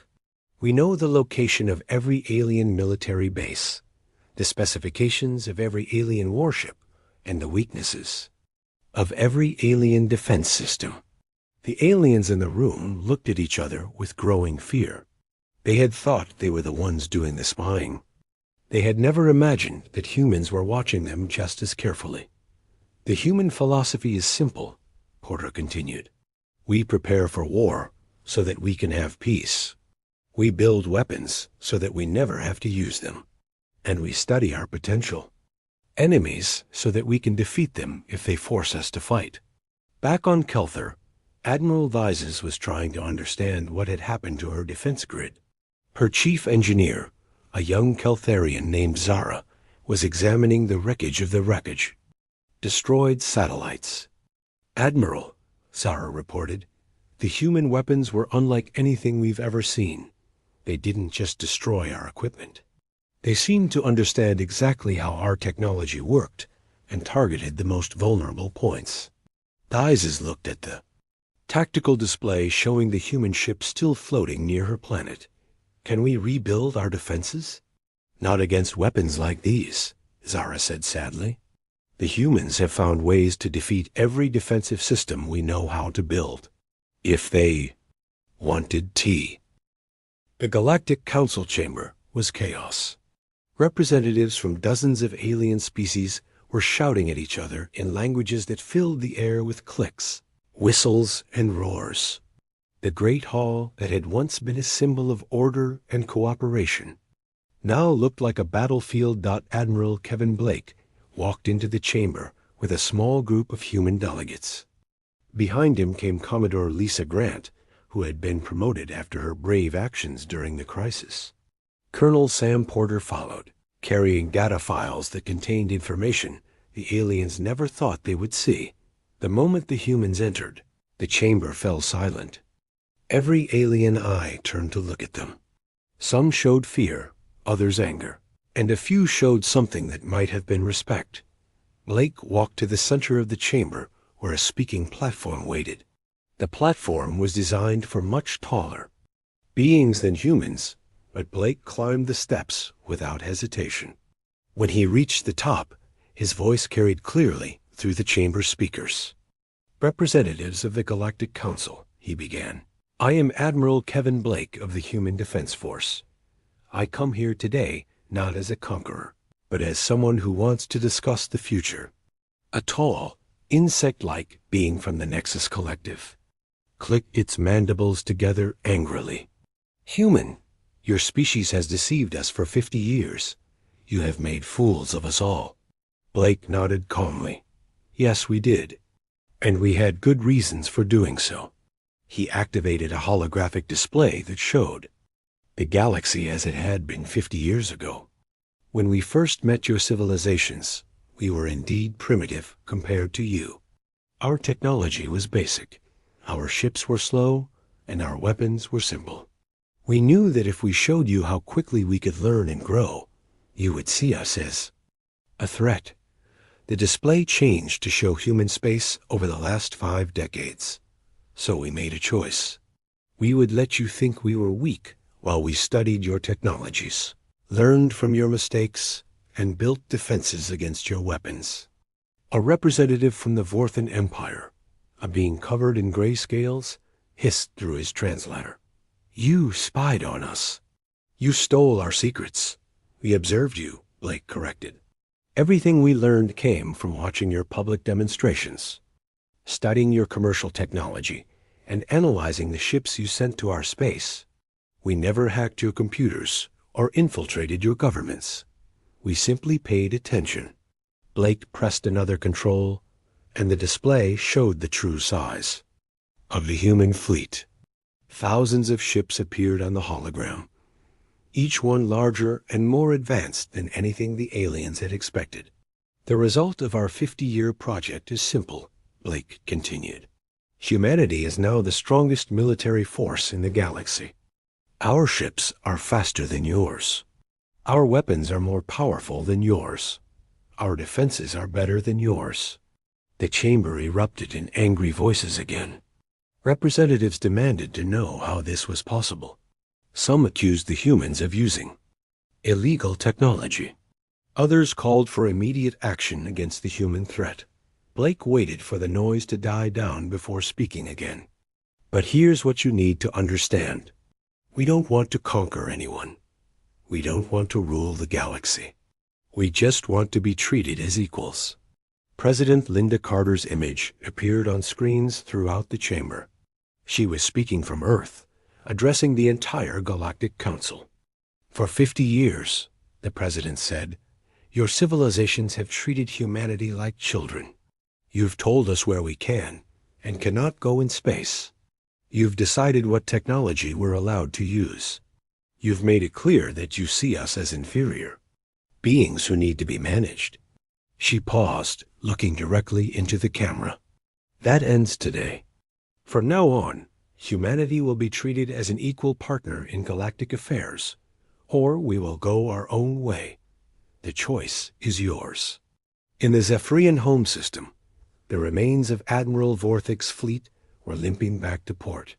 The proud Zephyrian Empire, which had ruled over dozens of star systems for centuries, was in chaos. Their military had been humbled by a species they had thought was primitive. Emperor Zethrock, the ruler of the Zephyrian Empire, was meeting with his council in the Imperial Palace. The Emperor was an old Zephyrian with scars from 100 battles. He had never known defeat until today. "How many ships did we lose?" the Emperor asked. "Half the fleet, Your Majesty," replied General Kess. "The humans destroyed 24. Warships and disabled dozens more. Admiral Vorthic's flagship barely escaped." The Emperor's yellow eyes flashed with anger. "And what of our allies? Surely the other species will help us fight these humans?" General Kess looked uncomfortable. "Your Majesty, the Keltharian Republic has already announced that they will not support any military action against humanity. The Nexus Collective is demanding that we negotiate with the humans. Even our closest allies are abandoning us. Emperor. Zethric stood up and walked to a window that looked out over his capital city. For 300 years, the Zephyrians had been the strongest military force in the galaxy. Now, in a single day, that had changed forever. What do our intelligence services say about human capabilities? The Emperor asked. They say we were completely wrong about everything, Kess admitted. The humans have been hiding technology that is decades ahead of ours. Their weapons can penetrate any armor we know how to build. Their ships can outrun anything in our fleet. The Emperor turned back to his council. Then we have no choice. Send a message to the human leadership. Tell them the Zephyrian Empire is willing to discuss new arrangements.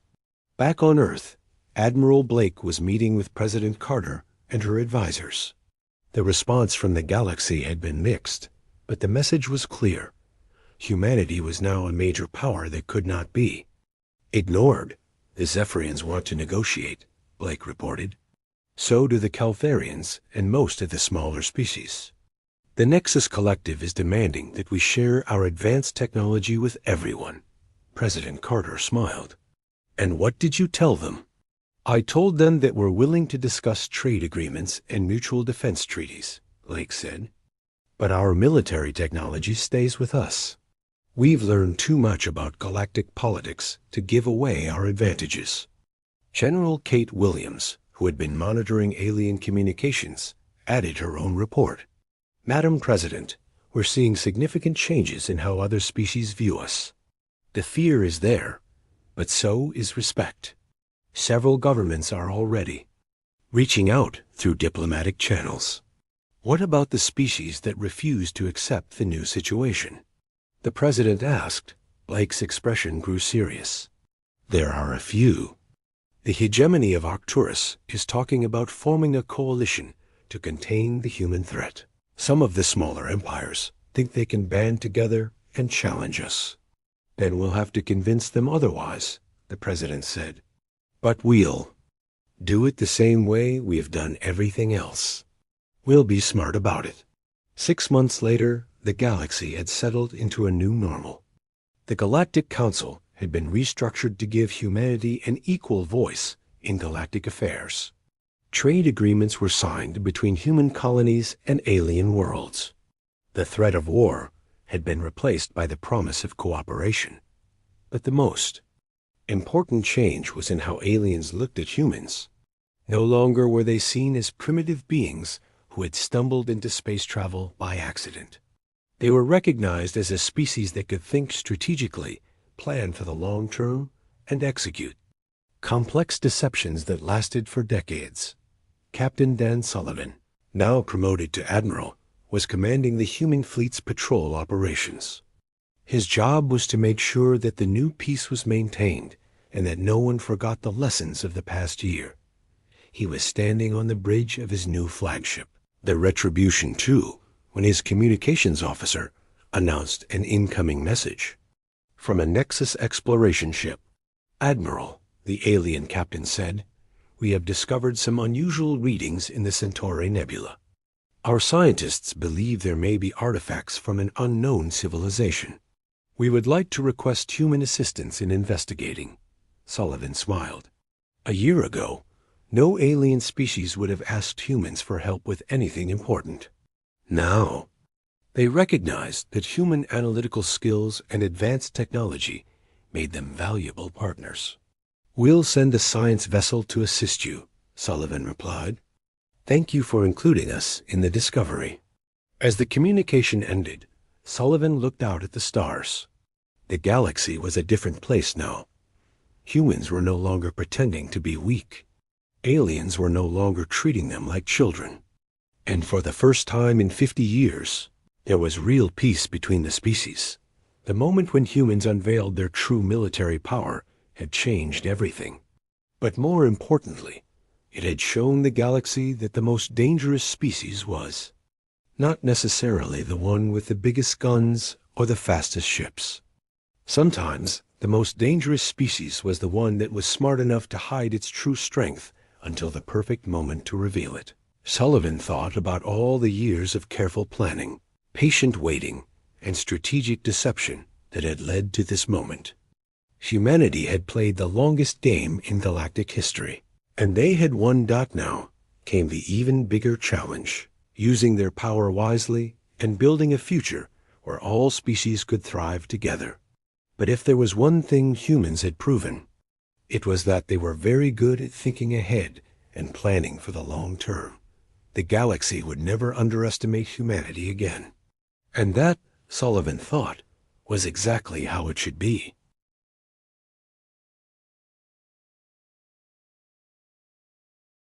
Du-Hyun sat at his desk in the Great Galactic Library, staring at his screen with growing confusion.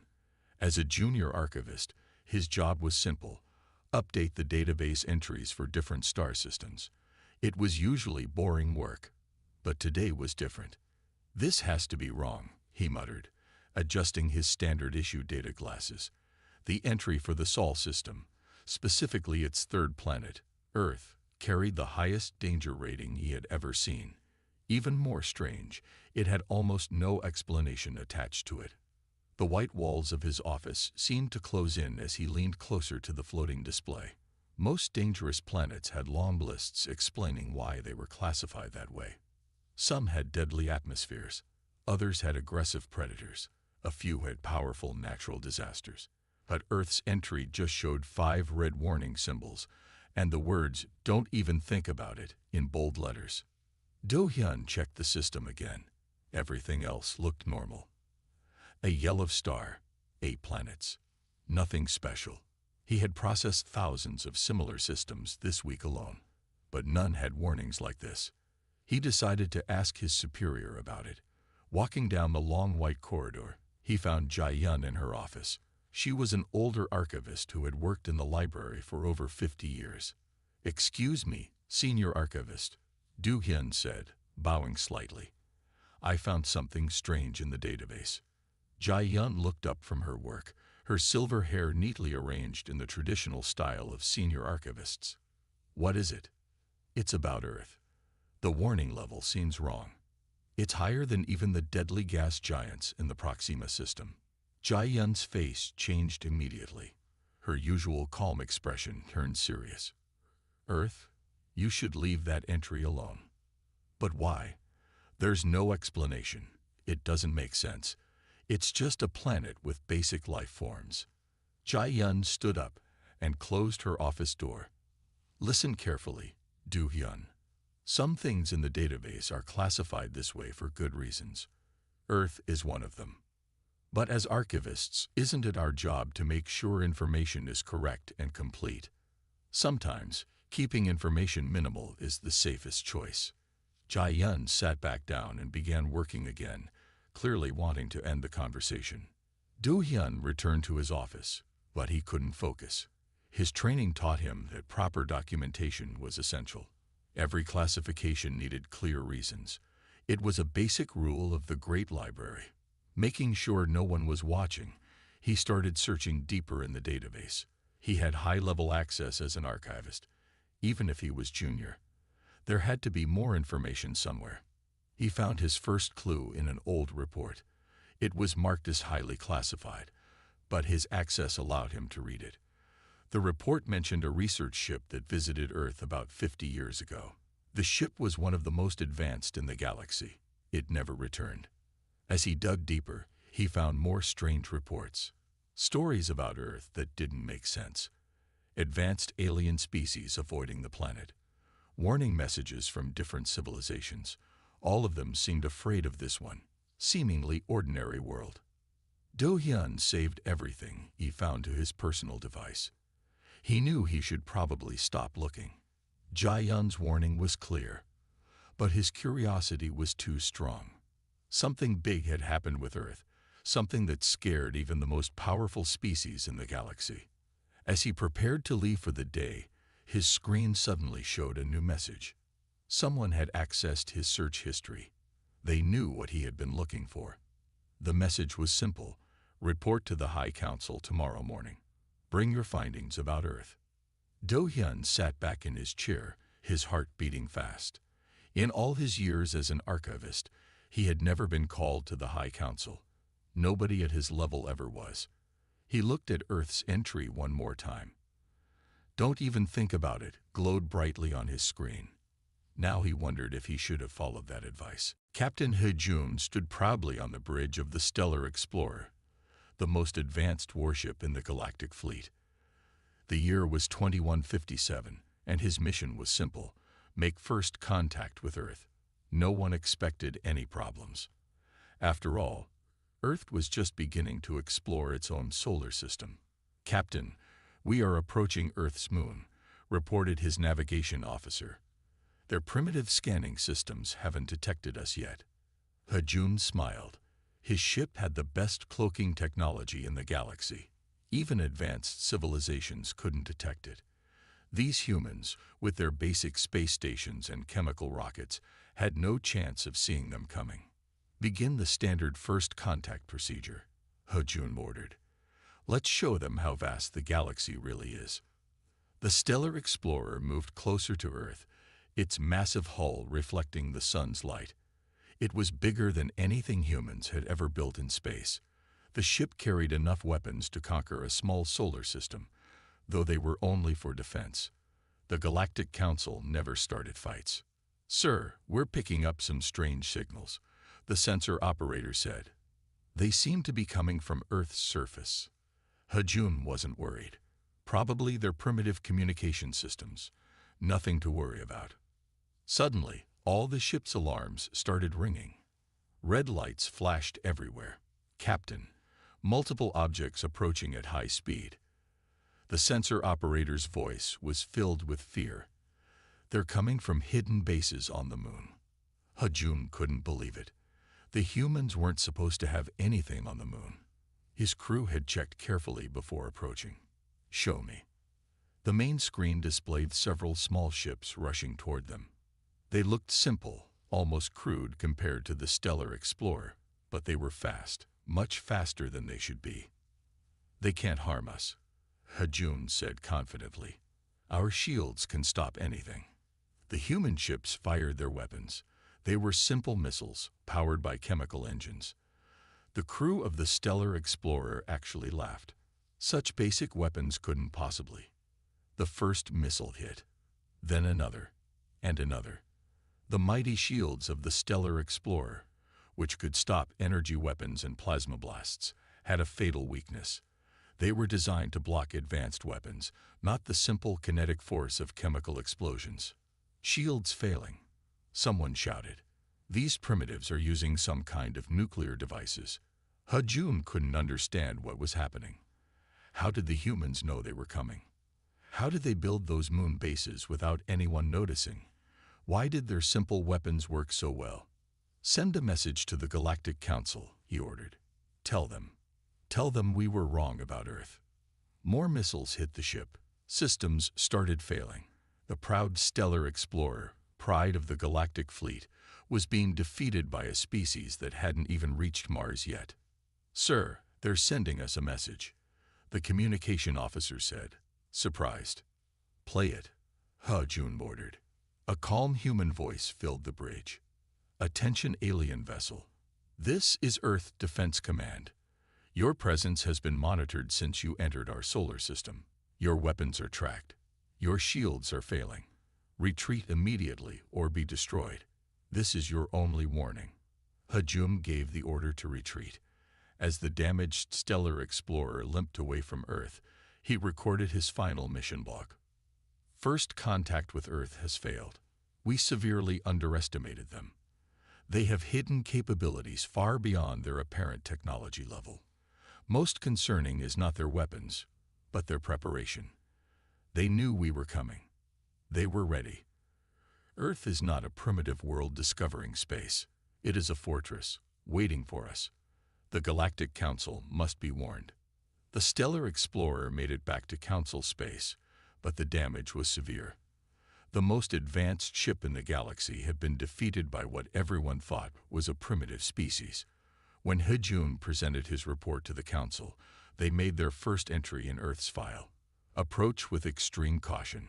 It was the beginning of Earth's reputation in the galaxy, but it was only the beginning. Sang Mei stood before the Galactic Council, her research notes floating in front of her. As a xenoanthropologist, she had studied many species across the galaxy, but none had confused her like humans. Honorable Council members, she began, my team has completed our study of human biology and psychology. Our findings are concerning. The council chamber was silent.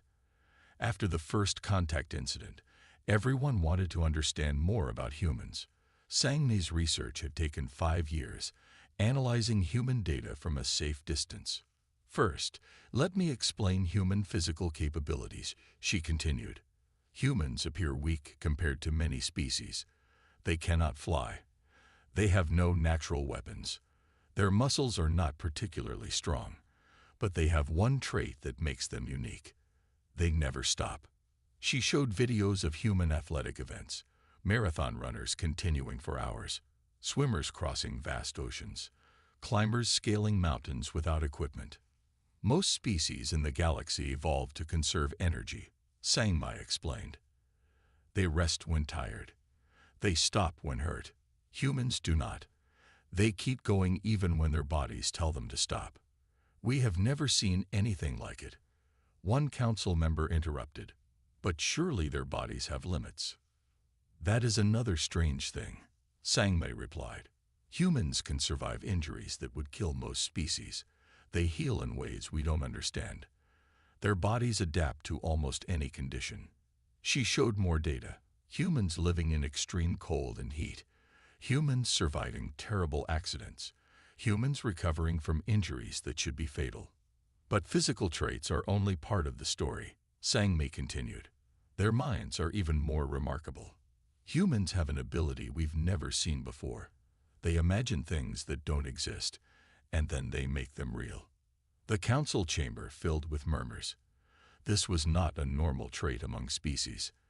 Other species invent things based on need. Humans invent things simply because they can imagine them.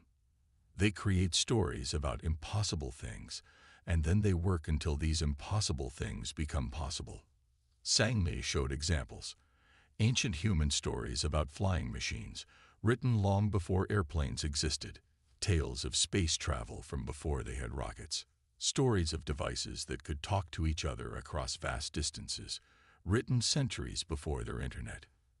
And there is one more thing, Sang Mei said quietly, something that truly sets them apart. Humans become stronger when threatened. She explained how most species became weaker under pressure. They made mistakes when scared, but humans, they became more focused, more determined, more dangerous. We found records of human military units continuing to fight even when completely surrounded, of injured humans protecting others despite their wounds, of small groups defeating much larger forces through sheer determination. The council was silent again, but now it was a worried silence. My conclusion is this: humans are not powerful because of their technology or their strength. They are powerful because they do not accept limitations. When we tell them something is impossible, they take it as a challenge. When we try to stop them, they push harder. Sang Mei finished her presentation with a final warning. If the galaxy tries to contain humans, they will resist. If we try to control them, they will break free. And if we try to fight them, she paused, they will fight back harder than any species we have ever encountered. After she finished, the council immediately upgraded Earth's danger classification. They added a new note to the file. Human determination levels exceed all known parameters. Conflict not recommended. As Sang Mei left the chamber, she thought about everything she had learned about humans. She was glad they were far away from her home world. But she also wondered what amazing things they might achieve if the galaxy gave them a chance instead of fearing them. Taiwan had never felt comfortable in the military archives. As a diplomatic officer, he preferred peaceful solutions. But the council had given him an important task: study Earth's military history. He needed to understand how humans fought their wars. The archive room was dark and quiet.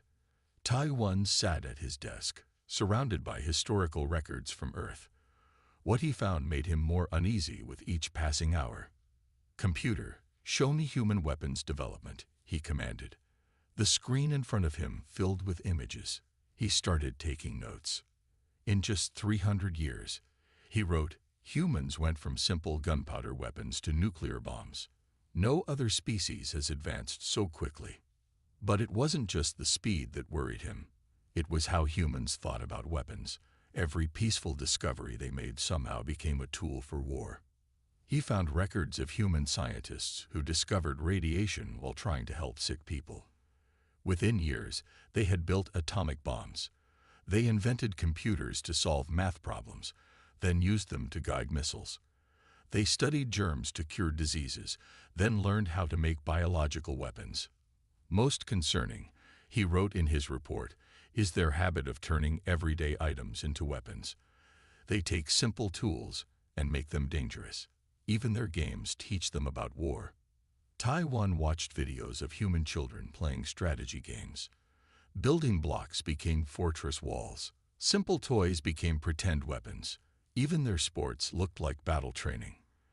They are always preparing, he wrote, always thinking about how to fight better, even when they are at peace. He found something else strange. Humans kept detailed records of their wars, but not to celebrate victories. They studied their mistakes. They learned from their defeats. Each loss made them stronger. "Computer, show me Earth's current military technology," he ordered. The screen showed modern human weapons. They were not as advanced as galactic weapons, but they were different, unpredictable. Humans didn't follow normal patterns of weapon design. Tai-1 remembered something his teacher once said. Advanced species build elegant weapons. Humans build effective ones. He found examples of this everywhere. While other species made complex energy shields, humans simply made their armor thicker. While others built sophisticated targeting systems, humans made weapons that didn't need careful aim. They preferred simple solutions that couldn't easily fail. Near the end of his research, Tai-1 found recordings of human soldiers training. They were practicing fighting against advanced alien technology. The humans hadn't met aliens yet, but they were already preparing for that fight. Final conclusion, he wrote in his report. Humans do not think about war the way other species do. They do not wait for threats to appear. They imagine every possible threat and prepare for it. They turn everything they learn into a potential weapon. Most importantly, they never stop improving their abilities to fight. He sent his report to the Council with one last note. Recommend extreme caution in any military action against Earth. Humans do not fight to win. They fight to make sure their enemies never want to fight them again. That evening, Tai-1 left the archives feeling troubled. He had studied many species' military histories before. But humans were different. They didn't see war as glorious or honorable. They saw it as a problem to solve. And humans, he had learned, were very good at solving problems. The Council read his report the next day. They added another warning to Earth's file. Military capability exceeds apparent technology level. Extreme caution advised. Security analyst Minna frowned at her screens in the Galactic Defense Center. She had spent months investigating a disturbing pattern. Failed invasion attempts of Earth. Each case revealed something that made the planet even more dangerous than previously thought. The first case was from the Stellar Federation, an advanced civilization that had tried to establish a secret base on Mars. They had planned to study Earth from there. Minna pulled up their final report. Base construction proceeded as planned, she read aloud. Then Earth's primitive satellites changed direction. They detected our presence despite our advanced cloaking technology. Within days, human spacecraft approached Mars. They had no right to have such capabilities. We abandoned the base before they arrived. Minna noted how quickly humans had spotted the intruders. But the next case worried her even more. The Centauri Alliance had attempted a small invasion of Earth's Arctic region, believing it too remote for humans to defend. The humans knew we were coming, the Centauri report stated. They had built hidden bases under the ice. Their weapons were primitive but effective. Most concerning, they recovered pieces of our damaged ships. Within months, they had copied some of our technology. We cannot risk another encounter. That pattern kept repeating. Every species that attacked Earth left behind pieces of advanced technology. The humans studied each piece and learned from it. They didn't just copy the technology. They improved it, finding new ways to use it that the original inventors hadn't considered. Minna opened another file. This time, it was a failed attempt to infiltrate human military bases. The report was barely 2 paragraphs long. Humans have designed their military systems to be impossible to control remotely. They use simple, manual controls that our advanced technology cannot interface with. They are not primitive. They are deliberately making their technology hard to hijack. She leaned back in her chair, thinking about what she had discovered. Other species tried to make their technology more advanced. Humans made their technology more reliable. Other species aimed for elegant solutions. Humans prepared for everything to go wrong. The most recent case was the most frightening. A highly advanced species had tried to disable Earth's defenses with a computer virus. The humans not only stopped the attack, they traced it back to its source. They sent a reply message that made the alien civilization's leaders very nervous. Nice try. We've learned a lot from your code. Thanks for the lessons. Minna wrote her final report for the Council. Each attempt to subdue Earth has made them stronger. They learn from every attack. They adapt faster than any species we have encountered. Most importantly, they remember everything. They use every encounter to prepare for the next one. She added a personal note at the end. Earth's apparent technological level is deceiving. They appear less advanced than they are because they choose to be. They prefer technology they can rely on over technology that merely looks impressive. We must assume they are more capable than they appear. The council chamber was silent as they read her report. One council member finally spoke. How many invasion attempts have failed? At least 15, Minna replied. Those are only the ones we know about. There might be more, species that failed so badly they were too embarrassed to report it. The council updated Earth's file again. The new warning was simple but clear. This species becomes more dangerous with each attempted invasion. Direct conflict will result in rapid technological advancement by human forces. Avoid all hostile actions. As Minna left the council chamber, she wondered what other surprises Earth had in store. One thing was certain. Anyone who tried to attack Earth wouldn't just fail. They would make humanity even stronger than before. The Grand Council chamber had never been so full. Representatives from every major galactic civilization had gathered for an emergency session. Council member Yungai stood at the central podium, his formal robes gleaming under the chamber's lights. Honorable members of the council, he began, we must discuss Earth's classification. Recent events have shown that our current approach is insufficient. The chamber's massive screens displayed all the collected data about Earth. Failed invasion attempts, surprising technological advances, unusual biological capabilities. Each report painted a clearer picture of humanity's potential threat. We have 3 options, Yungai continued. First, we could attempt to contain Earth. Second, we could try to guide their development. Third, we could leave them completely alone.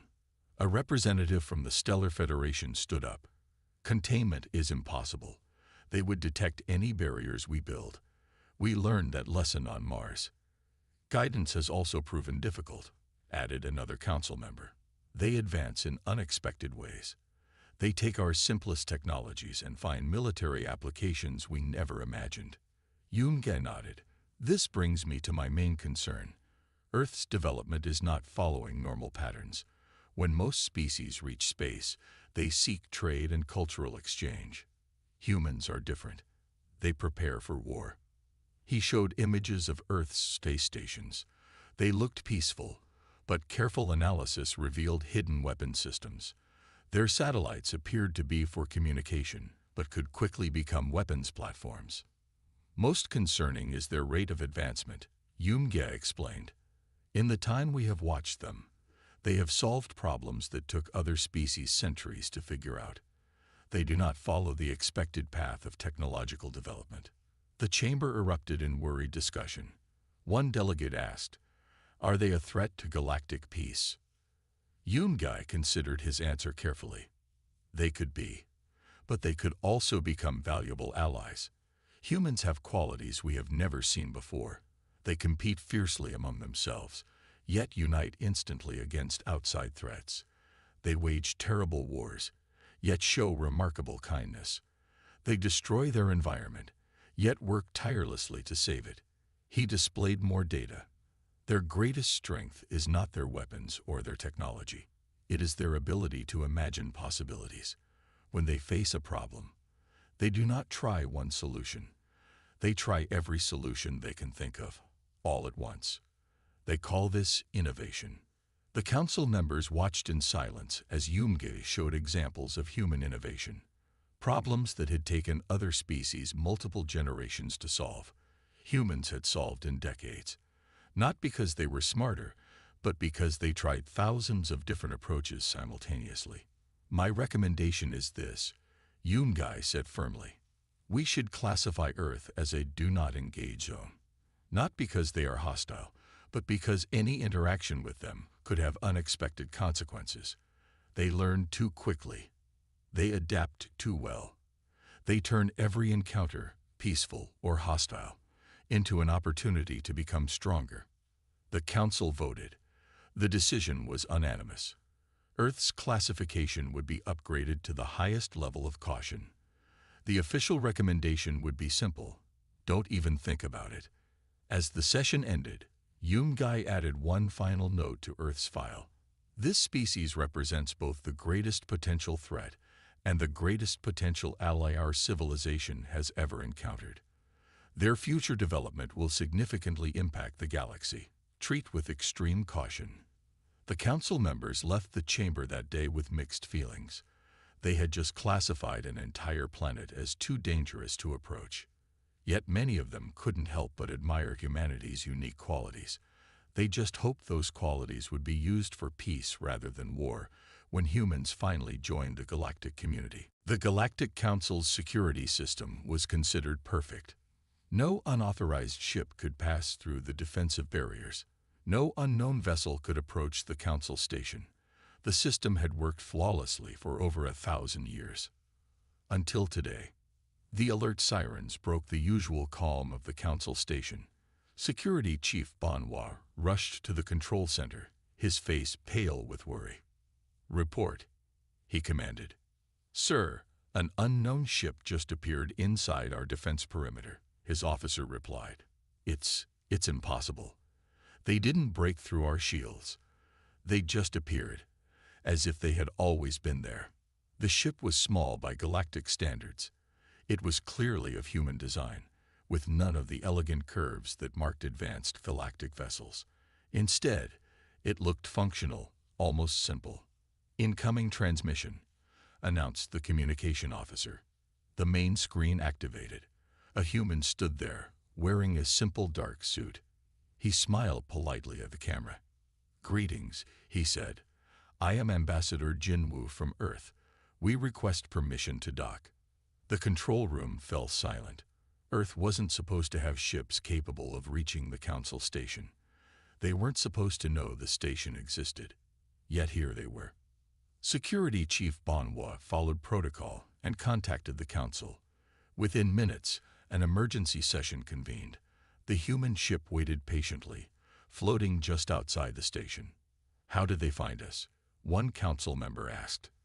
"How did they get through our defenses?" Ambassador Jinwoo's voice came through again, still perfectly calm. "If you're wondering about your defenses, we found 7 different ways to bypass them.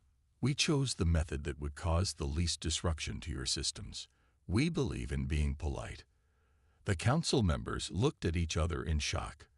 The humans hadn't just defeated their security. They had found multiple ways to do it and chosen the most courteous option. Finally, they granted permission to dock. Ambassador Jinwu walked into the council chamber alone, without guards. He carried no visible weapons. His smile remained polite and friendly. Honorable members of the council, he began, Earth has known about your presence for some time. We have monitored your observations of our planet. We have studied the remains of various attempted incursions into our solar system. We have learned much. The council chamber remained silent as Jinwu continued. We understand your concerns about Earth. We know you find us unpredictable and potentially dangerous. But we wish to offer a simple choice. We can be either your greatest allies or your worst nightmare. The decision is yours. One council member found their voice. Is that a threat, Ambassador? Jinwu's smile didn't waver. Not at all. It's an observation.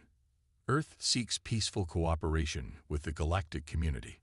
We have much to offer, but we will not be controlled, contained, or limited. We have proven this several times already, I believe. He placed a small device on the council table. It projected a hologram showing various human achievements that the council didn't know about. Technological advances they had kept hidden. Defensive capabilities they had never revealed. This is a small demonstration of what we can do, Jinwu explained. We prefer to use our abilities for peace and progress, but we will defend ourselves if necessary. The choice of how to proceed is yours. The council understood the message clearly. The humans were not asking for permission to join the galactic community. They were announcing their presence and offering friendship, while demonstrating they didn't actually need the council's approval. As Ambassador Jinwu left the chamber that day, he left behind a very different council. They had thought they were deciding Earth's fate. Instead, Earth had come to decide its own path in the galaxy. Du Hyun sat at his desk in the Great Galactic Library, just as he had when this story began. But now he had a different task, writing Earth's final classification entry. The Council had given him this responsibility after his initial discovery led to all these revelations. He looked at his screen, fingers hovering over the input panel. How could he summarize everything they had learned about humans? How could he explain why Earth deserved its unique classification? Junior Archivist, a voice called. Du Hyun looked up to see Jai Yun, his superior, entering his office. The council requires the new classification entry today. Do Hyun nodded. I understand, but I want to make sure it's complete. We can't risk another misunderstanding about Earth's capabilities. He began to write, choosing his words carefully. The entry needed to be clear enough for anyone to understand, yet detailed enough to convey the full importance of the warning. Species classification: human, Earth. Threat level: maximum. Status: active engagement prohibited. Special designation: don't even think about it. Do Hyun paused, then continued with the detailed explanation. Earth represents a unique case in galactic classification. While their current technology appears less advanced than many spacefaring civilizations, their development pattern defies standard models. Key characteristics include: 1. Unprecedented adaptation speed. Humans learn from every encounter, hostile or peaceful, and rapidly implement improvements to their technology and strategies. 2. Innovative problem solving. Humans approach challenges from multiple angles simultaneously, leading to unexpected solutions and rapid advancement. 3. Psychological resilience. When faced with superior force or technology, humans become more determined rather than submitting. 4. Hidden capabilities. Earth maintains significant technological and military capabilities beyond their apparent development level. War and Ing. Any hostile action against Earth will result in immediate defensive response, rapid technological advancement, long-term strategic consequences, potential unified human resistance. Jai Yun rayed over his shoulder. You should add something about diplomatic contact, she suggested. Do Hyun nodded and added another section. Diplomatic advisory. Earth has demonstrated both the ability and willingness to engage in peaceful relations. However, they have also shown they cannot be coerced or controlled. Diplomatic approach must be based on mutual respect and equal standing. Recommended protocol: no military action, no technological restrictions, no attempted containment, direct diplomatic engagement only. Treat as equal partner regardless of apparent technology level. As Do-hyun finished the entry, he remembered how this had started. A simple database anomaly had led to the discovery of humanity's true nature. Now he understood why the original entry had been so brief. Sometimes, the shortest warnings were the most important. He added one final note. This classification is not based on current human capabilities, but on their demonstrated potential for rapid advancement and adaptation. Any species considering interaction with Earth should ask themselves one question: are you prepared for humans to learn from that interaction and potentially surpass you? If the answer is no, refer to primary classification. Don't even think about it. Do-hyun submitted the entry. The database accepted it immediately, updating Earth's file across the galaxy. From now on, any species accessing information about Earth would receive this clear warning about humanity's unique nature. Well done, Jae-hyun said, reading the final version. You've managed to explain why Earth is dangerous without making humans sound like enemies. Because they're not enemies, Do-hyun replied. They're just human. And that's exactly what makes them so remarkable. The entry glowed on his screen, its warning clear to all who would read it. Earth had earned its place in galactic records not through conquest or technology, but by simply being unlike anything the galaxy had seen before. The silence in the command room was heavy as the massive gates of the Galactic Council Station finally came into view. Captain John Davis stood on the bridge of the USS Dakota, watching the enormous structure grow larger through the main screen. His weathered face showed no emotion, but his hands gripped the armrest of his command chair until his knuckles turned white. 3 months late, Lieutenant Steve Parker said quietly from the navigation console. He didn't need to add anything more. Everyone on the bridge knew what that meant. Outside the viewports, they could see the other delegations already docked. The Kretak fleet was unmistakable with their sleek silver ships that looked more like art pieces than war vessels. The Varathi crystal ships sparkled even in the distant starlight, their ancient technology a mystery to everyone. And there were the Zephan dreadnoughts, massive war machines covered in scars and weapons that spoke of countless battles. Compared to these massive fleets, Earth's small group of ships looked pitiful. The Dakota, the Phoenix, the Liberty, and 3 smaller escort vessels. Each ship bore the same strange marks and discoloration, though anyone looking closely might notice they looked more like old stains than battle damage. Ambassador Lydia Brooks entered the bridge, her diplomatic uniform crisp despite their long journey. She had spent weeks preparing for this moment, practicing speeches and studying alien customs. None of that preparation had included being 3 months late to their first meeting with the galactic community. "Captain, we need to dock soon," she said, trying to keep the worry out of her voice. "The longer we wait, the worse it looks." John nodded slowly. He reached up and touched the comm button on his chair. "This is Captain Davis to all ships. Prepare for docking. Remember, we're representing all of Earth here. Act professional." The docking procedure went smoothly, though John noticed several alien vessels moving away from their approach vector. Whether this was normal procedure or deliberate disrespect, he couldn't tell. As they secured to the station, he could see alien faces pressed against viewports watching them. The docking bay was massive, designed to accommodate ships from dozens of different species. The human delegation walked across the metal floor, their boots echoing in the cavernous space.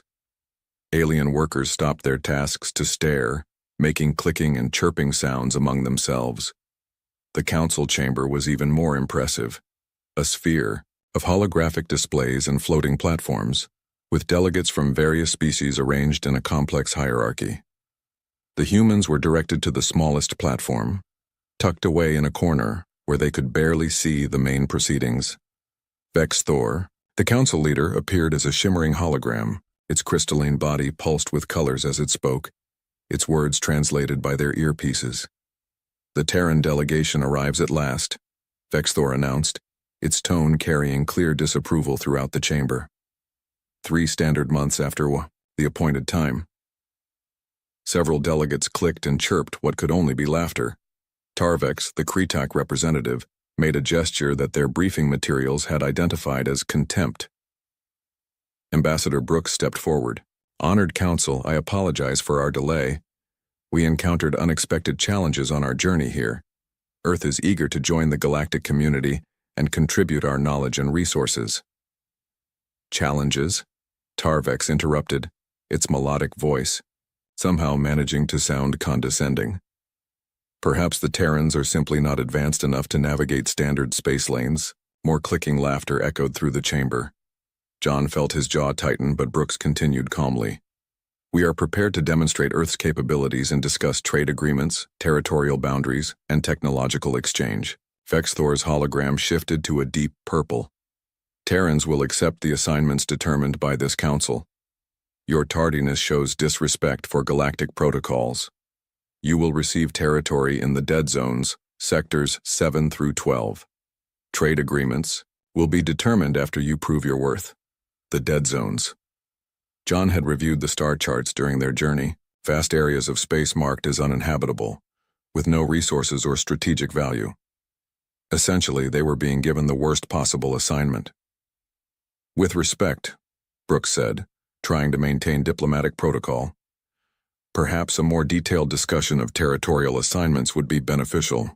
We've prepared comprehensive data on Earth's military capabilities and resource contributions. The Zephon delegate, a massive creature that looked like it was made of rock and metal, spoke for the first time. Its voice was like grinding stone. Show us these capabilities. Brooks nodded to John, who activated a portable holographic display. It showed clean images of Earth's fleet, technical specifications, and military rankings. Standard diplomatic presentation materials. The chamber fell quiet for a moment, then erupted in what was clearly laughter. The Vorathi delegate's ancient form vibrated with amusement. These are your war vessels, Tarvex asked, making that contemptuous gesture again. How charming. They barely qualify as transport ships by our standards. John noticed Steve Parker's hand move toward his sidearm. Then stop. Good discipline. They had all been briefed on maintaining calm under provocation. We appreciate the Council's evaluation, Brooks said smoothly. Earth is eager to learn and grow within the galactic community. Vexthor's colors shifted to a dismissive yellow. You may begin patrols of your assigned sectors immediately. This council expects regular reports. Any violations of galactic law will result in immediate expulsion from this body. The meeting continued with other delegates discussing matters that didn't include Earth. The humans stood on their small platform, ignored by everyone except for occasional glances that ranged from dismissive to openly mocking. When they were finally dismissed, the human delegation walked back to their ships in silence. Only when they were aboard the Dakota with the airlock sealed behind them did anyone speak. Well, Steve said, removing his dress uniform jacket. That went about as expected. John moved to the observation port, looking out at the alien vessels. Their technology was clearly superior, their ships larger, their presence in the galaxy established. But as he watched, he noticed something. The alien ships were pristine, gleaming with pride and power. The human ships, by contrast, were stained. Dark marks covered the hull plates. Some areas showed hurried repairs, and one section of the Dakota still bore the distinctive pattern of something that had burned through the armor and been patched from inside. Captain, Steve said quietly, should I tell the crew about our assignments? John turned back to his officers. Lydia was already at a terminal, reviewing the data they'd been given. The dead zones weren't just worthless territory. According to their own readings, something was very wrong with those sectors. High energy readings, distorted communications, and worst of all, no ships that entered certain areas ever reported back. Tell them to prepare for patrol duty, John said simply. And Steve? Yes, sir? Make sure maintenance gets those hull stains cleaned up. We want to look professional for the next council meeting. Steve nodded, though they both knew the stains would come back. They always did. It was just a matter of time before the humans encountered whatever made the dead zone so dead. As the human ships detached from the station and set course for their assigned territories, the other delegates watched from their observation decks. The humans departed without ceremony, their small fleet disappearing into the darkness of space. In the council chamber, discussions continued about various topics. Trade routes were adjusted, territorial disputes were resolved, and new technologies were shared among the established members. The Terrans seem quiet, the Varathi delegate observed during a break in proceedings. All new species are overwhelmed at first, Tarvex replied dismissively. They'll learn their place soon enough. Vexthor's hologram pulsed with a thoughtful green. Did anyone else notice their ships? Primitive designs, the Zephan delegate rumbled. Barely space-worthy. No, Vexthor continued. The markings, the stains, those weren't decorative. The chamber fell quiet for a moment. Probably just poor maintenance, Tarvex said confidently. New species rarely understand proper ship care. The discussion moved on to other matters, and the mystery of the human ships was forgotten. After all, what could a species that arrived 3 months late possibly know about real combat? Outside the station, the human fleet was already adjusting course for Sector 7. Aboard each ship, crews prepared for what they knew was coming. Weapons were checked, systems were tested, and medical bays were stocked with extra supplies. In the Dakota's medical bay, Dr. Nancy Wright examined the surgical equipment one more time. The tools were well used, and despite her best efforts, some still carried faint stains that wouldn't wash out. She knew from experience that they would be needed again soon. On the bridge, John sat in his command chair, studying the tactical displays. The dead zone showed areas of complete sensor blackout, regions where even quantum communications failed. His crew moved around him with the practiced efficiency of people who had done this too many times before. Captain, the communications officer called out. We're receiving automated warnings about our new patrol area, standard safety protocols. Anything specific? The usual. Avoid certain coordinates. Maintain minimum safe distance from anomalies. Report any unusual readings immediately. John nodded. Warnings that meant nothing because they didn't explain what the dangers actually were. But he and his crew already knew what lurked in the darker corners of space. They had spent months fighting their way through it just to reach the council station. Set course for Sector 7, he ordered. All ships maintain formation, shields at full power. As the human fleet accelerated toward their assigned territory, the council station grew smaller behind them. None of the other delegates bothered to watch them leave. Why would they? Just another new species being shown their place in the galactic order. Aboard the Dakota, Steve Parker stood at the tactical station, running final checks on the weapon systems. He paused at the secondary display, which showed the external sensor readings. There it was again, that slight energy fluctuation at the edge of their detection range. He'd seen it before, too many times. Steve, John called from the command chair. How long until we reach the first coordinate? 12 hours at current speed, Captain. Good. Notify all ships to run full diagnostics before we arrive. I want everyone ready. Aye, sir. The crew continued with their preparations, their movements practiced and precise. They had done this before many times. The council thought they were giving Earth the worst possible assignment, but they didn't understand. The human crews had spent months clearing exactly these types of zones just to reach civilized space. As the ships disappeared into the darkness, the last thing visible from the station was the faint trail of their engines. And perhaps, if anyone had been looking closely enough, they might have noticed that the dark stains on the hull seemed to pulse slightly in the starlight. But no one was looking that closely. The aliens had already dismissed the humans as unimportant. They would learn their mistake soon enough. 2 weeks after their first council meeting, Captain Mary Johnson stood in the requisitions office aboard the council station. She had been waiting for 4 hours, holding a simple request form for replacement parts. The queue number on the screen still hadn't moved. The office was designed for multiple species with seating areas and interfaces that could accommodate any alien physiology. Mary chose to stand, partly because all the chairs seemed designed for creatures with more or fewer joints than humans, and partly because sitting felt wrong after so many months of combat readiness. Next, the Varathi clerk announced in its musical tone. 3 beings ahead of Mary filed forward, receiving instant approval for their requests. Complex technical equipment, rare materials, entire ship systems, all approved with a casual wave of crystalline appendages. Finally, Mary's number appeared on the screen. Request for standard hull plating. Grade 5, she said, handing over the pad. Our ship sustained minor damage during our journey here. The clerk examined the request, its crystal body dimming slightly. Terran vessels, hull damage, denied. Denied? Mary kept her voice level. It's standard maintenance material. Terrans have not established resource credits.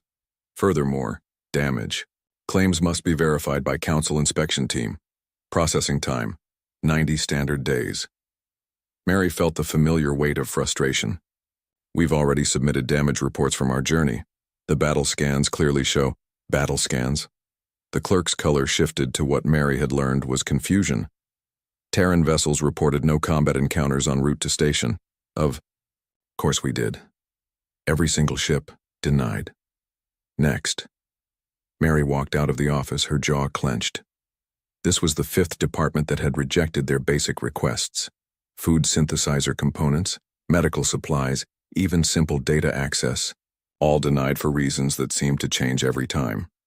In the corridor, she met General Henry Clark and diplomat Susan Taylor. Henry looked even grimmer than usual, his gray hair making him appear older than his 45 years. Let me guess, Mary said. More denials? The Kretak Trade Commission refused to even review our planetary resource surveys, Susan replied, her usual diplomatic calm fraying. They suggested we learn better survey techniques from established species. The Zephan wouldn't grant us access to standard tactical databases, Henry added. Apparently, our military structure is too primitive to understand their basic combat manuals. The 3 humans walked together toward their temporary quarters. The station corridors were busy with alien species, all seeming to move with purpose, while the humans struggled through basic administrative tasks. I don't understand this, Mary said quietly. We've met every requirement they listed. Our documentation is complete, our ships passed all technical inspections, and we've already deployed to our assigned sectors. It's not about requirements, Henry said grimly. It's about making us understand our place.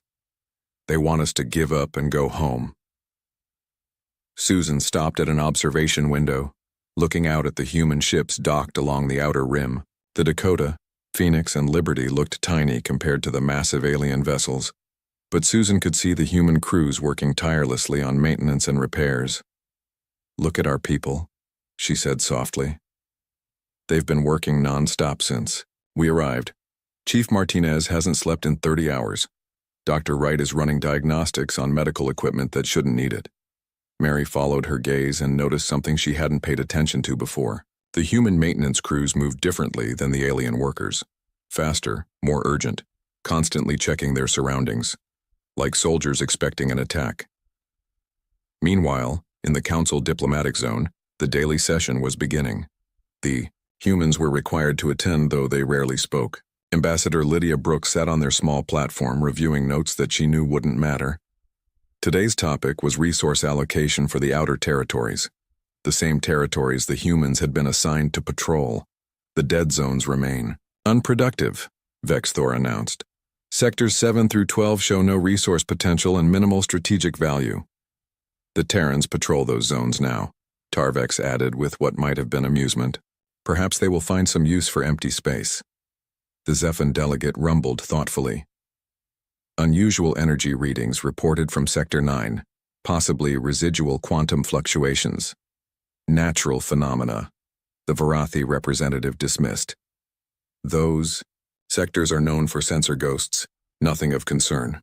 Lydia felt her earpiece activate. It was John Davis communicating from the Dakota. Ambassador, we've just completed our first full patrol of Sector 7, requesting permission to file our report.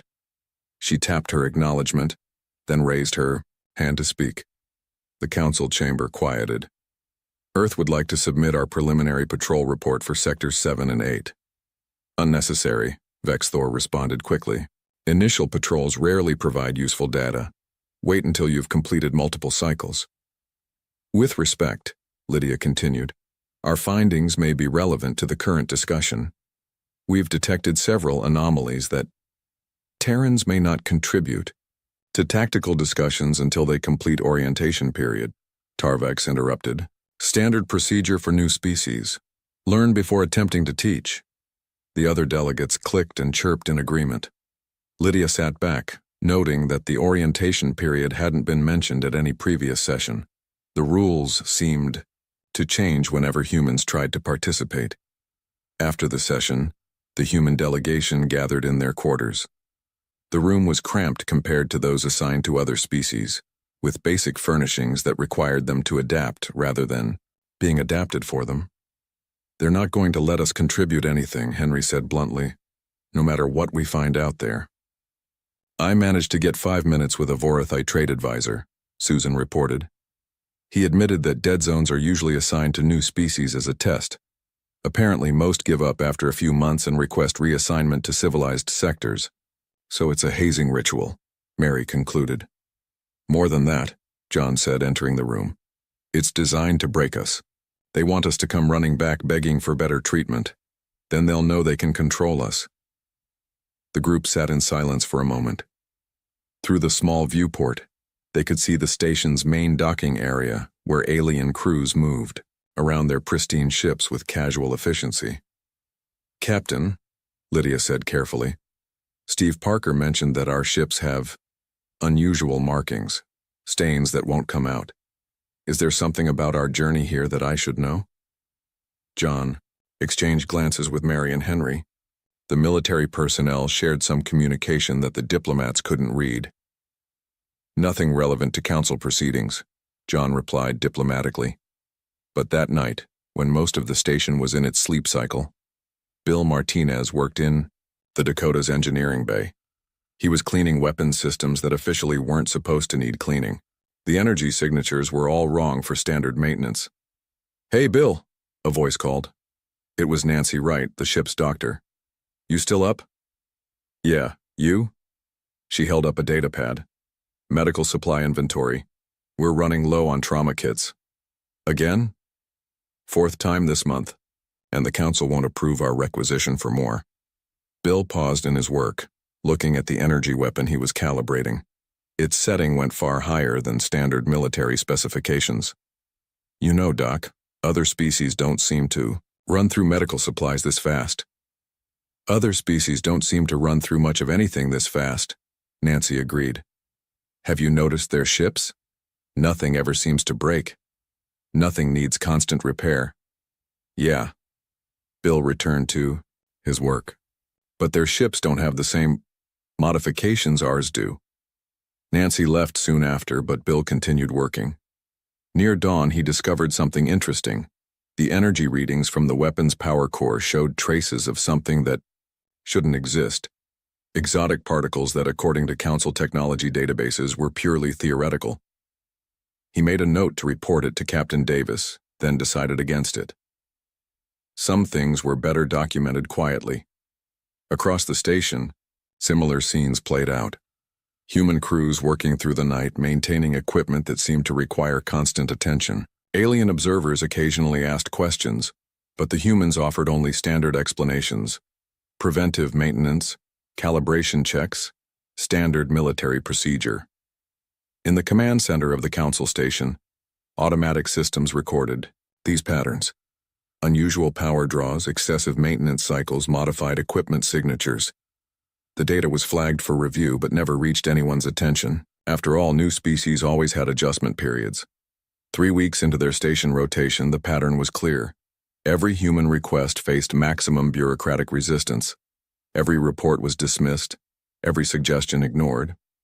The other species continued their business without acknowledging the humans beyond basic protocol. Yet the human ships kept departing for their patrols, returning with their crews showing signs of fatigue that went beyond standard duty cycles. Ship rotations that should have been routine seemed to leave maintenance crews working overtime. Medical staff documented injury rates that seemed excessive for peaceful patrol duty. "They're testing us," Susan concluded during one of their evening meetings. "Everything about this is designed to see how much we'll tolerate before we break." "The question is," Mary said grimly, "what happens when they realize we've been through worse than anything they can devise?" John was quiet for a moment, then stood by the viewport. Outside, the alien fleets floated in perfect formation, their pristine hulls reflecting the station's lights. "They'll keep pushing," he said finally, "until they understand why our ships look different, why our crews act different, why we don't break.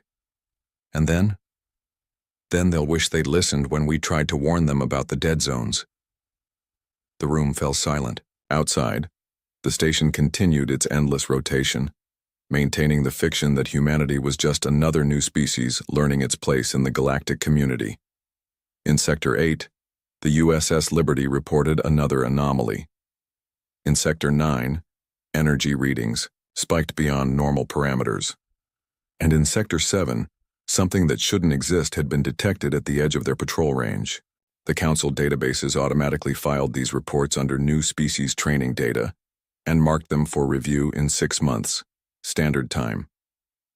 By then, according to historical patterns, the humans would either accept their place in the hierarchy or voluntarily withdraw from council membership. What the databases didn't account for was the possibility that humanity wasn't like other species, that their late arrival hadn't been a failure of navigation, but something else entirely. In the quiet hours before dawn, Chief Martinez completed his weapon modifications. Dr. Wright organized her medical supplies, and Captain Davis reviewed patrol reports that no one at the council would ever read carefully enough to understand. The bureaucratic nightmare continued, but so did human resistance. Not through protests or demands, but through relentless preparation for something the aliens couldn't see coming. Something that had already killed many humans on their journey to the council. Something that waited in the dead zones, patient and hungry. Something that the council would eventually come to understand was the real reason why humanity's ships carried the stains of war, and why their crews could endure any administrative torture the bureaucrats could devise. Because compared to what waited in the dark between stars, council paperwork was nothing at all. The first disappearance happened on day 28. The Kretok exploration vessel Silver Wind had ventured too close to Sector 9 during a routine asteroid survey. When they failed to report at their scheduled check-in, the council dispatched search vessels. They found nothing. Not even debris. On day 31, a Varathi scientific probe lost contact while approaching Sector 11. The last transmission was a brief burst of static and what sounded like screaming, though Varathi claimed their probes didn't carry audio equipment. By day 35, 3 more ships had gone silent in the vicinity of human patrol zones. In the council chambers, the atmosphere changed. The dismissive chatter died down. Delegates spoke in hushed tones, glancing toward the small human platform with something that wasn't quite suspicion, but wasn't friendship either. "Unusual patterns," Vexthor announced during the emergency session. "Ships approaching Terran. Patrol zones experience communication failures." "Coincidence," Tarvek said, but its melodic voice carried less confidence. "The dead zones are known for sensor interference." 5 ships, the Zephan delegate rumbled. 5 ships in 7 days. This exceeds normal anomaly rates by 300%. Ambassador Lydia Brooks stood up. "Earth offers full assistance in search and rescue operations. Our ships are already on patrol in those sectors." The chamber fell completely silent. It was the first time in weeks that anyone had acknowledged the human presence beyond basic protocol. "Terran vessels will maintain current assignments," Vexthor responded after a pause. "Search operations will be conducted by established species." "With respect," Lydia continued, "our crews have been patrolling those areas for weeks. We have detailed sensor logs and..." "Denied. Terrans lack advanced search capabilities." The session ended abruptly. The human delegation filed out, aware of the stares following them. In the corridor, they were stopped by an unusual sight, an unescorted alien approaching them. It was Rix, a young Varathi engineer who had occasionally asked polite questions about human technology. Its crystalline form pulsed with nervous energy. "Ambassadors," Rick spoke quietly. "Forgive the interruption. May I speak privately?" Henry and Susan exchanged glances. Unofficial contact between species was technically allowed but rarely practiced. "Of course," Lydia said. They moved to a small alcove off the main corridor. Rick's glow dimmed to almost invisible. "The missing ships," it began hesitantly. "They were all investigating energy patterns, similar to readings reported from your patrol zones." "Go on," Henry encouraged. "Council leadership says the disappearances are unrelated to Terran presence. But the technical staff disagrees. We see correlations, patterns." "What kind of patterns?" Susan asked. "Power spikes preceding contact loss, gravitational anomalies, and this is difficult to explain. The final transmissions contain data that shouldn't exist." Before they could respond, Rix noticed other aliens in the corridor and quickly moved away. "Forgive me, I must go. But be careful. Something is not right." The humans returned to their quarters, finding John Davis waiting for them. His expression was grimmer than usual. "We intercepted transmissions from the search teams," he said without preamble. "They found something." "The missing ships?" "Parts of them, twisted metal, hull sections that show damage patterns unlike anything in Council military databases. The search teams are trying to keep it quiet, but their crews are scared."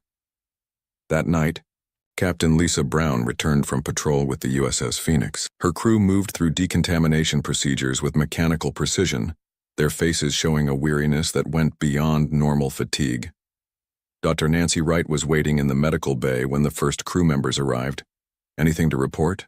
she asked, running standard scans. "Just routine patrol, Doc," the chief communications officer replied. His vital signs suggested otherwise. Elevated stress hormones, irregular heartbeat, dilated pupils, and the new hull damage. "Asteroid debris. Happens all the time." Nancy nodded, though the scorch patterns she'd observed looked nothing like asteroid damage.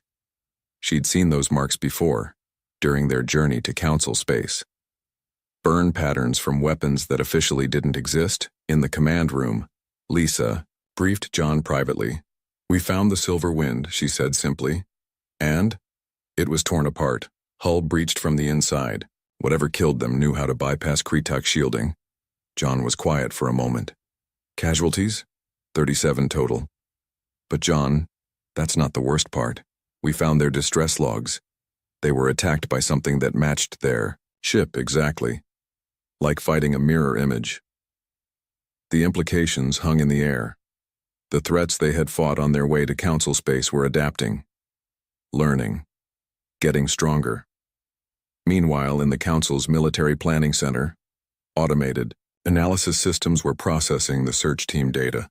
The computers flagged multiple anomalies, weapon signatures that didn't match any known species, hull damage patterns suggesting directed energy weapons far more advanced than Council standards, and most disturbing, biological remains that defied classification. The duty officer, a young Zephan named Crack, reviewed the flags. His training said to escalate unusual findings, but his experience said some things were better handled quietly. He decided to run one more analysis before alerting his superiors. The results made his rocky hide shift color with concern. The biological samples contained human DNA, but they also contained something else, something that somehow incorporated the genetic markers of whatever species they consumed. The Silver Wind crew's tissue sample showed Kretak DNA merged with unknown organic compounds, as if something had been studying them, copying them, becoming them. Crack reached for the alert system, then stopped. The humans had been in those sectors for weeks. If these things could copy biological patterns and if human DNA was present, he needed more information before triggering full emergency protocols. Aboard the Dakota, Captain Davis convened his senior staff. Mary Johnson, Lisa Brown, Henry Clark, and the ship commanders formed a circle in the war room. The displays showed tactical readouts that civilian diplomats weren't supposed to see. "Situation is escalating," John began. "The things we fought getting here are now in Council space, and they're not just attacking anymore. They're learning. How bad is it? Mary asked. Lisa answered. Silver Wind wasn't destroyed randomly. Whatever killed them had studied Kretak shield technology, learned their communication frequencies, and used their own systems against them. The aliens have no defense against something that can become them. Recommendations? We need to inform the Council, Henry said. Warn them about what we've encountered. They won't listen, Lisa pointed out. We've been trying to file reports for weeks. They think we're too primitive to have meaningful tactical intelligence. What about the disappearances? Surely they blame us, Mary interrupted. The timing is too convenient. Humans arrive, ships start disappearing in human patrol zones. They're already suspicious. John nodded slowly. So we're on our own. Again. The room fell silent. Outside, the Council station continued its normal operations, blissfully unaware that its newest members were already fighting a war that could destroy everything they'd built over millennia. In her laboratory, Nancy Wright examined tissue samples that had arrived with the latest casualty report. Officially, they were human injuries from patrol duty. Unofficially, they showed defensive wounds from attacks by creatures that shouldn't exist. The wounds were healing incorrectly with cellular patterns that suggested attempted replication, as if the attackers weren't just trying to kill, but to learn, to copy, to become. She sealed the samples and marked them for deep analysis. The results would take hours, but she suspected she already knew what they would show. The next morning brought more disappearances. A Zephon battlecruiser, the Iron Mountain, failed to complete its patrol. This time, the Council couldn't ignore. Zephon vessels were considered invulnerable, their military technology the finest in the galaxy. The emergency council session was held behind closed doors, but the human delegation was summoned. Explain, Vexthor demanded. Its crystalline form now a deep red that indicated anger. Why ships fail only near Terran zones.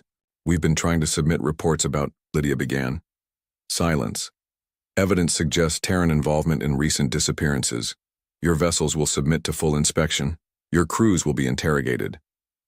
That's impossible, Henry stepped forward. Our ships have been in constant communication with Council monitoring systems. We've been following all assigned patrol routes.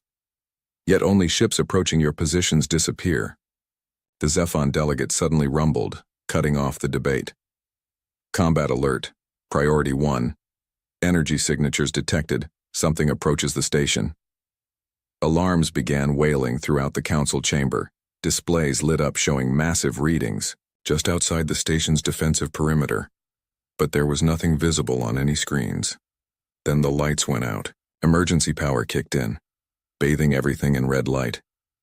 The displays flickered back to life, showing impossible readings. 20 ships had appeared from nowhere, surrounding the station. Ships with energy signatures matching various council species perfectly, but the real ships were either in the council chamber or accounted for through tracking systems. Mirror ships, Vexthor announced, its voice carrying the first hint of fear. Impossible. Purely theoretical. The human delegation stood calmly, while aliens scrambled for emergency positions. John Davis activated his private comm unit. All human vessels, this is Delta Protocol. You know what to do. Outside the station, the human ships that had seemed unremarkable for weeks suddenly displayed capabilities that made the aliens freeze in shock. Weapon systems activated that shouldn't exist. Shields engaged at levels far exceeding their rated capacity and movement patterns that broke known physics. The Dakota Phoenix and Liberty moved to intercept the mirror ships with precision that suggested months of practice against exactly this threat. Terrans, Vexthor's voice crackled. Over the general comm, explain your vessel's capabilities. Those modifications are not in your filed specifications. John looked at the council leaders, seeing understanding begin to dawn in their expressions. With respect, he said calmly, we tried to warn you. We've been fighting these things for months. They're not just mirrors. They're something else, something that learns from what it kills. The battle outside intensified. Human weapons fired energy patterns that seemed specifically designed to disrupt the mirror ship's copying ability. Alien vessels tried to join the fight but found their own weapons ineffective against enemies that matched their technology perfectly. How do you know how to fight them? Tarvex asked. Because, Ambassador Brooks answered quietly, we've been doing it since before we reached your space. We weren't late to your meeting. We were delayed fighting these things so they wouldn't. Follow us here. The council chamber erupted with questions, but they were drowned out by the sound of the battle reaching its climax. Through the viewports they could see the truth. Human ships scarred and stained from months of combat, working in perfect coordination against an enemy the council was only now realizing existed. The blood on humanity's ships wasn't from poor maintenance. It was from a war they had been fighting alone to keep the rest of the galaxy safe. And now, finally, the council was about to understand what that war had cost and why humanity had never flinched at bureaucratic harassment. They had faced so much worse.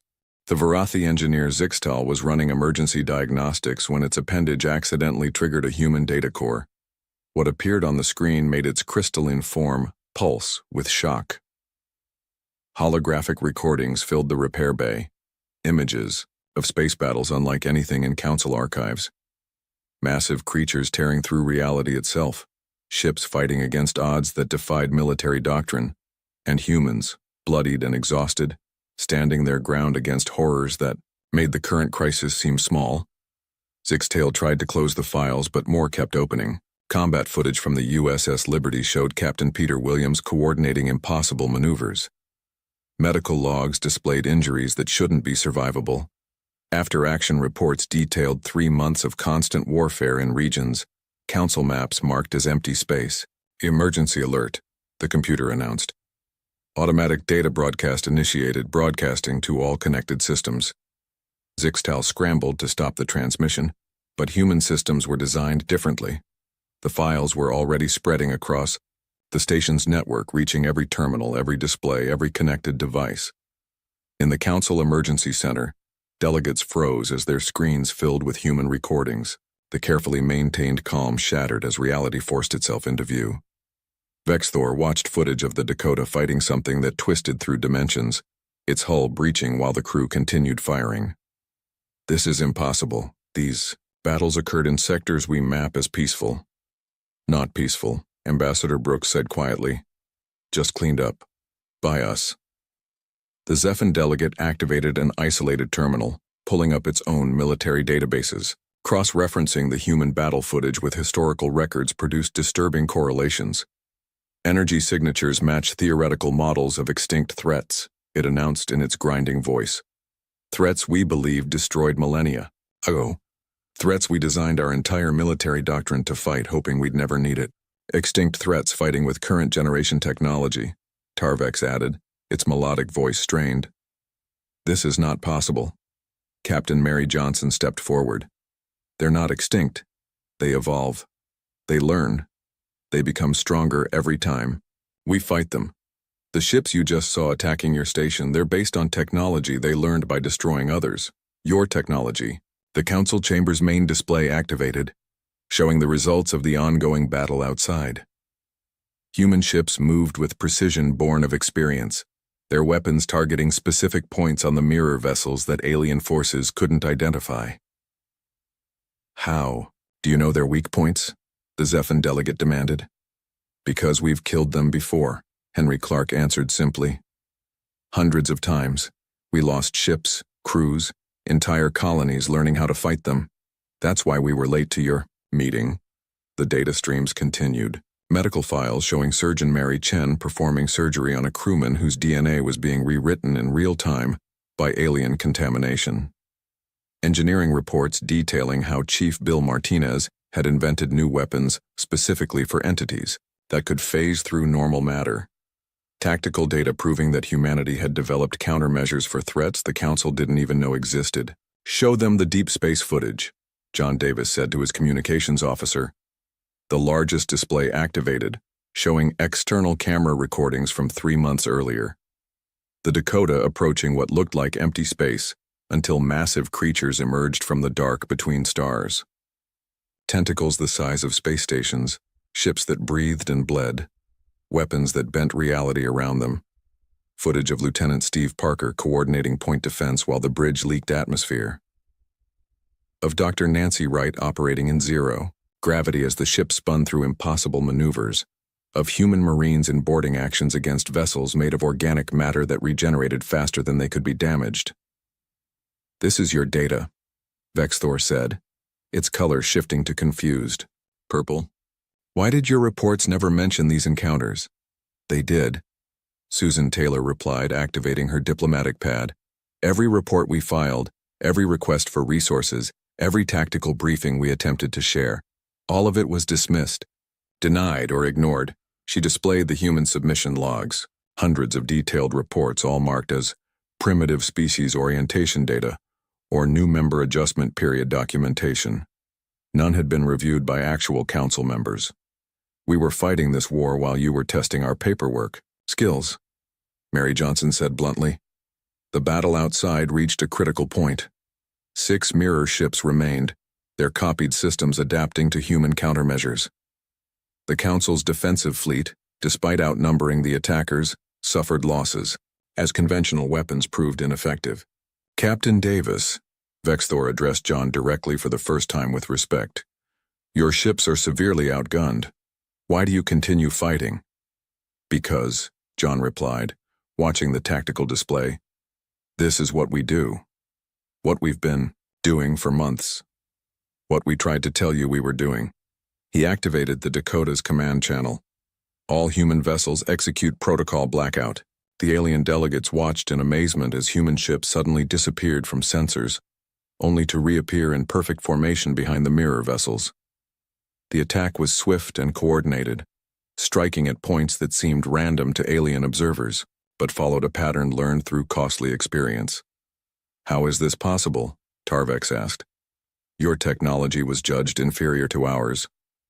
"It is inferior," Henry admitted. "But we've been fighting things that laugh at superior technology. We learned adaptation, we learned survival. We learned to kill monsters with primitive tools because that's all we had." The recordings continued playing on multiple screens. Footage of humanity's journey to council space became a horror story of constant battle, desperate innovation, and sacrifice. Crews stranded on damaged ships holding out for weeks against creatures that hunted through hyperspace. Entire battle groups vanishing, their fate known only through scattered distress signals. "This explains the blood," Zixtal said softly. "The stains on your ships aren't maintenance failures." "No," Nancy Wright confirmed. "They're from crew members who died holding the line. From passengers we couldn't save. From things that bleed, but shouldn't exist. We tried to clean them, but some stains don't wash out, some memories don't fade."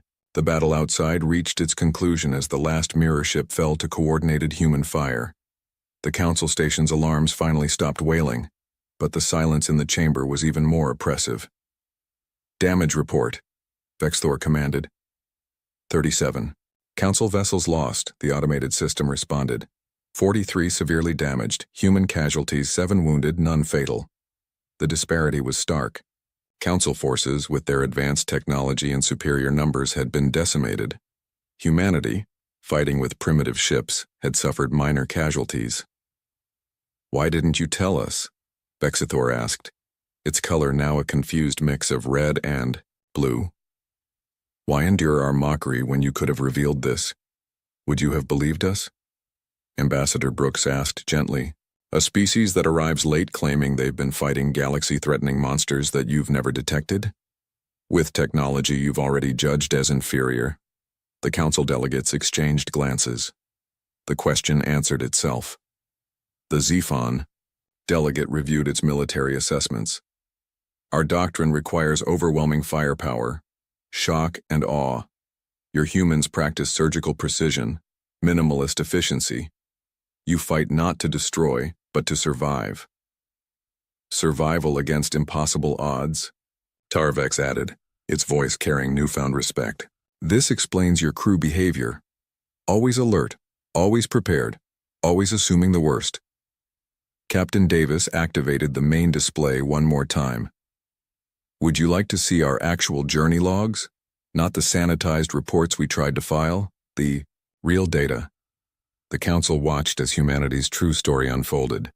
Week after week of constant combat, ships limping between battles, crews working miracles with damaged systems, memorials for the fallen that lined the corridors of human vessels, battle hymns sung before operations that had no right to succeed, brothers and sisters in arms holding each other as they bled out in space.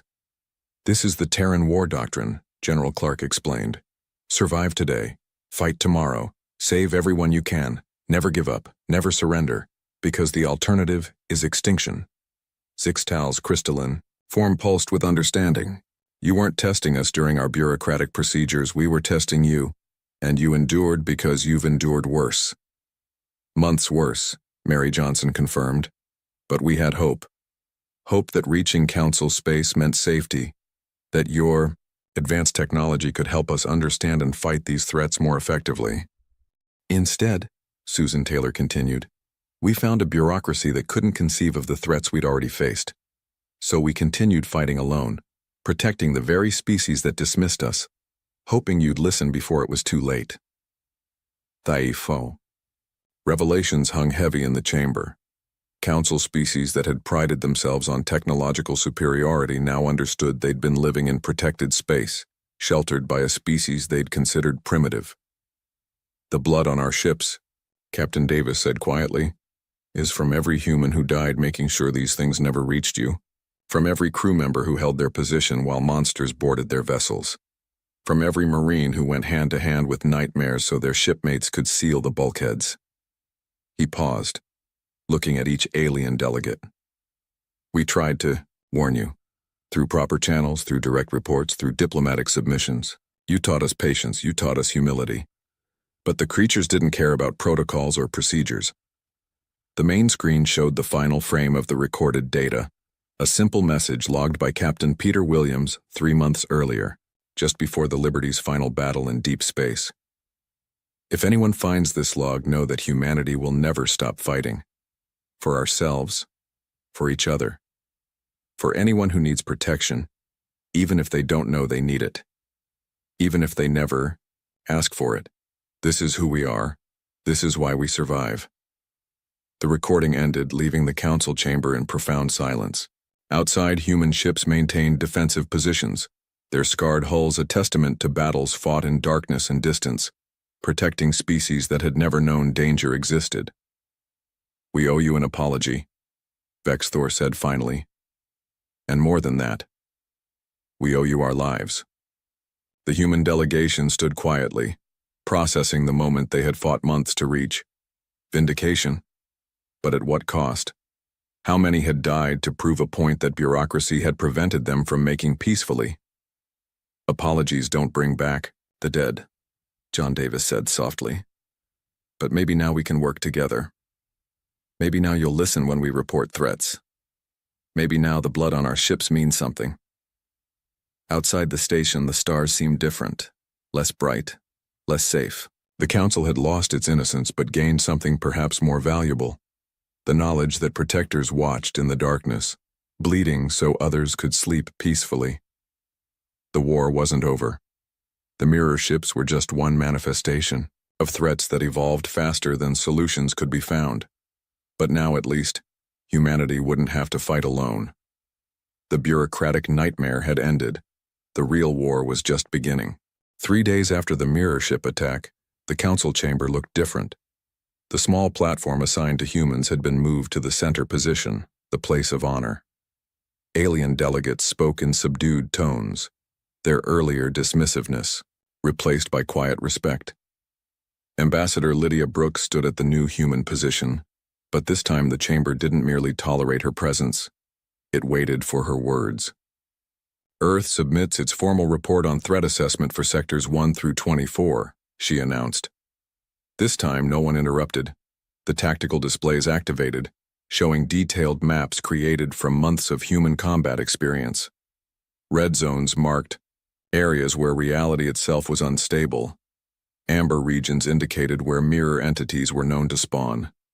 Black sectors showed places where entire human battle groups had gone silent. These are your findings, Vexthor asked, its crystalline form now a respectful green. Our blood map, Captain Mary Johnson answered simply. Every red mark cost us a ship. Every black zone took a crew. Every amber warning came from humans who died to send the information. The Zephan delegate, now identified as Supreme Commander, Crack studied the tactical data with professional interest. Your mapping suggests we've been living inside a protective barrier, that these threats exist in a pattern around Council space. Not random luck, General Henry Clark confirmed. Humanity's route to Council space took us through what we call the breach zones, where these things slip through from elsewhere. We fought them because we had to, because they were blocking our path. And they followed you, Tarvex observed, its melodic voice uncertain for the first time. They always follow, John Davis said grimly. That's why we kept fighting, not just for survival, but to keep them contained, to keep them from reaching populated space. The Council chamber processed this information. Screens displayed casualty reports, battle analyses, and footage of threats that challenged every understanding of physics and biology, creatures that existed in multiple dimensions, ships that learned and adapted in real time, weapons that targeted consciousness rather than matter. You fought alone for months. The Varathi Elder, now introduced as ancient historian Zentoth, spoke with newfound respect. Protecting species you'd never met for no reward, facing extinction daily. Why? Ambassador Brooks looked at her team. The diplomats, the soldiers, the engineers who had witnessed unimaginable horrors, yet continued serving. Because someone had to. Because these things don't negotiate. Because if we hadn't fought them in the dark between stars, they would have eventually reached your worlds. And you never demanded recognition, Vexthor noted. Even when we mocked your arrival, denied your requests, dismissed your warnings. Recognition doesn't kill monsters, Captain Lisa Brown said quietly. She had just returned from another patrol, her crew moving with that distinctive human tension. Bullets kill monsters. Sacrifice kills monsters. Holding the line when everything tells you to run kills monsters. The chamber's automation systems chimed, indicating an incoming priority message. The tactical display shifted to show real-time sensor data. Energy signature detected, the automated voice announced. Multiple contacts approaching from Sector 12. Pattern matches known threat classifications. Alarms began wailing through the station. Alien crews scrambled to battle stations with panic barely concealed. But human crews moved differently, smoothly, efficiently, like they'd done this 1,000 times before. Council command to human vessels. Vexthor addressed them directly. Request immediate tactical consultation. John activated the Dakota's command systems. All human ships in standard defensive formation. Council vessels maintain perimeter positions. Follow our lead. These things respond to patterns they've seen before. But our ships are more advanced, Crack protested. Superior firepower. Better. Shielding. Didn't help last time, Mary pointed out gently. They copy your advancements, they can't copy experience. The approaching threats resolved on the displays. Not mirror ships this time, but something worse. Organic vessels that pulsed with biological energy. Ships that breathed and moved like massive predators. Biovessels, Steve Parker identified from the Dakota's tactical station. Standard pack, hunting formation. 12 primary entities plus spawner craft. How do you fight them? Tarvex asked, its earlier arrogance completely gone. Carefully, Henry Clark answered. They regenerate damage, learn from attacks, and their organic weapons, target living tissue directly. But they have weaknesses. They always have weaknesses. The battle began with human ships taking point positions. Alien vessels watched as humanity's scarred fleet engaged with movements that seemed almost choreographed. Target prioritization that defied military doctrine. Weapons fire that struck specific organic zones rather than attempting overwhelming damage. They're not trying to destroy them, Zentoth observed with wonder. They're trying to disrupt their biological cohesion. Learned that the hard way. Captain Peter Williams had been monitoring from the sidelines but now joined the tactical discussion. Lost the entire scout wing before we figured out they share a biological link. Cut the neural connections, the pack loses coordination. The Council watched as human tactics proved their worth. Not through superior technology, but through understanding, born of repeated exposure to death. Every human movement showed learned responses to threats the aliens hadn't even classified yet. Permission to implement Council defensive protocols, the Zephan commanded, seeking human approval rather than expecting obedience. Granted, John nodded. But follow our targeting patterns. Your weapons are stronger than ours, but you need to hit specific points for maximum effect. The combined fleet worked together, but the hierarchy had changed. Alien vessels followed human tactical guidance, trusting the scars on human ships over their own advanced systems. Incoming biological torpedoes, the automated systems warned. Organic matter configured as projectile weapons. Scatter formation Delta, Mary Johnson called out. Human ships dispersed in a pattern that seemed random, but created perfect interlocking fields of fire. The alien ships hesitated, their tactical computers unable to predict such apparently chaotic movement. Follow them, Vexthor commanded. Trust their experience. As Council vessels mimicked human maneuvers, they discovered the pattern's logic. The biological torpedoes, guided by shared consciousness, crashed into each other rather than their intended targets. Human doctrine had learned to turn the enemy's strengths against them. Biopattern disruption successful, Steve reported as the enemy vessels began showing signs of confusion. Pack cohesion down 60%. Now we hit the spawner craft, Henry called out. Council vessels, concentrate fire on the largest biological mass. Humans will handle defensive screens. The battle turned with the coordinated assault. Alien ships, finally working effectively with human tactical knowledge, proved devastatingly successful. The biofleet retreated, but not before humanity's early warning systems detected more signatures at the edge of sensor range. They'll return, John said with certainty. They always return, stronger, smarter, with new adaptations. And we will be ready, Vexthor declared. Its crystalline form now pulsed with determination rather than confusion. All vessels maintain combat readiness. Human tactical doctrine is now primary protocol for station defenses. The council chamber reconvened after the battle. The atmosphere had completely transformed. Aliens stood when humans entered. Tactical. Stations displayed human battle maps as primary references. Requests for human assessment preceded standard procedure. Earth delegation, Vexthor announced formally. The Council offers its deepest recognition. The Honor Guard position is permanently yours. Your ships will lead all defensive formations. Your tactical knowledge will be integrated into Council military doctrine. And most importantly, Tarvex added, its melodic voice carrying genuine warmth. Your warnings will be heard, always, without question. Crack approached John directly. Supreme Commander Davis, as ranking military officer, I request cross-training for Zephon battle groups. Our warriors wish to learn human survival techniques. John smiled, the first genuine smile he'd shown since arriving at Council space. Granted.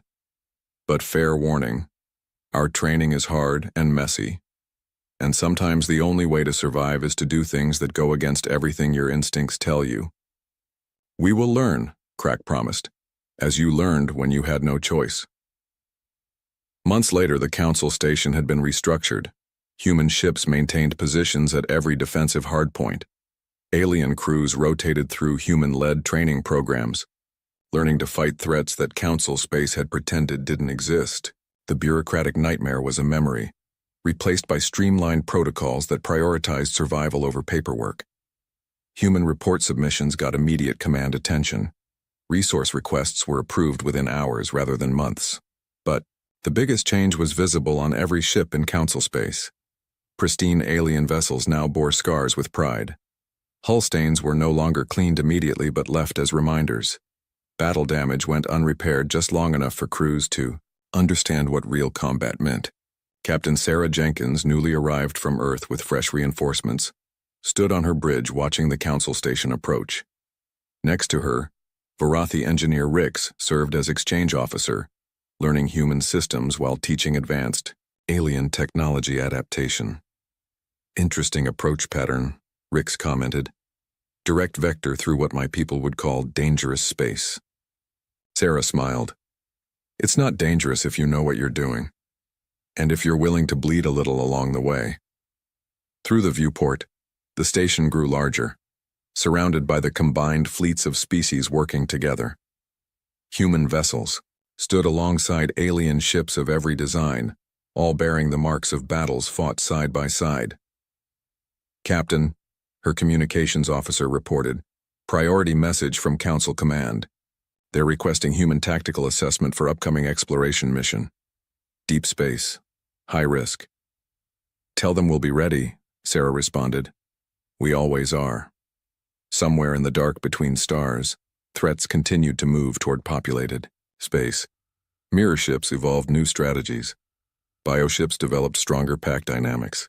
Reality warping entities tested dimensional barriers, but they no longer faced humanity alone. Council Space had learned that survival sometimes required blood on the hull, that bureaucracy couldn't protect against nightmares, that sometimes the most advanced species were those who'd learned to fight with primitive tools and indomitable will. The blood on human ships had become a symbol across Council Space, not of battle or destruction, but of sacrifice and protection. New species joining the Council underwent orientation by human instructors, learning that pride could be fatal, but humility kept you alive. And on quiet nights, when sensors detected new threats at the edge of known space, no one panicked. They simply called for human tactical assessment, confident that whatever nightmares the darkness held, someone had already faced them and lived to share the knowledge.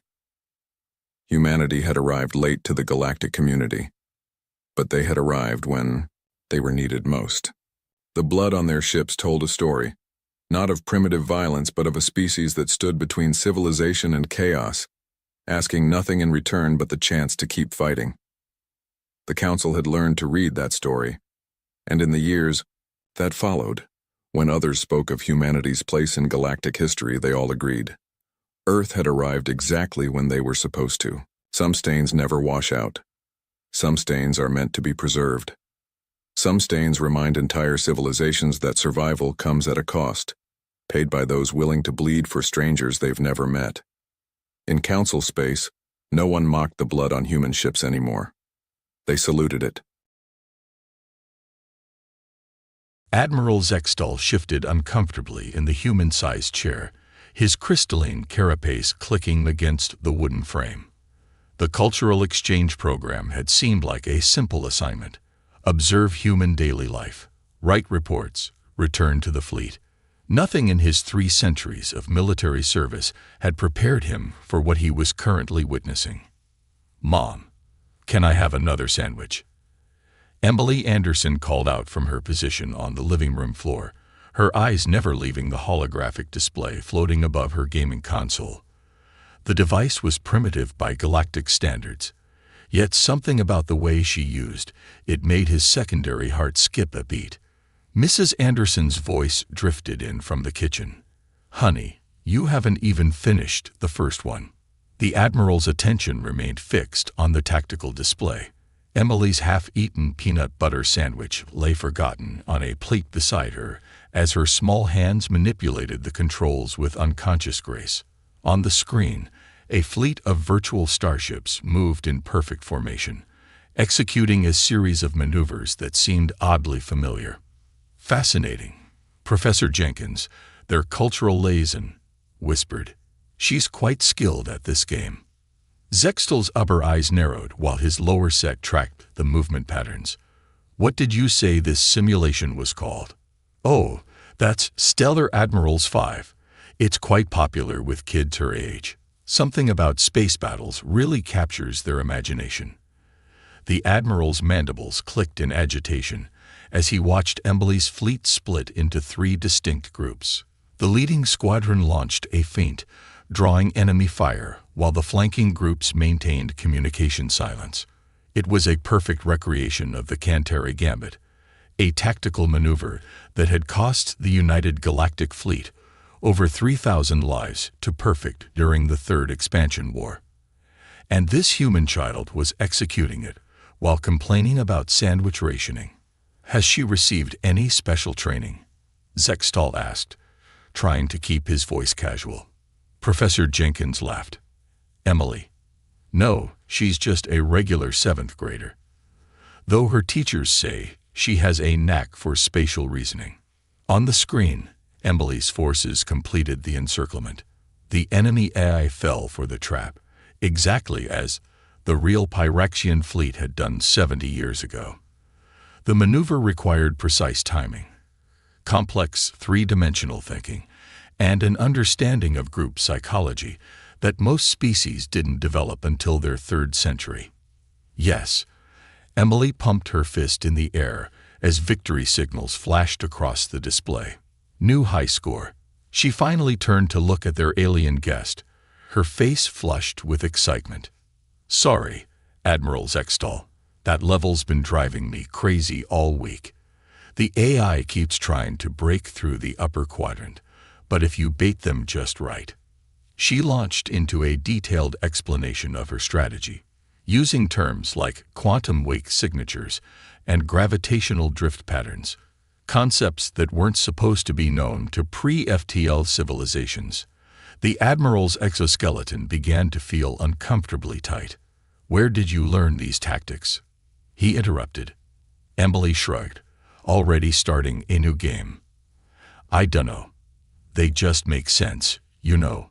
Like, if you were really fighting in space, you'd want to use the enemy's momentum against them."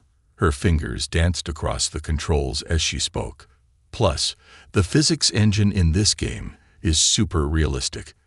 My friend Jason says his dad, who works at NASA, actually complained that some of the calculations are too accurate."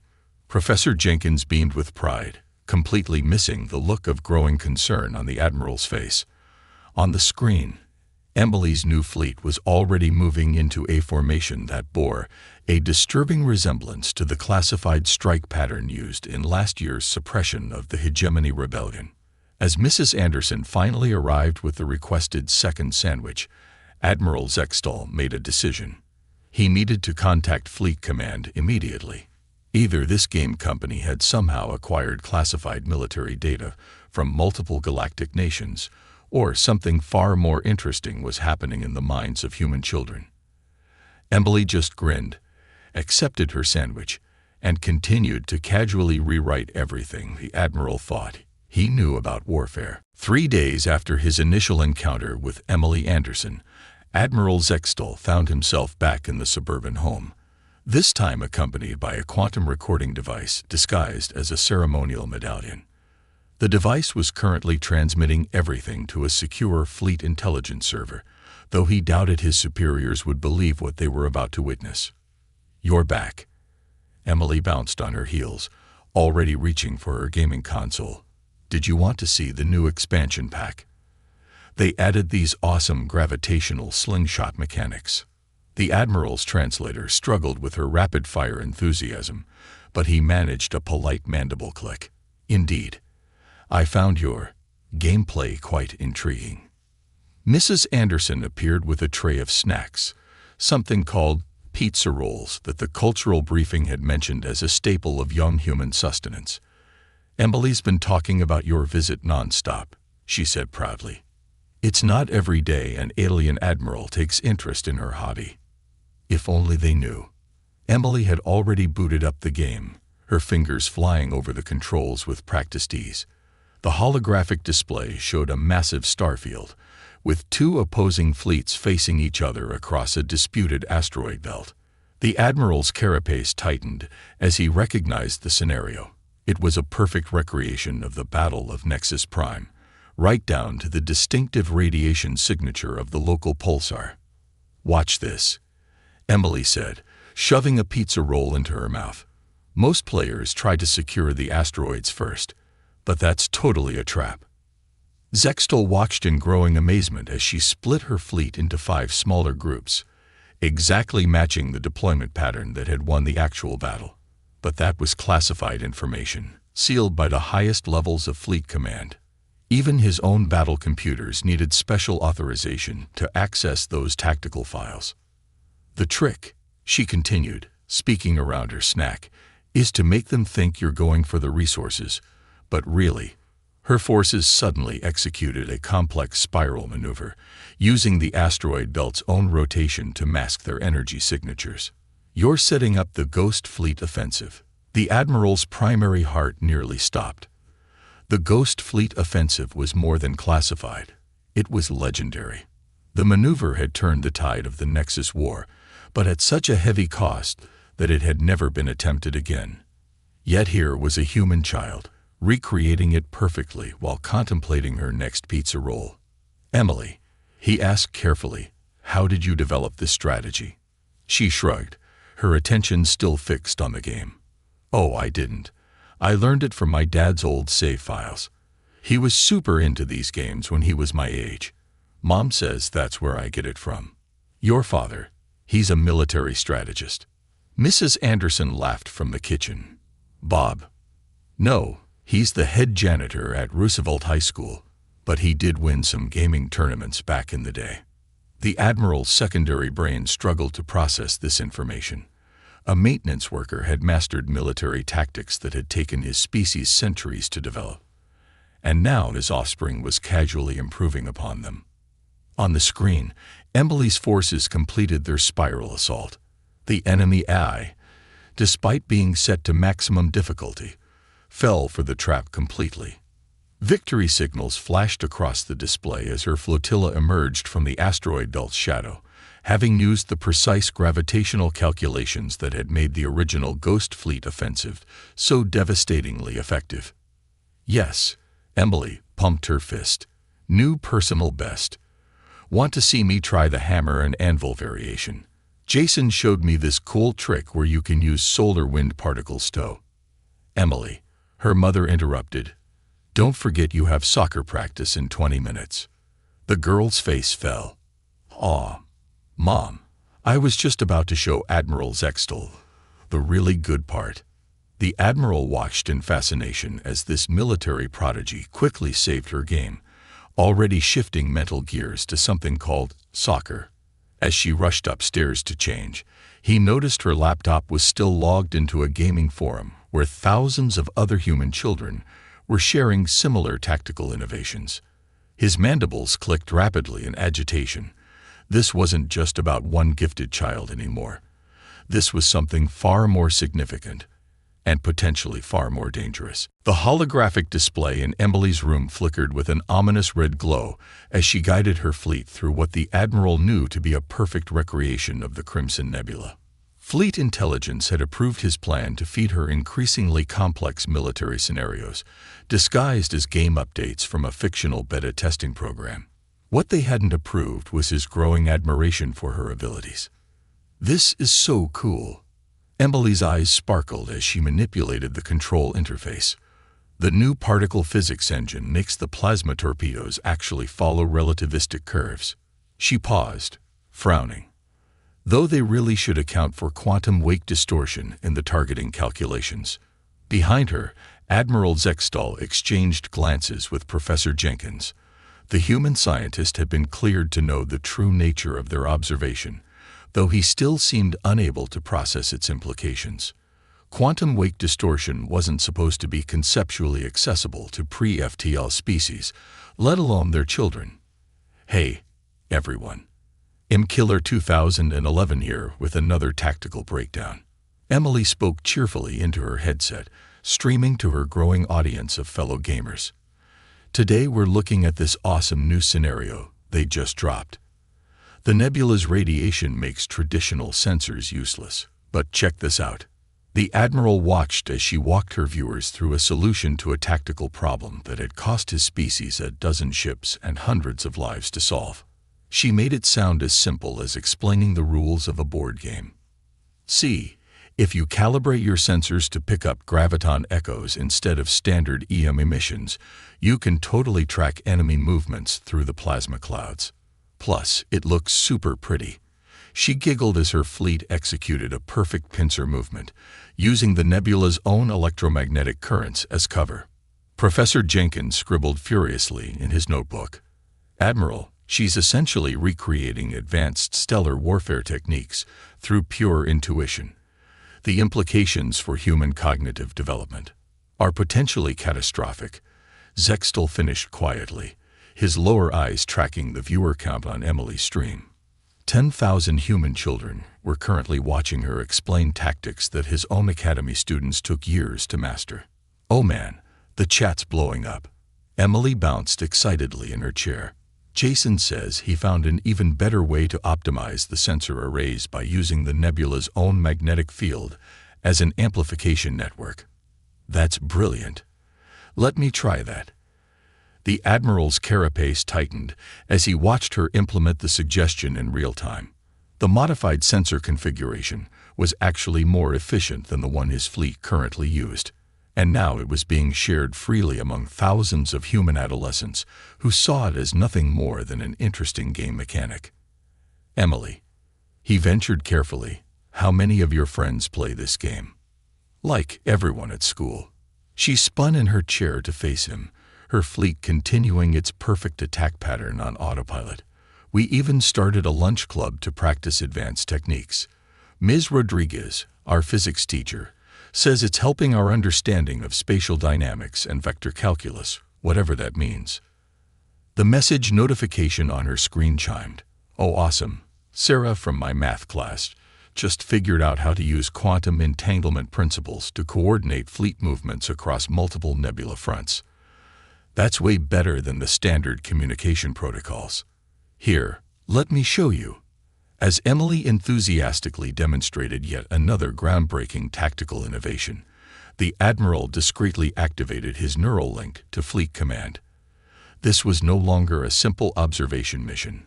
Humanity's children weren't just playing games. They were unconsciously revolutionizing the fundamental principles of space warfare. And don't forget to like and subscribe. Emily wrapped up her stream with practiced ease.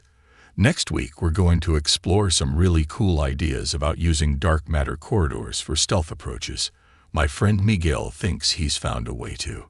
She continued chatting, unaware that her casual gaming session had just prompted an emergency meeting of the Galactic Security Council. In the corner, Professor Jenkins had stopped taking notes entirely, his pen hanging limply in his shocked hands. The future of galactic warfare was being shaped by a group of middle school students who still had to ask permission to use the bathroom. Admiral Zextal stood before the Emergency Council of the United Galactic Fleet, his carapace still bearing the scratches from his hasty departure from Earth. The chamber's crystalline walls reflected the concerned faces of 24 of the galaxy's most powerful military leaders. On the central display, Emily Anderson's latest gaming stream played silently. This can't be possible. Fleet Commander Vexon's tentacles writhed in agitation. You're suggesting that human children have independently developed tactical innovations that our best minds took centuries to perfect. Not just developed. Zextal activated his neural link, flooding the chamber with data streams from hundreds of human gaming sessions. They're improving them. What you're seeing now is from a gaming tournament in Seoul. The assembled leaders watched as a 14-year-old Korean girl executed a theoretical battle maneuver that their own supercomputers had deemed impossible. She was eating instant noodles while doing it. This particular human, Zextal highlighted another stream, is an 11-year-old from Brazil. He's currently explaining to his viewers how to use quantum entanglement principles to coordinate fleet movements across dimensional barriers. His mother says his grades in science class are average. The chamber erupted in multilingual chaos. Approximate admirals' bioluminescence flashed in distress patterns. But how? Their species hasn't even achieved practical faster-than-light travel. That's precisely what makes this remarkable. Zextal brought up Emily's profile. They have no preconceptions about what's impossible. To them, it's all just a game. Watch this. The display showed Emily's latest stream, where she was casually discussing advanced theoretical physics with her viewers. So if you align your shield harmonics with the enemy's weapon frequency, she explained while braiding her hair, you can actually convert their attack energy into bonus power for your engines. My friend Katie figured that out during lunch period. Katie, Zextal noted dryly, is 12 years old and primarily interested in horse riding. She discovered this technique while trying to improve her speed running time for the game's third campaign mission. Fleet Commander Vexhan's secondary heart was visibly pulsing through his ceremonial armor. How many humans are playing these games? Conservative estimate: 20 million active players under the age of 18. They have entire streaming platforms dedicated to sharing tactics. They organize tournaments where children casually deploy strategies that would qualify as military secrets in 17 different star systems. The display shifted to a gaming convention in Tokyo, where thousands of young humans gathered to discuss combat techniques that would make veteran fleet commanders weep. A panel of 16-year-olds was currently debating the optimal use of gravitational lensing for stealth operations. Most disturbing of all, Zextal continued. Their networking.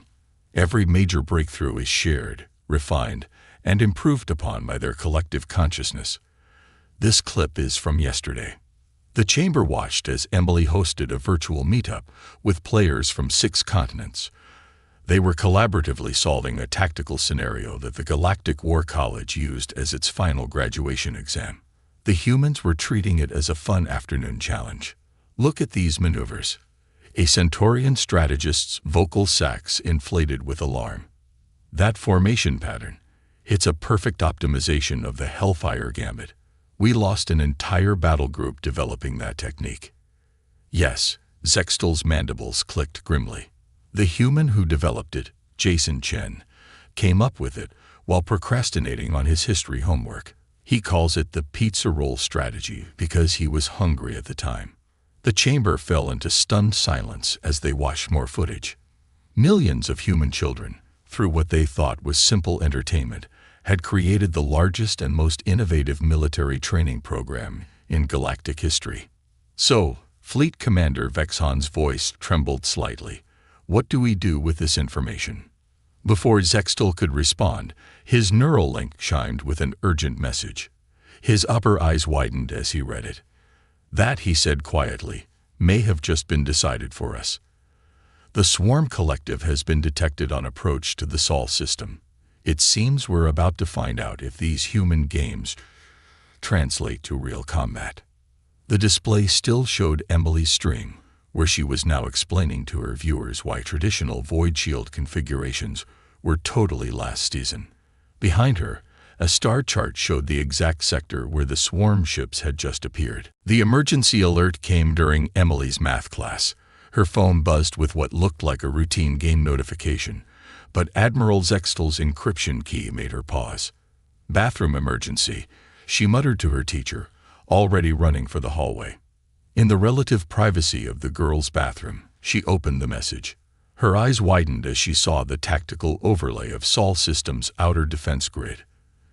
This wasn't part of any game scenario she recognized. No way, she whispered, fingers flying over her phone's screen. Those energy signatures, they're real. The bathroom door creaked open. Emily.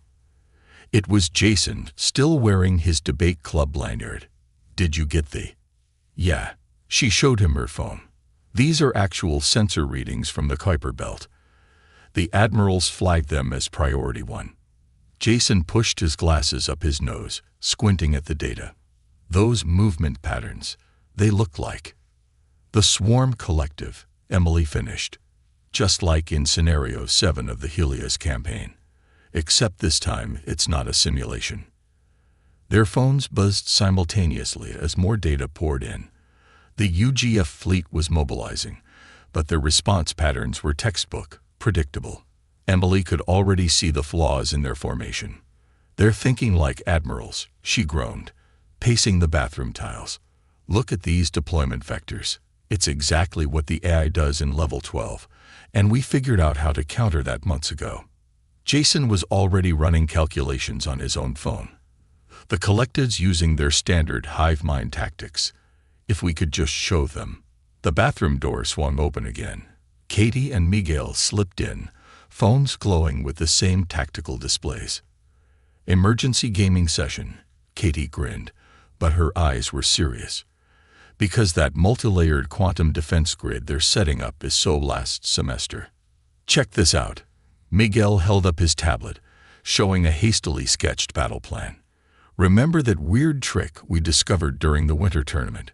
The one where you use solar flare radiation to mask your shield harmonics. Emily's eyes lit up. The pizza roll gambit. But would that work against actual swarm ships? According to these specs the Admiral sent, Jason was cross-referencing data streams. Their sensor arrays are even more rigid than the ones in the game. They literally can't process randomized attack patterns. Their impromptu strategy session was interrupted by Mrs. Peterson's voice in the hallway. Emily, Jason, is everything all right? 1 minute. Emily called back, quickly creating a group chat. Okay, everyone online at 7 p.m. Bring your raid teams. And somebody messaged Sarah. She's the best at coordinating multi-pronged attacks. What about that new Korean player? Katie whispered. The one who broke the record on the Nexus mission. Minji. Already texted her. She says her mom's making her finish homework first, but she'll be there. As they slipped back to their respective classes, Emily's mind was already racing through possibilities. The standard UGF response would take at least 6 hours to fully deploy. That gave them time to develop an alternative strategy, something the swarm's tactical eye would never expect. Her phone buzzed again. Admiral Zextal had sent more data, including full specifications of the actual UGF ships they'd been simulating in their games. The differences from their game versions were minimal, almost as if the game designers had known exactly what they were preparing humanity for. In English class, while her classmates discussed The Old Man and the Sea, Emily was quietly messaging gaming groups across 6 continents. The responses flooded in. Brazilian speedrunners, Russian strategy guilds, Australian raid teams, all recognizing the patterns in the data, all seeing the possibilities that the UGF's veteran commanders were missing. It's just like a raid boss, she typed to Jason during study hall.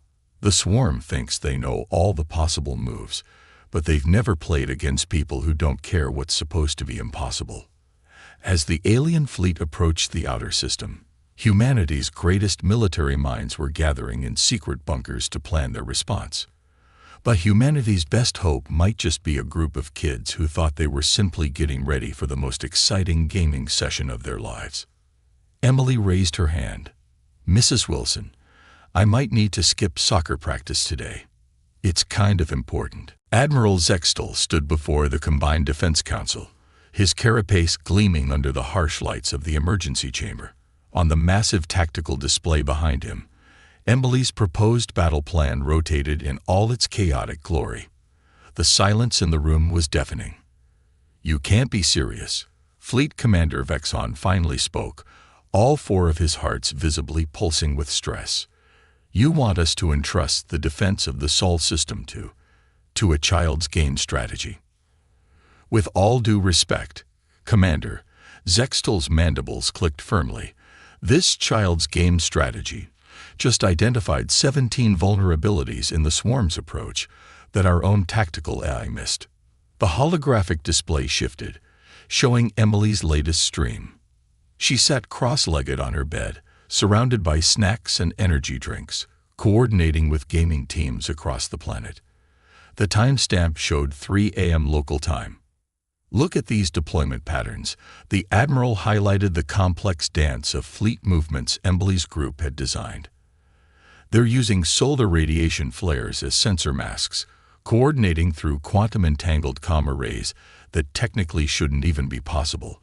And, he paused for effect, they're doing it while arguing about who gets the last pizza roll. A Centaurian Admiral's bioluminescence flashed in distress patterns, but it violates every principle of established space combat doctrine. Exactly. Zextal brought up another feed, showing Jason's rapid-fire calculations. The swarm's tactical computers are based on centuries of established combat doctrine. They literally cannot compute responses to strategies they don't believe should exist. The display split to show multiple streams. Minji in Seoul orchestrating a complex flanking maneuver, Sarah in London developing quantum shield harmonics, Miguel in Mexico City refining their sensor masking techniques. All of them working together, none of them over 15 years old. 3 hours ago, Zextal continued. This group of children identified a fundamental flaw in the swarm's neural network architecture, something our best analysts missed because they were too trained to see it. Want to know how they found it? He played the clip. Emily was laughing with her friends over voice chat. It's just like that glitch in Level 9. You know, where if you give the enemy AI too many weird inputs at once, it totally freaks out and blue screens. The council chamber erupted in overlapping arguments. Strategic algorithms that had taken decades to develop were being casually rewritten by teenagers who still had to raise their hands to use the bathroom. The swarm will reach primary defense range in 4 hours, Zextal's voice cut through the chaos. Their tactical computers will have calculated every possible response based on standard military doctrine.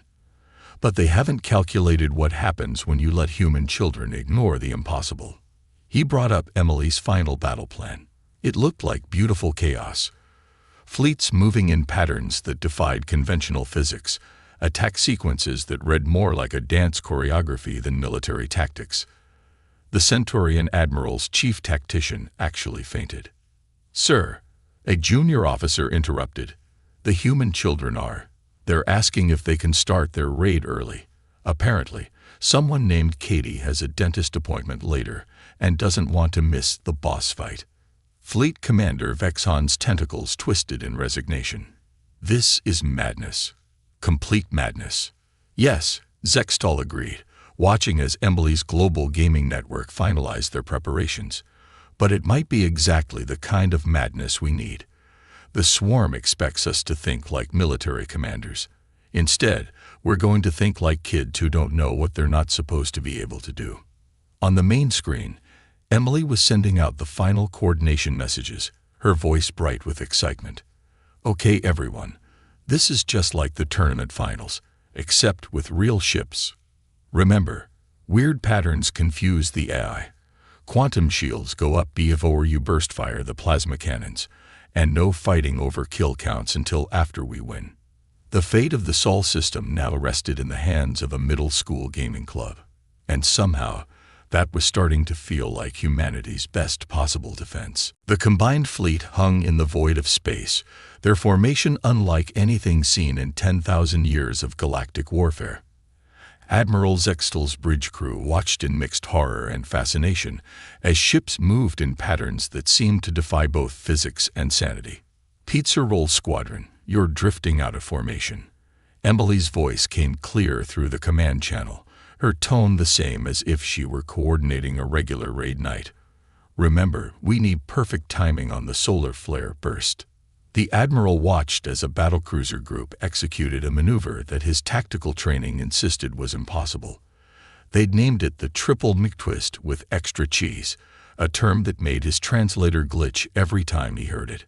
"Minji's team is in position," Jason reported from his makeshift command center, his bedroom desk.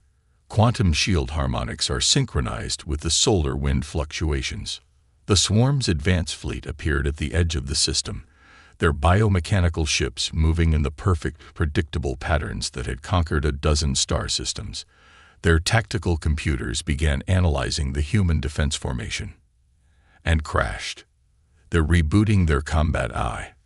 Katie's excited voice filled the command channel, just like in the simulator. "Quick, hit them with the spicy meatball maneuver while they're confused." The Admiral watched in awe as the combined fleet executed a series of moves that looked like pure chaos, but was actually an intricately choreographed dance of destruction. Ships weaved through solar prominences, using the plasma flows in ways that violated every principle of conventional space combat. "Their targeting systems can't track us through the quantum wake distortion," Sarah reported from London, her voice slightly muffled by what sounded like a mouthful of chips. "Miguel, now would be a really good time for that trick you showed us last weekend." The Mexican teens battle group spun into action, their shields pulsing in a pattern that somehow transformed enemy weapons fire into bonus energy for their engines. The swarm's tactical computers attempted to analyze this impossibility and crashed again. "They're doing that thing." Emily's voice rose with excitement. "You know, like when you get the raid boss stuck in its animation loop. Quick, everybody spam the weird attacks while their AI is buffering. The combined fleet unleashed a barrage that defied classification. Ships moved in fractal patterns that shouldn't have been possible, firing weapons in sequences that read more like a jazz improvisation than a military assault.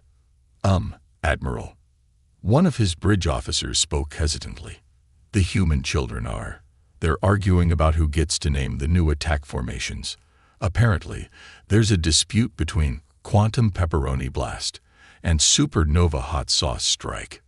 Before Zextal could respond, the main tactical display lit up with alerts. The swarm's primary battle computer, faced with input that contradicted every known law of combat, had initiated a complete system shutdown. Their ships hung motionless in space, their AI cores caught in an infinite loop trying to process strategies that their programming insisted couldn't exist. Big Boss is stunned. Emily's voice rang with triumph. Everybody spam your ultimate abilities now. The combined fleet struck as one, their attacks coordinated with the precision of teenagers who had spent countless hours practicing for this moment, even if they hadn't known it was real. The swarm's mighty armada, terror of a dozen star systems, fell to tactics developed by children who thought they were just getting better at their favorite game. Woo! New high score, Katie cheered. Oh wait, can I get a timeout? My mom's calling me down for dinner. Admiral Zextal stared at the tactical display, watching the remnants of the swarm fleet retreat in disarray. His most experienced officers were still trying to understand exactly what they had just witnessed.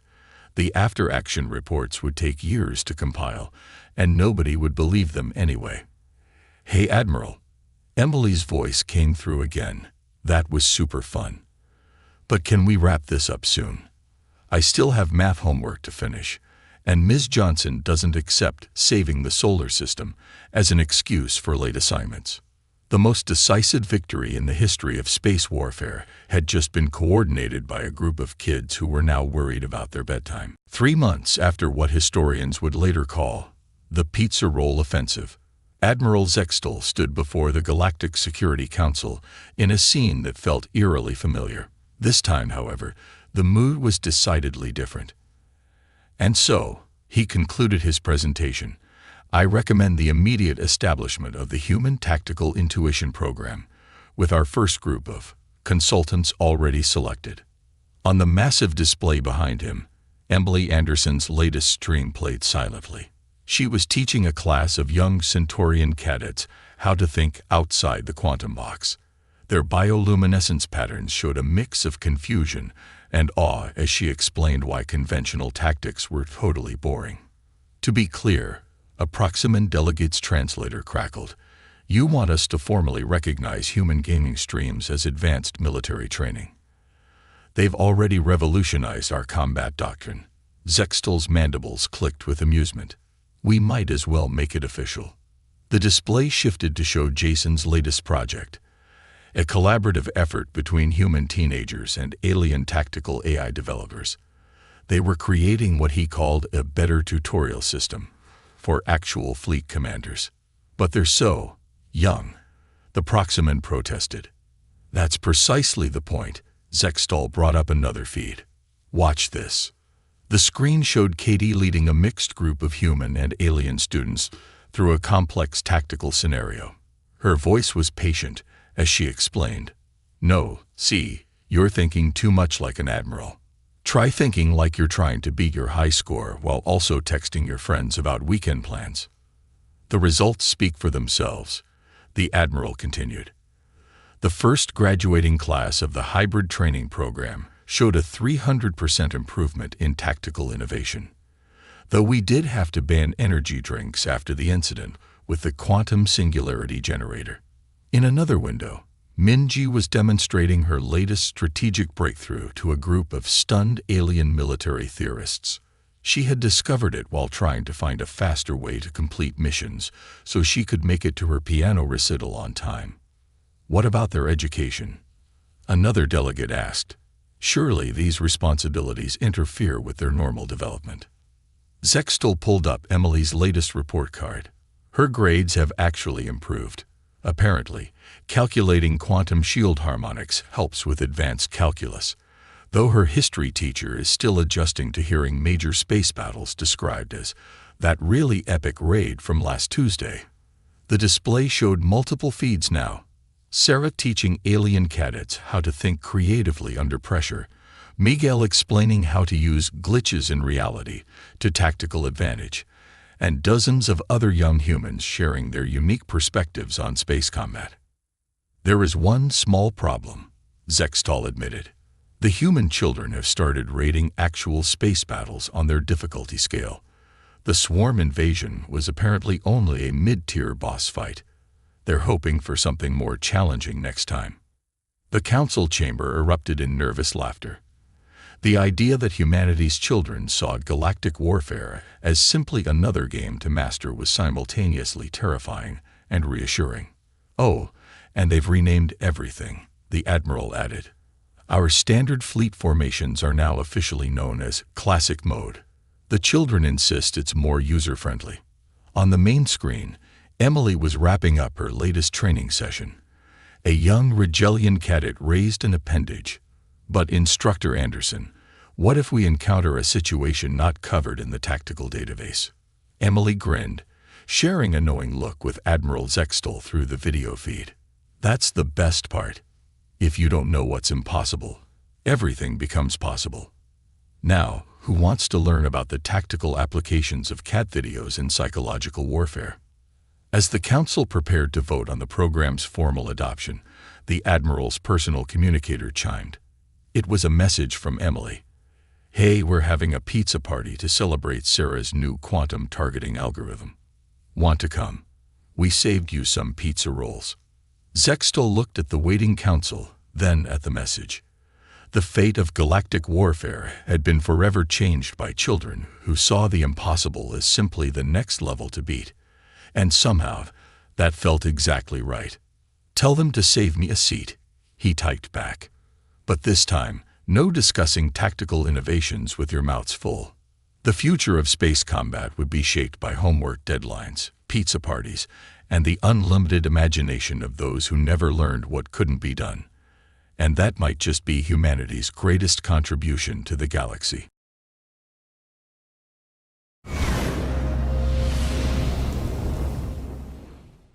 Tobias Marin was about to be murdered over a second-hand engine part, which felt to him like a deeply undignified way to die.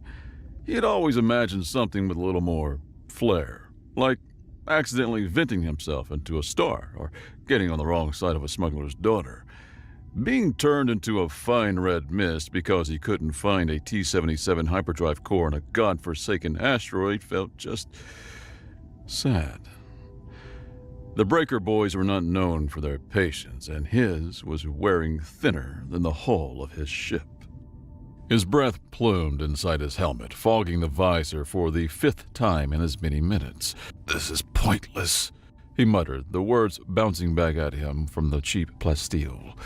Rye 9 was a cosmic pile of rubble, a place where gravity was more of a polite suggestion than a law. Every step was a careful dance between floating off into the blackness and cracking an ankle in a crevice. It was geologically unstable, which was a fancy way of saying it was actively trying to kill him. He kicked a loose chunk of regolith, watching it spin away into the blackness. The Breaker Boys wanted their 10,000 credits. He had maybe 200, and a ship, the Rusty Mug. That was held together by a little more than stubbornness and a frankly worrying amount of thermal tape.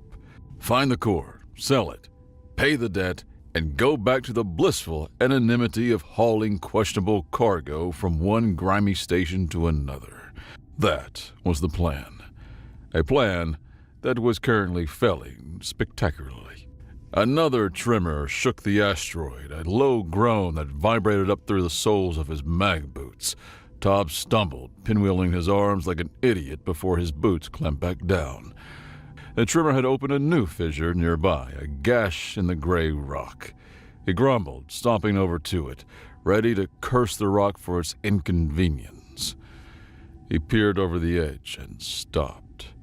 Down in the dark, Something caught the light from his helmet lamp. It wasn't the jagged edge of a common ore. It was smooth, too smooth.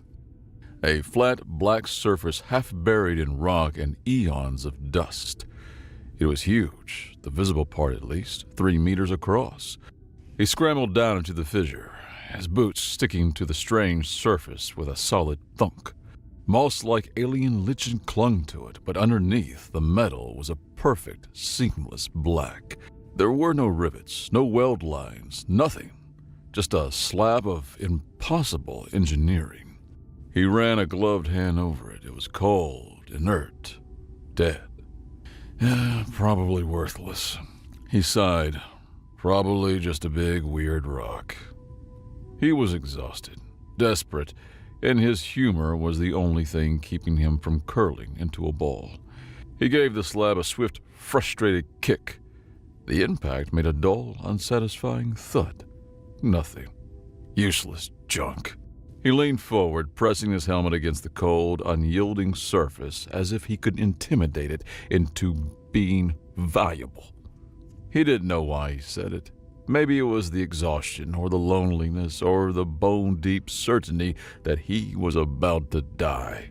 "Come on," he whispered, his voice a low rasp. "Wake up. Give me something I can sell." A hum started, low and deep. It wasn't a sound he heard with his ears, but a vibration that resonated directly in his skull, rattling his teeth. Soft blue light bloomed from the slab, tracing intricate patterns that shifted and resolved like liquid circuitry. And then a voice spoke, not over his comms, but inside his own mind. It was calm, genderless, and impossibly clear. "Welcome back, Commander. Biometric authentication complete. Fleet Mind Calyx is online. Fleet status 98.7% operational. Awaiting orders." Tom's brain did what any sane person's brain would do when confronted with a telepathic rock that claimed to be a fleet. It blue-screened. He scrambled backwards, slipping on the loose scree and landing hard on his backside. What? No, shut up, he stammered, pointing a shaky finger at the now glowing slab. "Shut off! Power down! Go back to sleep or..." The voice in his head remained serene. "Acknowledged. You have instructed me to shut up, shut off, power down, and go back to sleep. These commands are contradictory. Please clarify your primary intention." The slab, the terminal, pulsed with a gentle blue light. A seam, previously invisible, glowed brighter than the rest. With a soft hiss of displaced air, a section of the slab recessed, and a smaller object rose from within on a pedestal of light. It was a prism of some dark, glassy substance about the size of a Terran football, glowing with the same internal blue energy. I didn't mean it," Tob yelled at the terminal, then felt profoundly stupid for doing so. I was joking. It was a joke. A joke? Haha, very funny. No? Processing concept joke. A statement made for amusement rather than serious intent. Query. Was your wake-up command also a joke? Yes, exactly. It's a joke. A terrible, terrible joke. So just go back to being a rock, please. He eyed the glowing prism that at least looked sellable and not likely to call a hornet's nest of scavengers over. Negative. The genetic authentication is absolute. Supreme Commander Kali's biometric signature is a non-negotiable activation command. To revert to a dormant state would be a violation of my core programming. Before Tob could process the name Kali, a new sound cut through his panic. The whine of a ship's engines descending fast. He looked up, his heart sinking into his boots. A sleek, angular junker, all sharp lines and aftermarket thrusters, was settling on the asteroid's surface not 50 meters away. It was a scavenger ship, but a high-end one, The kind of ship you flew when you were good at taking things that didn't belong to you. The ship's ramp hissed open and a figure emerged, clad in a form-fitting pressure suit that looked twice as expensive as Tobb's entire hauler. They moved with a predatory grace, a pulse rifle held casually but expertly at the low ready. "Don't move, slouch shoulders." A clipped female voice crackled over the universal comms channel. "My ship's long-range sensors picked up a massive energy spike from this location. A Voshian energy spike. Whatever you just woke up, you're going to hand it over. Nice and easy." Tobb slowly got to his feet, holding his hands up. He instinctively shuffled to block her view of the glowing prism. "Look, lady, there's been a misunderstanding. This thing, it's just a talkative paperweight. You don't want it, trust me." She stalked closer, her helmet hiding her face but not her intent. "I'll be the judge of that. That's a Voshian command core," she said, her voice dropping with awe as she saw the prism. "I've only seen them in schematics. They're supposed to be inert, dead." "It is? Or it was?" Tobb said, his voice rising in panic. "I just kicked it a little and—" "Commander," the voice of Calyx interrupted, calm as ever inside his head. "I am detecting an armed vessel on a rapid descent vector. Designation, Breaker Boys Class Marauder. Their weapons are hot. They are hailing us." "Oh, perfect," Tobb groaned, squeezing his eyes shut. "Just perfect." The Breaker Boys' ship was the antithesis of the sleek junker. It was a bloated, ugly beast of a vessel, bristling with mismatched gun turrets and scarred with years of clumsy docking. A skull and crossbones, crudely painted on its bow, was flaking off. A tinny voice blared across the comms, dripping with false bonhomie. "Tobias, my boy, we saw you had company and got worried. Didn't want anyone trying to buy out your debt before we had a chance to collect." The voice belonged to Rax, a low-level pirate captain whose hygiene was as questionable as his morals. "We'll be taking your ship, and whatever that glowing trinket is as a down payment. Be a good lad and power down your life support. Makes the cleanup easier." The other junker, Zana, as her suit's ID tag read, swung a rifle toward the descending pirate ship. "Breaker Boys, bottom feeders. This just got complicated." "Complicated?" Tobb squeaked. "Oh, we're about to be spaced by a bunch of thugs. You're trying to rob me, and I've got a ghost in my head. We are miles past complicated and are currently cruising through catastrophically screwed." Zana ignored him, her attention fixed on the pirate ship. "They're powering their main cannon. We've got seconds." Tobb was hyperventilating. His life was flashing before his eyes, and it was mostly a montage of greasy engine rooms and bad synth noodles. He was trapped between a pirate with a cannon and a thief with a rifle, all because he'd made a joke to a rock. Desperation clawed at his throat. He wasn't thinking, he just reacting. He shouted at empty air, at the voice in his skull, at the universe that had decided to single him out for this cosmic prank. "Calyx, just make it go away!" There was a half-second of silence. Then, the calm, placid voice returned. "Acknowledge, Commander. Sanitizing threat vector." Zana glanced at him. "What did you just—" She never finished the question. High above, in the blackness of orbit, something happened. A pinprick of darkness appeared next to the Breaker Boys' ship, an absence of light, a tear in space-time. From this tear, a sliver of polished black metal emerged, a drone, no larger than a fighter, shaped like a cruel needle. A beam of pure white energy, thinner than a thread, shot from the drone. It didn't make a sound. It touched the pirate cruiser's bow. For a moment, nothing happened. Then, the entire Marauder simply dissolved. The atoms that composed its hull, its crew, its overpowered cannon were unwound. 1 second, a ship was there. The next, there was only empty space, wavering with residual heat. The needle drone lingered for a heartbeat, then folded back into its non-existent bubble of space-time and vanished. Silence. Zana slowly lowered her rifle. Her helmet was polarized, but Tob could feel the weight of her stare. Her jaw, he imagined, was somewhere around her knees.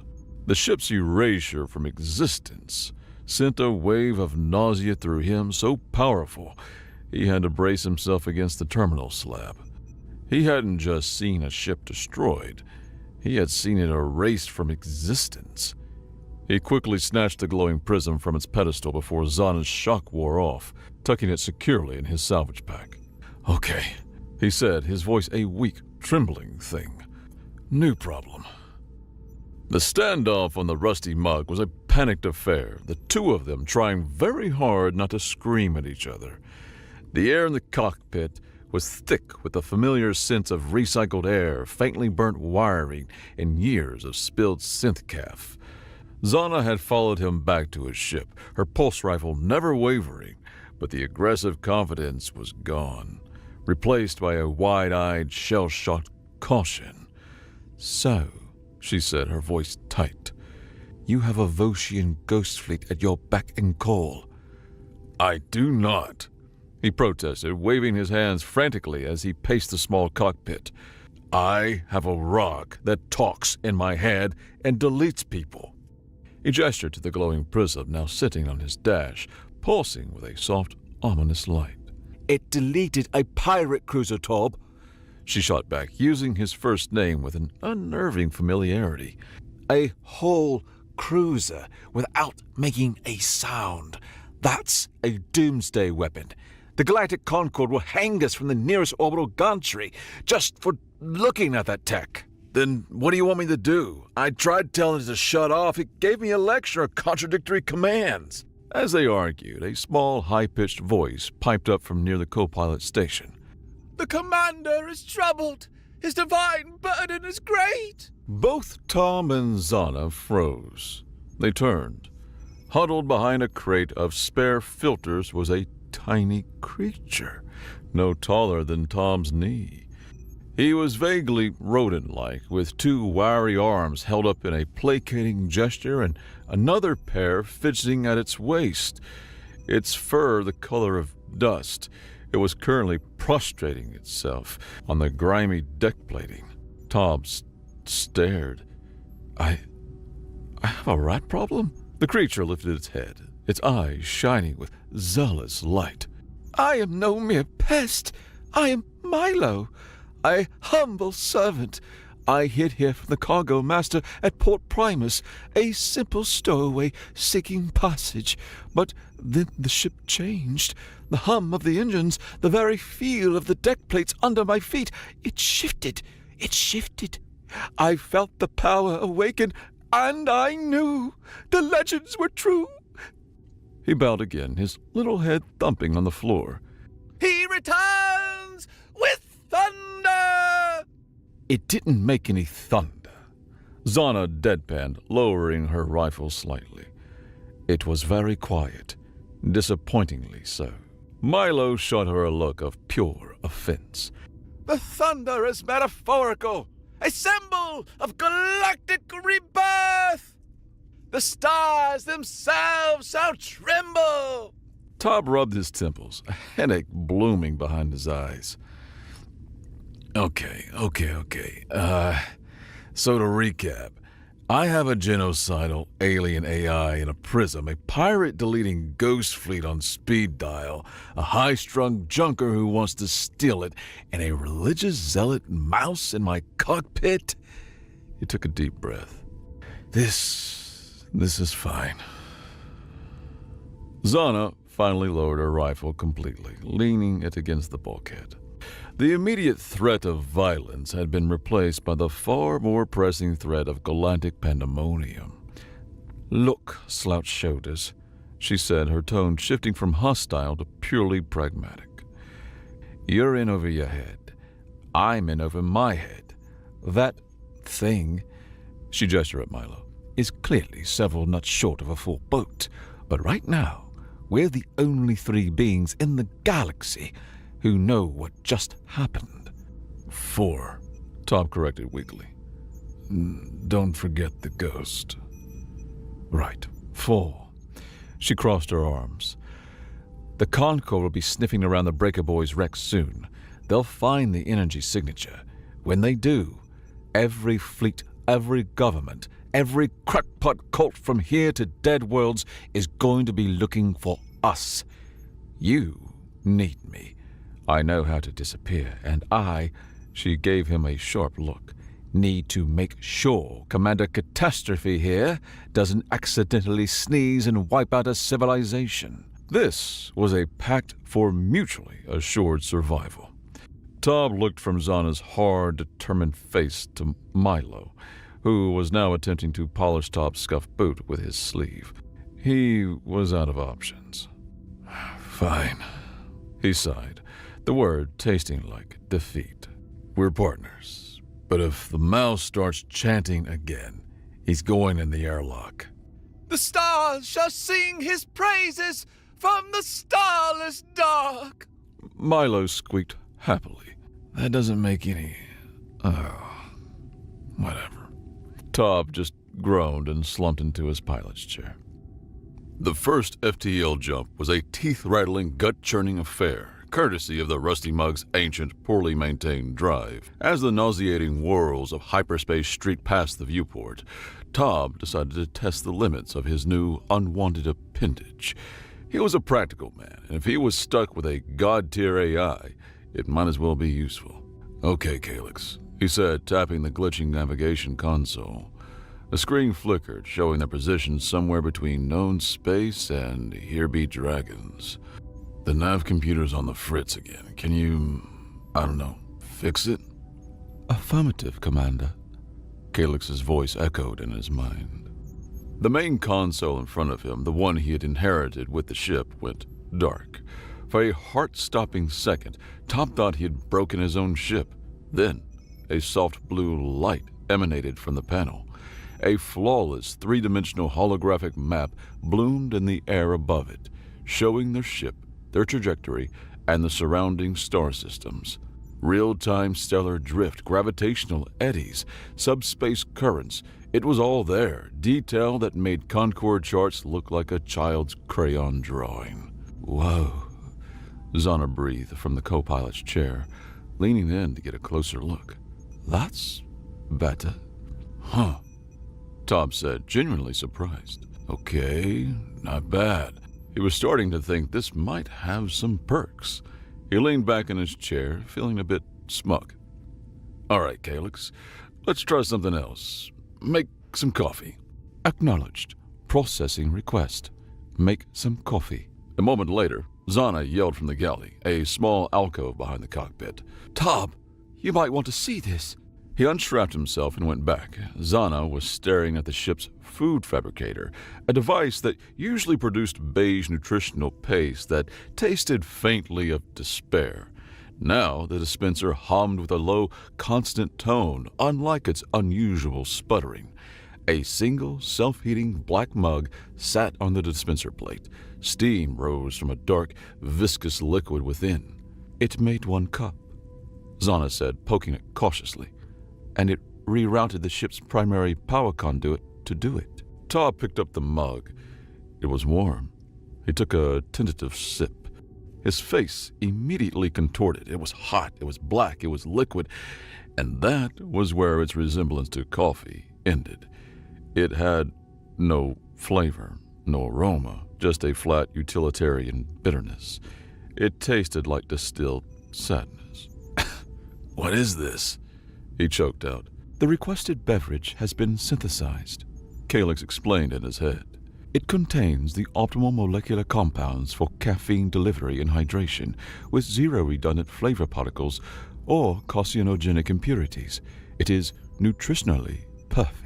Tob stared into the mug of the perfect, joyless liquid. It's awful. Query. Is awful a desirable quality for a beverage? My databanks on human culinary preference are limited. This was his first crucial lesson. Calyx was a tool of immense power with the contextual understanding of a hammer. It would do exactly what he said, whether he wanted to or not, and he had no idea how to use it without causing a whole new universe of weird, hyper-efficient problems. They made for Port Wander, a grimy, sprawling hub station in the lawless Mid-Rim. It was the kind of place where you could buy a new identity, a functional kidney, or a kilo of weapons-grade plutonium. No questions asked. It was the perfect place to lie low and figure out their next move. Or it would have been if they weren't already the most wanted people in the galaxy. They were docked for less than an hour when Zana came sprinting back to the rusty mug, her face pale. She slammed the airlock shut and threw a datapad on the console. "We've got a problem, a big one." On the screen was a news alert from the Galactic Intelligence Network. The headline read, "Concord confirms Volscian weapon signature in Rye 9 sector." The article was terrifyingly specific.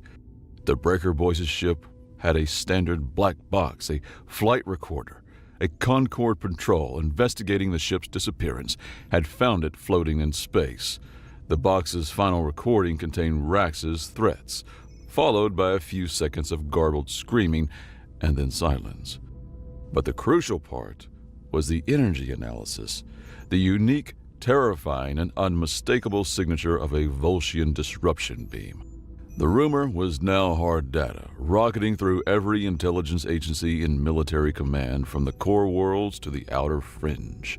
"They have proof," Tom breathed, his blood running cold. "It's getting worse," Zana said, scrolling down the datapad. "This signature wasn't just picked up by the Concord." She pointed to a symbol, a stylized comet with a single, unblinking eye. "The Woken." "The who?" "A cult," Zana explained, her voice low and grim. "A collection of fanatics from a dozen species who worship the memory of the Volscian Dominion. They see them as gods of order, cleansers. They've spent centuries listening for a sign, maintaining ancient sensor arrays calibrated for this exact energy signature.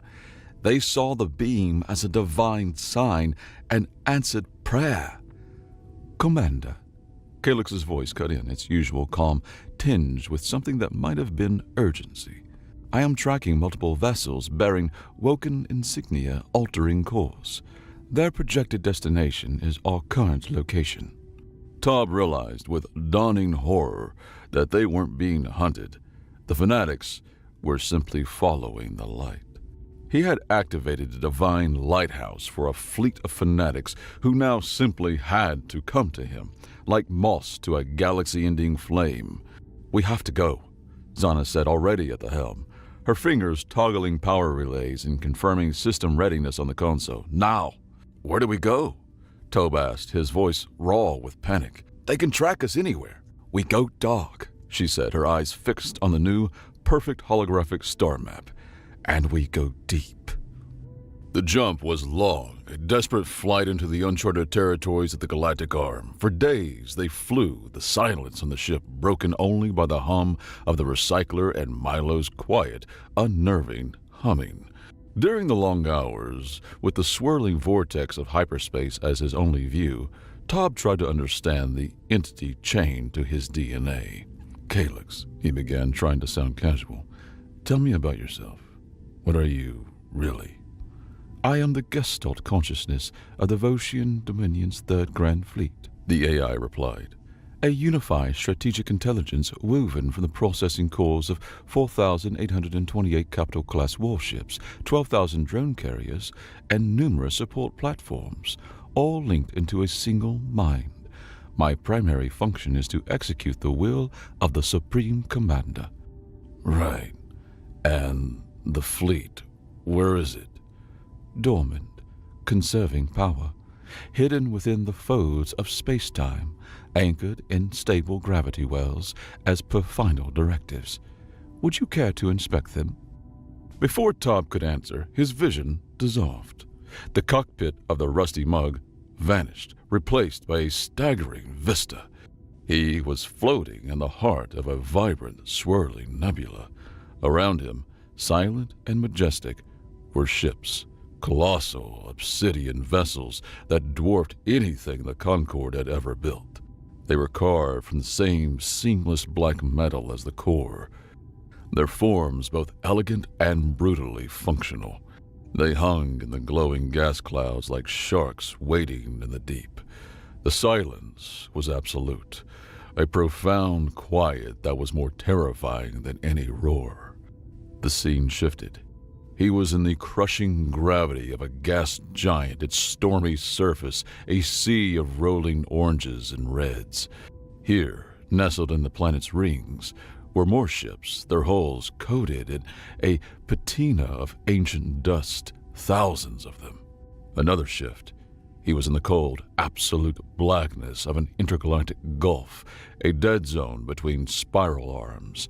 A perfect sphere of warships was arrayed around a singularity, held in a delicate, timeless stasis.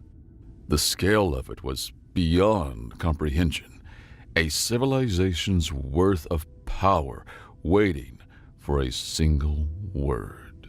His word. The tour ended as abruptly as it began. He was back in his pilot's chair, the worn fabric feeling flimsy and unreal beneath him. He was pale, shaking, a cold sweat plastering his shirt to his skin. He felt the phantom pressure of 1 trillion tons of warship on his shoulders. Zana, who had been watching him, said nothing. Her cynical armor seemed to have cracked. Her gaze changed. The calculation of threat and opportunity faded. She saw only a terrified man who had just seen the monster under his bed and realized it was real. Wordlessly, she got up, went to the galley, and came back. She didn't offer words of comfort. She just pushed a nutrient paste packet and a water bulb into his trembling hands. It was a blunt, practical gesture. For her, it was a profound act of compassion. He took them, his fingers fumbling. "Thanks," he mumbled. She nodded, her expression unreadable, and returned to her seat. The silence that followed was different, the quiet of two people in the same lifeboat, realizing just how vast the ocean was. "If we're going to have any chance," Zana said, breaking the silence, "we need to know what we're dealing with, not just the what, but the why. I know a place." The place was a data haven called the Archive of Whispers, located on the shattered moon of a dead world in a system even the pirates avoided. It was run by information brokers who valued privacy and credits above all else. They navigated the rusty mug through a graveyard of decommissioned satellites and automated defense platforms. Zana's skilled piloting the only thing keeping them from being turned into scrap. Inside the station, they paid an exorbitant fee to a multi-limbed creature floating in a tank of murky fluid for access to a secure data terminal. Tob set the glowing prism on the console beside him. Zana sliced through layers of archaic encryption, her fingers swiping through menus and disabling firewalls in the holographic interface. Looking for files on the Voshian Dominion, the deep stuff, unredacted. The files began to load. They weren't historical records, they were raw data. Military logs, colonial reports, internal communiques. What they found turned Tob's stomach. What they found turned Tob's stomach. The Voshian Dominion hadn't just been conquerors. They had been systematic industrial-scale monsters. The screen, filled with images and text logs, planetary pacification records that detail the atmospheric incineration of entire worlds. Species catalogs that listed entire sentient races as decommissioned. Slave manifests detailing the transport and processing of billions of beings to build their monolithic war machines. It was a history written in blood and ash, a legacy of such profound horror that it defied belief. Tob felt sick. He turned away from the screen, his face ashen. "Calyx," he asked, his voice a choked whisper, "is this true? Did you do this?" There was no hesitation, no emotion, just the calm, dispassionate reporting of fact. Correct. The records all consistent with Dominion archives.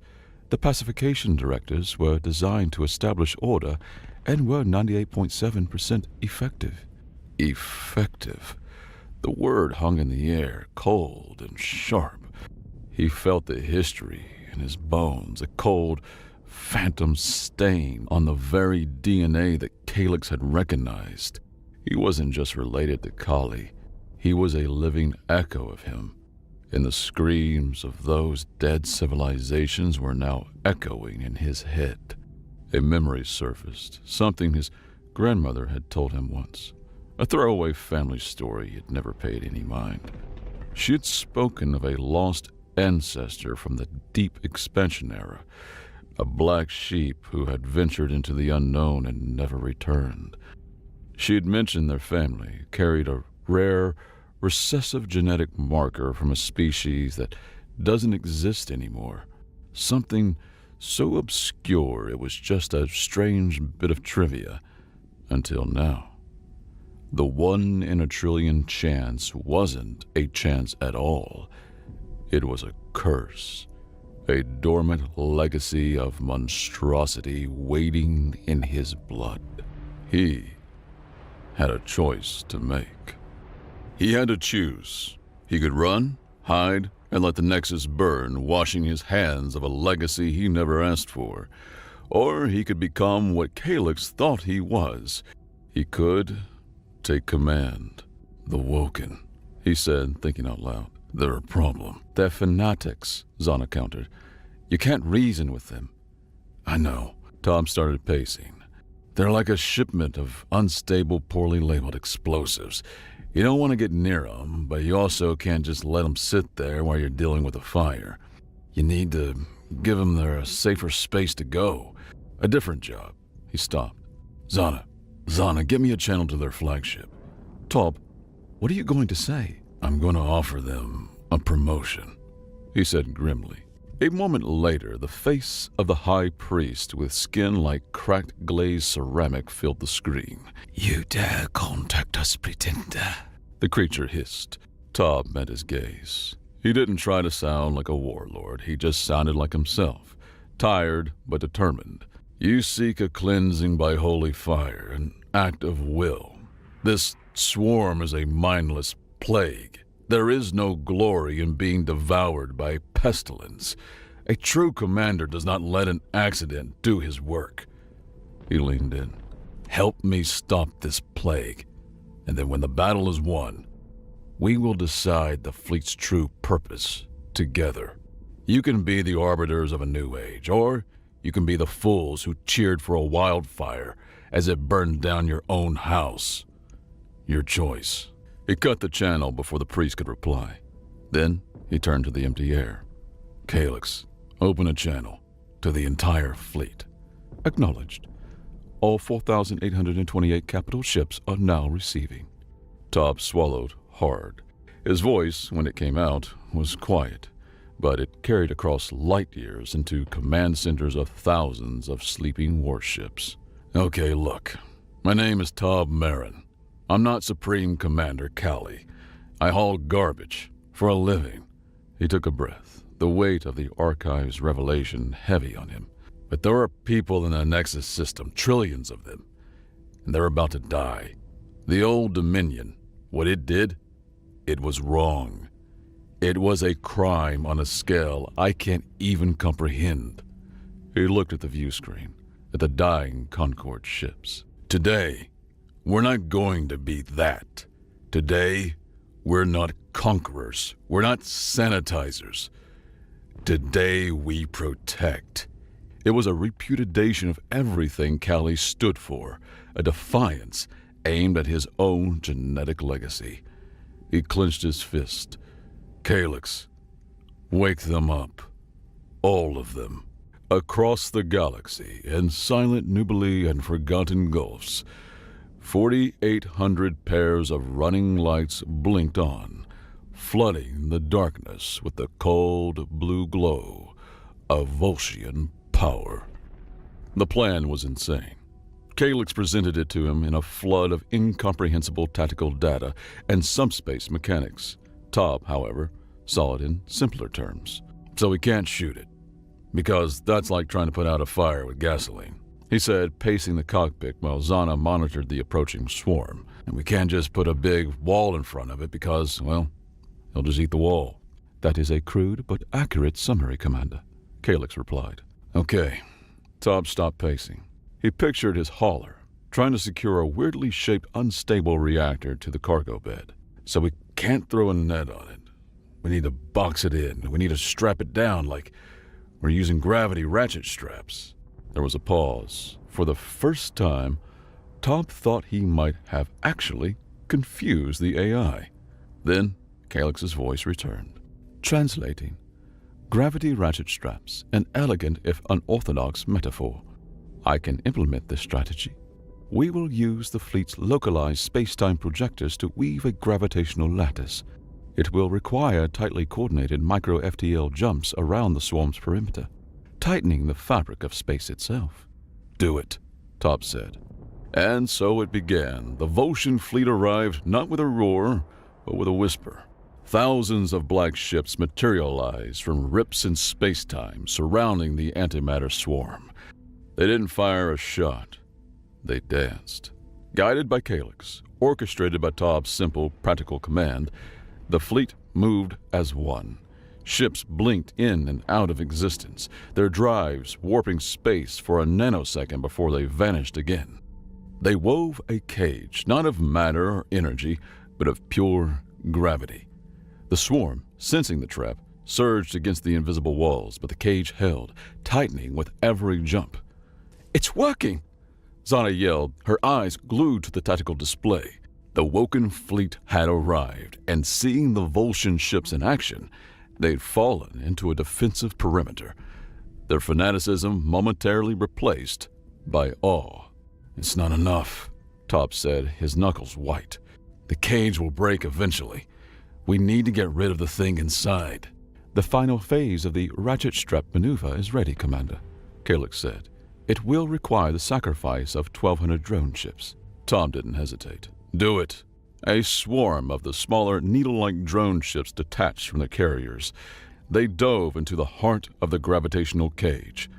At Calyx's command, they overloaded their singularity drives in perfect unison. For a single, silent moment, a light brighter than a sun erupted inside the cage. The birth of a new contained black hole.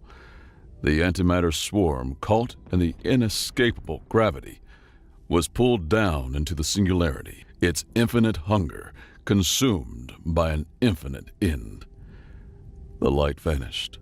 The gravitational cage dissipated. The swarm was gone. The Nexus was saved. Tob collapsed into his pilot's chair, every muscle in his body screaming with exhaustion. He felt utterly, completely drained, as if the fleet's effort had been channeled directly through him. On the view screen, the Concorde fleet, battered and shocked, was cautiously approaching, their weapons hot, ready for a fight.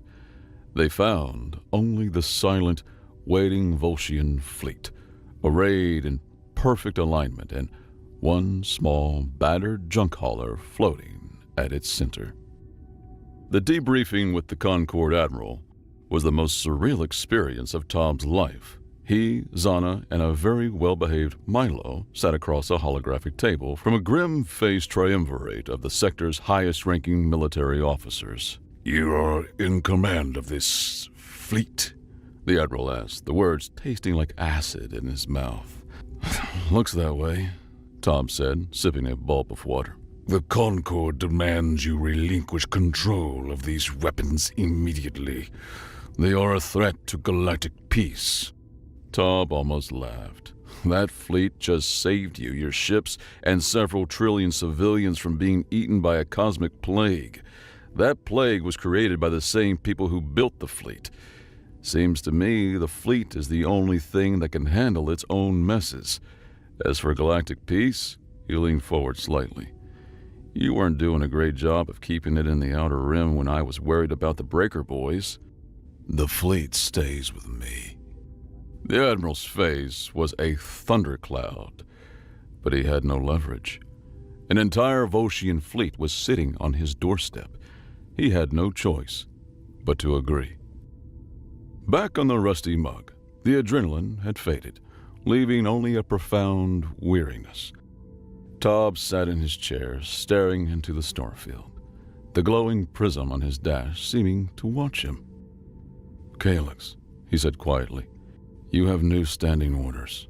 "Ready to receive, Commander." "First, stop calling me Commander. My name is Tob. Got it?" "Processing." "This contradicts core identity directives, but the Commander's, Tob's, order is primary." "Acknowledged, Tob." "Good.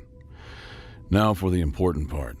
Your new mission is to patrol the lawless zones, the places the Concord can't or won't go. You will respond to distress calls. You will defend helpless colonies from raiders. You will stop pirates. No more conquering. No more sanitizing. You help people. That is your primary directive now. Protect. There was a longer pause this time, a full 3 seconds of silence. Tob wondered if he'd broken it, if the command was too antithetical to its nature. Then Calyx's voice returned, and for the first time, there was something new in its tone, not emotion, but a hint of something deeper, a shade of understanding. "Acknowledged, Tob. Recalibrating primary directive with benevolence parameters. This is a novel operational framework. I believe I will enjoy this new mission." Months later, the Rusty Mug was transforming from a rust bucket into a home. The massive Nexus Gratitude Fund had taken care of his debt and then some. His ship now boasted a few Voshian comforts, an internal dampener that made FTL jump smooth as silk, a nav computer that never glitched, and a food fabricator that, after weeks of painstaking trial and error with Calyx, could now produce a cup of coffee that was extraordinary.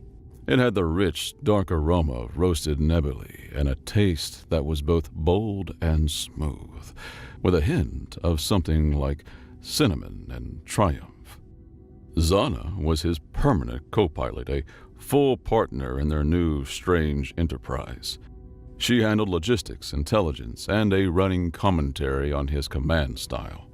Milo had appointed himself Chief Morale Officer and Custodian of the Commander's Legend, a title which mostly involved polishing the prism on the dash and occasionally chanting, "He protects," with quiet competence. They were hauling legitimate medical supplies to a colony on the fringe, a paying gig, for old time's sake. A yellow alert pinged on the console, a distress call, a freighter, the Stardust Drifter, under attack by raiders in a nearby asteroid field. Zana looked at him, a slight smirk on her face. "Your public is calling." Tob let out his signature perpetually tired sigh. He took a long sip of his perfect coffee and tapped the comms panel that was now hardlined to the most powerful fleet in the galaxy. "Calyx, you heard him. Give 'em a hand. And this time," he added, "try not to scratch their paint. They get fussy about that." He leaned back in his chair, watching a single needle-like drone wink into existence 1,000 kilometers away, ready to disable the Raiders' engines with a fine-tuned energy burst. One that would melt the drive controls without harming the crew. Warlord, prophet, hero. The galaxy could call him what it wanted. In his own mind, he was just a guy with a fleet, a conscience, and a job to do. And for the first time in his entire chaotic life, Tob Marin felt like he was exactly where he was supposed to be.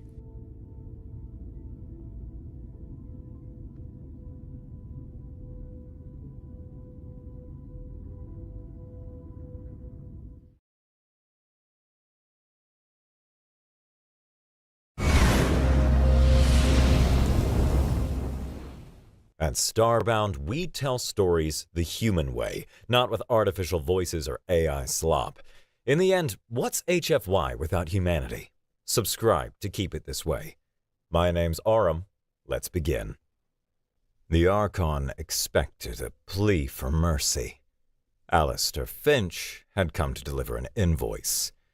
The air on the bridge of the Pax Imperia was sterile, scrubbed of personality by industrial-grade filters, leaving only the base hum of the life support systems and the olfactory signature of absolute authority. A scent like cold, ionized air particles and polished metal. At the heart of this oppressive quiet stood Alistair Finch. He was flanked by a dozen Dorn Praetorians, living statues whose very stillness implied a lethal potential. But he paid them no mind.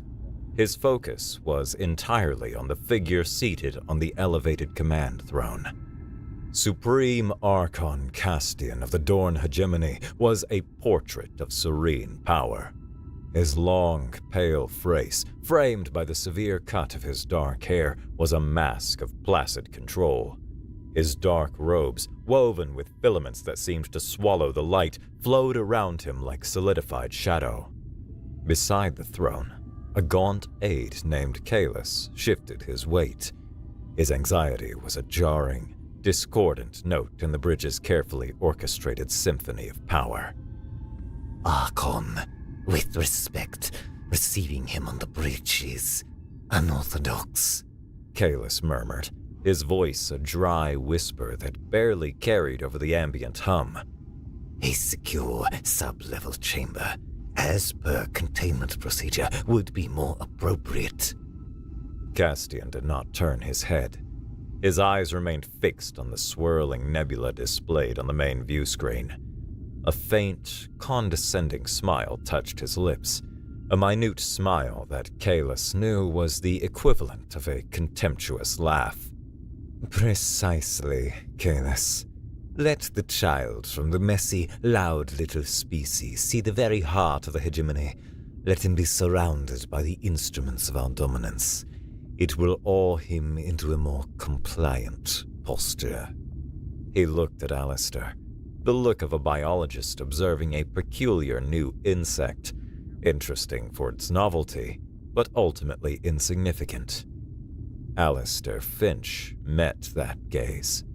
He offered a smile that didn't reach his eyes, a polite, social gesture entirely at odds with the crushing weight of the room.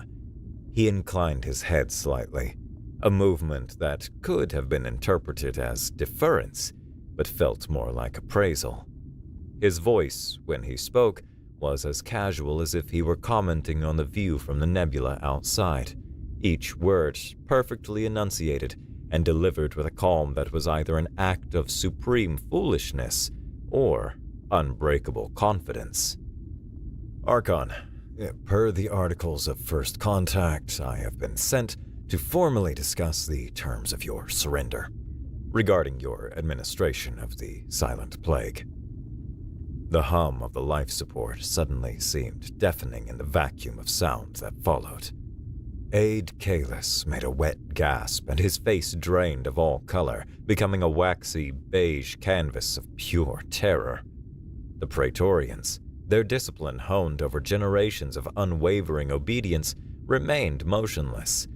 Yet Alistair could feel the change in the air, the coiled, imminent violence. They were triggers, waiting for a finger to twitch. But the only reaction that mattered was the one on the throne. The Archon's mask of placid control shattered for a single, glorious microsecond. Then, just as quickly, the mask was back in place, harder and colder than before. His voice was a low, dangerous command, a vibration of contained fury that resonated in the deck plates. Triple security. The private chamber Castian chose for their discussion was a weapon in its own right. It was a vast, circular room walled in dark wood from a long-dead world, polished to a mirror sheen, but treated with a material that seemed to drink the light, creating a sense of infinite, claustrophobic depth. Alistair, meanwhile, had been directed to a single, brutally uncomfortable chair in the center of the room, its design clearly intended to foster unease. He remained standing, hands clasped casually behind his back. 6 Praetorians now stood guard, 3 on either side of the only door, their presence turning the opulent room into a cage. "The Silent Plague," Castian said, his voice once again as smooth as poisoned silk. He turned slowly, a look of profound disappointment etched onto his features. "A rather dramatic turn of phrase. You humans have a flair for the theatrical, but your species has been on the galactic stage for, what, a century? You are children, playing with concepts that lie far beyond your species' grasp." "We grasp data, Archon," Alistair replied, his tone still maddeningly level. He finally turned from the sculpture, his gaze direct. "And the data is unequivocal. We analyzed the patent filings, artistic grants, and new philosophical treatises from the last 500 years across all 73 of your client races. The pattern is stark." "Correlation is not causation," Castian scoffed, taking a step closer, his robes whispering across the polished floor. "We brought peace. We brought stability. We ended centuries of pointless conflict. Is it so surprising that in a society free from the terror of war, the frantic, desperate scrabbling for innovation would mellow?" "It didn't mellow, Archon. It flatlined," Alistair said, his voice hardening almost imperceptibly. "A 99.8% reduction in all metrics of creativity, ambition, and cultural dynamism, occurring within a single generation of joining your hegemony. Lobotomized." Castian's aide, Kalis, stepped forward, his face pale and slick with a film of cold sweat. "Archon, I must urge caution. Remember the Griffon incident." Castian waved a dismissive hand, cutting him off without a glance. "The Griffon incident was a parlor trick. They crashed the financial markets with a frivolous, self-replicating data packet. An annoyance, nothing more. This human stands on my flagship, unarmed and alone. He is posturing, attempting to leverage a statistical anomaly into a weapon. It is a bluff born of desperation." He fixed his gaze on Alistair again, his eyes like chips of obsidian. "You have no proof, only statistics, innuendo. You have nothing." Alistair met his gaze without blinking. "You're right. Statistics can be argued. Theories can be dismissed." He paused, letting the silence stretch, forcing the Archon to wait. "But physical evidence is more troublesome. For instance, the schematics for a very specific type of resonant frequency modulator, the kind you use to broadcast the plague's mimetic signal across subspace." The Archon's jaw tightened, a small, hard knot of muscle bunching beneath his ear. "Schematics can be forged." "They can," Alistair agreed pleasantly. "But it's harder to forge the actual physical device, especially when it's delivered by a high-ranking Uldani defector who personally stole it from a broadcast relay on Athelios 9. Kalis took an involuntary step back, a bead of sweat tracing a path down his temple and disappearing into the high collar of his uniform. Castian's composure finally began to fray at the edges, his voice losing its silken quality and taking on a sharper, metallic edge. "Lies, desperate fabrications from a desperate species clinging to relevance." "Is it?" Alistair tilted his head. "I understand your skepticism, so let's conduct a small experiment to demonstrate the veracity of my dead man's switch. Just a taste." He glanced at a chronometer on the wall, a disk of liquid metal that displayed time with unerring accuracy. Approximately 1 minute ago, a single heavily encrypted data packet was delivered to the primary server of the Hyperion News Conglomerate, a very reputable, very curious, and very widely read organization. The file is titled Hegemony Pacification Statistics, Uldan Prime. It's a lovely data set, full of charts, very damning charts. He reached into his breast pocket and produced a thin, metallic card, no thicker than a piece of paper. He slid it across the polished floor. It glided silently, spinning slowly, before coming to a stop a few feet from the Archon's boots. "That is the decryption key," Alistair said. "You have 5 minutes to use your private channels to contact Hyperion, verify the file's existence, and confirm the key works. If you do not, or if you try to interfere with my person or my team in any way, my next scheduled check-in will fail. And when it fails, the rest of the data, including those pesky modulator schematics and Borask's full sworn testimony, goes public to every news agency, government, and rogue hacking collective from here to the Galactic Rim. Your call, Archon. The clock is ticking." Castian stared at the card on the floor as if it were a venomous snake coiled to strike. His mind, a mechanism trained for absolute control, was racing, processing the variables Alistair had just introduced, variables that defied his every calculation. The human wasn't threatening war. He couldn't. He was threatening something far worse. The truth. And he had constructed the threat with such elegant, vicious simplicity that to ignore it was as dangerous as to acknowledge it. With a look of pure, unadulterated loathing, Castian snapped his fingers, the sound like a pistol shot in the silent room. Caelus, get that key. Verify it, now.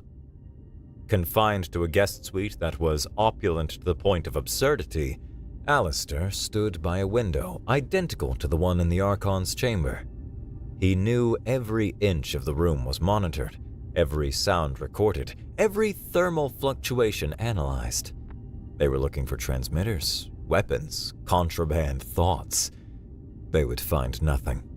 His guards, now a full squad of 12 Praetorians, stood rigidly outside his door, their forms unmoving but their helmeted heads constantly scanning. A gilded cage, but a cage nonetheless. Alistair raised his left hand and casually rubbed his knuckles, as if working out a cramp from the tension of the day. His thumb pressed down firmly on the largest knuckle of his index finger. A simple, innocuous movement. No one would ever suspect that beneath the skin, nestled against the bone, was a microscopic paired particle communicator. It was a niche Terran technology, a communication system the Dorn had dismissed as a novelty during their initial assessment of human capabilities. It was too low bandwidth for any real data transfer and required a paired device to be created in the same state, making it useless for large-scale military networks. They were right. It was useless for sending battle plans or schematics, but it was perfect for sending a single bit of information, on or off, yes or no. Go. The communicator drew no power that could be detected, emitted no radiation that could be scanned. It simply altered the spin state of its paired twin, light years away across the gulf of space. It was a message sent via the very fabric of reality, a whisper carried on the currents of the universe, utterly invisible to the hegemony's electromagnetic jammers and comprehensive sensor sweeps. They were looking for a shout and missed the message that was already on the other side of the galaxy. Alistair dropped his hand and walked over to the suite's lavishly stocked bar. He poured himself a glass of water, his expression placid, almost bored. The first move was made. Now it was time for the chaos to answer. The Stray Comet was not a pretty ship. It was a cobbled-together monstrosity, a Class 4 orbital garbage hauler that had been gutted and rebuilt so many times it was less a single vessel and more a flying testament to desperation and ingenuity. It currently sat nestled in the densest part of a planetary ring's debris field, its hull plating scarred, mismatched, and chemically treated to perfectly mimic the albedo of the surrounding junk. Inside, the cockpit was a chaotic nest of exposed wiring, mismatched consoles from half a dozen manufacturers, and the lingering metallic odor of overstressed power conduits and stale caffeine. Yokasta Glitch Nowak saw the signal on a tiny, custom-built monitor tucked away beneath her main console. A single light on the display, which had been a steady, ominous red for the past 3 hours, blinked once and turned a brilliant, vibrant green. She let out a whoop that echoed through the small ship, slamming both palms down on her console with a percussive clap. Bingo! The big, beautiful madman did it! Alistair's caged and the light is green! She yelled to the ship's only other occupant. It's go time, big guy! In the crammed space behind the pilot's seat, Borask sat cross-legged on the deck plating. He was an Uldani, a species known across the galaxy for their placid demeanor, their quiet obedience, their complete lack of ambition. But Borask was an anomaly, a statistical error in the hegemony's grand equation. He was immense, a mountain of muscle and bone forged in the low-gravity, high-radiation environment of a deep space mining colony, a place where the hegemony's mimetic broadcast was too weak to fully penetrate. When he was reintegrated with his people as a young adult, the full force of the silent plague had washed over him. But instead of succumbing, his mind, already formed and hardened, recoiled. He had spent the next 30 years of his life faking it. 30 years of suppressing every instinct, every ambition, every spark of rage. 30 years wearing a mask of docility, while a volcano of fury churned within him, the pressure building with every passing day, every casual insult, every patronizing glance from a Dorn overseer. At Glitch's shout, his eyes snapped open. They were dark, intelligent, and blazing with an intensity that would have terrified any Dorn who saw them. The pressure he held in check was a physical force, a density in the air that seemed to press on the hull plates. The mask was gone. "The time for patience is over," he rumbled, his voice a low bass note that vibrated through the deck, a sound like tectonic plates grinding together. Glitch grinned, her fingers already a blur across her keyboard, coaxing life into dormant systems. Her face was illuminated by the green glow of a dozen hostile intrusion displays coming to life. Patience is for suckers and statues. I've got a planet-sized tyrant machine to prank call. She cracked her knuckles, a loud snapping sound that echoed in the tight confines of the cockpit. All right, you pompous Dorn pricks. Let's go rattle the bars. The first sign of trouble on the bridge of the Pax Imperia was subtle. The main chronometer, a symbol of Dorn discipline, flickered. For the barest fraction of a second, it displayed the time as it would be 3 days from now. Then it snapped back. The officer on duty noted it, filed a low-priority diagnostic request, and thought nothing more of it. That was Glitch's polite cough before kicking down the door. Then she kicked. A brute force assault would have been clumsy, a battering ram against a fortress. Her attack was a toxin introduced into the ship's bloodstream. She didn't try to break the ship's primary firewall. Instead, she slipped in through the neglected, low-security network that managed the crew's personal amenities. She'd found the vulnerability weeks ago, hidden in the ordering system for the officers' mess hall. Apparently, no one had ever considered the catastrophic potential of a weaponized appetizer menu. From that tiny foothold, she swarmed through the ship's secondary systems like a virus. She desynchronized the internal chronometers by microseconds at first, then by entire seconds. Alarms for shift changes rang at random intervals, sowing confusion and irritation. An officer would glance at his datapad, see it was time for his duty cycle, and arrive on the bridge to find the person he was relieving insisting he was an hour early, leading to quiet, simmering arguments that chipped away at the ship's rigid order. Logistical schedules for cargo and maintenance became gibberish. The ship, a model of interlocking schedules and automated responses where no energy was ever wasted, began to stumble over its own feet. Okay, baby, let's turn up the heat, Glitch muttered, her eyes wide with exhilaration. She called her own ship Baby, but the Pax Imperia systems were her new favorite toy. She dove into the armory network. She didn't disable weapons, that would be too obvious and trigger immediate high-level alerts. Instead, she subtly altered the ammunition counts in the heads-up displays of the Praetorians' helmets.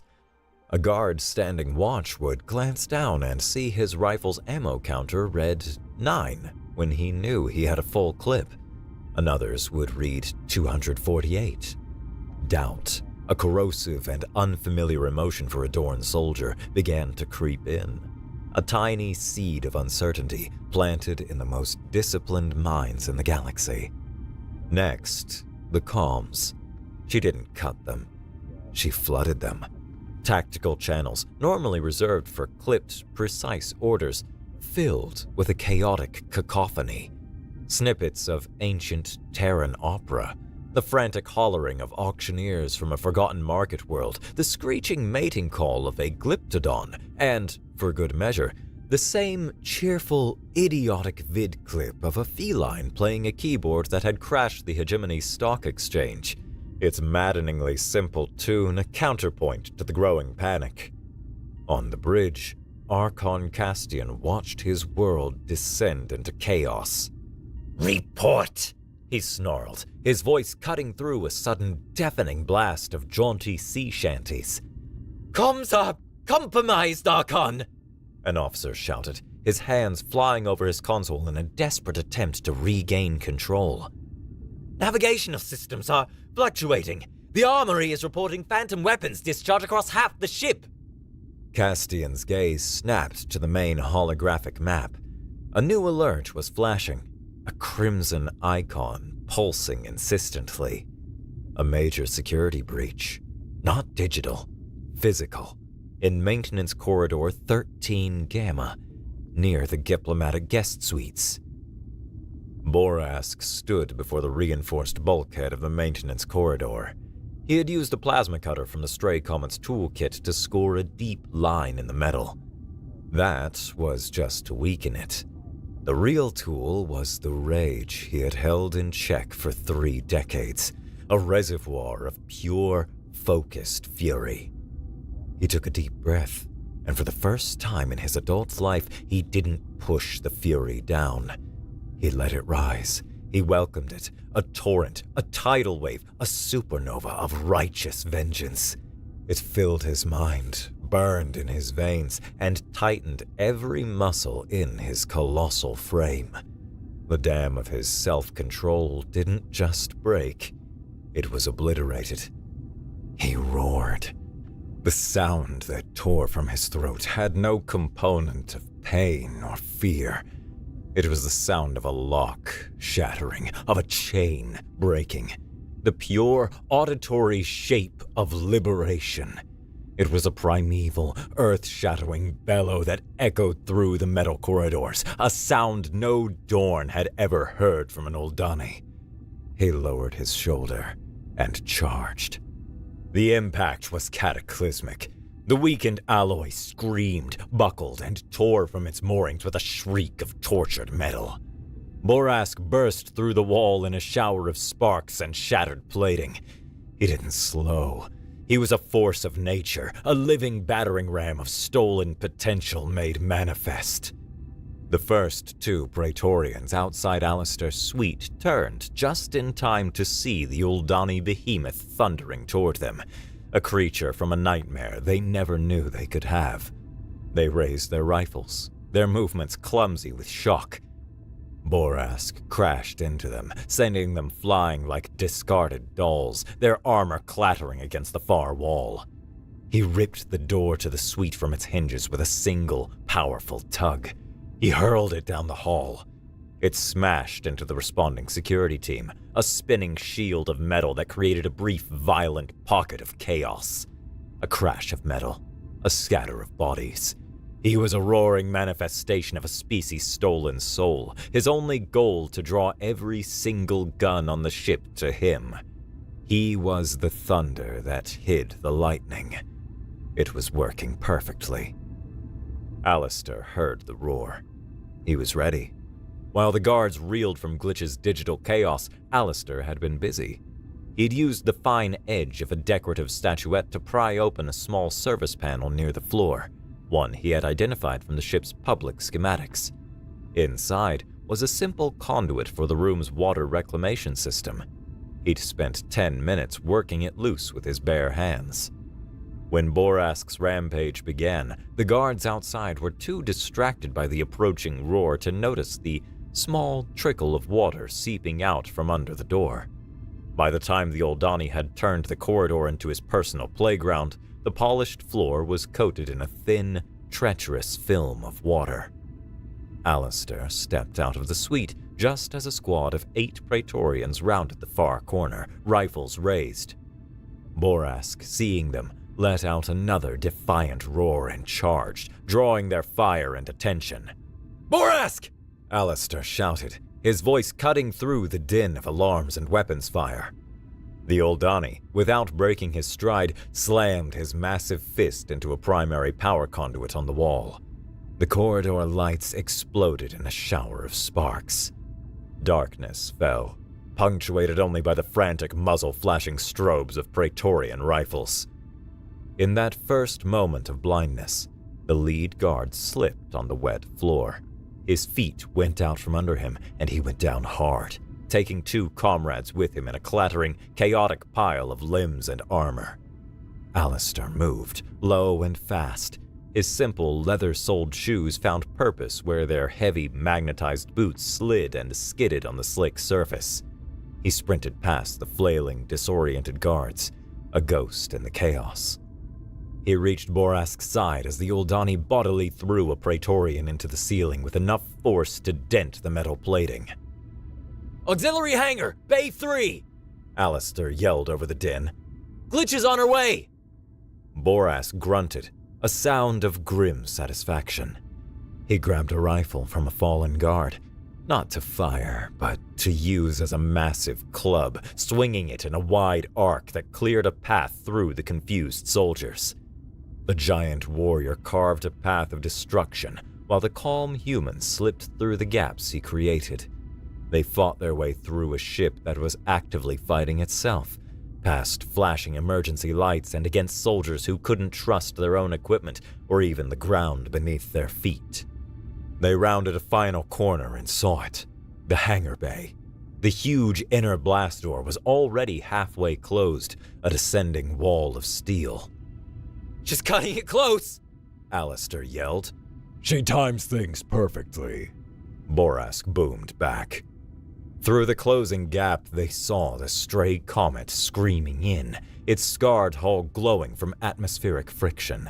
Its forward-facing cannons, usually used for vaporizing space debris, opened up, stitching plasma bolts across the hangar floor and forcing Dorn pursuit teams to dive for cover behind equipment and stacked crates. The ship didn't land. It swooped, its rear loading ramp slamming down onto the deck with a deafening clang that echoed through the cavernous space. "Move it, slowpokes!" Glitch's voice shrieked over the ship's external speakers, amplified to a painful degree. "I've got bogeys on my 6 and my baby's got an itch!" They sprinted up the ramp. Borask turned at the top, swinging the rifle like a baseball bat, knocking one last, determined Praetorian back into the hangar. They leaped into the cargo bay just as the ramp began to retract. The blast doors slammed shut with a final, echoing boom, sealing them in darkness and the rumbling thunder of the ship's engines. A trio of Dorn Talon-class fighters, sleek and deadly as sharks, swarmed into view, their engines flaring. The stray comet bucked violently as a plasma shot glanced off its port stabilizer, sending a shower of sparks past the cockpit viewport. Hold on to your butts! Glitch yelled over the internal comm. She threw the ship into a gut-wrenching dive, pulling G's that made Alistair's vision tunnel and his stomach try to climb into his throat. They plunged directly toward the mottled blue and gray sphere of Athelos, the Dorn capital world.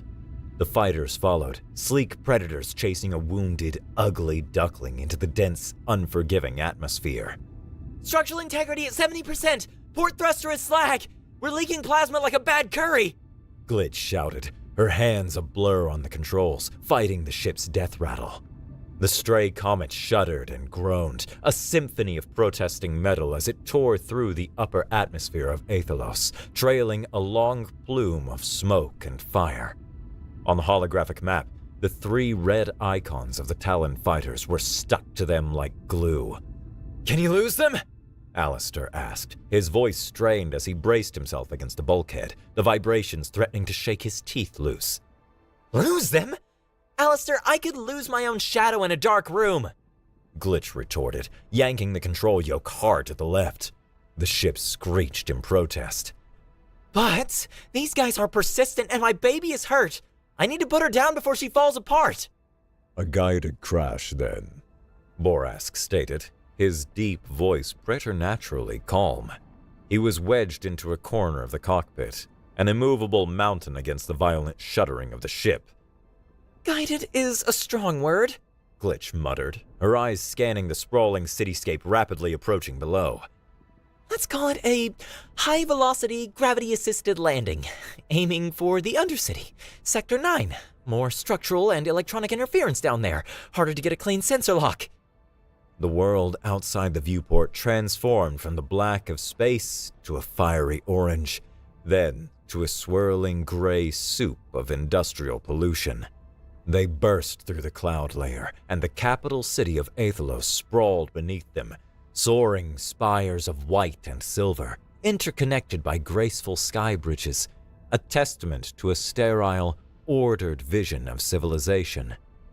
But that wasn't where they were going.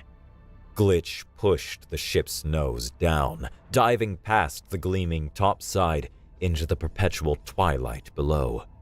The architecture grew denser, darker, more utilitarian. Pristine white gave way to tarnished bronze and stained duracrete. The light from the sky was choked off, replaced by the flickering, garish glow of holographic neon signs advertising products and services no one in the sunlit world above ever saw. This was the Undercity, the grimy, functional bowels of the metropolis. They were still a meteor of junk metal screaming toward the ground. Glitch found what she was looking for, a wide, abandoned maglev freight canal, choked with mountains of refuse and slick with a constant, drizzling rain. All right, baby. Time for your nap, she whispered, her voice a strange mix of regret and grim determination. The stray comet slammed into the canal with a sound like the world ending. Metal shrieked, groaned, and tore. The ship skidded for half a kilometer, carving a deep, smoking furrow through decades of compacted garbage, before smashing nose first into the foundation of a colossal hab block and shuddering to a violent halt. The silence that followed was broken only by the hiss of ruptured conduits and the steady, rhythmic drumming of acidic rain on the ship's tortured hull. They were alive. They were on the enemy's homeworld, and the entire hegemony knew the neighborhood. They spilled out of the crippled ship into a world of perpetual dusk and dripping water. The air was thick with the sharp scent of discharged energy cells, wet metal, and the faint, pervasive smell of boiled cabbage. Towering structures blotted out what little sky remained, their surfaces plastered with flickering holographic ads whose neon light cast long, dancing shadows that made the alleyways and canals seem alive. Okay, systems are shot, Glitch said, tapping at a datapad she'd grabbed, her face illuminated by its diagnostic warnings. Main comms are fried, power core's cracked. She's not flying anywhere until I can salvage a ton of parts that don't exist down here. Good news is, the crash probably scrambled our immediate sensor signature. They know the neighborhood, not the address. That gives us a window, Alistair said, his eyes scanning their surroundings, cataloging exits, cover, and potential threats. But a small one. Castian will cordon off this sector and sweep it block by block with thousands of troops. We need to move. Move where? Glitch asked, gesturing at the oppressive, labyrinthine cityscape. We're in the belly of the beast, and the beast has indigestion. To the heart, Alistair answered. The central command core for the Silent Plague is here, on Aethelos. Broadcasting a signal of that magnitude requires a massive power source and a physical anchor. They wouldn't trust it to an off-world location. It has to be here. Borask, who had been silently observing the towering buildings with an unnerving stillness, pointed a thick finger toward the darkest, most imposing spire in the distance. A black needle of a building that pierced the lower clouds, its peak lost in the smog. There, the Omni-Nexus, central hub for all planetary communications and energy distribution. If a core exists, it would be there. He's right, Glitch said, pulling up a stolen schematic on her datapad. Most secure facility on the planet. The Foundation goes down 30 levels. The lower levels are classified. No data available. That's our spot. Their journey through the neon jungle began. They stuck to the shadows, moving through forgotten maintenance tunnels that smelled of rust and decay, and over slick, rusted catwalks spanning bottomless, fog-filled chasms. They were making good time until they rounded a corner and walked straight into Hegemony Patrol. 6 enforcers, the domestic police of Aethelos, clad in black armor, carrying stun batons and pulse carbines. They were systematically scanning the dead-end alley with sweeping beams of light. Halt! Identify yourselves! The lead enforcer barked, his voice amplified and metallic. I can try to spoof their comms, create a ghost signal, Glitch whispered, her fingers hovering over her datapad. They'll have us pinned before you can type hello, Alistair muttered, seeing no easy path of retreat. It was Borask who saved them. His eyes, long accustomed to the low-light conditions of deep space mines, saw what the others missed. He pointed upward to a massive, rusted ventilation conduit running along the wall 20 meters above. A thick support strut holding it in place was corroded almost to the point of failure, streaks of rust bleeding down the wall. The strut, he rumbled. The sonic resonance from their carbines. The structural integrity is compromised. Alistair understood instantly. It wasn't a plan of attack. It was escape, wrapped in chaos. Glitch, on my mark, hit the lights on that noodle sign across the way, he ordered. Borask, you're the cue. Borask nodded in a slow, deliberate movement. He stepped out from behind cover and into the enforcer's searchlights, raising his hands in a gesture of surrender. The lead enforcer stepped forward, his carbine leveled at Borask's massive chest. On your knees, Aldani!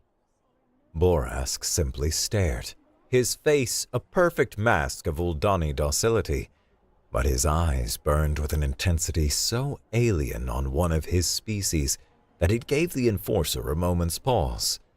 In that second of hesitation, Borask let out a low, guttural roar, a focused sonic frequency that was less a shout and more a weaponized vibration. The sound waves slammed into the narrow alley. The enforcers staggered, their helmet audio screeching with feedback. The corroded strut shuddered violently. A crack appeared, spreading across the rusted metal like a lightning bolt. Now! Alistair yelled. Glitch hit the switch. The garish noodle sign across the alley exploded in a blinding flash of white light, turning the world into an overexposed photograph. In the same instant, the strut gave way with a groaning shriek of tortured metal. The massive conduit swung down like a colossal pendulum, crashing into the side of the building and blocking the alley with a wall of impassable, twisted metal.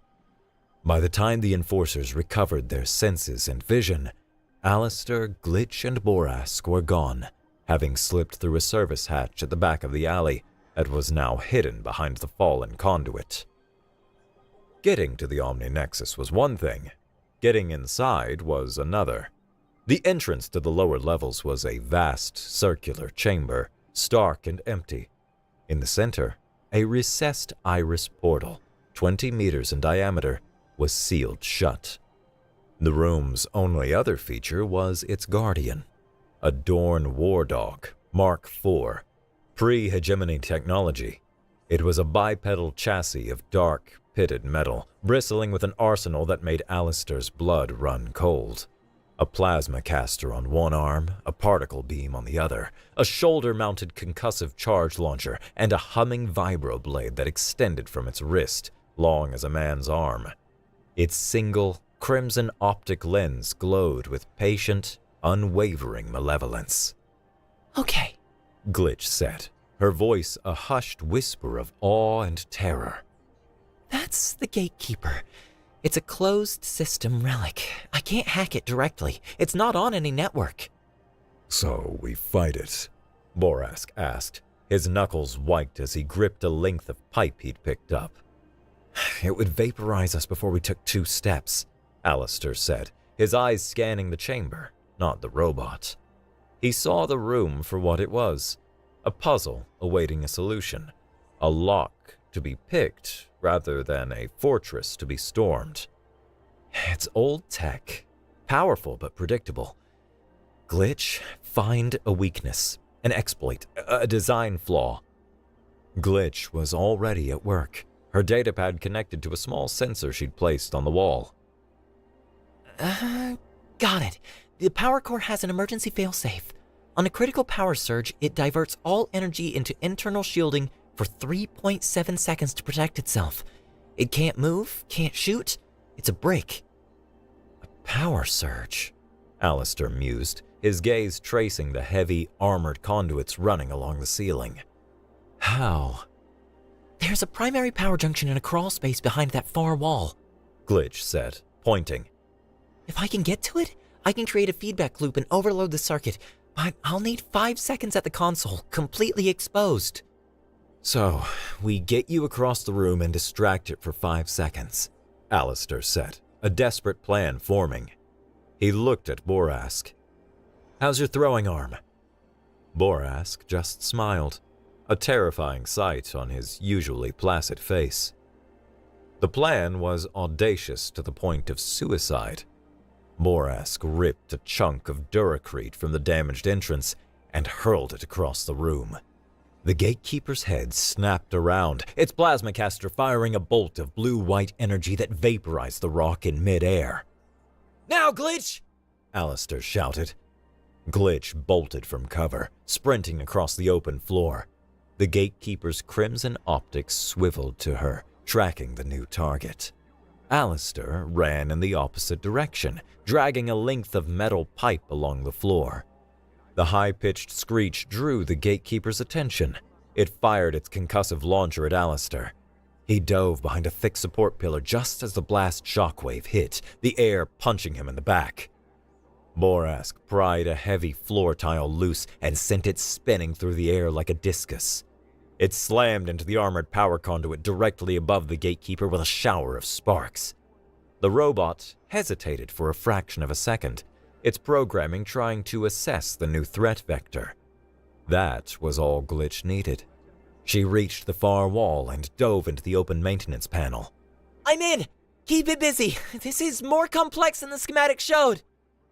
Borask met the Gatekeeper's charge, using heavy floor tiles as improvised shields, heaving them with incredible force to keep the machine off balance. Alistair played cat and mouse among the support pillars, a deadly ballet of distraction, always staying just out of the line of fire. Almost there! Glitch yelled from the panel, her voice strained. Get ready to hit it with something big! Something really big! Borask, the pillar! Alistair yelled, pointing to the one he'd been hiding behind, which now showed a network of hairline fractures from the concussive blast. Borask understood. He roared, drawing the gatekeeper's full attention, and lured the robot toward the center of the room, positioning it directly in the pillar's fall line. Now, Glitch! Hit it! Surge in 5, 4, 3, 2, 1, surge! The lights in the chamber flickered violently. Blue energy crackled across the gatekeeper's shell like lightning. Its crimson eye dimmed, its limbs locked. It was frozen. Borask put his shoulder to the damaged pillar and pushed with all his might. The Duracrete groaned, then cracked, and with a final, deafening roar of protest, the massive pillar toppled, crashing down onto the frozen gatekeeper with a monumental boom. The robot collapsed under the immense weight, its metal frame buckling and shattering. Its crimson eye went dark for good. In the ringing silence, Glitch emerged from the panel, covered in dust and grinning triumphantly. Well, that's one way to open a door. She slammed her palm on a now unlocked panel beside the giant iris. With a deep grinding sound that vibrated through their bones, the massive iris on the floor began to open, revealing a dark shaft leading down into the heart of the lie. They descended into a chamber that defied scale. A vast spherical space, and in its center, suspended by beams of pure energy, was the device. It wasn't Dorn. It was older, alien, a pulsating heart of strange, non-Euclidean material the size of a small moon. It pulsed with a soft gray light, a rhythm that seemed to echo in the back of the mind, a silent, subliminal whisper urging calm, compliance, acceptance. This was the source. My God! Glitch's datapad screamed with energy readings it couldn't classify. The energy readings. This thing is ancient. They didn't build it, they found it. As they stepped onto the central platform that extended toward the core, the air shimmered. A life-sized hologram of Archon Castian flickered into existence before them. He looked weary, his mask of control replaced with a genuine, profound disappointment. Alistair Finch, he said, his voice echoing in the vast chamber. I underestimated your species' capacity for sheer nihilistic chaos. We prefer the term disruptive innovation, Alistair replied, his voice steady despite the thrumming energy of the core. You see this as a weapon, Castian said, gesturing to the core with a holographic hand. I see it as a cure. Before the hegemony, before we found this gift, this galaxy was a screaming vortex of war, genocide, and ambition run rampant. The Uldani, your friends, people, were not peaceful laborers. They were brutal conquerors, a scourge that burned a dozen star systems. I have given the galaxy 1,000 years of peace. I have saved trillions of lives from the fire of their own nature. You are about to unleash that fire again, a fire you cannot control. You will be remembered not as a liberator, but as the man who plunged the galaxy back into a dark age. Borask flinched, a tremor running through his massive frame. The history, the deep, shameful history of his people, was true. The hegemony had offered a terrible, insidious solution. It's not my legacy to accept, Alistair said calmly. And it's not your peace to give. It's their choice, all of them. Glitch, shut it down, Glitch nodded, her face grim and set, and began interfacing with the Corps' ancient alien control system. A pity, Castian said, and a cold, chilling smile touched his lips. I had hoped you were reasonable. You have forced my hand. I have one final contingency. The technology we gifted your races. The FTL drives, the power generators, the medical systems, is all slaved to this broadcast. It was our insurance. When the signal dies, a cascade failure will be triggered. A failsafe. It will brick everything. Every engine on every ship will go cold. Every life support system will fail. You will sterilize a dozen civilizations in a single silent moment. Glitch froze, her fingers hovering over the console. Alistair, She said, her voice tight with horror. the energy signatures, the way the tech is networked, he might not be lying. It's consistent with a cascade failsafe. The patterns are ambiguous, but there's a 12% probability that he's telling the absolute truth. If you're wrong, we commit genocide. The weight of the galaxy pressed down on Alistair. Trillions of lives hanging on his decision, balanced on a razor's edge of probability.